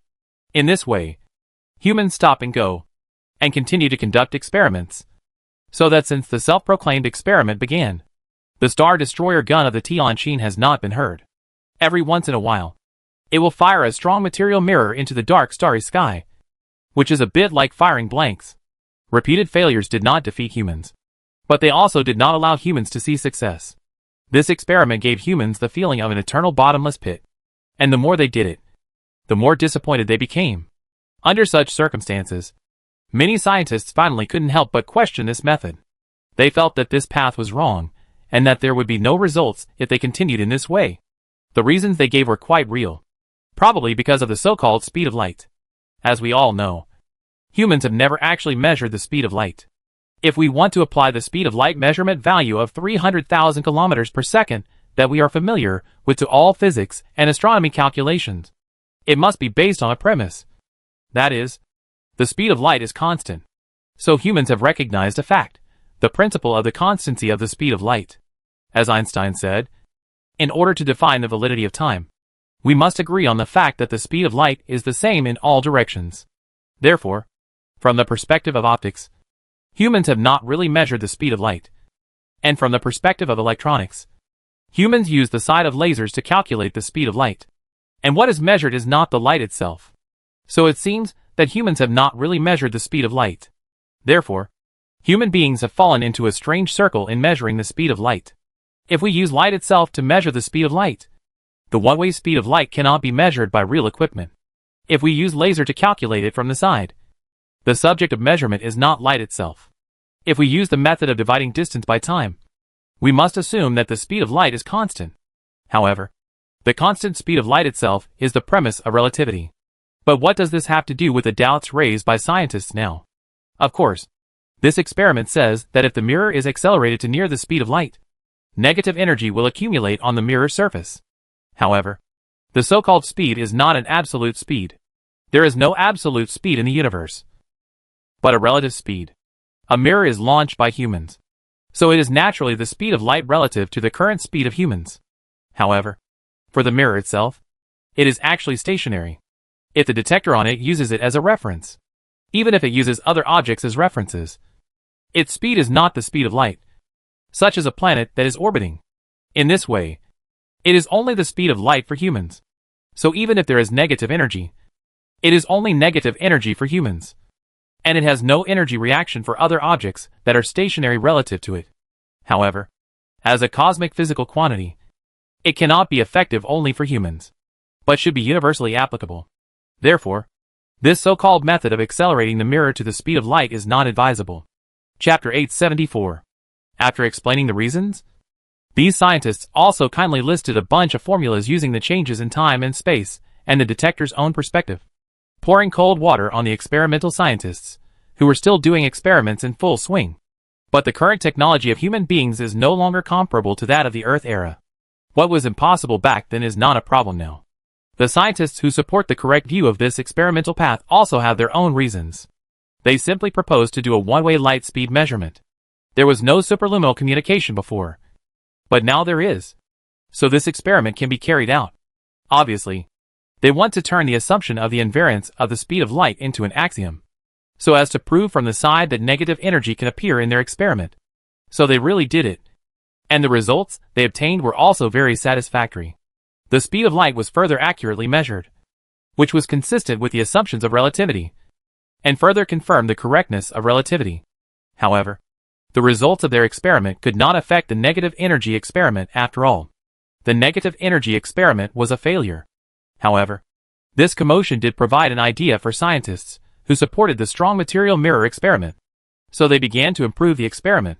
Probably, the detector of the experiment was divided into two parts.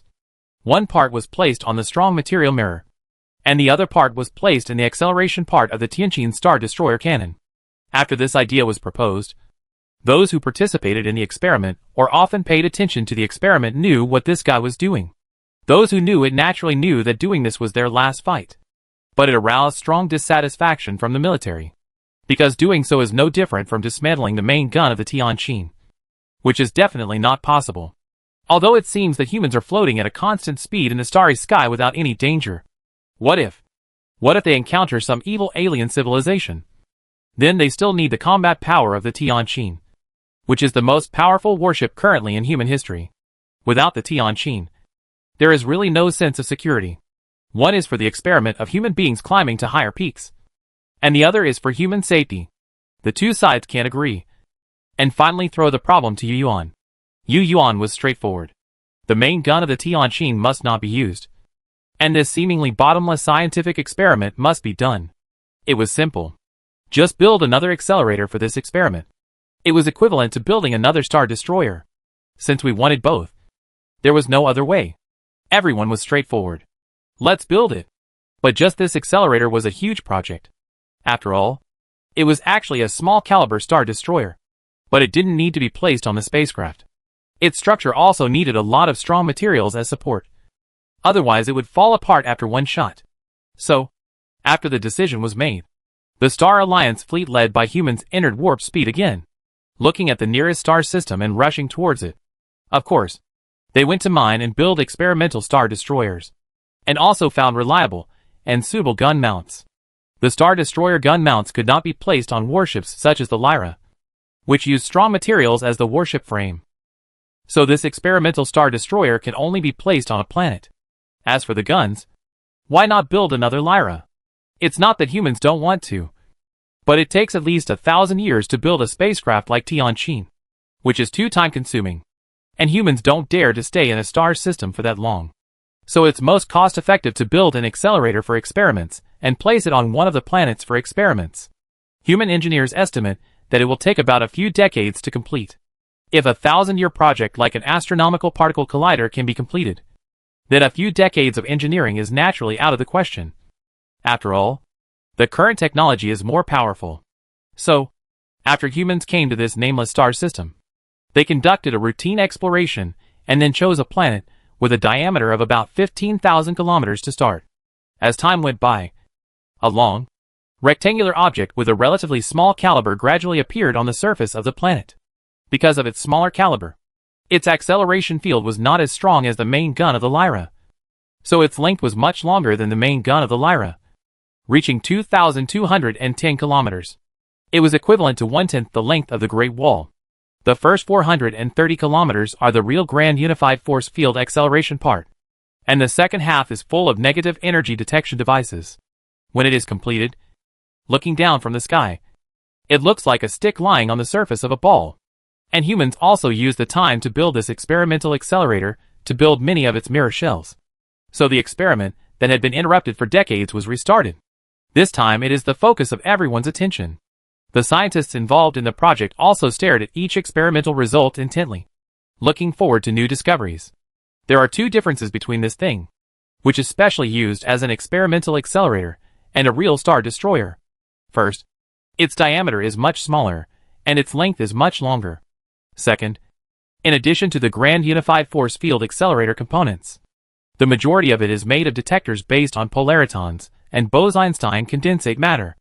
At the same time, there are detectors on the mirror. The purpose of having both positions is that scientists want to know whether negative energy really appears on the mirror surface, and whether negative energy is really related to relative speed. This is easy to understand. The detector on the near light speed mirror represents the observer relative to the mirror, while the detector at the rear of the accelerator represents the observer with a near light speed difference relative to the mirror. The experiment was in full swing. Humans fired mirror shells into space one by one, just like in the starry sky, and then collected data through the detectors, and then analyzed the data. This experiment lasted for about 7 years. During this period, humans did not find any signs of success in the experiment or changes in the detector data. That is, no negative energy was detected. This made more and more scientists disappointed with the future of these experiments. However, at this time, the expert group of data analysis found something that excited everyone. The detector had a reaction. Scientists and researchers immediately found out which experiment and which batch of experiments it was, and then repeated the test with various parameters of that batch of experiments to see if the detector still had a reaction. If there was a reaction, it meant that humans had indeed discovered negative energy. If there was no reaction, it meant that the detection data was wrong. The results are exciting, because according to the data, the detectors did respond. However, when some scientists were cheering for the success of the experiment, some scientists were still depressed, and even showed despair on their faces. These scientists include outstanding scientists from top teams, and some scientists who lead a team and can support a single research direction. The experimental data clearly showed that the experiment was successful. So why are these scientists still like this? The cheering scientists and researchers immediately calmed down and carefully examined the experimental data. It didn't matter, but they felt very disappointed, because they noticed that the detectors that responded were all located at the back of the accelerator on the ground, which were stationary relative to humans, while the detectors on the mirrors that were moving at a speed close to the speed of light relative to humans did not respond. How could this happen? At this moment, the scientists who understood what was going on felt bitter in their hearts, and they didn't have time to be happy. Chapter 875. The result is very obvious, but some scholars are puzzled by it. So after the explanation of relevant scientists, these people finally understand what the experimental results mean. A fast-moving mirror can generate negative energy. The mirror must move at a speed very close to the speed of light. This inference is correct to a certain extent, because humans do detect changes in the detector. But humans can never use this negative energy. It only exists in illusion. Once humans remain relatively still with a mirror that generates negative energy, there will be no negative energy reaction. This is why the detector placed on the mirror by humans has no negative energy reaction, because the detector on the mirror is stationary relative to the mirror. That is to say, This law of the universe does support the existence of negative energy. But that's all. Humans cannot use negative energy in this form. And no civilization can use it. Because if you want to obtain this negative energy, you must remain stationary with the place where it is generated. But if you remain stationary, there will be no negative energy in that place. No one can catch an object that moves relative to itself at the speed of light. Humans are very frustrated. This result is indeed unexpected. The theory has been proven to be correct to a certain extent by experiments. But it is not completely correct. However, there are also some consolations. At least humans have used this experiment to prove that negative energy does exist. And more importantly, they have proved that they really have a way to detect negative energy. After that, scientists discussed and analyzed the results of this experiment. Yes, they tried to explain the reasons for this experimental result. Experimental summary is also part of the experiment. Some scientists believe that it is a cosmic technological barrier, a filter of the universe itself. Just like the dead-end blockade of the Great Voyage. If you want to master a certain technology, you must go somewhere. But going somewhere requires a certain technology as a prerequisite. This statement is broad and general, and can only be a statement, and cannot be analyzed as an experimental conclusion. The viewpoint put forward by another leading experiment scientist is much more professional. After careful analysis, they said that this result may be because when the relative speed becomes smaller, the observer and the observed have a physical phenomenon similar to quantum collapse, causing the negative energy to disappear for the observer. Quantum mechanics is the case when things are indecisive. Another viewpoint is to analyze from the perspective of negative energy itself. They believe that it is because in the process of the observer and the observed becoming closer in speed, the negative energy is swallowed up by the positive energy, or covered. This can be explained by the negative energy pulse is always followed by a positive energy pulse of a larger order of magnitude. However, the persuasiveness of this explanation seems to be problematic. Those who raised doubts asked, what about positive energy pulses? If there are positive energy pulses of a larger order of magnitude, the detector should be damaged by the impact. In response, scientists gave the following answer: that is not a real positive energy pulse, but a gradual energy coverage based on the relative speed of the observer and the observed. It is like the birth and death of virtual particles. There is a negative energy reaction between mass mirror materials moving at the speed of light. However, once the prerequisite of approaching the speed of light is broken, everything will return to the universe itself and become a quiet spacetime where nothing has happened. There are various explanations, but in general, humans have succeeded halfway. Although there is frustration, there is no other way. This road is no longer feasible. Humans cannot obtain negative energy from this experiment, so they can only find another way. So the Star Alliance fleet led by humans set foot in the starry sky again. And this laboratory built for experiments was just left on this desolate planet. Because of the construction method, humans had no way to take it away. But they did not destroy it. Instead, they shut down the power supply system of the laboratory and left, leaving behind such a complete laboratory version of the Star Destroyer. To some extent, this can be considered a relic of civilization. Humans don't care if other civilizations that set foot in the universe discover this laboratory equipment. Anyway, they have left 2/3 of astronomical particle colliders in the Awakener's microcosm. So it doesn't matter if there are some traces of civilization here. The universe is so lonely, with barren planets everywhere, and it is difficult to find traces of civilization. There is such an obvious civilization creation here, which can be regarded as adding some popularity to this unknown galaxy. Perhaps this is how many so-called civilization relics in the universe were created. It could be an accidental creation of a civilization, or it could be a creation created by a civilization for some kind of experiment. If a civilization really comes here and sees this creation in the future, they might wonder why there is such a high-tech creation in this desolate starry sky. Perhaps they will also carefully study this creation. I wonder if it is a low-level civilization. Will they know that this is actually a simplified version of a Star Destroyer? I wonder if they will find out through the study of this relic that there was once a civilization called human civilization that came here and created such a thing in order to explore negative energy. Of course, if a civilization above level 4 discovered this place, they might not be interested. At most, they would just do some archaeological research to see what level of technology this creation belongs to, and then learn about the clues of the civilization behind it. But for a low-level civilization, it is a treasure, especially for the 3rd and 4th level civilizations. The former can learn about the power of advanced civilizations in the universe through this relic, so as to recognize themselves and face other civilizations in the universe. The third-level civilization with great potential may also obtain the Grand Unified Theory through this relic. The latter can analyze this relic to understand what kind of experiment is being conducted and what the real purpose of the relic is. And perhaps they can also get the same conclusion as humans, thus avoiding many detours on the negative energy technology route. But all this is not important to humans. This laboratory has fulfilled its value and is no longer useful to humans. Humans only stayed here for a few decades and then embarked on a journey of wandering.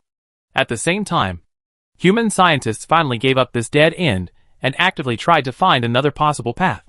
Humans have worked hard for decades, proposing hypotheses, creating objects, and conducting crazy experiments.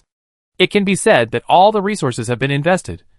But in return, there is only one thing: this road is blocked. But people do not complain. Nor do they say that scientists are wrong. Because everyone knows that this is scientific research. No one can guarantee that the route of their research will always be correct. Only by continuous trial and error can we find true knowledge. Experiments are the only criterion for testing truth. Chapter 876. It is worthwhile to spend this time trying to find out that a scientific research path is not feasible. At least it allows human scientists to turn to other scientific research paths. Humanity must find a way to extract negative energy, so as to study the properties of negative energy, and then capture the clues of the theory of everything. Under the popular mirror experiment, there is such a path that scientists have disdained to look at in the past. That is, the simple high-energy laser beam, which now seems to be the last hope of mankind.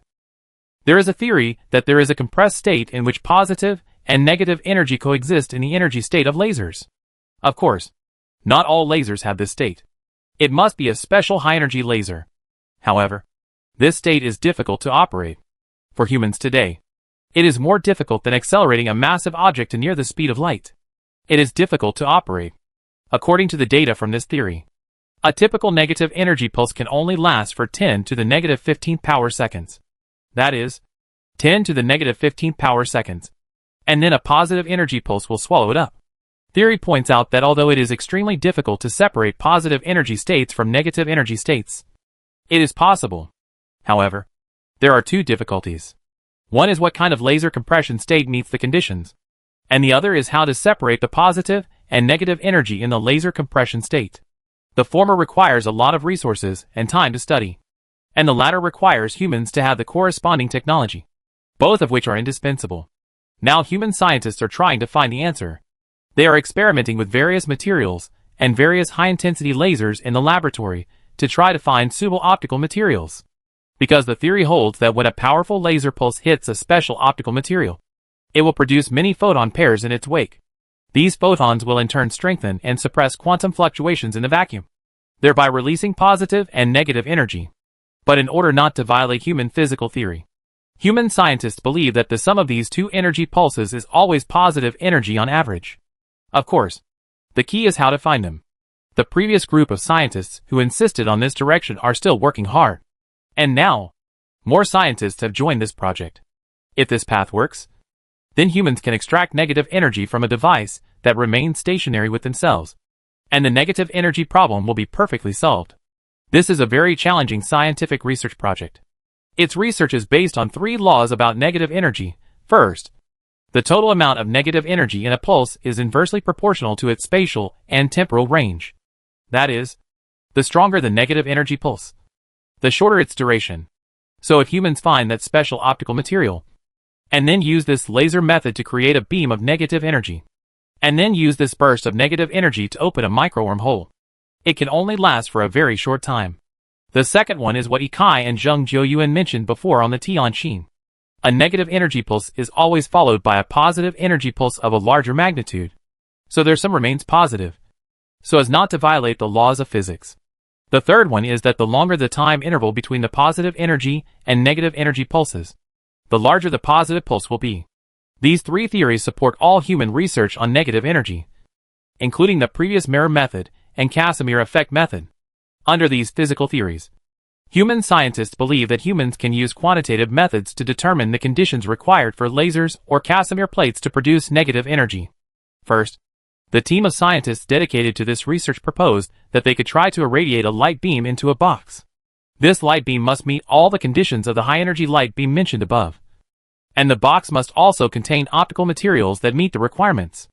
Then, they would try to create a shutter that can isolate positive and negative energy, so that after positive and negative energy are generated in a special high-energy laser, the shutter can be quickly closed to separate the negative energy pulse from the positive energy pulse that follows. In this way, it is possible to only allow negative energy to rush into the box, thereby obtaining negative energy. This method can obtain huge negative energy in principle, because the positive energy pulse that follows is separated from the shutter. In order to obtain a large amount of negative energy, it is necessary to ensure that the interval between the two pulses is very long, and the interval is as long as the positive pulse. In theory, this method does seem to be the most reasonable method at present. But the difficulty lies in what kind of optical material is it, how to make the box that binds negative energy, and what materials are used to make it, what materials and principles are used for the so-called shutter, how to deal with the subsequent positive energy pulses. These problems must be solved. Otherwise, it will be impossible for humans to obtain negative energy.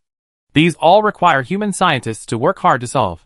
And even if these problems are solved, this method still has another problem that everyone must consider, the problem of driving the shutter. That is, every time the shutter is closed, a second positive energy pulse will be generated in the box. Therefore, unless more careful and effective measures are taken, the negative energy obtained will be completely eliminated.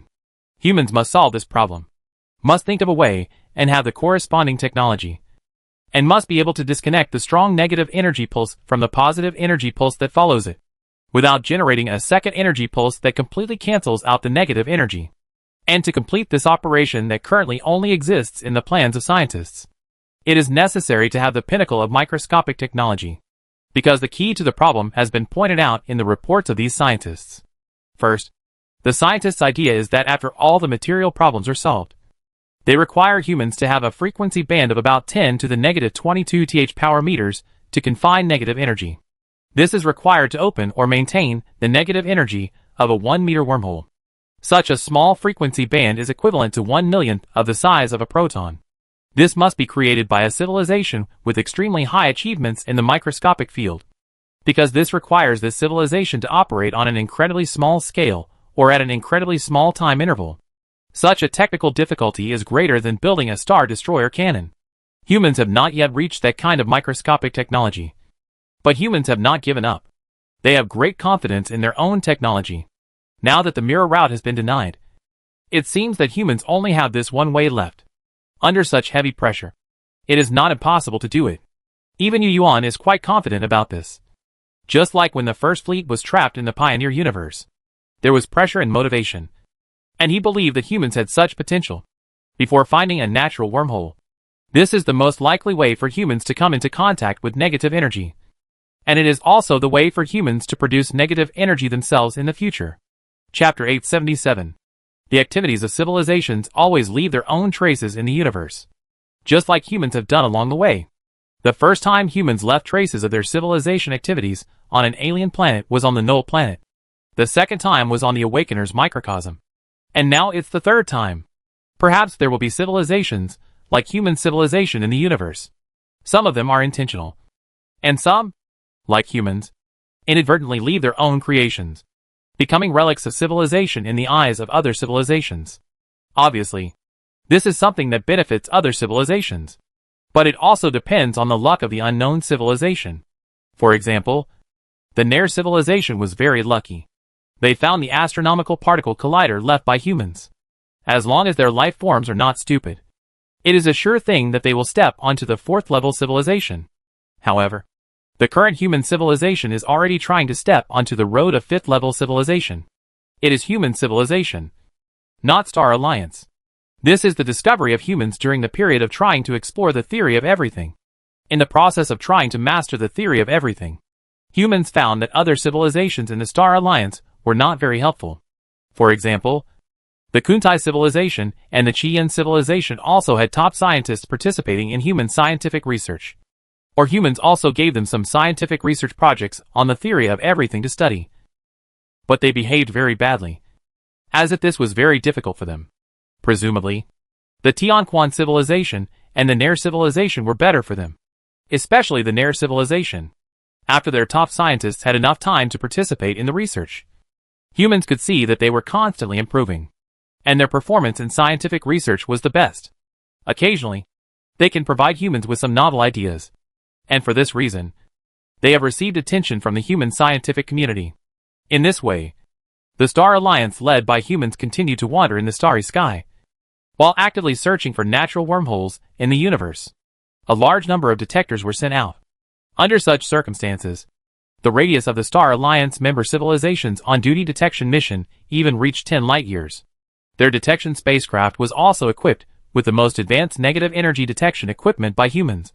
That is, detectors made based on polaritons and Bose-Einstein condensed matter, to help them discover natural wormholes during the detection process. In this situation, the Star Alliance crossed star systems one after another, and quickly crossed the lonely star sea of 700 light-years. People have long adapted to this kind of life. During this period of time, although the Star Alliance still has not found a natural wormhole, it has made some progress in the study of negative energy, which is all brought by the data of the mirror experiment. Although humans left that set of experiments on that unknown planet, they did a lot of experiments at that time, and they had enough data. These data were used as an important basis for the subsequent research on negative energy. The research group that made progress was the one that insisted on laser energy state research. After decades of research, they used sufficient data to prove a previous conjecture of mankind. Extreme celestial bodies with strong gravitational fields do have negative energy fields. This conclusion is very important because it provides another way for mankind to study negative energy. Although it is an extreme path, if natural wormholes cannot be found, humans do not mind taking this path. That is, taking a risk and getting close to the black hole. As early as the Earth era, people have long known that a black hole is not completely black because it will slowly evaporate. Here is Stephen Hawking's black hole evaporation theory, which has been proven to be correct. This is because the uncertainty principle makes it possible for tunneling radiation to pass through the strong gravity of the black hole. Generally speaking, black hole evaporation will gradually lose energy, and the black hole event horizon will become smaller and smaller over time. So if normal matter such as a star falls into the black hole's event horizon will expand. But if negative matter falls into the black hole, its event horizon will shrink.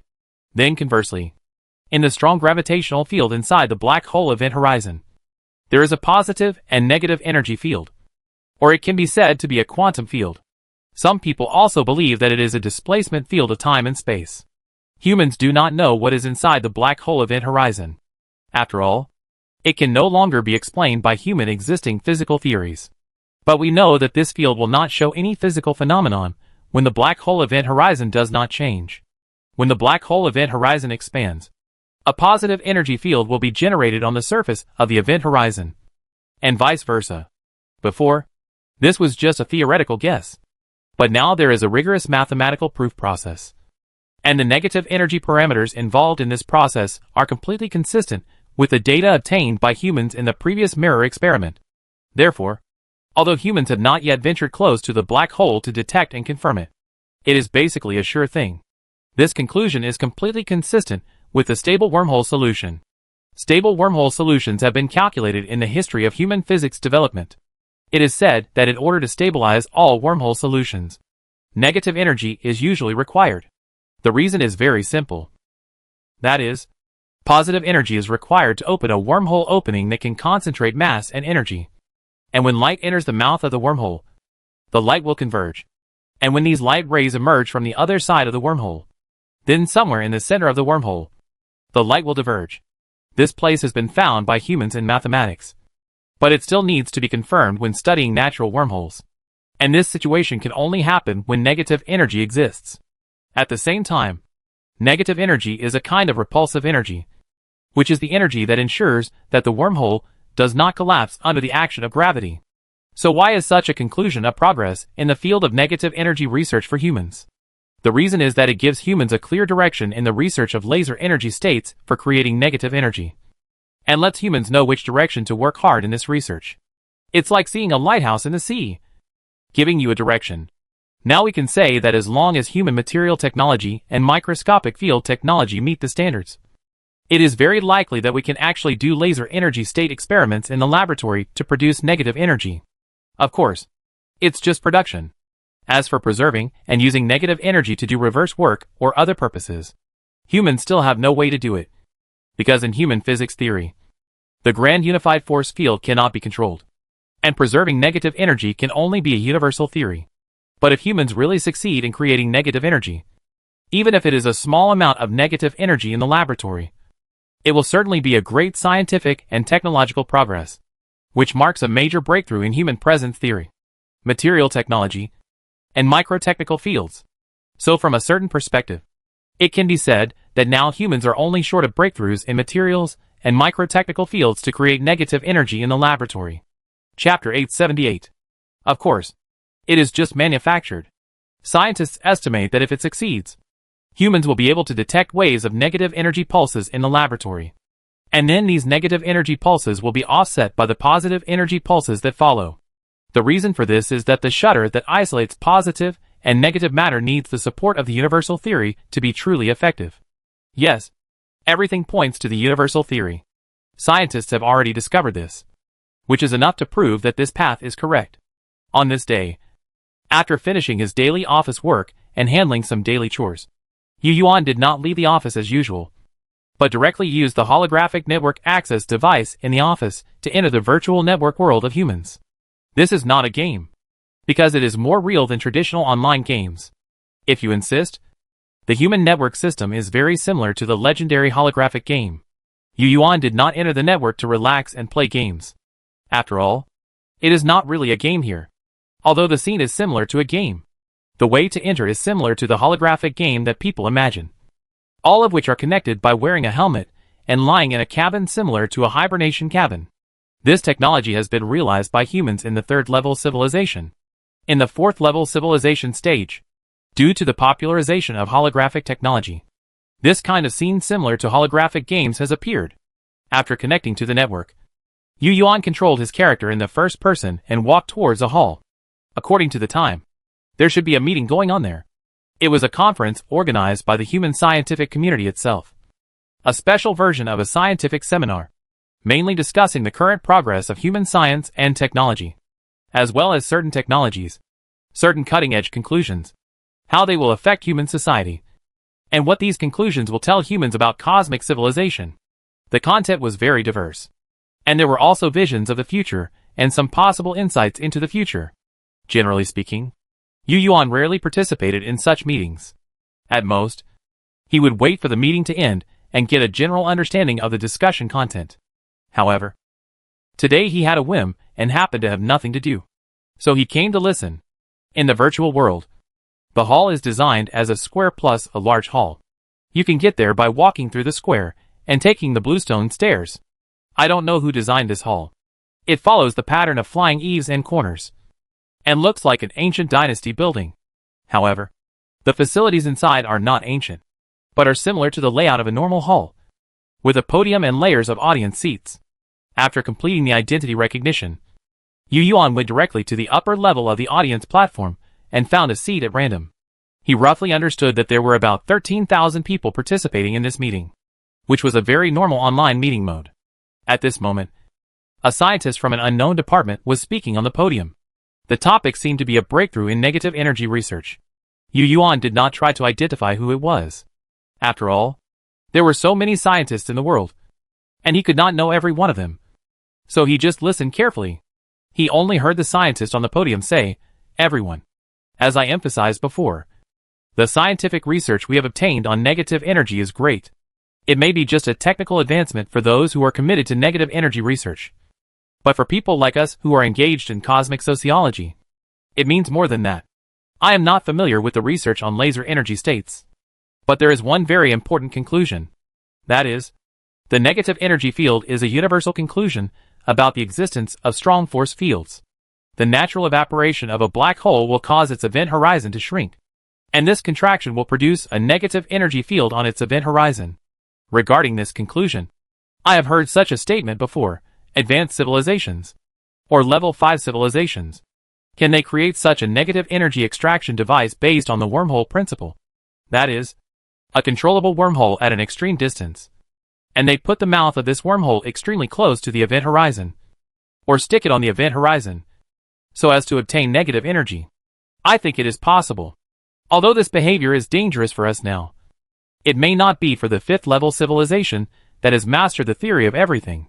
The scientist on the podium talked eloquently. And he continued, if so, then we can draw the following conclusion. The fifth-level civilization can extract negative energy from the negative energy field of the black hole.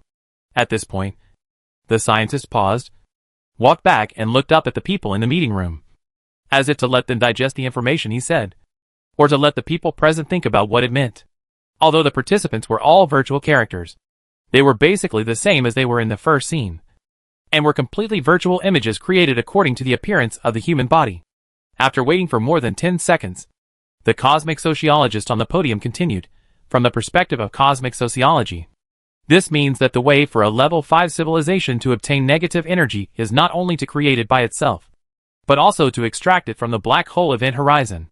Although we don't know how much negative energy this method can obtain, we have reason to believe that this method exists because our physics theory supports it.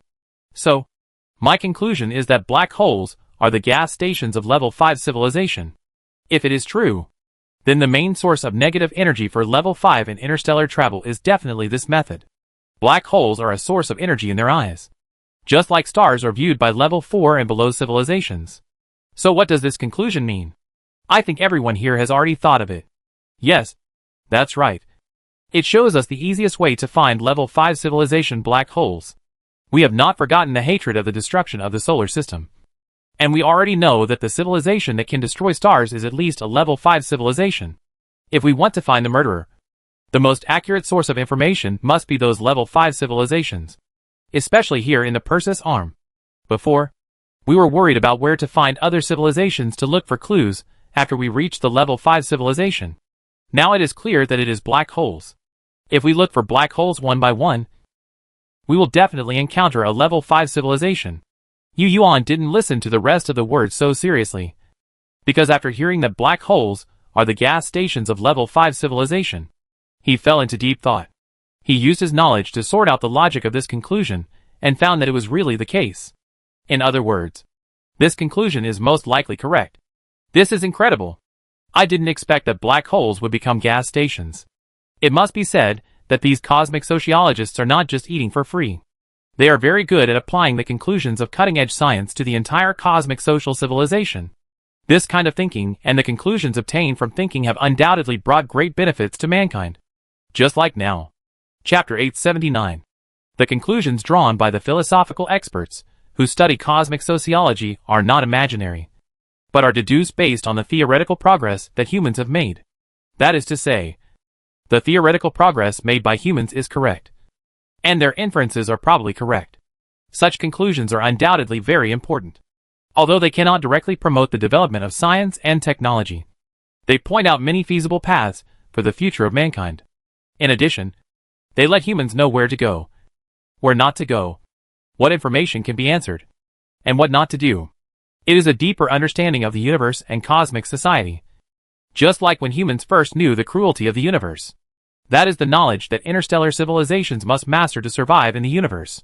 So now this conclusion, first of all, is to let humans understand the power of the fifth-level civilization. They may have mastered the technology of shuttling wormholes, and even created some wormholes. The other is the interstellar gas station. For the fifth-level civilization, the gas is negative energy.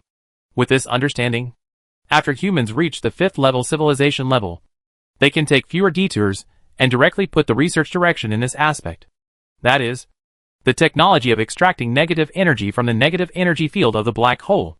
Since it is a gas station, the negative energy extracted from the negative energy field of the black hole is definitely easier than that produced by the fifth-level civilization itself. As far as human cognition is concerned, the possible way to produce negative energy is the laser energy state method, which is definitely not comparable to a celestial body, and it must consume energy when it is manufactured. Just like the manufacture of antimatter must consume more energy than the energy contained in the manufactured antimatter itself. I don't know whether negative energy, a strange energy, also follows this rule. It probably does. After all, even humans today cannot solve the problem of process energy loss. And the total entropy increase is irreversible, which is what the second law of thermodynamics says. Perpetual motion machines do not exist. So the manufacture of negative energy must be the same. And through calculations, humans have already known that the negative energy required to open a wormhole and stabilize it is actually not much. But it is limited to the wormholes that exist in the laboratory in theory, which are almost microscopic worlds. As for wanting to create a wormhole that a spacecraft can pass through, the negative energy required is huge. Previously, human scientists said that this energy is too large. So space travel through wormholes is simply not possible. Because even if a civilization can obtain and create so much negative energy, it will still be a loss. And it is not as practical as direct warp travel. It is really unnecessary. Just for this reason, people should know that if they want to travel through wormholes, the negative energy that civilizations can survive on their own cannot be tangible. And now this idea has given this road a feasibility. That is, the black hole gas station. For a level 5 civilization, black holes are a kind of energy source for them to extract negative energy. Just like the energy used by lower civilizations to extract stellar energy. It can be said that it is a natural negative entropy field in the universe. This means that the technology of a level 5 civilization must be based on negative energy, including the planetary warp engine that humans have long known, which is definitely a product of negative energy technology. Level 4 civilization uses positive energy to drive the warp engine, even if the research is done to the extreme and the technology is done to the extreme. It cannot break through the 38.941 times the speed of light. This is an open secret to humans. The scientific community knows that the Tianqin has the special technology plug-in of the Pioneer, which is another matter. And since there is a special technology that can break this limit, it means that positive energy can still break the limit. But it requires some technology that cannot be understood by the current level of civilization. Or it requires an energy level that cannot be mastered by the current level of civilization. The emergence of negative energy breaks the cognitive limit of the 4th level civilization. Because it is another technology tree. A technology tree under the framework of the theory of everything. It can be imagined that the space travel of those level 5 civilizations must be based on black holes as coordinates. Sailing from a black hole here to another black hole in the distant starry sky, of course, is not transmitted from the black hole, but a more advanced warp speed travel. In this way, it is easy to imagine that the level 5 civilization must have mastered a lot of black hole location information. And even the moment it becomes a level 5 civilization, the most important and necessary thing for a civilization to do is to detect black holes in the universe on a large scale. Just like when a low-level civilization looks up at the starry sky, it consciously looks at the stars. As he thought about it, Yu Yuan couldn't help but be distracted. His thoughts seemed to drift back to the Earth era. But his eyes were full of bright stars. The vast universe. The stars are bright. When intelligent life looks up at the starry sky for the first time, the curiosity deep in wisdom has already set sail for knowledge. And this first time looking up at the starry sky, intelligent life was completed on their home planet. For humans, this glance is 10,000 years. One glance is 10,000 years.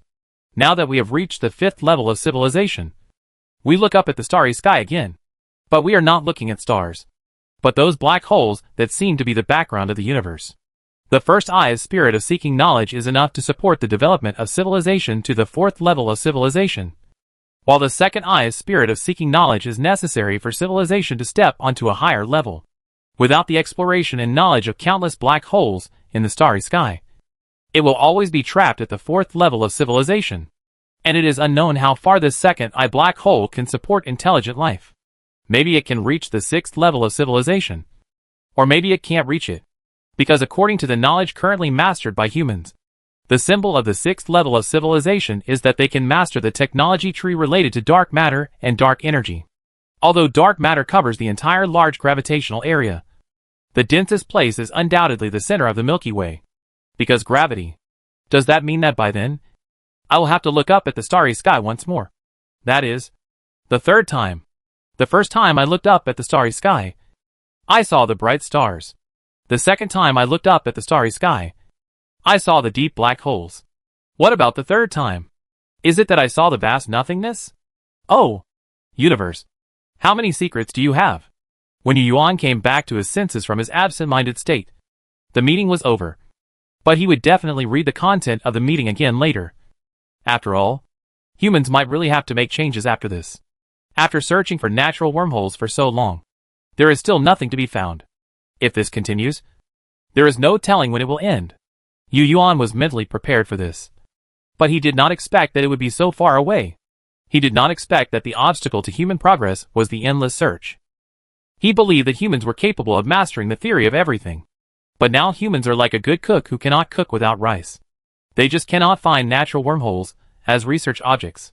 Yu Yuan thought that the fifth-level civilization must have some kind of more convenient, more accurate and larger-range black hole and wormhole detection technology. Because the current human cosmic theory shows that there are many black holes in the universe. They are definitely not as many as stars. But they are definitely not as few as humans have observed so far. The same is true for natural wormholes. But humans have traveled thousands of light years and still have not found any.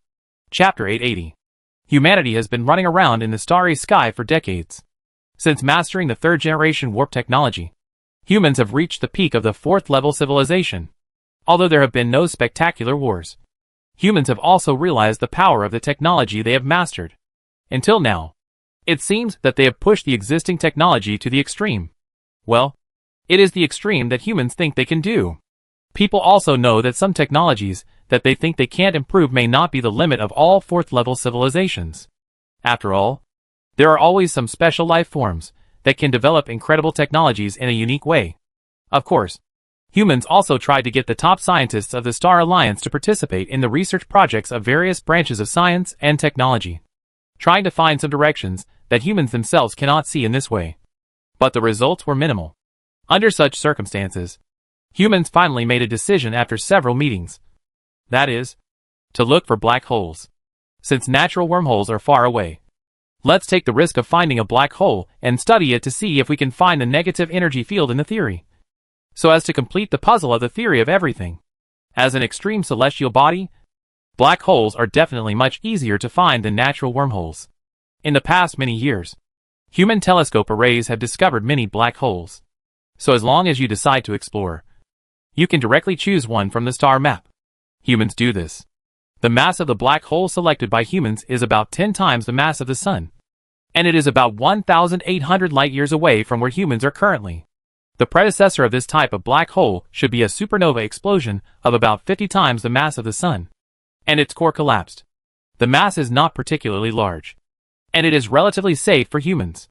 It has no jets, and is a quiet black hole. Humans discovered it through gravitational lensing. After making the decision, humans replenished a round of supplies in the nearest star system, and then embarked on this 1,800 light-year journey. For humans now, it is not too far. Counting the time for stopovers and replenishment, it will probably take 50 to 60 years to reach the destination. However, this trip of humans has proved a strange phenomenon, which is what people often say: you can't find it when you look for it. And when you stop looking, it inexplicably appears in front of you. When the Star Alliance fleet led by humans traveled about 300 light-years, they suddenly received information from the probe team, saying that the negative energy detector had reacted. This news made everyone excited. And Yu Yuan, who received the news, immediately ordered the fleet to exit the warp speed and then deployed the Sky Survey telescope for detection. The result was very gratifying. There was no black hole in this star field. In other words, the so-called negative energy reaction may come from a natural wormhole, and its location may be near the detection spacecraft team that sent the information. The Tianqin immediately used the fleet's tachyon relay communication station to contact the exploration spacecraft team, and finally determined the location of the exploration spacecraft, which was about 7 light-years away from the fleet. After obtaining the specific location coordinates, the human side immediately sent a research ship to the destination. The Tianqin also left the Star Alliance fleet with the first fleet and went to do preliminary exploration with many research ships. As long as it is confirmed that there is no danger and it is really a natural wormhole, the Star Alliance fleet will follow. That location is a void of dark space, belonging to the interstellar environment. The nearest star is about 5.4 light-years away, and the next few stars are about 6.7 light-years and 8.2 light-years away. Humans have never seen what a natural wormhole looks like. but they have roughly recognized from various physical theories that it should be a peculiar space structure. When the Tianqin arrived at the star field where the detector responded, the several detection ships had already found the specific location of the detector's response, which was less than 0.1 astronomical unit away from one of the detection ships. During the detection process, the red flame people on the detection spacecraft told humans that the detector would react within a distance of about 0.086 astronomical units from the center of the reaction target, which is about 13 million kilometers, a little less than 10 times the diameter of the Sun. After seeing this report, humans finally understood why they had not been able to find the so-called natural wormhole for so many years. It turned out that their detection technology was too backward, so that they could only react when they were so close. It was sheer luck that they could find it. After arriving near this unknown place, human scientists immediately conducted a more detailed exploration of the target point, and all scientific research ships were sent out. Many scientists on the Tianqin also participated in the exploration. Not long after, they sent back some of the latest discoveries to the Tianqin, such as the full-light broadcast segment scan of the target location suspected to be a natural wormhole, the tachyon detection display, and their positioning of the target, and the speculation on the mechanism of the detector's response.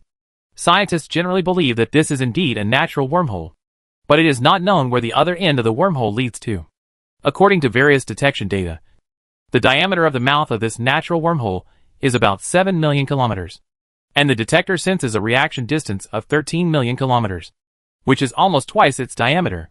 Scientists believe that the reason for the detector's reaction should not be a negative energy reaction, but a negative energy field reaction. That is, the negative energy field generated by the negative energy that maintains the stable existence of the natural wormhole. As for the negative energy reaction, it should only be within the diameter of the wormhole. Of course, there are different opinions. Some scientists believe that it is not negative energy that stabilizes the wormhole, but the negative energy field. If negative energy exists, it violates the theory that a negative energy pulse must be followed by a positive energy pulse. Unless this theory is wrong. From the detection results, this wormhole is not a hole like a pocket, but a sphere without front and back. That is, it is the same no matter which direction you enter. Just like a black hole, there must be similarities between the two in terms of spatial structure. From an optical point of view, it is a space sphere. Scientists have found that its surface does not bind photons to form a photon layer like the event horizon of a black hole. On the contrary, it is more like a harmless space bubble, colorless and transparent, and has no gravitational reaction. It looks harmless, but humans dare not explore it recklessly. After all, this strange thing has just been discovered, and they can only look around it cautiously.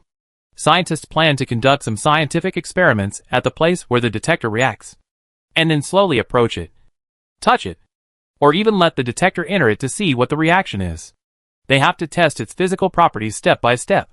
Scientists predict that if natural wormholes are really the key to mastering the theory of everything, then in this process, many phenomena that cannot be explained by existing theories will definitely be seen. Chapter 881. To see the essence through phenomena. There must be phenomena to see. And even if there are phenomena, it is not necessarily possible to understand them. Or to understand them, great efforts must be made. And the efforts of the entire civilization for a long time. After the Tianqin and the leading scientific research ship arrived at the wormhole and confirmed it, they believed that it was indeed a natural wormhole and confirmed that there was no danger in this star field. Only then did the entire Star Alliance sail to the star field where the wormhole was located and stop. This time, the entire Star Alliance fleet did stop in the starry sky, just keeping its relative position to the wormhole and floating in the dark universe, with no village in front and no shop behind, about 0.1 light years away from the wormhole, which was considered to be a safe distance from the wormhole. After all, there must be a lot of scientific experiments to be conducted in the wormhole, so there is no need for all the Star Alliance ships to gather there. It is enough to provide various technical and material support nearby. Although the entire Star Alliance fleet stopped in the void, not all ships stayed here. In fact, the only ships that really stopped were the cluster of living spaceships. Ships such as scientific research ships, transport ships, and engineering ships were not idle. These ships needed to go to nearby star systems to develop resources, produce antimatter, and then transport them to the Star Alliance fleet for replenishment. Most of the research ships travel back and forth between the Star Alliance fleet cluster and the wormhole test site. Yes, after humans arrived here, they immediately conducted some basic detection of the wormhole. After obtaining general information, they began to study this natural wormhole. Human scientists did not blindly catch a natural wormhole and study it, but had a plan and purpose. They knew very well why human civilization wanted to find natural wormholes. In order to master the theory of everything. Then how to master the theory of everything is a problem. As we all know, the first step of the emergence of a theory is to create it artificially, rather than waiting for humans to pick it up. The proposal of a theory is a process from scratch, and it is created based on the wisdom of the universe. And this requires a test of the wisdom of a race. So when humans study this wormhole, they must first put forward a hypothesis in the process of observation and contact, and then verify the hypothesis based on experimental and observational data. Create a theory of everything, and then gradually eliminate the false and retain the true. And finally test whether the theory is correct through reality. This process requires the entire civilization, and scientists from all disciplines of the entire civilization must make their own contributions, especially mathematicians. Only when mathematics is ahead of all sciences can it be easier to create a universal theory from scratch. Of course, it is certainly impossible to say that the universal theory at this time is correct. It still needs humans to conduct various tests on it. Humans did not start this process after accidentally finding this wormhole, but began to study this aspect as early as when they launched an attack on the 5th level civilization level. Various hypotheses and specious theories were born from that time. So the first thing humans need to do now is to sort out these hypotheses and theories, or use their creativity to at least make a seemingly feasible theory. This is the first step. Scientists have turned their attention to M-theory. In the past 100 years, due to the urgent needs of mankind, M-theory has been vigorously developed. Many creative minds have been working on this problem for many years. Finally, they found a feasible way to make reliable quantum corrections to Einstein's equations. After that, with the cooperation of scientists in countless fields, humans have obtained a universal theory model that is not sure whether it is right or wrong. This theoretical model is also based on the corrections made by humans to wormhole observations. Because in the process of preliminary observations of wormholes, humans have discovered many phenomena that cannot be explained by their existing theories, such as the negative energy characteristics around the wormhole. But why is there no positive energy to submerge it? Also, according to the existing human power, natural wormholes should show the gravitational characteristics of black holes, but in fact they do not.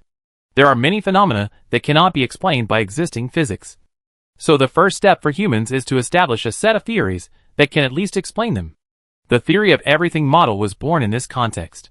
According to previous human theories, when an object passes through a natural wormhole, its existence will disrupt the stability of the wormhole. When it passes through the wormhole, but does not completely pass through it, it will collapse. This is a problem that the original physics theory cannot solve. The theory of everything model solves this problem mathematically. Scientists have added new data obtained based on quantum corrections, which makes the calculation results completely different and allows objects to pass through. But negative energy correction must also be added. Not only that, this universal theory model also solves the time reversal bug that occurred when crossing a wormhole. Before the universal theory model appeared, when an object passed through the entrance of a wormhole, the positive energy radiation at the entrance of the wormhole would accumulate to infinity, causing catastrophic consequences.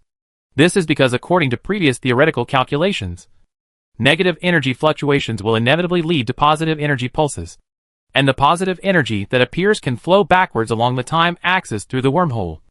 And this cycle will eventually cause infinite radiation accumulation. The solution of the theory of everything is to introduce a microscopic dimension variable, so that the bug of the retrograde timeline is solved. And it becomes that every time positive energy appears, it will be led into the microscopic dimension due to a certain field mechanism and become part of the infinite microscopic dimensional space. This is easy to understand. Just like the microscopic high-dimensional space such as Calabi-Yau space is infinite in itself. And the infinite things are still infinite no matter how many more are added to it. And there is no loophole in theory. In other words, it is the mechanism of the universe itself that solves the problem of positive energy pulses, which is logically self-consistent and mathematically feasible. But this is not the end, because it can only explain, and humans still know nothing about the operating mechanism. In this case, Even if the theory of everything model can solve these problems, it is actually just superficial work. If humans want to master the theory of everything, they must also know the mechanisms of all these processes. For example, under what kind of environment and what kind of mechanism does the positive energy pulse lead to what kind of microscopic dimension? What is the equation of the force field structure of that environment? What is the mathematical solution? Is it the force field structure formed by the four fundamental forces? Is it a super force field? Or something else? What is the so-called microscopic dimension? What is the structure? And so on. Humans must understand all these things and ensure that the theory of everything can fully explain them. Finally, they can modify the parameters in the theory of everything model to achieve the purpose of changing these problems. If they can do this, humans can proudly say, our theory of everything is correct in explaining natural wormholes. Chapter 882. Yes, it is only about explaining natural wormholes. Humans have to continue to improve it in other aspects. Only when it can explain the interaction of all four fundamental forces in the universe can it be called true mastery. Of course, this process is complicated and tortuous, because the interaction of the four fundamental forces creates the entire universe, and it is impossible for humans to complete the verification all at once. So mastering the theory of everything is actually a process of continuous completion. It is more like a big framework of the interaction mechanism of the four fundamental forces. From this perspective, if the four fundamental forces are the four supporting pillars of a house, then the whole house is the universe.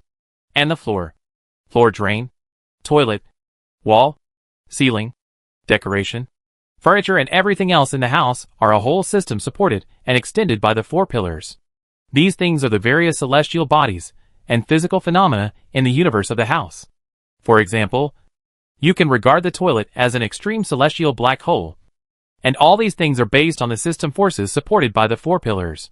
By then, humans will be able to use the theory of everything to explain all physical phenomena that previous physics cannot explain, including negative matter, negative energy, tachyons other than the type used for communication, dark matter, dark energy, time, space and various unknown particles, and even spirit, consciousness, soul, and other things. It is no exaggeration to say that the theory of everything is the framework of the laws of the universe. It allows the civilization that truly masters it to recognize the origin of all things in the universe, and to better understand the universe that gave birth to itself, including studying its own wisdom. If other technical theories are like a glimpse of the leopard through a tube, helping a civilization see the leopard's leopard pattern, legs, eyes, and fur, then the theory of everything is the leopard skeleton, which allows civilization to know what the animal it has been observing for a long time is. And the current model of the theory of everything is equivalent to drawing a four-legged creature on a draft paper based on previous observations and imagination. Perhaps the animal drawn by humans still has some partial leopard patterns on its body, and it may have eyes on its head. It is unknown whether it has a tail or whether it has fur on its body, because these things need to be answered by humans in future observations and research, and then added one by one. This is like excavating ancient creatures. Originally, we thought we had dug up a fossil soul, but who knew it was a trilobite fossil? Well, there is also the restoration process of dinosaurs. At first, no one knew what it was. Finally, the whole dinosaur skeleton was dug up, and we knew it was an ancient giant beast. However, the dinosaurs restored based on their skeleton fossils did not have hair in the early days. It was not until later that the fossil evidence of quills was excavated that the dinosaurs were given hair. So the next step for humans is to detect, and detect again.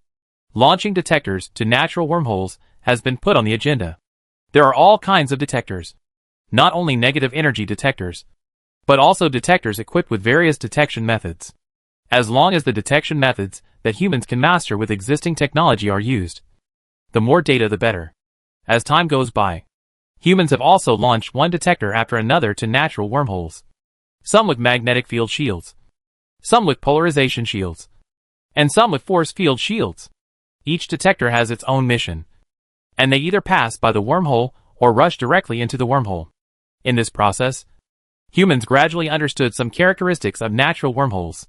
For example, humans discovered that the entrance to a natural wormhole is indeed a dimensional entrance, but it is not a macroscopic high-dimensional one, but a certain distortion of three-dimensional spacetime. A certain strange distorted spacetime formed under the action of the four fundamental forces. And all the detectors that humans have passed through the entrance of the wormhole have lost contact. And all of them have lost contact without any surprise. Humans cannot detect any information within the entrance of the wormhole, and cannot see what happened to the lost detectors, whether they were submerged by the positive energy pulse, or successfully passed through the wormhole and went out from the other side. Scientists don't know and have no way to detect it. But in the process, they have discovered some interesting phenomena. That is, every detector entering the wormhole will cause fluctuations in the wormhole's negative energy field.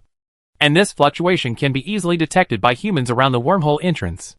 Moreover, the intensity of the fluctuation is related to the size of the detector entering, the presence or absence of a shield, the type of shield, and other factors. Scientists have also done a lot of statistical data analysis to try to understand what the detector experienced after entering the wormhole. For humans, a detector entering a wormhole is like entering a black hole, and there is no return. However, the detector entering the wormhole has some differences from the previous experimental results of humans in the black hole. The most obvious difference is the time difference. Before falling into the black hole event horizon, the detector will experience a period of slowing down of its own time. But this does not happen in the wormhole. This phenomenon proves that the critical surface of the wormhole entrance is not a gravitational field like a black hole. Although it looks like a celestial body, it does not show universal gravitation. In other words, it is more like an ordinary channel. Therefore, scientists believe that the human detector was not destroyed by the gravitational field. The reason for the loss of connection may be the positive energy pulse, or the information transmission isolated by the spacetime structure of the wormhole dimension entrance. In addition, humans also saw something very interesting in the information sent back by the detector at the moment of loss of connection, which are very tiny crystal blocks. The crystal blocks have all kinds of shapes and are extremely irregular. They are like the floating catkins seen by people with floaters. They can be seen at the entrance of the wormhole channel. At first, humans thought that there was something wrong with the detector, but it turned out not to be the case. What's more magical is that those crystal blocks do not exist all the time. They appear and disappear and appear again, but they do not flicker. Instead, there is a process of change, just like ice crystals appearing in water and then disappearing. It is very magical. After discovering this phenomenon, scientists were very curious about what it was. So after a lot of experimental detection, they found that there was attraction between those crystal blocks, but it was very weak. Then, scientists spent decades doing detailed data analysis on the movement trajectories of a large number of crystal blocks, and finally came to a gratifying conclusion that the mutual attraction between crystal blocks satisfies the law that the force is inversely proportional to the square of the distance. There seems to be a law similar to the law of universal gravitation between them. But the amazing thing is that they show repulsion to human detectors. Whenever human detectors approach, they are repelled as if they encounter the same magnetic poles. But humans clearly do not detect the existence of polar magnetic fields. Scientists soon realized what those crystal blocks were. If human theory is correct, then they are negative matter. And only negative matter can repel positive matter. It is well known that negative matter is different from antimatter. Antimatter is a kind of positive matter, so it has gravity with itself. And the same is true for matter we know.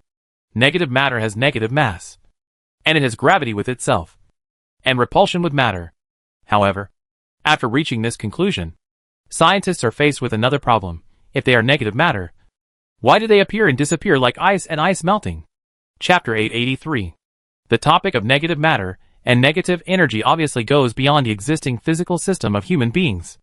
You should know that before these two things were confirmed to exist and studied, human physics was carried out under the framework of the standard particle model. But negative matter and negative energy are obviously not included in this list. The standard particle model has a total of 61 basic particles, including fermions and bosons. Fermions are particles with half-odd spin and obey the Pauli exclusion principle. This principle states that no identical fermions can occupy the same quantum state, while bosons do not obey the Pauli exclusion principle. So we know that fermions are particles that make up matter, while bosons are responsible for transmitting various interactions. And the so-called energy is actually included in the calibrated particle model. But now scientists have discovered something that may be negative matter, which seems to be impossible to explain with the standard particle model. It seems that it does not belong to this system, and seems out of place. With this conclusion, scientists can't help but think of the graviton theory. According to the idea of the Standard Model, if the graviton can be included, then it is a boson with spin 2, which is the factor that transmits gravity. But for a long time, humans have not made any breakthroughs in gravitons.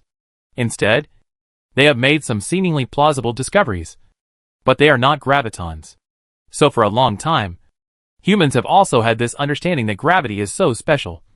It is unique, as if it does not go along with the other three forces, and is very arrogant. In the long years of the past, humans have tried to study it from different angles. Just like in quantum theory, the gravitational quantum is called the graviton, and the graviton is formed by decomposing the Riemann metric. In this theory, matter interacts with each other by exchanging these gravitational packets. But this method completely loses Einstein's beautiful geometric description, and unfortunately, all loops with loops inside them are infinite, which has prevented gravity from being unified with quantum theory in the past.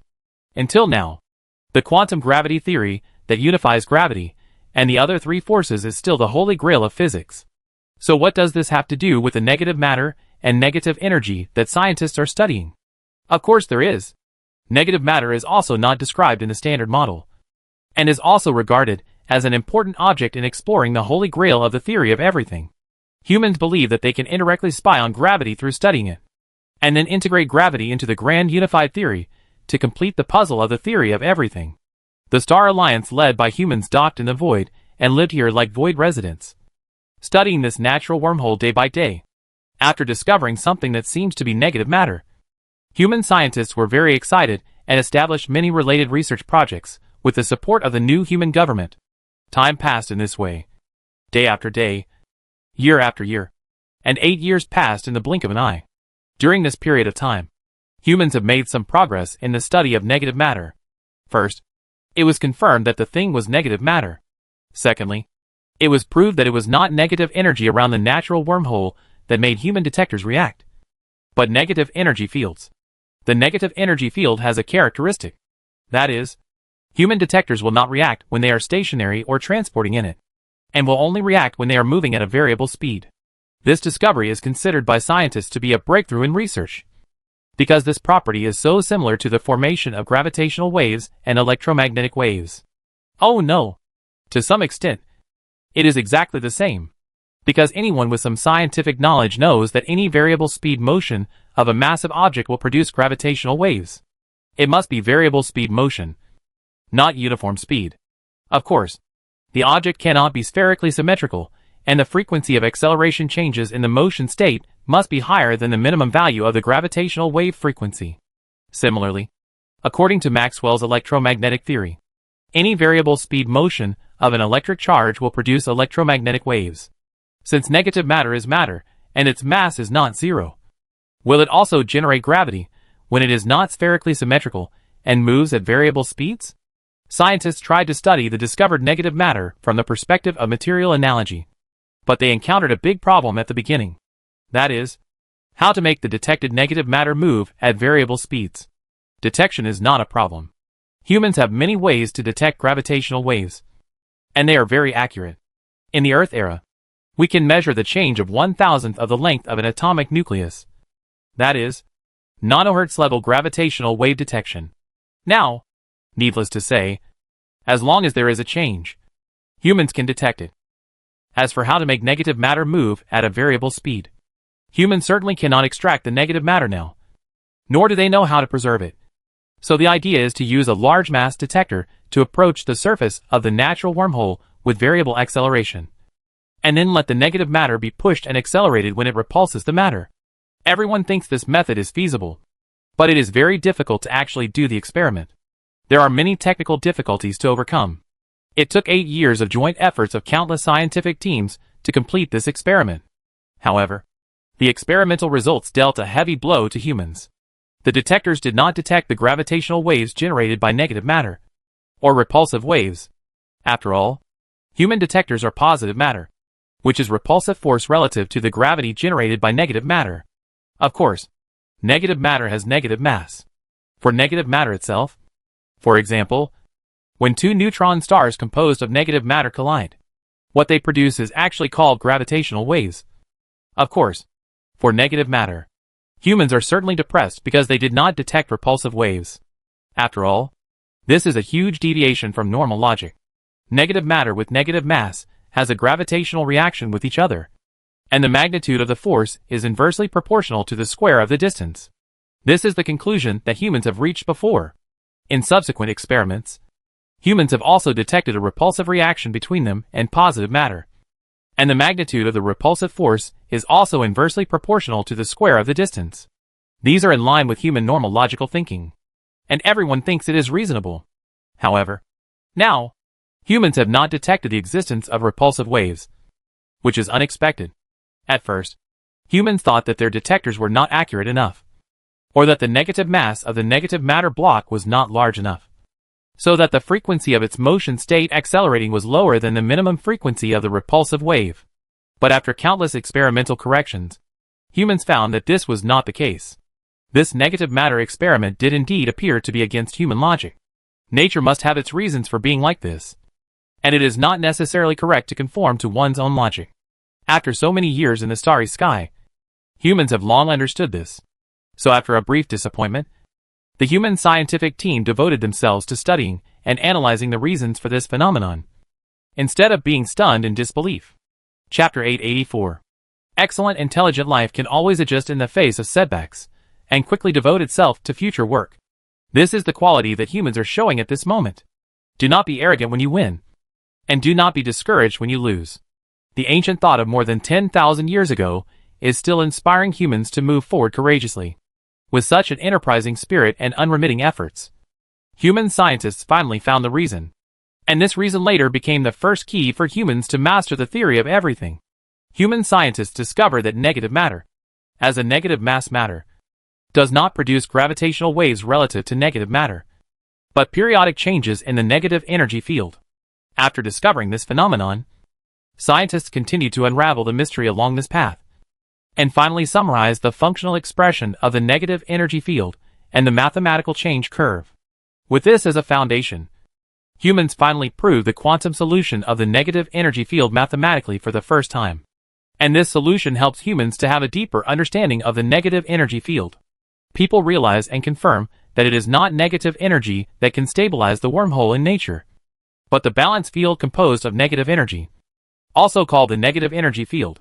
When the negative energy field is stimulated by a certain quantum effect, it will generate negative energy, but at the same time it will also generate positive energy to cover the negative energy.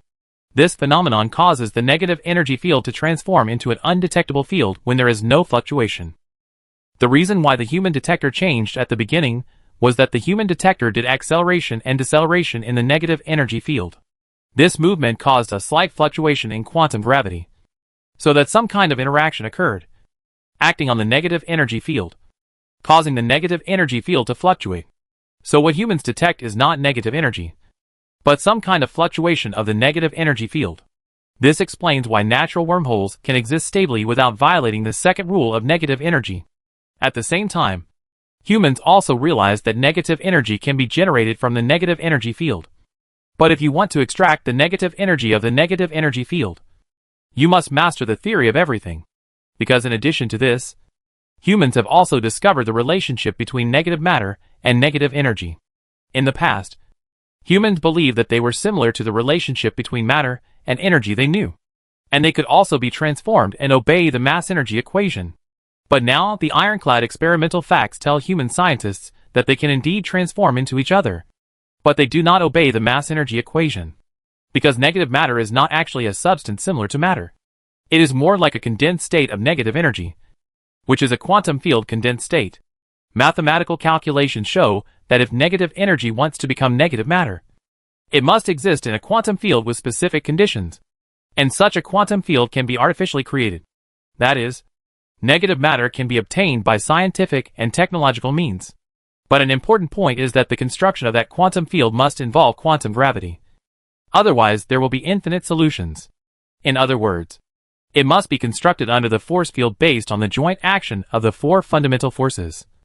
That is, to master the theory of everything. Well, after a lot of twists and turns, we are back to the theory of everything. Humans have not yet mastered the theory of everything. But it is enough to prove that the path they are taking is correct. If we continue to study along this path, we can indeed find clues about the theory of everything. Having said that, humans have not yet mastered the theory of everything. But they are full of confidence because of this discovery. In one sentence, the remarks made by the human scientific community today are like the words often heard in the Earth era. Controlled nuclear fusion will be achieved in the next 50 years. It is of course good to have confidence. After all, this confidence is not imaginary, but comes from current research results and theoretical progress. The goal of human scientists now has become clearer. They did not say that they must master the theory of everything in one go, but continue to immerse themselves in the research of negative energy and negative matter, trying to improve their own theory of everything step by step. Like peeling silk from a cocoon, scientists now do not ask the universal theory model they created back then to explain various physical phenomena. They only needed to explain the correlation between negative matter and negative energy, which is the first step to success. As for other phenomena that cannot be explained in the future, they will continue to improve the universal theory model. Patching. These scientists are good at it. Wasn't the building of modern physics built step by step in the process of patching the framework of classical mechanics? So what about the universal theory? It is definitely different, because it is a universal theory, and it should be able to explain all the basic theories of the previous human physics building, including the standard particle model, relativity, classical mechanics, and quantum mechanics, because its framework is the four fundamental forces, which are the most fundamental things in the universe, and the main framework. Other theories should be special cases under its framework, just like using classical mechanics at the macro level and quantum mechanics at the micro level. Just different cases are refined. Therefore, the real universal theory model should be able to be transformed into formulas in the physics building through mathematical changes, such as taking values of specific cases, just like the relationship between Maxwell's equations and wave equations, Lorentz transformation, Galileo transformation, and other equations. Lorentz force is independent of Maxwell's equations, but both can derive the induced electromotive force of electromagnetic induction. Applicability. The applicable fields are different. After the emergence of the universal theory, it cannot be said that other human theories are wrong, but each theory has its own scope of application. Some are applicable to low-speed motion. Some are applicable to sublight-speed motion. Some are applicable to macroscopic and some are applicable to microscopic. All these are scientific puzzles that help us understand the truth of the laws of the universe. As the research progresses, humans have realized a problem through observation and experimental data. That is, negative matter and negative energy are actually the same thing. Unlike matter and energy, which need to be transformed through the mass-energy equation, the transformation between them is more natural and smooth, and there is no release of strong energy. However, negative energy becomes negative matter, and negative matter becomes negative energy. Both changes will cause periodic changes in the negative energy field around the spacetime where they are located. The difference in their forms, to make an inappropriate analogy, is a bit like the gaseous and solid states of gas. Human scientists estimate that if they master the theory of everything, they can probably make a container to hold negative matter, and then quickly convert it into negative energy when it is used. However, the prerequisite is to master the theory of everything, and also to know the conditions and laws of the conversion between negative matter and negative energy. This point has not yet been solved by humans, and it is also the focus of future scientists' research. The transformation law between them must be explained by the theory of everything. In other words, as long as humans continue to revise their own theory of everything model to satisfy their observations of negative matter and negative energy, they will get closer to the truth step by step. The theory of everything is really just around the corner, but humans are still too optimistic, because in the days to come, this just around the corner really refers to days again and again, and is extended again and again, and pointed again and again, so that for a long time, ordinary people within the human race have turned just around the corner into an internet meme. Chapter 885. That being said, science is still making real progress, but the barrier of the theory of everything is so thick that human progress seems insignificant in front of it. Humanity has seen the hope of the theory of everything, and has also captured some clues of it when studying natural wormholes. But it is still not enough, and humans must obtain more data to prove their theory. However, humans are lucky to find such a natural wormhole, so they are naturally unwilling to give up. Besides, humans are far from completing the research on this natural wormhole, and the information obtained during this period is only a drop in the bucket.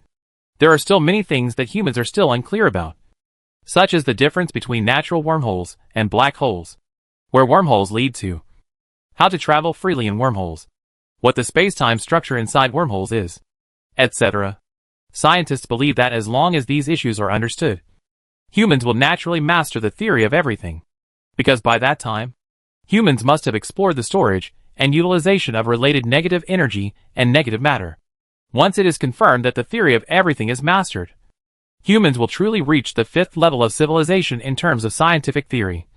But to master the power of the fifth level of civilization, it is necessary to turn the theory into technology and make it a reality. The first thing to achieve is the navigation technology of the fifth level civilization. As long as such navigation technology is mastered, humans will no longer have to hide from place to place. The Milky Way is vast and can be explored, at least before those sixth level civilizations recover. In any case, there is no need to worry all day long like now. So in the following time, humans will undoubtedly continue to explore this natural wormhole, whether it is the negative energy field around the wormhole, the entrance to the wormhole surface, the inside of the wormhole shuttle, the wormhole tachyon communication experiment, and the experiment of trying to enter the wormhole at warp speed. As long as scientists can think of experiments, they want to do them. Humanity has invested its entire civilizational strength in this endeavor, and countless scientific teams have experiments to perform in their respective fields.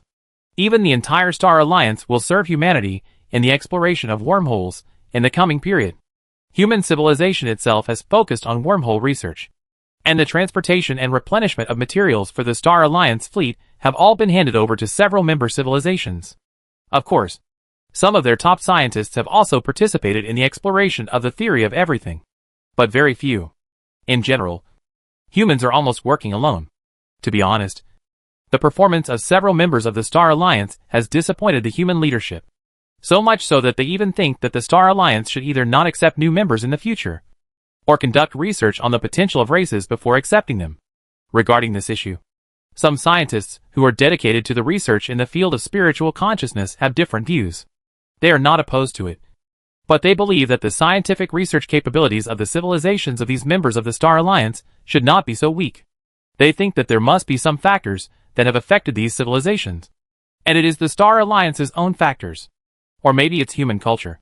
Or maybe they are used to using human scientific and technological achievements. And it is also possible that they have been polluted by human spirit. Now these scientists can't explain it clearly. They just guess that it may be due to some kind of interference between civilizations. The scientific process of these Star Alliance members has been interrupted by humans. Some of them even developed from just one group. Maybe there is some internal reason for this situation. This thing seems to have a bit of metaphysical flavor. But it also makes humans realize that the so-called use of the wisdom of other races is not as easy as imagined. Of course, perhaps these races simply did not have the potential to become a level 5 civilization. Whatever the reason, now that they are members of the Star Alliance, humans feel that they are still easy to use in other aspects. For example, the Red Flame civilization is a group of obedient cannon fodder. Their lives reproduce quickly, and they use genetic templates to incubate their own individual lives with peace of mind.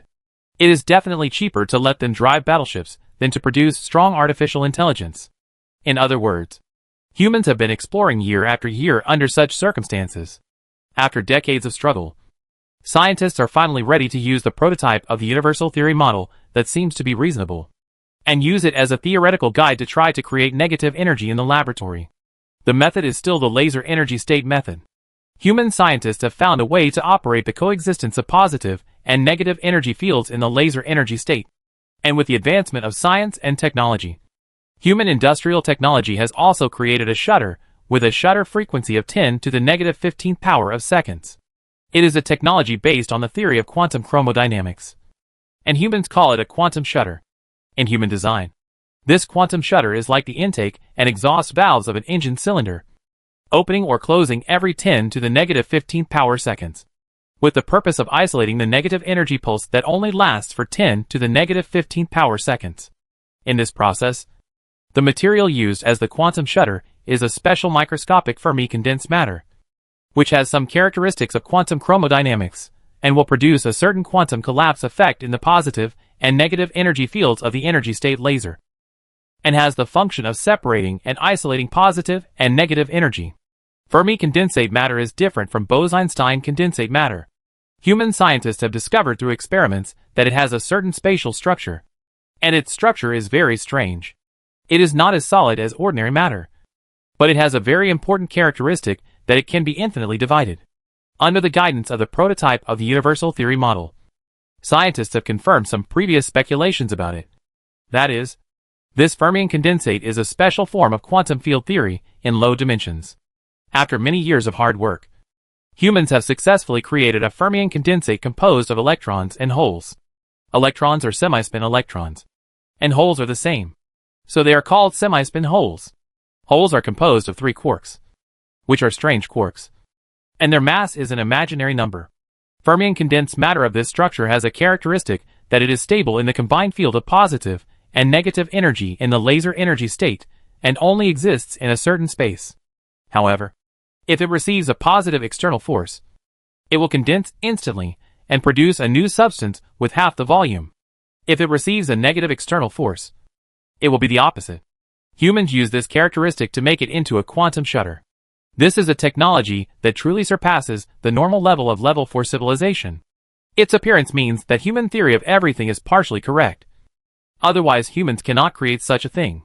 Its appearance has turned the creation of negative energy from theory into reality. And it also marks that humans have stepped into the door of level 5 civilization. Chapter 886. Shaking his head and putting these distant future things behind him, Yu Yuan turned his attention back to the present. It has been more than 200 years since humans came to this starry sky. Judging from the current research progress, I am afraid they will have to stay here for a while. The negative matter production experiment has been going on for a while. Perhaps because the right path has been taken and the technology has been achieved. The experiment has been a complete success. Humans have completed the transformation of negative matter from experiment to mass production in just 2.5 years. However, because the theory of everything has not been fully mastered, humans still cannot create a device that can store negative matter. Therefore, at this stage, it can only be used directly in the form of negative energy for experiments, or stored in the form of negative energy.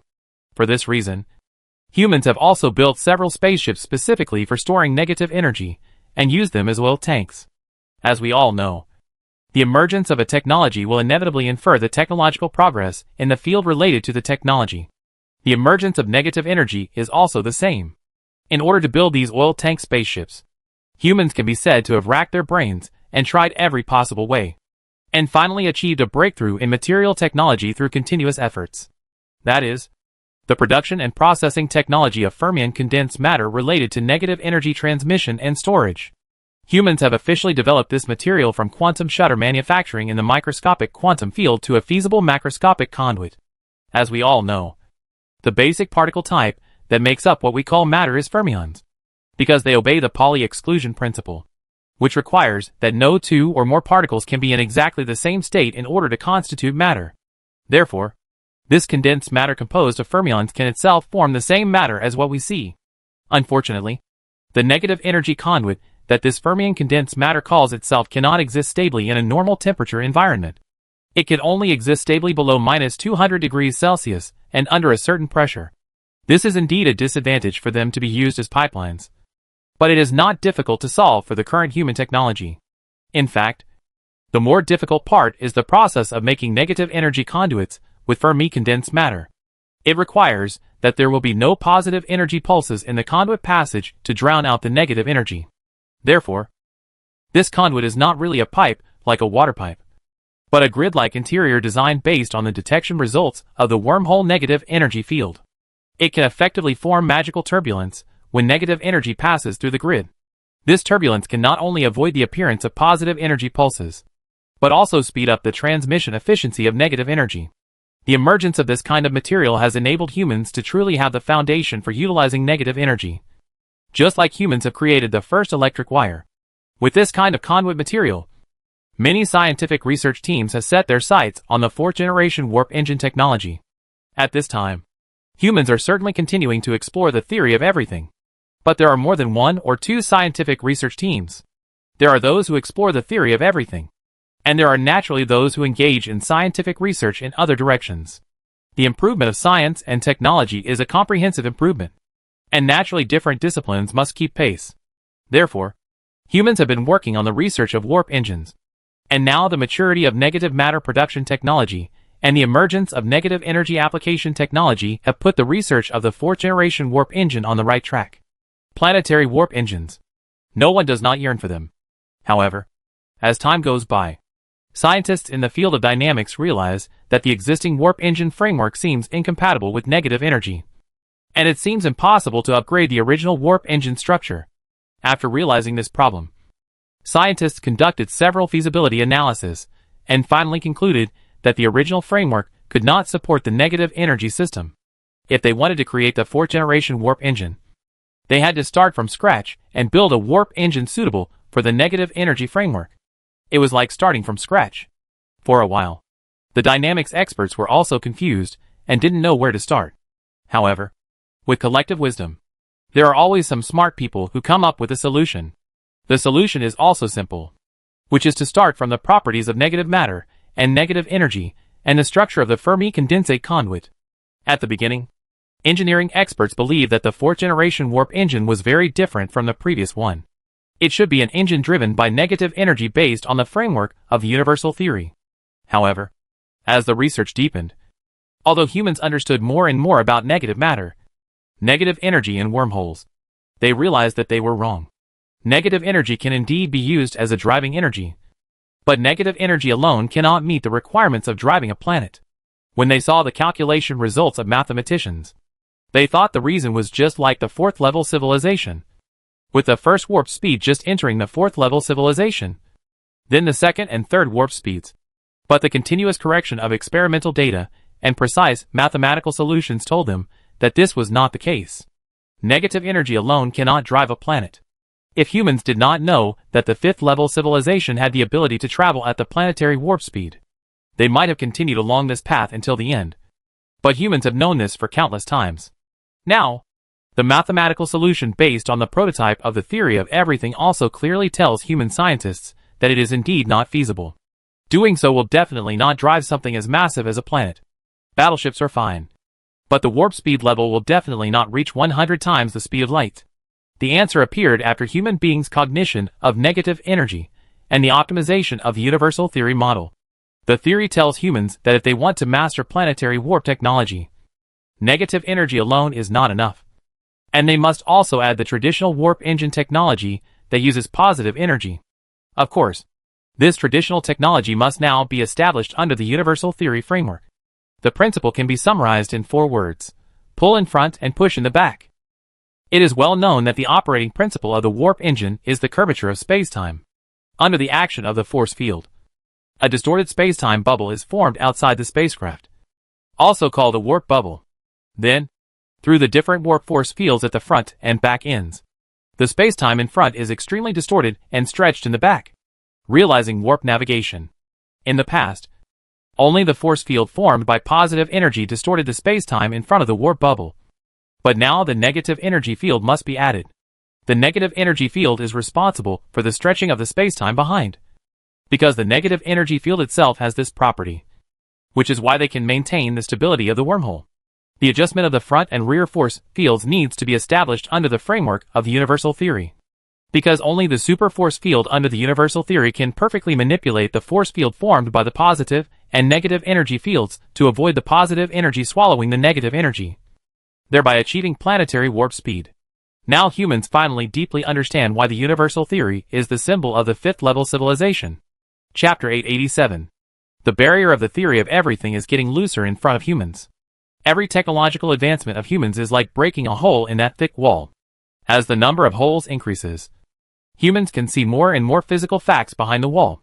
The theory of everything did not appear all at once, but became more and more mature and perfect in the accumulation of bits and pieces over the years, until humans finally discovered that their theory of everything model can explain all the unknown phenomena at present. Many high technologies that were previously only heard in discussions with advanced civilizations can also be developed under the framework of their theory of everything. At that time, humans will truly master the theory of everything. The mastery of theory and the detection of wormholes complement each other. With the advancement of basic physical theory, humans have also created more advanced detectors, so that in the 308th year of coming to this starry sky, humans finally detected the situation inside the entrance of a natural wormhole for the first time. It is indeed a three-dimensional space, but it is not a normal three-dimensional space, but a channel like a turbulent channel in water. After a long period of observation, human scientists have come to the conclusion that natural wormholes should be formed in space-time turbulence. Things that enter the wormhole must be wrapped in a negative energy field. Otherwise they will be affected by the photon dispersion phenomenon when passing through the central area of the entrance and exit of the wormhole, and thus be involved in the turbulence of space-time, and finally be torn apart from the microscopic to the macroscopic by the positive energy that arises out of thin air. Based on this argument, scientists have determined one thing. That is, no form of shield can be activated when traveling through a wormhole. In fact, for so many years, humans have been able to develop in hiding. It just so happens that this starry sky is in the middle of nowhere, and no civilization would have thought that there is such a large fleet hanging here, which is relatively safe. It is this kind of environment that allows humans to feel at ease and work hard to advance the progress of basic physics. This time humans are really determined. Natural wormholes are rare, and with such an experimental subject, humans are reluctant to leave. Humans are ready to leave as long as they don't really master the theory of everything. Speaking of this, the breakthrough in civilization level really depends entirely on humans themselves, and on the potential of human civilization as a race. You should know that in the past, whether it was a breakthrough from primitive civilization to first-level civilization, or from first to second, from second to third, or from third to fourth, there were more or less some things from advanced civilizations as references. For example, the breakthrough of controlled fusion is inseparable from the strength of alloys 1 and 2. Where did those two powerful alloys come from? It was inspired by the alien spacecraft on Callisto. The technological barrier to the second-level civilization was upgraded thanks to the full set of technologies of Kuntai civilization and their progress in cold nuclear fusion research. And the technological barrier to breaking through the third-level civilization also referred to many technologies of Nair civilization. Humans could get a lot of useful technologies and theories from them. As for the warp engine of the fourth-level civilization, it is still completely due to the spaceship on Callisto. Humans studied the warp engine of that spaceship, and then they directly skipped the first-level warp and mastered the second-level warp technology when they mastered warp navigation. And the key theory of the Grand Unified Theory is even more so. It was completed under the guidance of the Awakener illusion. If it were not trapped in the small universe of the Awakener illusion, humans might not have made up their minds to fight and complete the 1,000-year project of the astronomical particle collider. But now, the theory of everything is completely up to humans to explore. No civilization has told humans about the direction of exploration, including the direction of exploration. All of it is inferred by humans from some fragmentary information. As for the information obtained from the Awakener civilization and the Pioneer civilization, at most, it is confirmed that the theory of everything is something like a symbol theory, and no practical principles have been obtained. In this case, if humans can complete the mastery of the theory of everything, it will undoubtedly be a matter of excitement for the entire civilization, which means that human civilization really has great potential. Therefore, once humans master the theory of everything, it will not only be a matter of science and technology, but also greatly inspire every human being and greatly enhance the pride of being human. This is undoubtedly a matter of increasing the cohesion of civilization. The new government, which understands this, will naturally fight the theory of everything to the end. After all, the theory of everything model is really getting more and more perfect. And now it is just one step away. Which step? It is naturally the construction of the super force field. According to the Scientific Research Progress report that Yuan has seen, human scientists have now begun to verify this aspect. Yes, that's right. Verification. After so many years of development, the problem of the components of the super force field has been solved in the mathematical model, which means that the theory of everything is just one step away from being declared successful. As long as the super force field is successfully constructed in the laboratory, and every laboratory can successfully reproduce the experiment, then it can be announced that the theory of everything has been successfully mastered. In fact, the mathematical expression of the theory of everything model has been sorted out and deduced, and has been published in the highest academic journal of mankind. The process has also been verified by countless scientists. And there are no logical loopholes or deduction errors. Yu Yuan had also seen the relevant mathematical expressions. The expressions seemed quite concise. But they were not just an ultimate expression like the mass-energy equation. Instead, they were composed of mathematical equations and inequalities. Just like the Maxwell equations.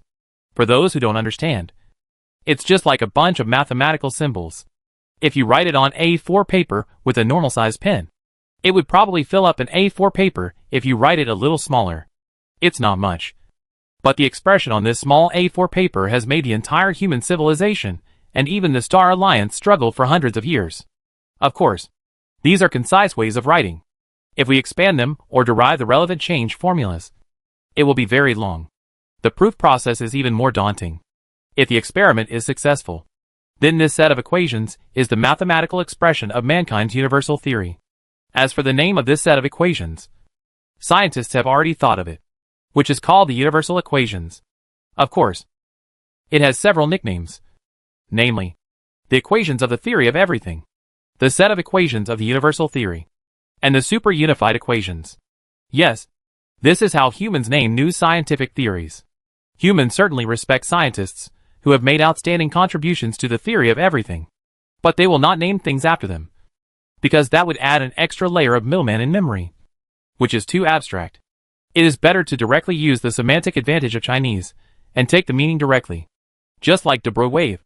All scientific documents of humans use the name of matter wave.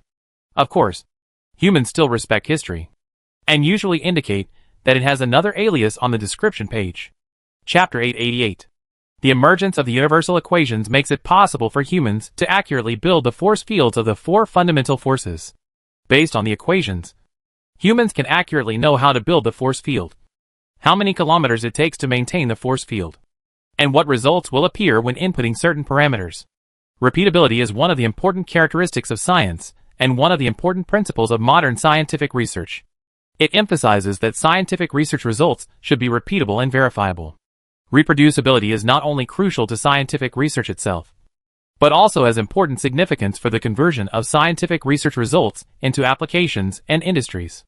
Similarly, only when the results are replicable and repeatable can a civilization truly master the results. This is one of the core differences between science and fantasy. The same 9E manual will have different understandings and different results when practiced by different people. But science and technology will not. It is a summary of objective laws. The product of the combustion of hydrogen and oxygen must be water, without any surprises. Therefore, once the theory of everything is mastered by humans, it will soon become a replicable applied science, quickly applied to the entire civilization, and complete the upgrade of civilization level.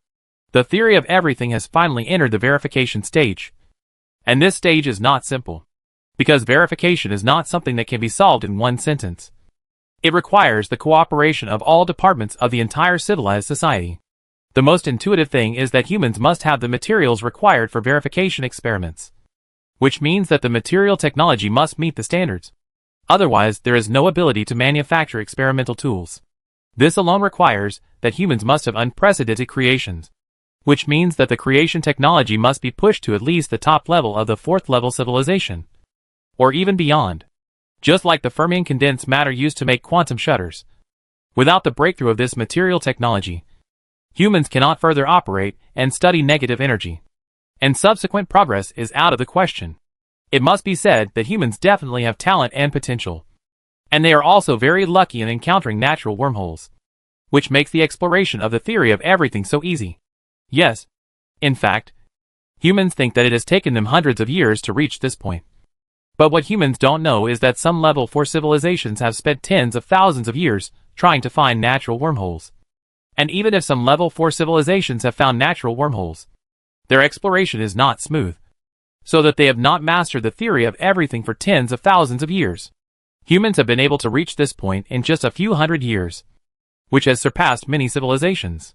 There are many level 5 and level 6 civilizations in the universe, but it is not inevitable for every civilization to step onto the level 5 and level 6 civilizations. The development of civilization is full of contingency. Some civilizations actually have the ability to explore and master the theory of everything as quickly as humans. but they may not be able to break through the barrier of controlled nuclear fusion until their demise. Perhaps some civilizations are gifted, but they just set foot in the starry sky and unfortunately encounter an evil advanced civilization. And then, they are destroyed. Some civilizations, like humans, may have suffered a catastrophe before they even leave their home planet. Some civilizations may have set foot in the starry sky, but they believe the broadcast of the Galactic Heart Alliance, so that the entire civilization has lost its future since then. From this point of view, humans have good luck after setting foot in the starry sky. They mostly meet civilizations of the same level, and they meet an advanced civilization or an awakener who has good intentions for humans. If the human civilization was really as unlucky as the Adderley civilization, the graves of human civilization would have been covered with grass. As for the reason why most of the encounters were with civilizations of the same level, human scientists speculated that it might be the work of the Awakener illusion at the beginning, and later. It was caused by different communication forms brought about by different technological levels. In fact, before the fourth level civilization, humans might have been in the range of many tachyon broadcasts. But due to technological reasons, they could not receive such signals at all. Just like if humans were still a third level civilization at that time, they would definitely not be able to receive the tachyon broadcast signals of the Persis trade market. Then naturally they would not know that there is a level 4 civilization doing interstellar trade. If that were the case, it is estimated that when humans arrive there, they will either become the second Booker class, or successfully complete some level 3 civilization technology trade and leave safely. Although not all cosmic civilizations are extremely evil, they definitely put the survival of their own civilization first. It can be said that most of those who can survive and develop successfully are like humans, who have not encountered evil advanced civilizations during their development. Perhaps we will encounter many low-level civilizations and leave goodwill to them, just like what humans have experienced recently among these seemingly outstanding civilizations traveling in the interstellar space. It is unknown how many civilizations have ended up like Kuntai civilization, Adderley civilization, Booker civilization, Xi'an civilization, and Moxing civilization. If humans can still survive intact after encountering a high-level evil civilization like these civilizations, they are probably the sons of luck. The level gap brought by the technological barrier is really insurmountable, and there is no way to escape. Time flies, and the human clock has ticked for another 30 years. Finally, in this year, mankind announced that it had completed the verification of the theory of everything. The great theory of everything was finally mastered by mankind. That was the true grand unification of the four fundamental forces. And mankind has since mastered the superforce field. Based on this theory, countless applied scientists began to replace theoretical scientists and stepped onto the front line of struggle. They wanted to turn scientific theories into real applied sciences. Of course, theoretical scientists did not take a holiday and sleep. They are still constantly exploring deeper unknowns, because mankind urgently needs all scientific branches extending from the theory of everything. And science will never end. The exploration of natural wormholes has not stopped, because humans now want to figure out where this natural wormhole leads to, and where its other end exits. If we know which starry sky the other end leads to, and that it is safe, humans don't mind taking a wormhole trip. But now it's the turn of applied science to have a headache. Humans knew a long time ago that the technologies related to the fifth level civilization were developed under the framework of the theory of everything. So after mastering this set of basic physical theories, of course, what we have to do is to apply them. The first thing that came into the human civilization's view was the real shield. Because of the encounter with the level 5 civilization exploration spacecraft, humans had a deep impression of the shield that could block everything. That was what a real shield looked like. Whether you were using energy pulse weapons, or pure kinetic weapons, or antimatter bombs or star destroyers, they would all be blocked. It was simply the ideal shield in science fiction movies. Chapter 889. Of course, there is more than just this technology. There is also the 4th generation warp technology called planetary warp engine that humans have been working hard on. There is also the matter disintegration cannon that we saw during the battle with the 5th level civilization exploration spacecraft, as well as some technologies we heard from other civilizations and other beings, like consciousness uploading technology, interstellar communication technology, and the like. Humans will definitely not make a choice. They need all of them. And these are just the directions that humans have known before. The 5th level civilization must have more than these technologies. There must be thousands of scientific branches under the framework of the theory of everything. These are just what we can see on the surface. There are also countless technologies that benefit society. The progress of a civilization must be the comprehensive development of multiple disciplines. Because only the comprehensive development of multiple disciplines can improve the level of civilization. Therefore, the science and technology derived from the theory of everything will inevitably involve all aspects of society. Whether it is applied physics or life sciences, will benefit from it. And humans themselves may also evolve and strengthen again because of the improvement of the level of civilization. But we don't know how to go forward, whether to continue to follow the carbon-based physical route, or mechanized body, or to lean towards spiritual consciousness. There are many ways for individual life to move forward. It depends on how humans go. And of course, it also depends on what technology humans can master. These are the changes that may be brought about after mastering the theory of everything. However, at this stage, the human leadership is most concerned not about the evolutionary direction of individual humans, but the performance of applied technology extended from the theory of everything in the military field.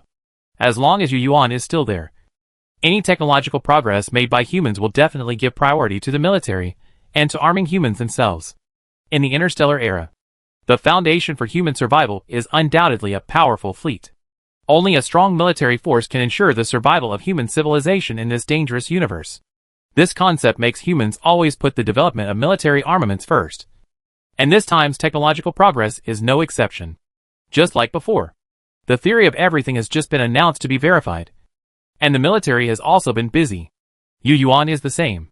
The place he goes to most recently is the warship design department. Just like the previous civilization level upgrades. Every time the technology takes off, humans will put the construction of new warships on the daily routine. And this time is no exception. Humans have indeed never seen a real 5th level civilization fleet. What they saw with their own eyes was just a 5th level civilization exploration spacecraft. But it was just an exploration spacecraft. And its size was almost catching up with the human battleship. This means that the spaceships of the 5th level civilization must be larger, which is consistent with the 5th level civilization spaceships that humans learned from the Kuntai civilization database. The mother planet of the Kuntai civilization was taken away by a super large spaceship. And according to the description in its database, that spaceship must be larger than the current flagship of humans. Of course, the bigger the warship, the better. But there must be a reason why the 5th level civilization warships are so large. Although humans don't know the reason now. With the emergence of some technology, humans will definitely know the reason. Just like why the flagships of human beings are built so big now. It is because they need to carry star destroyers.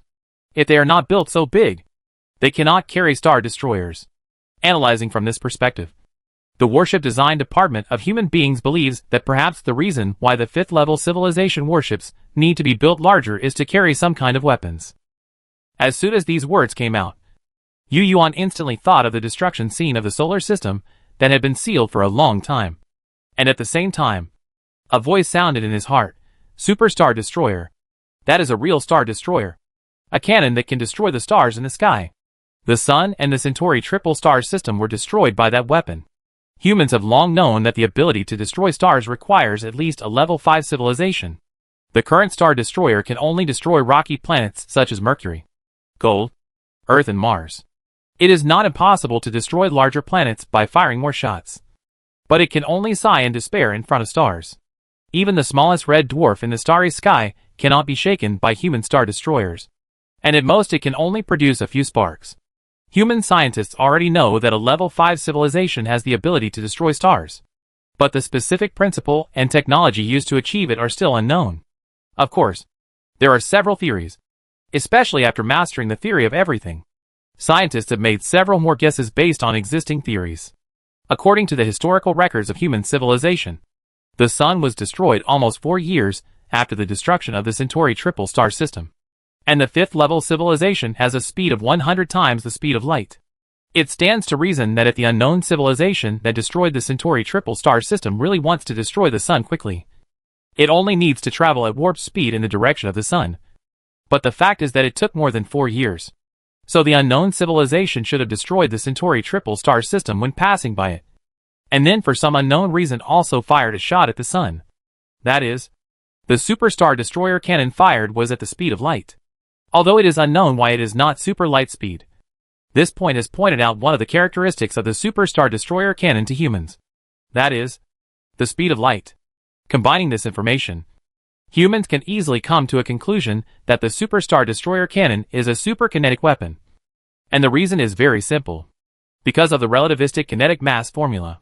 A massive object is accelerated to a speed close to the speed of light. So its kinetic mass will become very huge. When it hits the sun, the incomparable impact force generated by the instantaneous collision directly breaks the stable structure of the sun, and then triggers a series of collapse reactions, and finally explodes. Of course, this is just one point of view. Scientists who hold different opinions believe that if it is this kind of attack, the sun will be destroyed, but it should leave a white dwarf remnant after the explosion. However, according to the explosion radiation from various suns and triple star systems after humans drifted into the starry sky, and the diffusion speed of the residues, there was no remnant left after the sun and triple star system were hit. This means that the attack is much stronger than the method of destroying stars by using the principle of unstable collapse and explosion inside the stars. Therefore, another group of scientists believe that the superstar destroyer should be another kind of technology. Perhaps some kind of technology that is almost negative energy or negative matter. The specific principle is currently unknown, and it may take a deeper understanding of negative matter to know. Now they speculate that there is a repulsive force between negative matter and positive matter that is the same as the force of gravity. And it may be this force that makes the stars be beaten to pieces. Regarding this statement, Yu Nanfeng, an old generation engineering scientist, shook his head.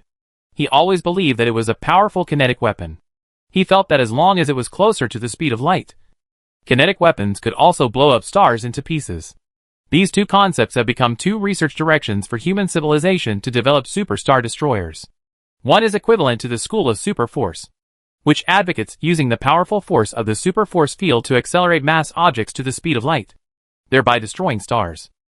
The other is equivalent to the school of skills, which advocates exploring some kind of negative matter principle, directly allowing negative matter to explode inside the star, so that the strong star will fall apart under the combined action of its own unstable collapse and the sudden strong repulsive force.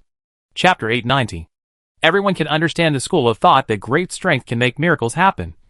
But the second school is more difficult, because at present, even the scientists who support this school are still unclear about what kind of mechanism it is.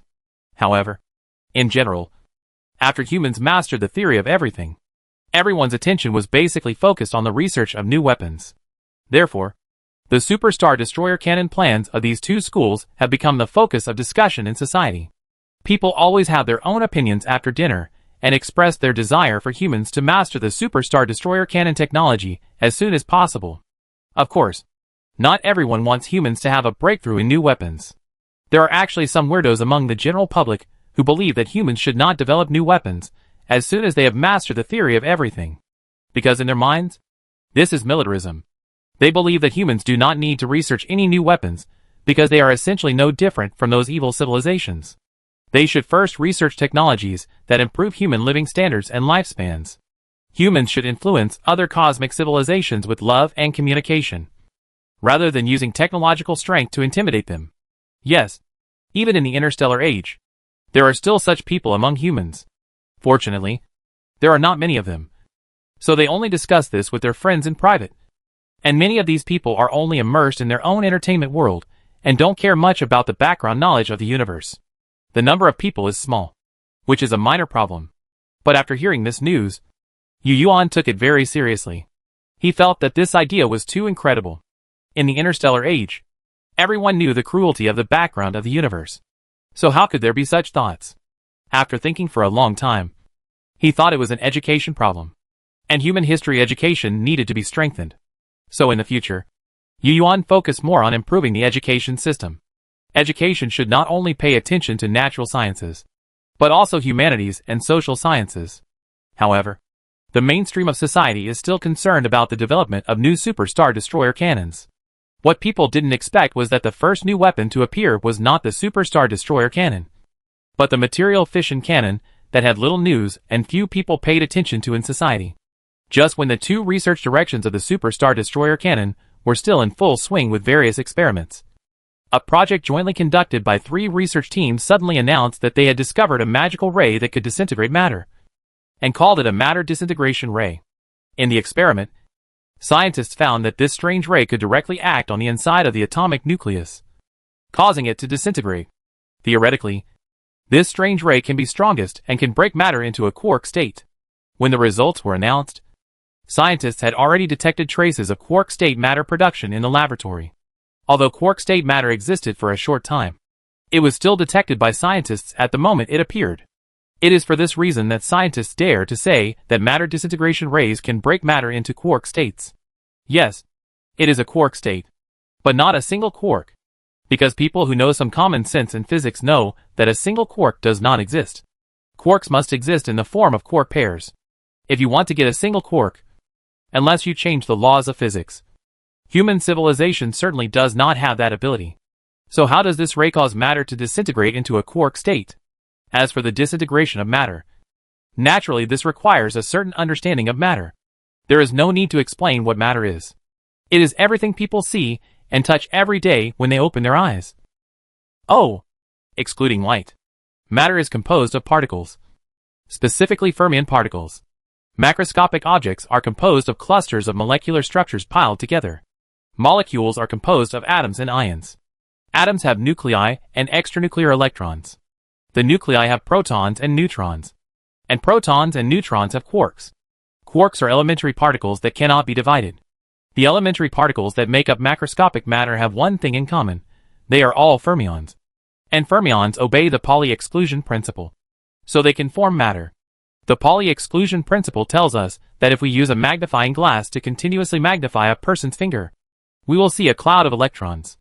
The process of hand-to-hand and hand-to-object contact is all the result of the Pauli incompatibility phenomenon of electrons. The pressure our fingers feel during the touch process is all the result of the Pauli exclusion principle, not allowing two or more electrons to be in exactly the same state. It is for this reason that we have a form. Everything has a shape, and objects do not merge into each other. These are the basic understandings of physics about the material world. This force is so strong that it is also called the electron degeneracy force. And it is the force that supports the white dwarf from continuing to collapse. After understanding the structure of matter, we only need to understand what the material disintegration ray is, where it comes from, and what its properties are. It is easy to understand how the material disintegration ray of human beings works. What state the material becomes after disintegrating. What physical phenomena occur in this process. And so on. So what is the matter disintegration ray? Scientists of human civilization have already given the answer to this question. This kind of ray is an applied technology based on the research of negative matter and negative energy. It was discovered by scientists by chance when they were doing experiments related to negative matter and negative energy. When negative matter is placed in a superforce field, and the range of the four basic forces in the superforce field meets the characteristic parameters, the negative matter will produce a magical ray similar to the effect of electron transition in matter to produce light, namely the matter disintegration ray. The effect it appears is a white mass, which looks like a beam of light, but it is somewhat different from light. It seems more accurate to say that it is a certain form of negative energy pulse. It can be said that although the name of the matter disintegration ray has the word ray, it is actually not a ray in the traditional sense. In the research paper, the research team fully described the whole process of their observation of the matter disintegration ray decomposing matter. They found that when matter is irradiated by the ray will directly act on protons and neutrons. At this moment, the strong nuclear force that binds protons and neutrons will suddenly disappear, as if it has become messy. At the same time, a strong high-energy pulse energy will burst out from the incident ray, breaking apart the protons and neutrons that have lost the strong nuclear force. If the intensity of the ray is strong enough, it can even directly break out the quark pairs in the protons and neutrons. However, whether it is the former or the latter, the sudden disappearance of the strong nuclear force is only a moment. Scientists have used many experiments to measure this time, and finally concluded that it is a Planck time. After a Planck time, the strong force binding is immediately restored, and the quark pairs, protons, and neutrons are bound again.